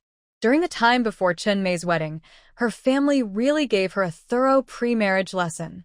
When Zhu Changyi's matter was settled, some families were happy, others worried. Yu Xiaoyan went to Eugenie's house to complain, feeling sad. I really liked Zhu Changyi, but I didn't expect he already has someone else. They're engaged. Eugenie looked gloomy and said mysteriously, engaged, so what? They haven't married yet. As long as you have the skills, there's no wall you can't climb over. Hearing this, Yu Xiaoyan was shocked. She wasn't stupid and immediately thought of her connection to the Zhu family, her eyes widening. You can't be. At this moment, Eugenie had already given up trying to hide her feelings. The person she was most afraid that knew already knew, and she didn't care if more people found out. Moreover, the Zhu family had already sent a matchmaker to discuss divorce, so what was she worried about? Thinking of this, she felt a surge of hatred. She never expected the Zhu family to be so cruel. She had only meant well, but the Zhu family refused and wanted a divorce. Why? She would never forget how Zhu's second and third sisters-in-law had beaten her up and thrown her out of the Zhu family in disgrace. Since then, she had vowed to take revenge on the Zhu family. Seeing Eugenie's cold expression, Xiao Yan immediately shivered. She doesn't like to use tricks to manipulate men. She believes she can win men over with her charm. Also, she's not a naive girl. She just liked this person for a while. After some time, she might stop liking him. She knows herself well. Her mother is worried she won't get married, so when she liked Zhu Changyi, her mother wanted her to settle down quickly and focus. Of course, she doesn't think she's flirtatious. She just naturally has a bit of a bad reputation. That's all. She has never intentionally hurt anyone and has always been honest.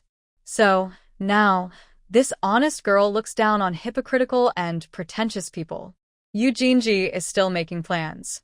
Don't worry, if you use my method, even if he gets engaged, he will still marry you for the sake of reputation.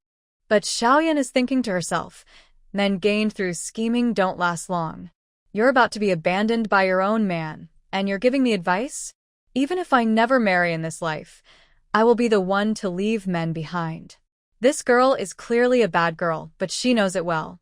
Let's call her Yu Shixian for now. She is truly unlucky. If she had been in the 21st century, in the circle of queens, she would definitely have her place. Xiao Yan pretended to chat with Eugenie for a while, then left for home.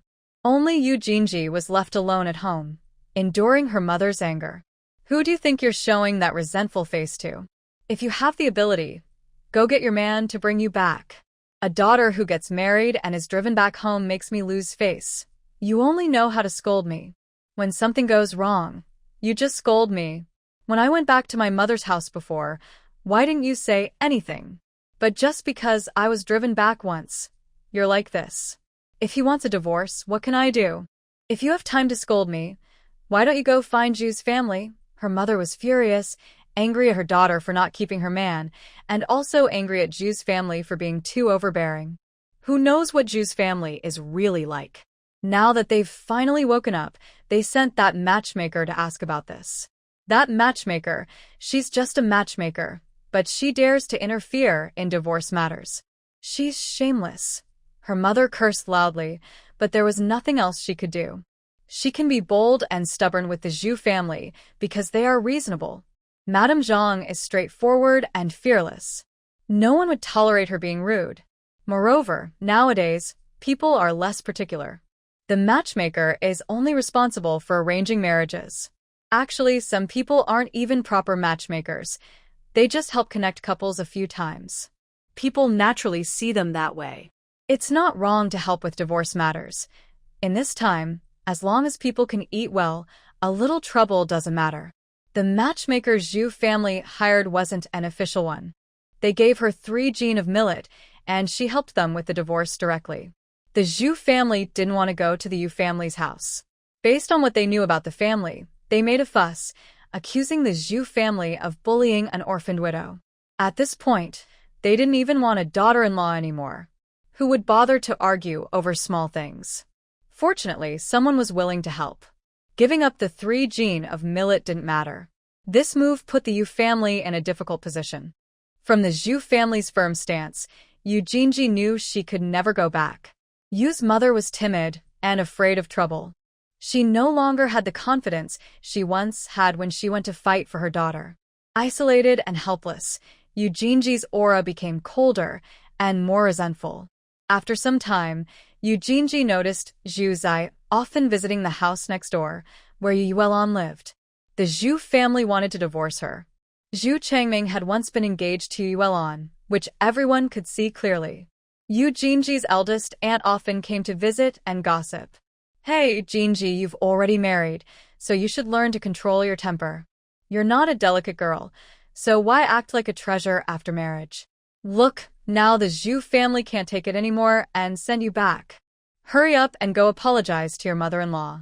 We don't want to be known as the first girl to be sent back from the village. Yu Jinji looked coldly at her aunt and said sharply, Aunt, you should worry more about your own children. My sister Jiu hasn't married yet. If I get sent back, it will also make it hard for Jiu to get married in the future. Yu Jinji's eldest aunt's face changed, and she immediately gave Yu Jinji a cold look before turning around and walking away.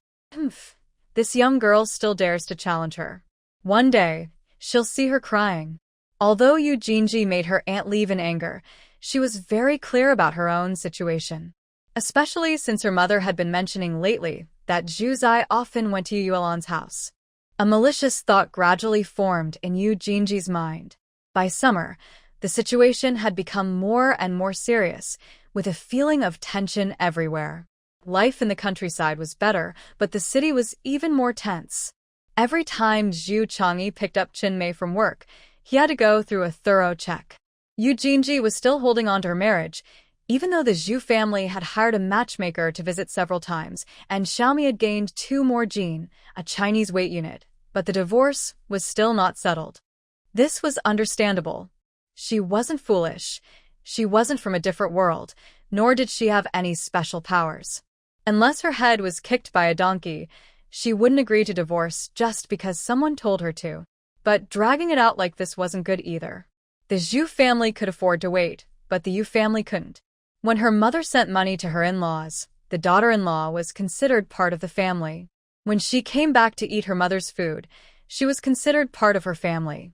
Yu's mother was very clear about this and even started to be willing to let her daughter divorce, so she could quickly find a new family for her and get her out of the house, avoiding competition with her own son for food. As for Zhu Zai, after waiting more than a month, she finally took action on this day. That day, Yu Yuelon was leading her nieces out to dig wild vegetables as usual. When they left the house, she felt someone was following her. She called her little niece over, whispered something in her ear, and her niece nodded before running off a little later. After filling a basket, the children ran off to play. Yu Yuelon carried her basket alone and slowly crossed the bamboo bridge. She looked around casually and continued walking onto the bamboo bridge. Halfway across, suddenly, someone hurriedly approached from the opposite side. Ah, Sister Yuelon, what a coincidence. You're on the bridge too. I didn't see you. What should we do? Should you step back? The speaker is a well-known troublemaker from Yu Family Village, who usually does nothing but wander around aimlessly. Yu Yuelon tightly holds her small basket, expressionless, and says, Okay, you stay still. I'll give you an escape route. This statement has some meaning, but the rough man doesn't seem to understand what she's implying. He still wears a mischievous smile and says confidently, Oh, what should I do? I'm anxious. Then he steps forward. Yu Yuelon keeps retreating, step by step. The rough man keeps talking but moves aggressively toward her. The bamboo bridge becomes unstable, and he seems to deliberately make it sway. Yu Yuelan's balance wavers, almost falling. She tries hard to steady herself, but the rough man reaches out, trying to touch her. Yu Yuelan's expression sharpens. She quickly turns her body and falls into the river. The two are close on the bamboo bridge, but when Yu Yuelan falls, she puts more distance between herself and the rough man. Help! Help! Seeing the rough man swim toward her, Yu Yuelan feels hopeless. No, please, not like this. With a splash, Yu Yuelan feels as if she hears a heavenly sound. Soon, she is caught in a wide, warm embrace. An old, familiar yet strange hug. Lon Lon Lon Lon, are you okay? Are you alright? Please respond, come on Lon Lon, are you okay? Can you speak? Zhu Changming's anxious and worried voice bursts into her ears, full of concern. She feels her eyes fill with tears, a long-lost warmth flooding her heart. Changming, is that you? Is it really you? It's me, it's really me. Lon Lon, are you okay? Is anything hurt? Cough, cough, cough. I've fine, I've okay. The two seem like lovers reunited after a long separation. Their frozen hearts, once thawed, beat fiercely again. The rough man watches Yu Yuelan in Zhu Changming's arms and feels overwhelmed with frustration. What kind of feeling is this? The cooked duck flew away just as it was about to be caught. Pouring water with a bamboo basket is all in vain. All the effort was for someone else's benefit. It's truly like a mute suffering from a bitter pill, hard to speak about. Gao Lizi was soaking wet, looking like a drowned dog just pulled ashore, very miserable. Watching the two people embrace, there was a feeling of regret and pity. Zhu Changming's eyes were full of Yu Yuelan. He didn't notice Gao Lizi at all. When he saw Yu Yuelan fall from the bamboo bridge, his whole body went numb. At that moment, he couldn't think about anything else, only his instinct to act. The only thought in his mind was, save her. While the three of them stood there in an awkward silence, a crowd of people approached. Oh my! What are you all doing? No, what exactly is going on? Zhu Changming is already married, yet he's hugging Yu Yuelan. What's Gao Lizi's situation? What's happening? Are they having an affair? Don't talk nonsense. Yuelan isn't like that. He, maybe not her, but it's Zhu Changming. She hasn't married for 2 years, and it's all because of Zhu Changming. But what's going on with Gao Lizi? Everyone was talking among themselves. Outside the circle, Yu Jinji watched the couple with a cold look. Thinking of her promise with Gao Lizi, a hint of pride appeared in her eyes. You two scoundrels, today you'll go too. However, after hearing Gao Lizi's words, Yu Jinji was stunned and looked up in shock.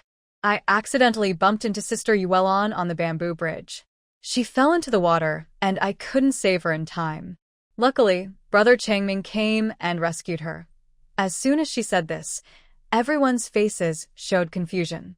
Years ago, Zhu Changming and Yu Yuelan had arranged to marry, but in the end, he married Yu Jinji. It was because of an accident on this bamboo bridge.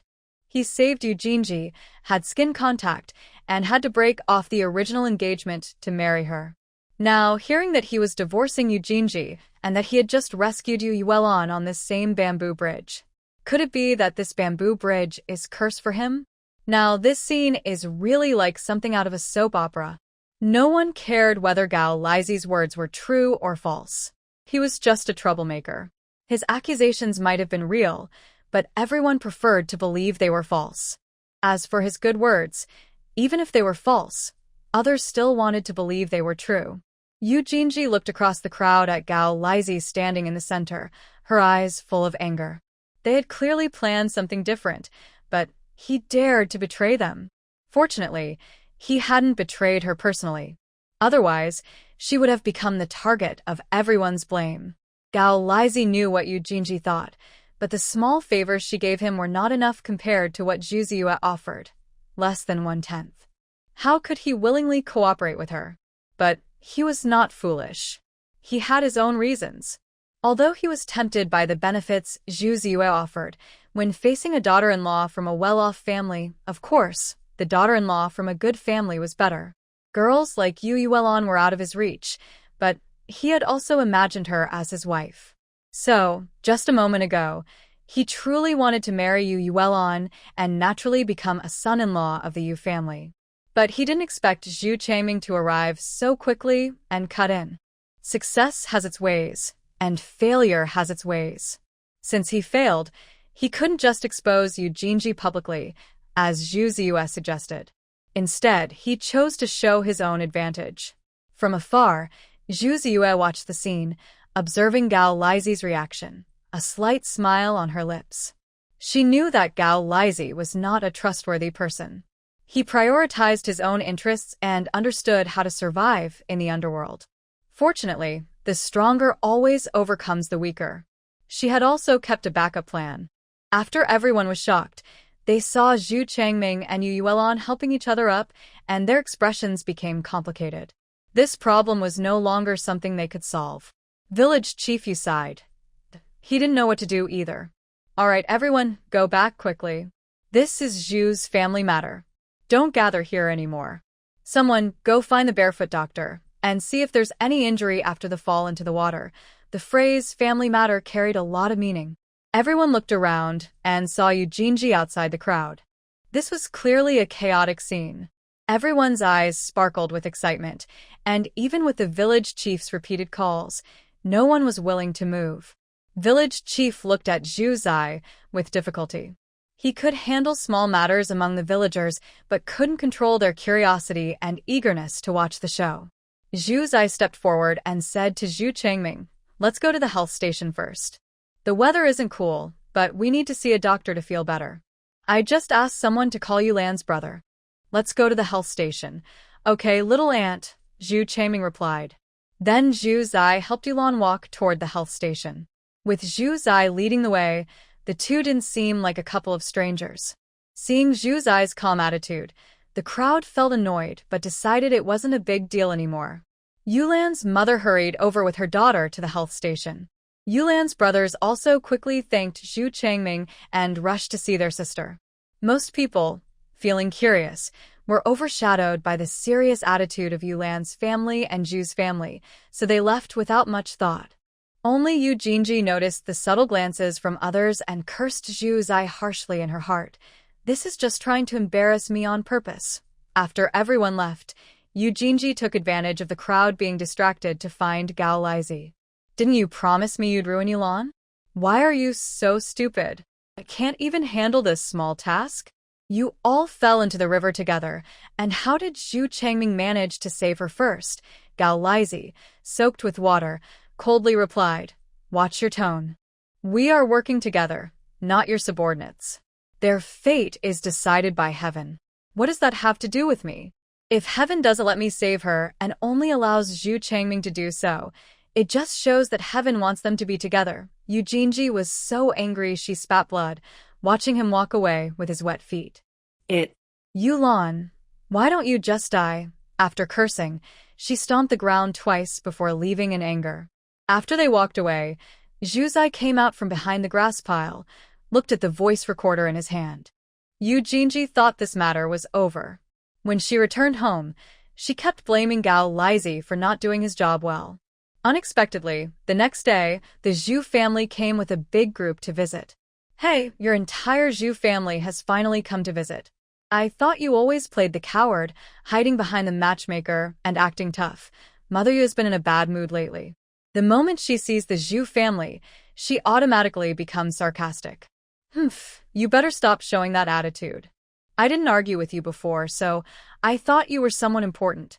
If you have the guts, don't let your daughter stay with you. Just get a divorce." Second sister-in-law Zhu retorts fiercely, finally venting her frustration from being stuck at Yu Xiaoyan's house. Mother Yu's face turns pale with anger. "How dare you tell my daughter to get a divorce? My daughter gave birth to a girl for your Zhu family.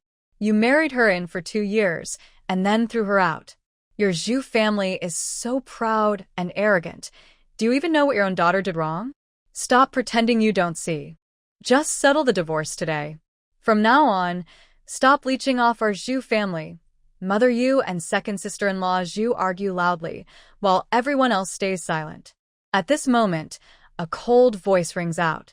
"If you want a divorce, Give me 50 yuan. Everyone in the Zhu family is stunned. They knew Yu Jinji was shameless, but they didn't expect her to be this brazen. Zhu Zai laughs bitterly, sarcastically looking at Yu Jinji. Where do you get off asking us for 50 yuan? Did you abuse Zhu's granddaughter with your wicked heart? Or are you so stupid that you almost caused Chang'e to miss his marriage? Or maybe because you secretly plotted against Changming to marry into the Zhu family, perhaps because they already knew Zhu Changming was aware of her schemes. Yu Zai isn't surprised to hear her admit it now. Instead, she calmly says, "You say I have bad intentions and am plotting against him? Do you have proof?" "Without proof, what are you talking about? Don't think that just because you're the lady of the Zhu family, you can say whatever you want outside." I know you won't admit it. I won't argue with you about this. Anyway, karma will come back around. Just watch. But I do have proof of something else. I wonder if, after hearing this, you'll still be so confident. With that, Zhu Zai releases the recorder in her hand. Everyone was unsure of what she was holding and looked at the black object in her hand with confusion. Sasha's voice came from inside, followed by the sound of two people talking. "Didn't you promise me you would ruin Yu Yuelon? Why are you so stupid? Can't you do the simple thing? You all fell into the river together, and how did Zhu Changming manage to save her first? Watch your tone. We are working together, not your subordinates. Their fate is decided by heaven.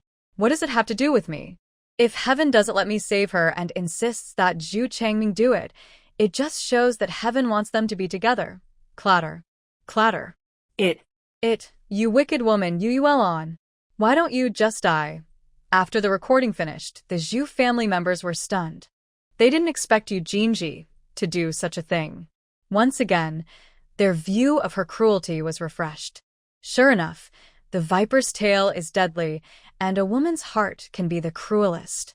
When Yu Jinji heard the first sentence in the recording, she froze completely. What is this? Why can it record what she said? She suddenly looked up at Zhu Zai, her eyes full of fear. "It's you're a monster," Zhu Zai sneered. "I'm not a monster, but you must be a devil. Normal people don't have a heart as black as yours. So, do you believe I have proof now? If you still don't believe, I have even more details. Would you like to see them? And no, don't," Yu Jinji screamed in terror. It seems that even the cruelest person fears having their ugly face exposed. At this moment, Yu's eldest uncle arrived. Hearing Yu Jinji scream, he rushed into the yard. "What's going on? Is your Zhu family bullying us? Coming with a big group, do you think there's no one at Yu family?" Zhu Changming said, "Our Zhu family hasn't bullied anyone. The divorce has been dragging on for almost half a year. Now, we just want to settle it quickly. If Uncle Yu can be fair, why don't we handle this matter together?" Yu's eldest uncle was stunned.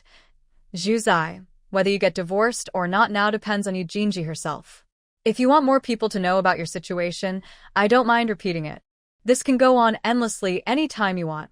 Of course, I must remind you, your actions already count as intentional harm. Whether Yu Yuelon's family will forgive you or not, as soon as we report it, you'll be taken to jail." Yu Jinji's face turned pale. Even though she hadn't gone to school for many years, she knew that killing someone means paying with her life, and hurting others also has consequences. Yu Yuelon's family is well respected in the village. If they find out she conspired with others to hurt Yu Yuelon, it's not the same as stealing Yu Yuelon's marriage. Suddenly, Yu Jinji felt like she was trapped in an icy cellar. I agree to the divorce, but you must promise me not to report me, and this must stay a secret. Otherwise, I will fight to the end, and I won't let you have an easy time," Zhu Zai smiled. "Don't worry, our Zhu family has always been kind. Even if your mother was shameless before, we tolerated it. Now, it's just about a divorce, and everything will be over. As long as you behave honestly, in the future, everything will go back to normal." Yu Jinji looked at Zhu Zai. Even though she was full of anger and wished Zhu Zai would die immediately, she had no choice but to agree. Yu's eldest uncle watched anxiously from the side. "Jinji, you can't agree to the divorce. Such a good marriage, if you leave, where will you find another like this?" Zhu Zai sneered. "Look, they know it's a good match, but they still cause trouble," Eugenia's face was expressionless, and she remained unmoved. Yu's eldest uncle continued earnestly. Jinji, think carefully. You can't agree. What did you do to make them threaten you? Seeing that Eugenie said nothing, the eldest uncle turned to Zhu's older brother and said, Brother Zhu, as the saying goes, it's better to reconcile than to split. You can't just watch your son and daughter-in-law divorce. Zhu's older brother looked at Yu's eldest uncle with a blank face.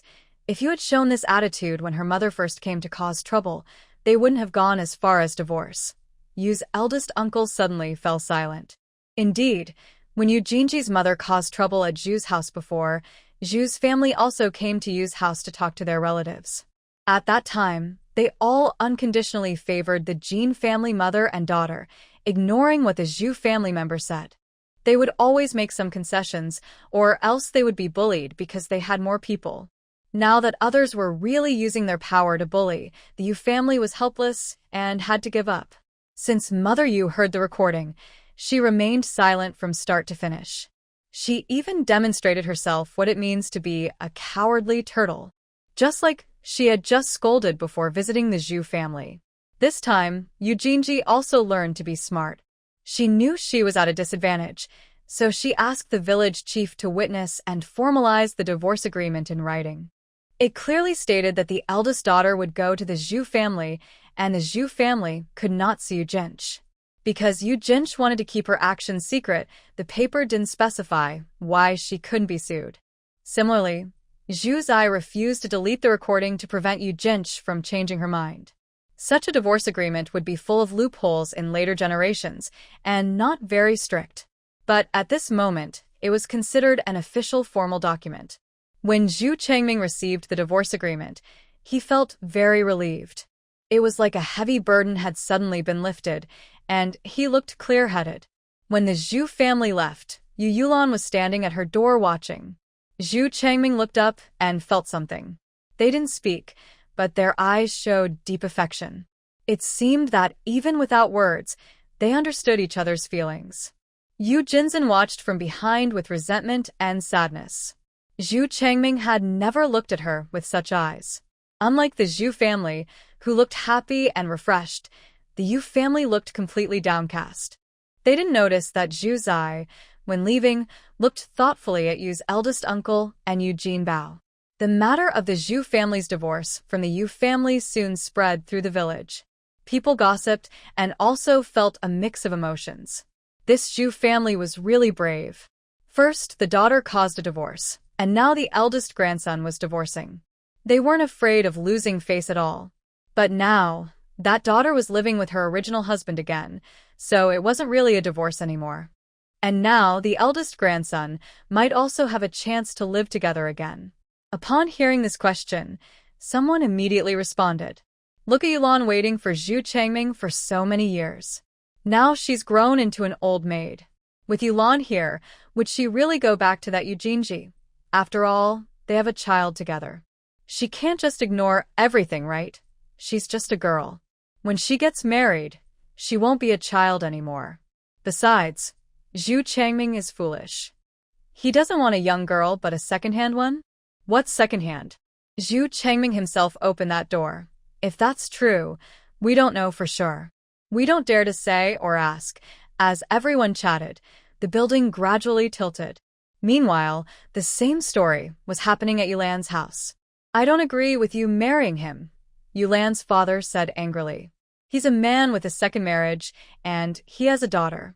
Not to mention that the daughter was born to Eugenie, but even if she was born to someone else, I wouldn't want you to marry him.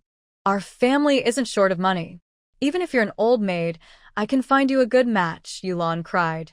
Dad, can't you see how I feel? I like Brother Changming. I want to marry him. If it weren't for Eugenie, I would have married him long ago. I should be his wife. What do you mean should be? That's not how it works. If your engagement is broken, it means you weren't meant to be. You can't become a couple, so why are you so stubborn? But he's divorced now, which proves that no matter how many hardships we face, we will end up together. Also, I was rescued by him when I fell into the water. Everyone saw it. Even if you don't admit it, there's no way around it.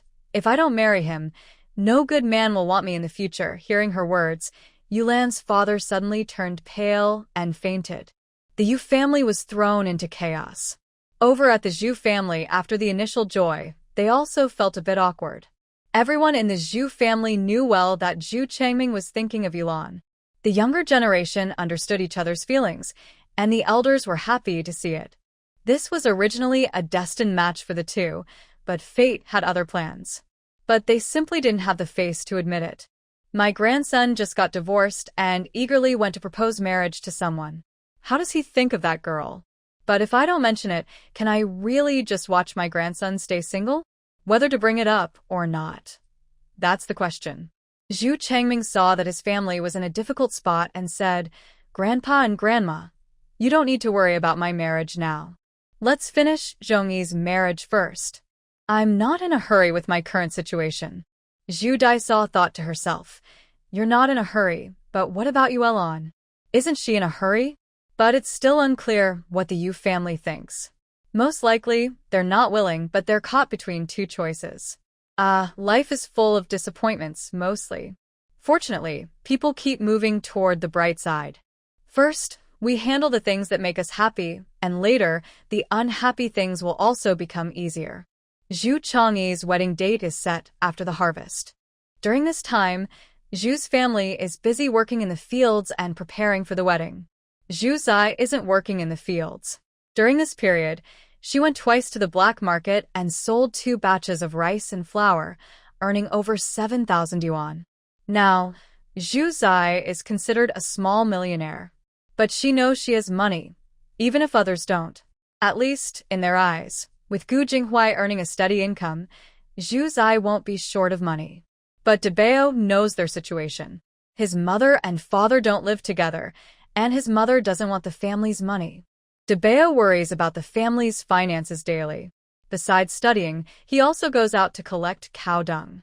He collects it every day, earning a few cents in 100 days. Erbao used to follow Debao to collect cow dung, but now he's grown up and wants to look good, so he refuses to collect the smelly dung anymore. Debao teaches him, "No, right now, Mom can't earn money or work points. Our family depends on us. You can't think of yourself as a kid anymore." Erbao, a bit stubborn, argues, "But isn't Dad rich? He can support us and Mom." Debao replies, "Mom just taught us a few days ago to remember hardships and cherish happiness, to think of danger in times of peace. Do you remember what that means? We've only had a few good days, and you're already like this." Erbao thinks about the idiom Zhu Zai taught them a few days ago, falls silent, and accepts his fate, going back to collect cow dung with Debao. Big brother, when I have money, I will take good care of you and Mom. I will never let you pick cow dung again." Debao, what a big dream. At night, Gu Jinghuai came home from work carrying a big watermelon. "Wow, I'm so tired, Dad. You're so kind. You bought a big watermelon to reward me."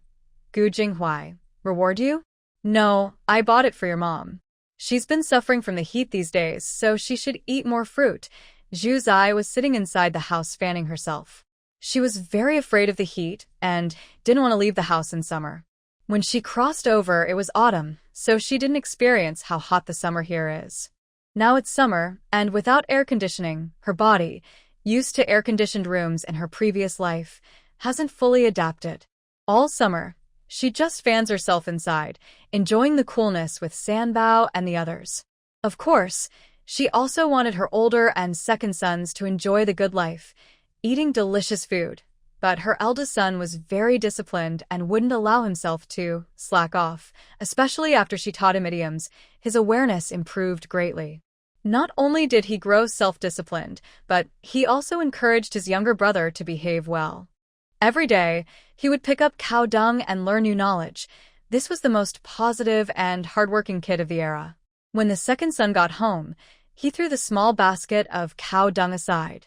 He happily ran toward Gu Jinghuai, stepping on his little feet, typical of someone who lost the cow dung but carried the watermelon. Debao was still helping him clean up the mess behind, but he had already hugged the watermelon and followed Gu Jinghuai to Zhu Zai. "Mom, look, I'm holding the watermelon for you." Gu Jinghuai, "Did you forget about me, the one helping you above?" The watermelon was wrapped in a net made of rope, and Gu Jinghuai was holding the rope at the top. Wife, you don't like eating dinner at night. Just eat some watermelon later. Zhu Zai moved her lips but couldn't say no. Not to mention, the fruit Gu Jinghuai brought back was really delicious. Her space also had fruit, so she wasn't lacking food. But compared to what Gu Jinghuai brought back, it was definitely not as good. She didn't know where he bought it, but she wanted to buy some herself. However, Gu Jinghuai said he bought it from his friend's orchard. Zhu Zai didn't feel comfortable meeting her friend to buy fruit. She went to the county a few times but couldn't find the fruit seller, so she gave up. Anyway, Gu Jinghuai would occasionally bring some back. She enjoyed eating the fruit and naturally wouldn't do anything sneaky to get a better deal. Usually, she just cooked better meals as a way to thank him. Their relationship became more harmonious through these small exchanges. That evening, Zhu Zai made egg rolls with cucumber shreds, carrot shreds, shredded meat, and green onions. Debao ate 1.5, Erbao ate 1. Gu Jinghuai ate 10, all filled with the rolls. Now Zhu Zai knew he ate a lot, so she wasn't surprised anymore. Are you full? Recently, it seems like you're eating less than before. Gu Jinghuai was flattered. I'm full, wife. I still eat the same as before. He was joking. He hadn't officially become her partner yet, so he didn't dare eat that much. If he ate too much and his wife disliked him for it, he would be very upset. Anyway, he had extra food in his space, so he didn't need to eat until he was full. Erbao looked at his father's shy yet happy smile and thought silently, is this what my mother called flattering before? Zhu Zai didn't notice Gu Jinghuai's expression. After dinner, he cleaned up the dishes. Debao took a small broom to gather the cow dung they had collected these days. He put the small basket into the big basket, and once it was full, he would take it to the production team to earn work points. Erbao watched over Sanbao, making sure he didn't put anything bad in his mouth. They spread a cloth on the ground, and Sanbao crawled around on it. Whenever he reached the edge of the cloth, Erbao would hold him back and say, "Don't crawl, stay still. After all, he's just a child, and children are so adorable when they talk." If a baby under 1 year old could listen so well, would he still be called a baby? Zhu Zai took a watermelon from the well, cut it in half, and kept the other half in the kitchen. They all ate the watermelon cooled by well water, feeling very satisfied. Erbao squinted his eyes while eating. Mom, the fruit Dad brought back tastes better than what you bought. Zhu Zai. Oh? Is that so? Then from now on you can eat the fruit your dad buys. The fruits I bought are just for your older brother. Second child. This is not the result I wanted. Mom, although the fruits you bought aren't as tasty as Dad's, your love makes me enjoy eating even more. Snickering. You're just a little flatterer, always praising me with rainbow words. I'm not just a flatterer. I'm a little rainbow praise expert. Zhu Zai, you really know how to flatter yourself. After eating the watermelon and cooling off for a while, I went back to sleep. The next day, Zhu Zai stored half of the watermelon in the space. Then I took out a bigger one from the space, cut a large part, and put it in a bamboo basket, then delivered it to the Zhu family. Yesterday, Gu Jinghuai brought back a big one too, but it wasn't enough for everyone at the Zhu family. The older and second children went out to play, and the third was sent to Grandma Yu's house, along with 2 pieces of watermelon. I didn't stay long at the Zhu family, just delivered the watermelon, and then went home. Right now, everyone at the Zhu family is working in the fields. Only Sister Zhu is at home watching the children. When everyone returned at noon, Sister Zhu cut the watermelon and shared it with everyone. Wow, there's watermelon. That's great. It must have been sent by my little sister-in-law. She's so kind. The children at the Zhu family cheered happily. Each took a piece of watermelon and went to eat separately. Sister Zhu handed a piece to Mrs. Yao, but she waved her hand to refuse. I won't eat it. Let the children have it. Sister Zhu smiled and persuaded her. The watermelon your younger sister brought is big. Mom, you should try a piece. Last time she also brought a lot of plums. It doesn't matter what the kids eat, just try some.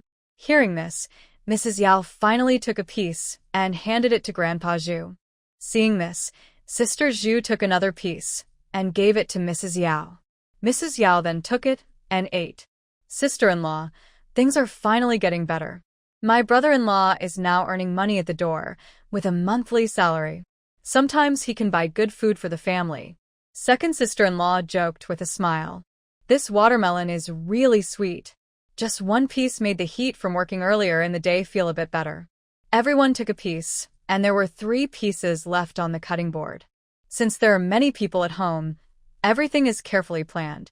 If the watermelon was cut randomly, what if someone didn't get a piece? Yao looked at the watermelon on the cutting board and understood instantly. Changming, later you can give a piece to Yulan. The remaining 2 pieces are for Zhangyi and Chenmei. Zhu Changming's face turned slightly red. Grandma, no need. You can give them to Xinjin and Qianqian. No need. They can eat plums just as well. This watermelon is rare. After dinner, you can take it to them. Zhu Changming didn't say more. That evening, Zhu Zhangyi happily finished his own piece of watermelon and then took his piece to Qinjia village. Young people have lots of energy. Sending a piece of watermelon a long way feels sweet. Seeing Zhu Zhangyi so brave, Zhu Changming also thought it wasn't hard to give a piece of watermelon to Yulan from the same village. As evening fell and it got darker, Zhu Changming headed to Xiazhuang. When crossing the bamboo bridge, he felt a little nervous. Now he truly felt that this bamboo bridge was against him. When he reached Yulan's house, he saw her come out just in time. In recent days, Yulan and he had developed a quiet understanding. Yulan's family didn't want her to have contact with Zhu Changming, and he didn't dare to visit her without warning. After dinner, he would walk to Xiazhuang and look at her from afar. Once, Yulan saw him and felt a mix of sourness and sweetness. Since then, they had formed a silent agreement. After dinner, Zhu Changming would sneak over to Xiazhuang, and Yulan would also go out for a walk. This time, when Yulan saw Zhu Changming's figure, her eyes lit up, and she hurried over. "Brother Changming, you're here," she said softly. "Yes, have you eaten? I brought you some watermelon," he replied, reaching behind him with the watermelon in his hand. "Wow, thank you, Brother Changming." Yulan took the watermelon and bit into the tip, feeling a burst of sweetness in her heart. After a bite, she suddenly remembered and asked, "Brother Changming, have you eaten?" Zhu Changming looked at her gently and said, "Yes, I have." "Do you want to eat more?" Just as Zhu Changming was about to say no, he saw Yulan's lips shining with moisture in the dim light. Under the moon and the evening sky, the 2 young figures embraced each other. Yulan's breathing was stolen away, and her mind went blank. Zhu Changming initially just wanted to dip his toes in the water and taste the delicious flavor he hadn't enjoyed in years. But once he started, he couldn't stop. After a long while, the 2 separated. Yulan's face was flushed red, slightly warm under Zhu Changming's palm. Zhu Changming's breathing became uneven as he gently pressed his forehead against Yulan's. Lon, so sweet. Yulan's face burned even more. This person is really like this. Why does he love saying such cheesy things now? Thinking of this, she suddenly remembered that the person in front of her had once been married to Yu Jinji. Could these words be something he learned to comfort Yu Jinji long ago? Thinking this way, Yulan's attitude cooled down. Zhu Changming's eyes were fixed on her, so he naturally noticed her change. What's wrong? Yulan knew that since she had decided to be with him, she should be mentally prepared. But she couldn't help it. People are always greedy. When they are not together, they think just being near him is enough. After being together, they hope he cares about them more than anyone else. Now, she even wishes he would only have eyes for her and might mind his past. Why? Why do you suddenly love to say such sweet things? Zhu Changming's face also felt hot. After all, this was the first time he experienced this. Seeing Yulan's reaction, his not-so-straight mind vaguely understood something. In the past, these words and actions were things he wanted to do, but never could. Later, whenever he thought about it, he felt endless regret and sorrow. But he also thought, luckily he never did it, or it might harm her reputation if she got married later. He never imagined that they would have such a day. Now, all he wants is to leave no regrets with her. Yu Yuelon's eyes welled up with tears, and she choked out, These words, I only say to you. I have only kissed you. Suddenly, a wave of joy flooded Yu Yuelon's heart. After Zhu Changming finished speaking, she felt their hearts grow even closer. The two embracing each other didn't notice the figure nearby. She didn't know whether to blame the quiet night or the loud voices of the couple next door. She heard everything Zhu Changming said. No wonder Zhu Changming rarely showed affection towards her. Except for their wedding night, when tradition forced him to touch her, perhaps she didn't even have that child. Sure enough, his heart had never forgotten that unworthy woman. Why could they enjoy happiness while she was forced to leave with nothing? Now, she was just a divorced woman with nothing left. Jealousy burned in Yuan Yuelan's heart, slowly destroying her reason. After a while, Zhu Changming let go of Yuan Yuelan and sent the dizzy girl back to her home. Only after she entered did Zhu Changming go home himself. When Yuan Yuelan got home, she realized she hadn't eaten the watermelon in her hand. Holding the pointed-edged watermelon, she blushed again. Her father saw this and snorted impatiently. Small favors to buy people's hearts. Yuan Yuelan didn't want to argue with her grumpy father, so she turned and gave the watermelon to her drooling nieces and nephews behind her.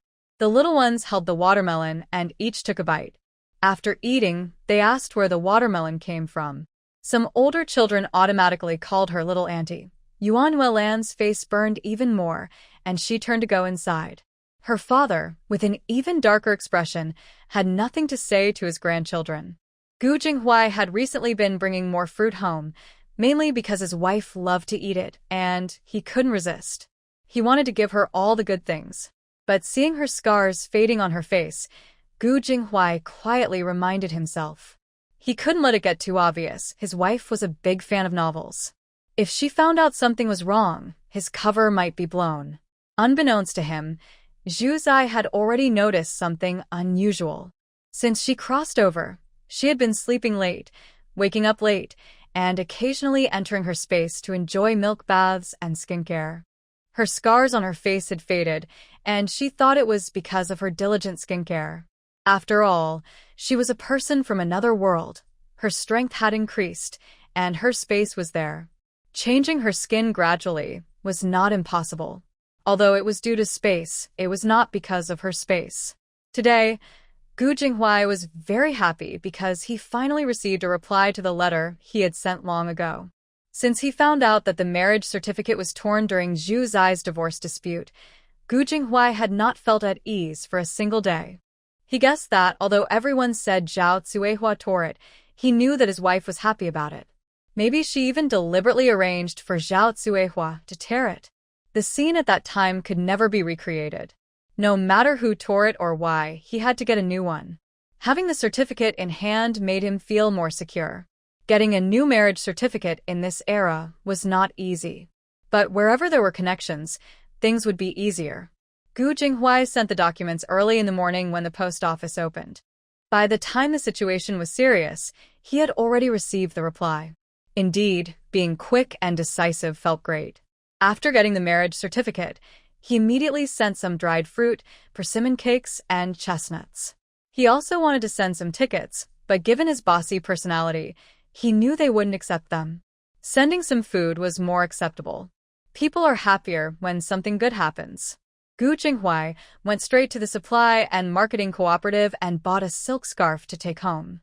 On the way out, he coincidentally met Leader Li and Leader Wang walking together. "Comrade Gu, coming again to buy nice things for your wife."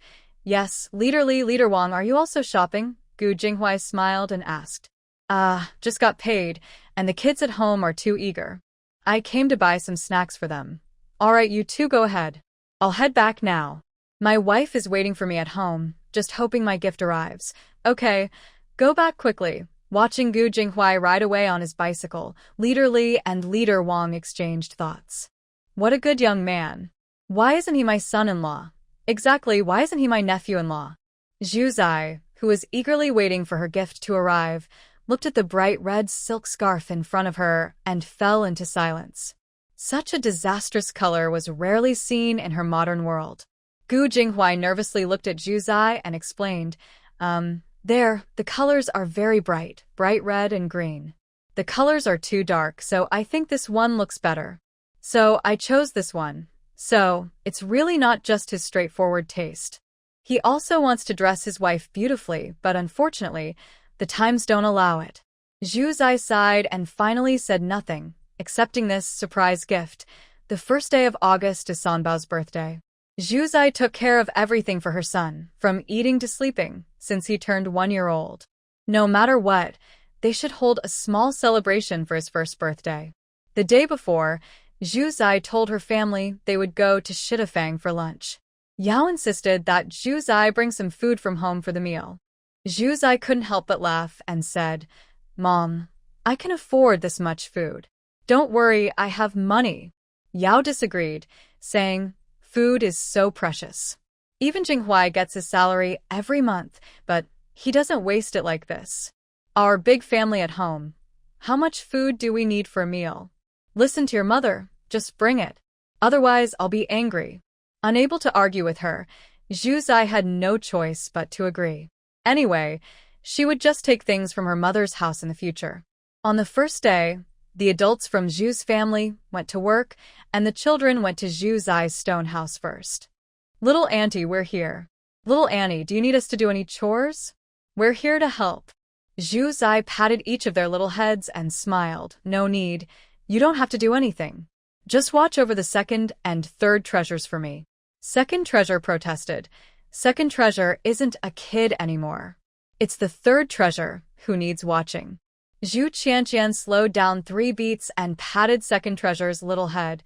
Good second treasure looked like a gentle lamb being stroked, squinting happily under his older cousin's affection. These cousins had a very good connection. Zhu Zai took out a big carp, a hen, for pig's trotters, 2 pig ears, and a piece of pork belly from her space. Then she busily prepared in the kitchen. She cooked 10 dishes and 1 soup: braised carp, soy sauce pig's trotters, chestnut chicken, braised pork, stir-fried green peppers, tomato scrambled eggs, cucumber with shredded noodles, eggplant stew, stir-fried celery, 3 delicacies stir-fry, and loofah soup. This table of food would be enough for a modern banquet.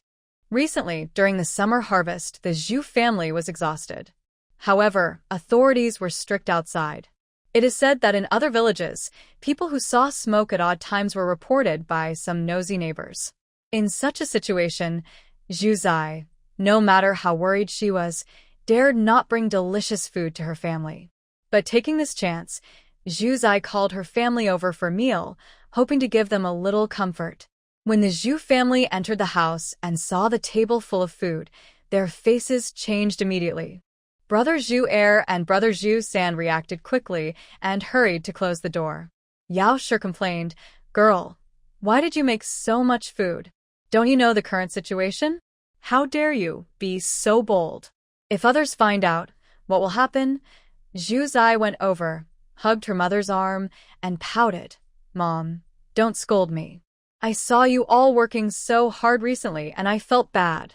I couldn't bring you meals, so I thought I'd make up for it this time." Old Master Zhu also disapproved a little, saying, "That's too much. What kind of family are we? Why do you do this?" "Oh, Dad, it's all grown from the land. Don't blame me. Hurry up and eat, or we might get caught." She then carried a big basin of mixed flour buns into the room. The family sat down, and once old Master Zhu started eating, everyone began to eat too. Even though the Zhu family felt a bit guilty, they hadn't had such delicious food in a long time. Their taste buds were satisfied, and they quickly became eager to eat more. Everyone ate very seriously, with no time for chatting. Even little Zhu Qianqian held her bowl tightly, carefully scooping food into her mouth. Just as they were enjoying themselves, there was a sudden knocking at the door. Everyone froze, eyes wide with surprise. Then Sister Zhu Er said, "It's over, hurry up and eat." It was as if a switch had been flipped. The previously restrained family members suddenly started wolfing down the food, their politeness gone. The dishes on the table disappeared rapidly. The knocking outside continued, along with someone's calls. "Sweetheart, I'm back. Why are you still closing the door?"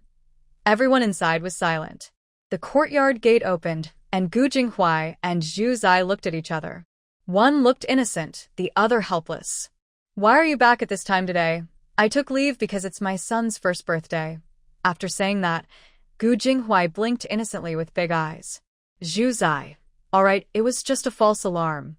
Letting Gu Jinghuai come in, Zhu Zai closed the door again. Inside, Zhu's family looked at each other awkwardly. Their child's father was back, and the food was almost finished.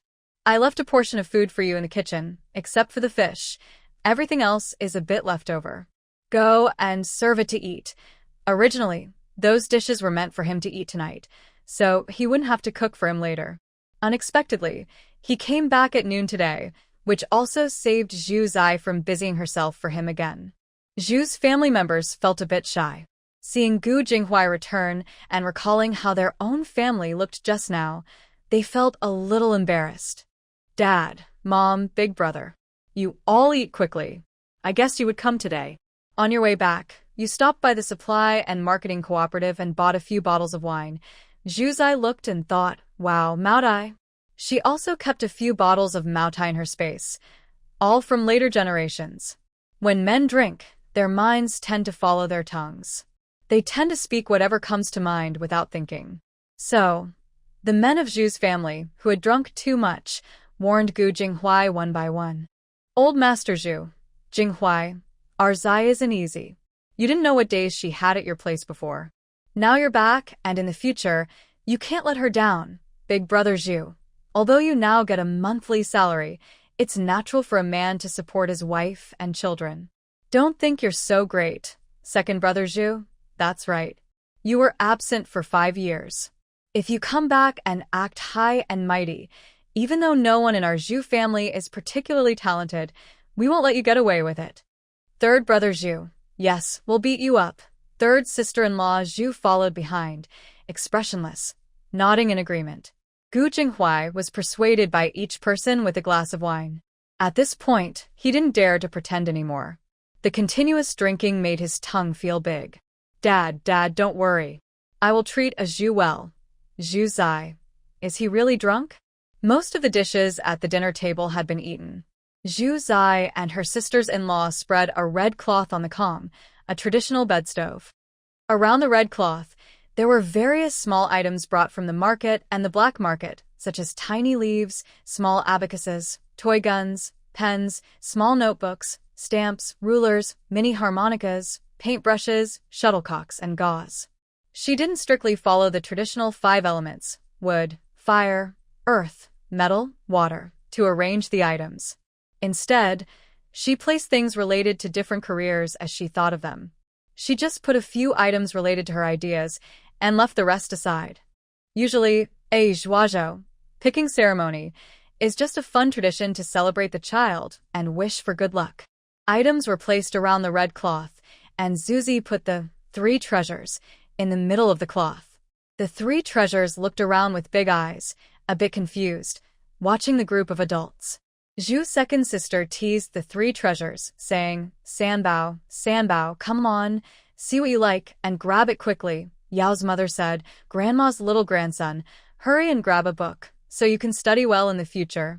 Old Master Zhu smiled and said, "You can also grab a pen and write nice characters later." Erbao said, "Grab a ball, then we can play together." The 3 treasures looked at them with a face that said, "Who am I? Where am I? What am I doing?" He turned his head, searching for Zuzi. Zuzi stepped forward and said kindly, "Big kids don't need others to coax them anymore. You've grown up.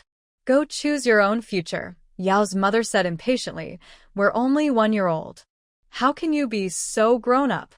Be good, little grandson. Don't listen to your mother." The 3 treasures didn't seem to understand everything they said and slowly started to move. First, he crawled toward the west and grabbed a small notebook. Yao's mother said, "Oh, our Sanbao will go to school and college in the future." Then, with a pop, he threw the notebook away. Yao's mother said, next he picked up a small pen and played with it. Old Master Zhu said, "Oh, our Sanbao will become a calligraphy master someday." With a slap, he threw the pen down again.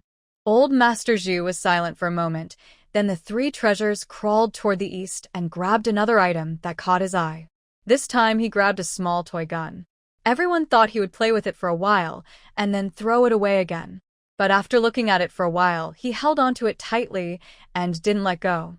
Looking up at Zuzi, she showed a sweet smile with 2 teeth visible and happily crawled toward her mother. Erbao shouted, "Wow, Sanbao took a gun. Will you carry a gun in the future?" Zhu Urge laughed loudly. "Good job. Following your father's footsteps, you might become a soldier someday." Gu Jinghuai was also very excited. He took Sanbao out of Zuzi's arms and gave him a big kiss. "Good boy." Sanbao's eyes widened as if he was stunned by the big kiss. Erbao stood on the ground, pouting a little, feeling a bit jealous. His dad hadn't kissed him so strongly before. Zuzi, who had been like a mother to Erbao for a long time, knew her son's personality well. Seeing Gu Jinghuai kiss Sanbao, she immediately looked at her second son's little face. Sure enough, she saw him pouting with jealousy. She resignedly picked him up and gave him a quick kiss on his little face. This little guy looked even cuter, smiling with his small mouth. Zuzi then looked at the eldest son standing nearby. She saw the lingering envy in his eyes. She immediately bent down, picked him up, and gave him a kiss too.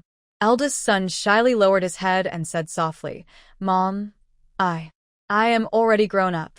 Zuzi gently patted his small head and said tenderly, "Even when you grow up, you are still my treasure." Eldest son's face turned even redder with embarrassment. Zuzi looked at him with full love and affection. Her eldest son was truly very sensible.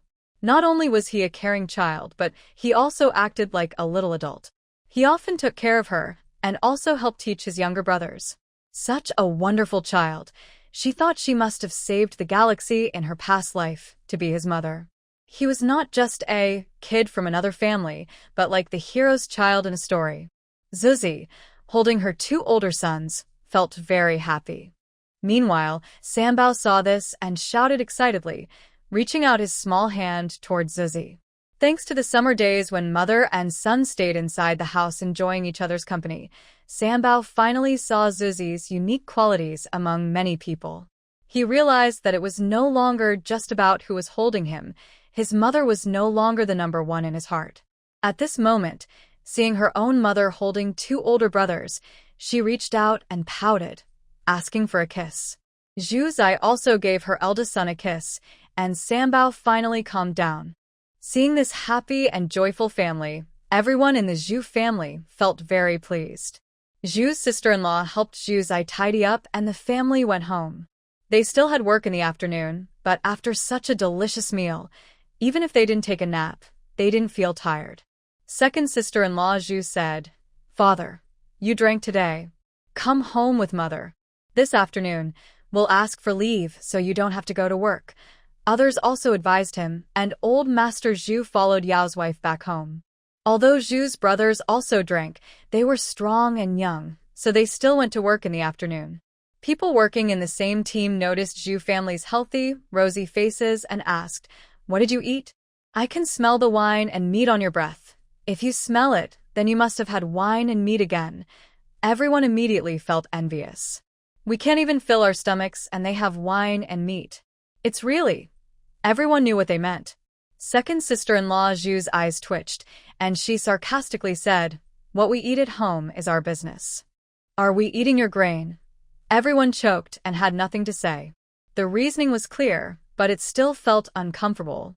Resentment and mockery are common human flaws. Only when one is confident and firm can they avoid being bullied. With second sister-in-law Zhu's fiery attitude, even those who envied or disliked her kept silent.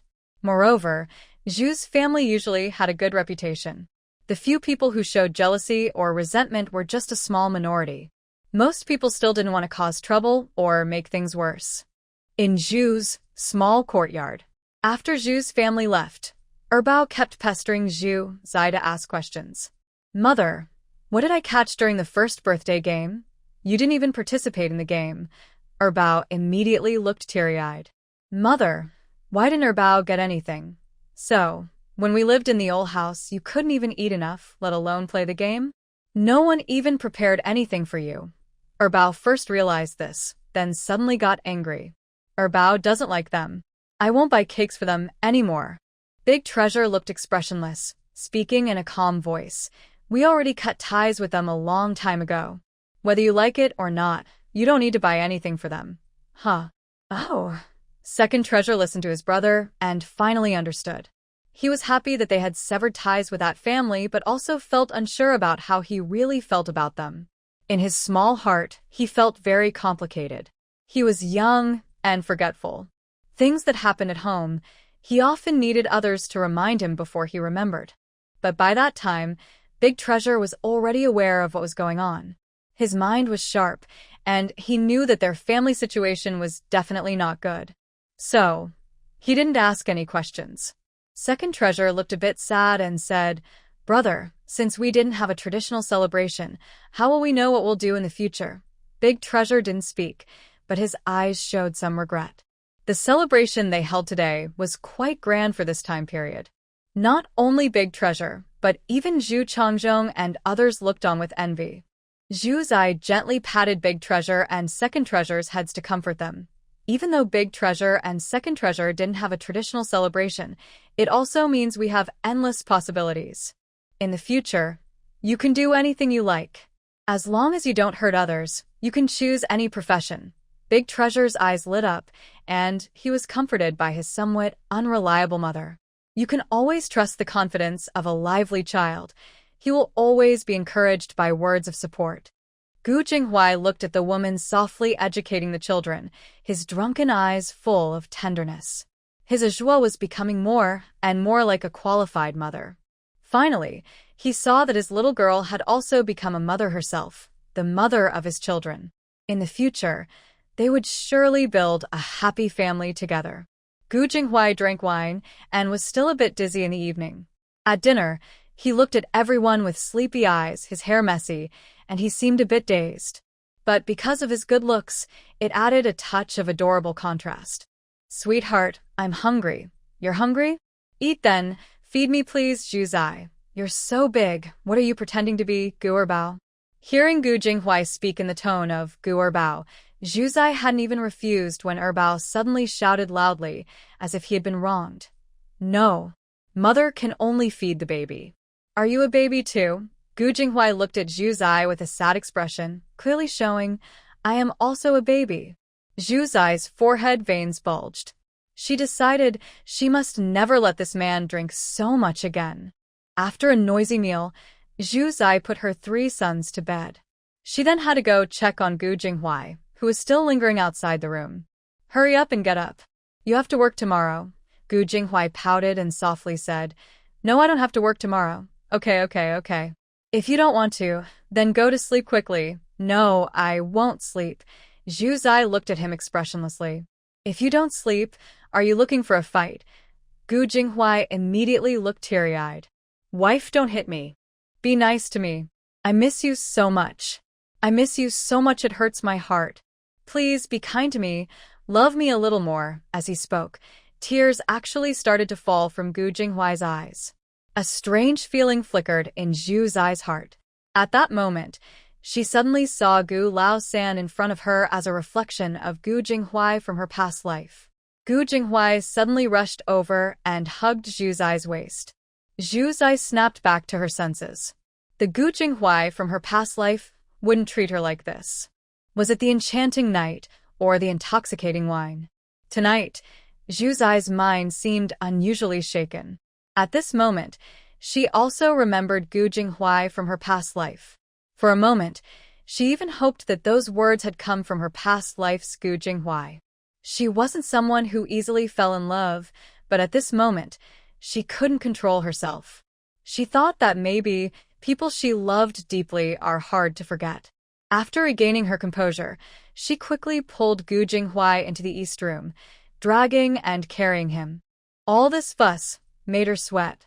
Just as she managed to get Gu Jinghuai onto the bed, she stood up and somehow tripped, suddenly falling forward.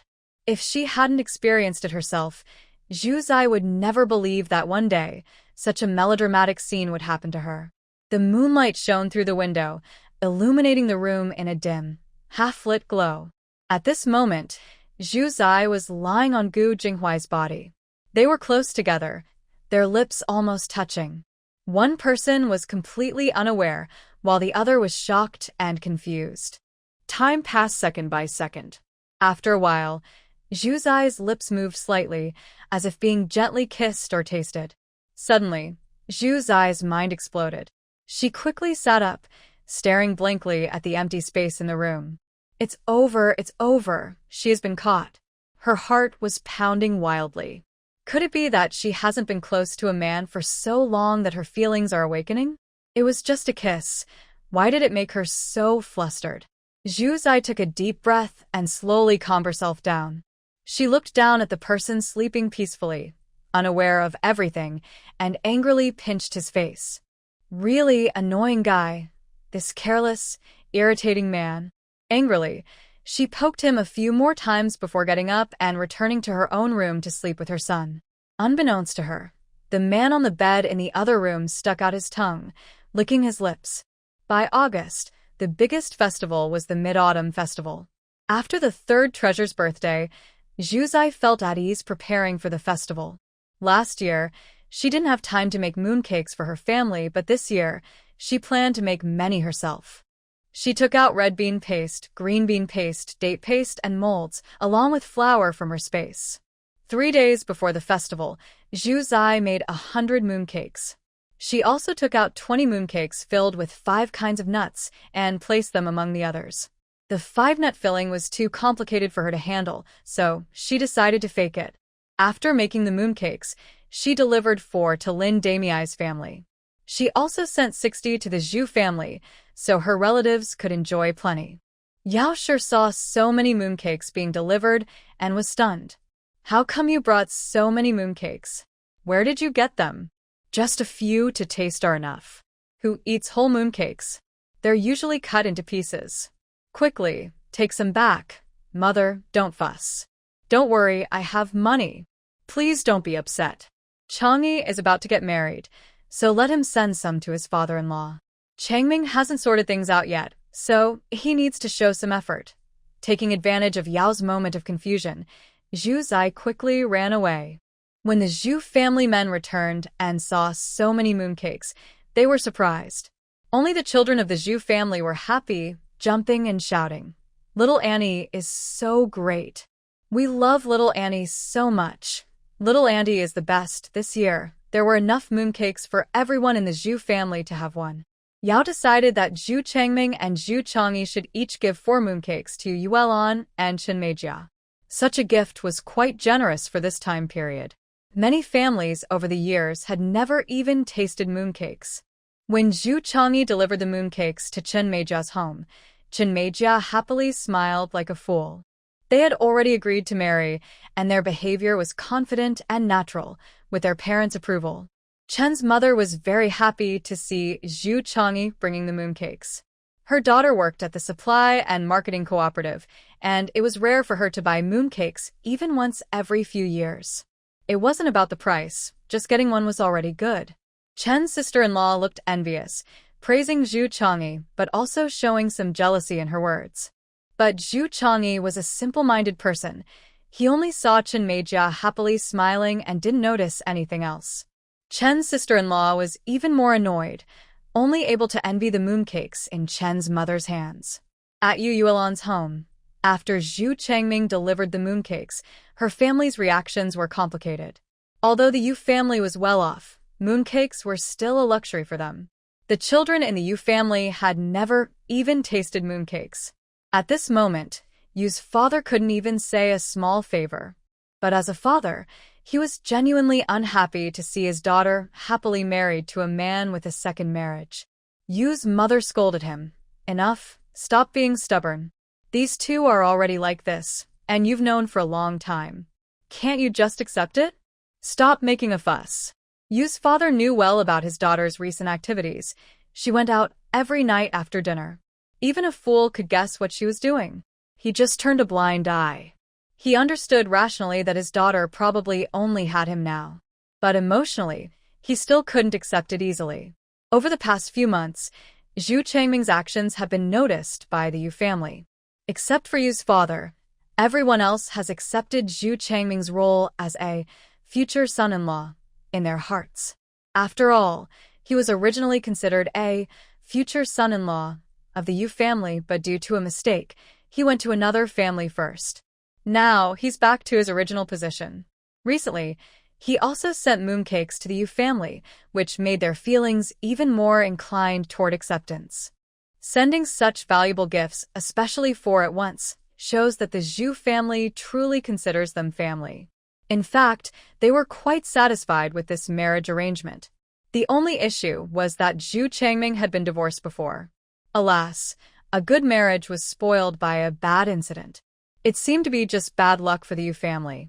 Zhu Zai's mooncakes, made by her, weren't as sweet as the ready-made ones from the large space, but they were still very tasty.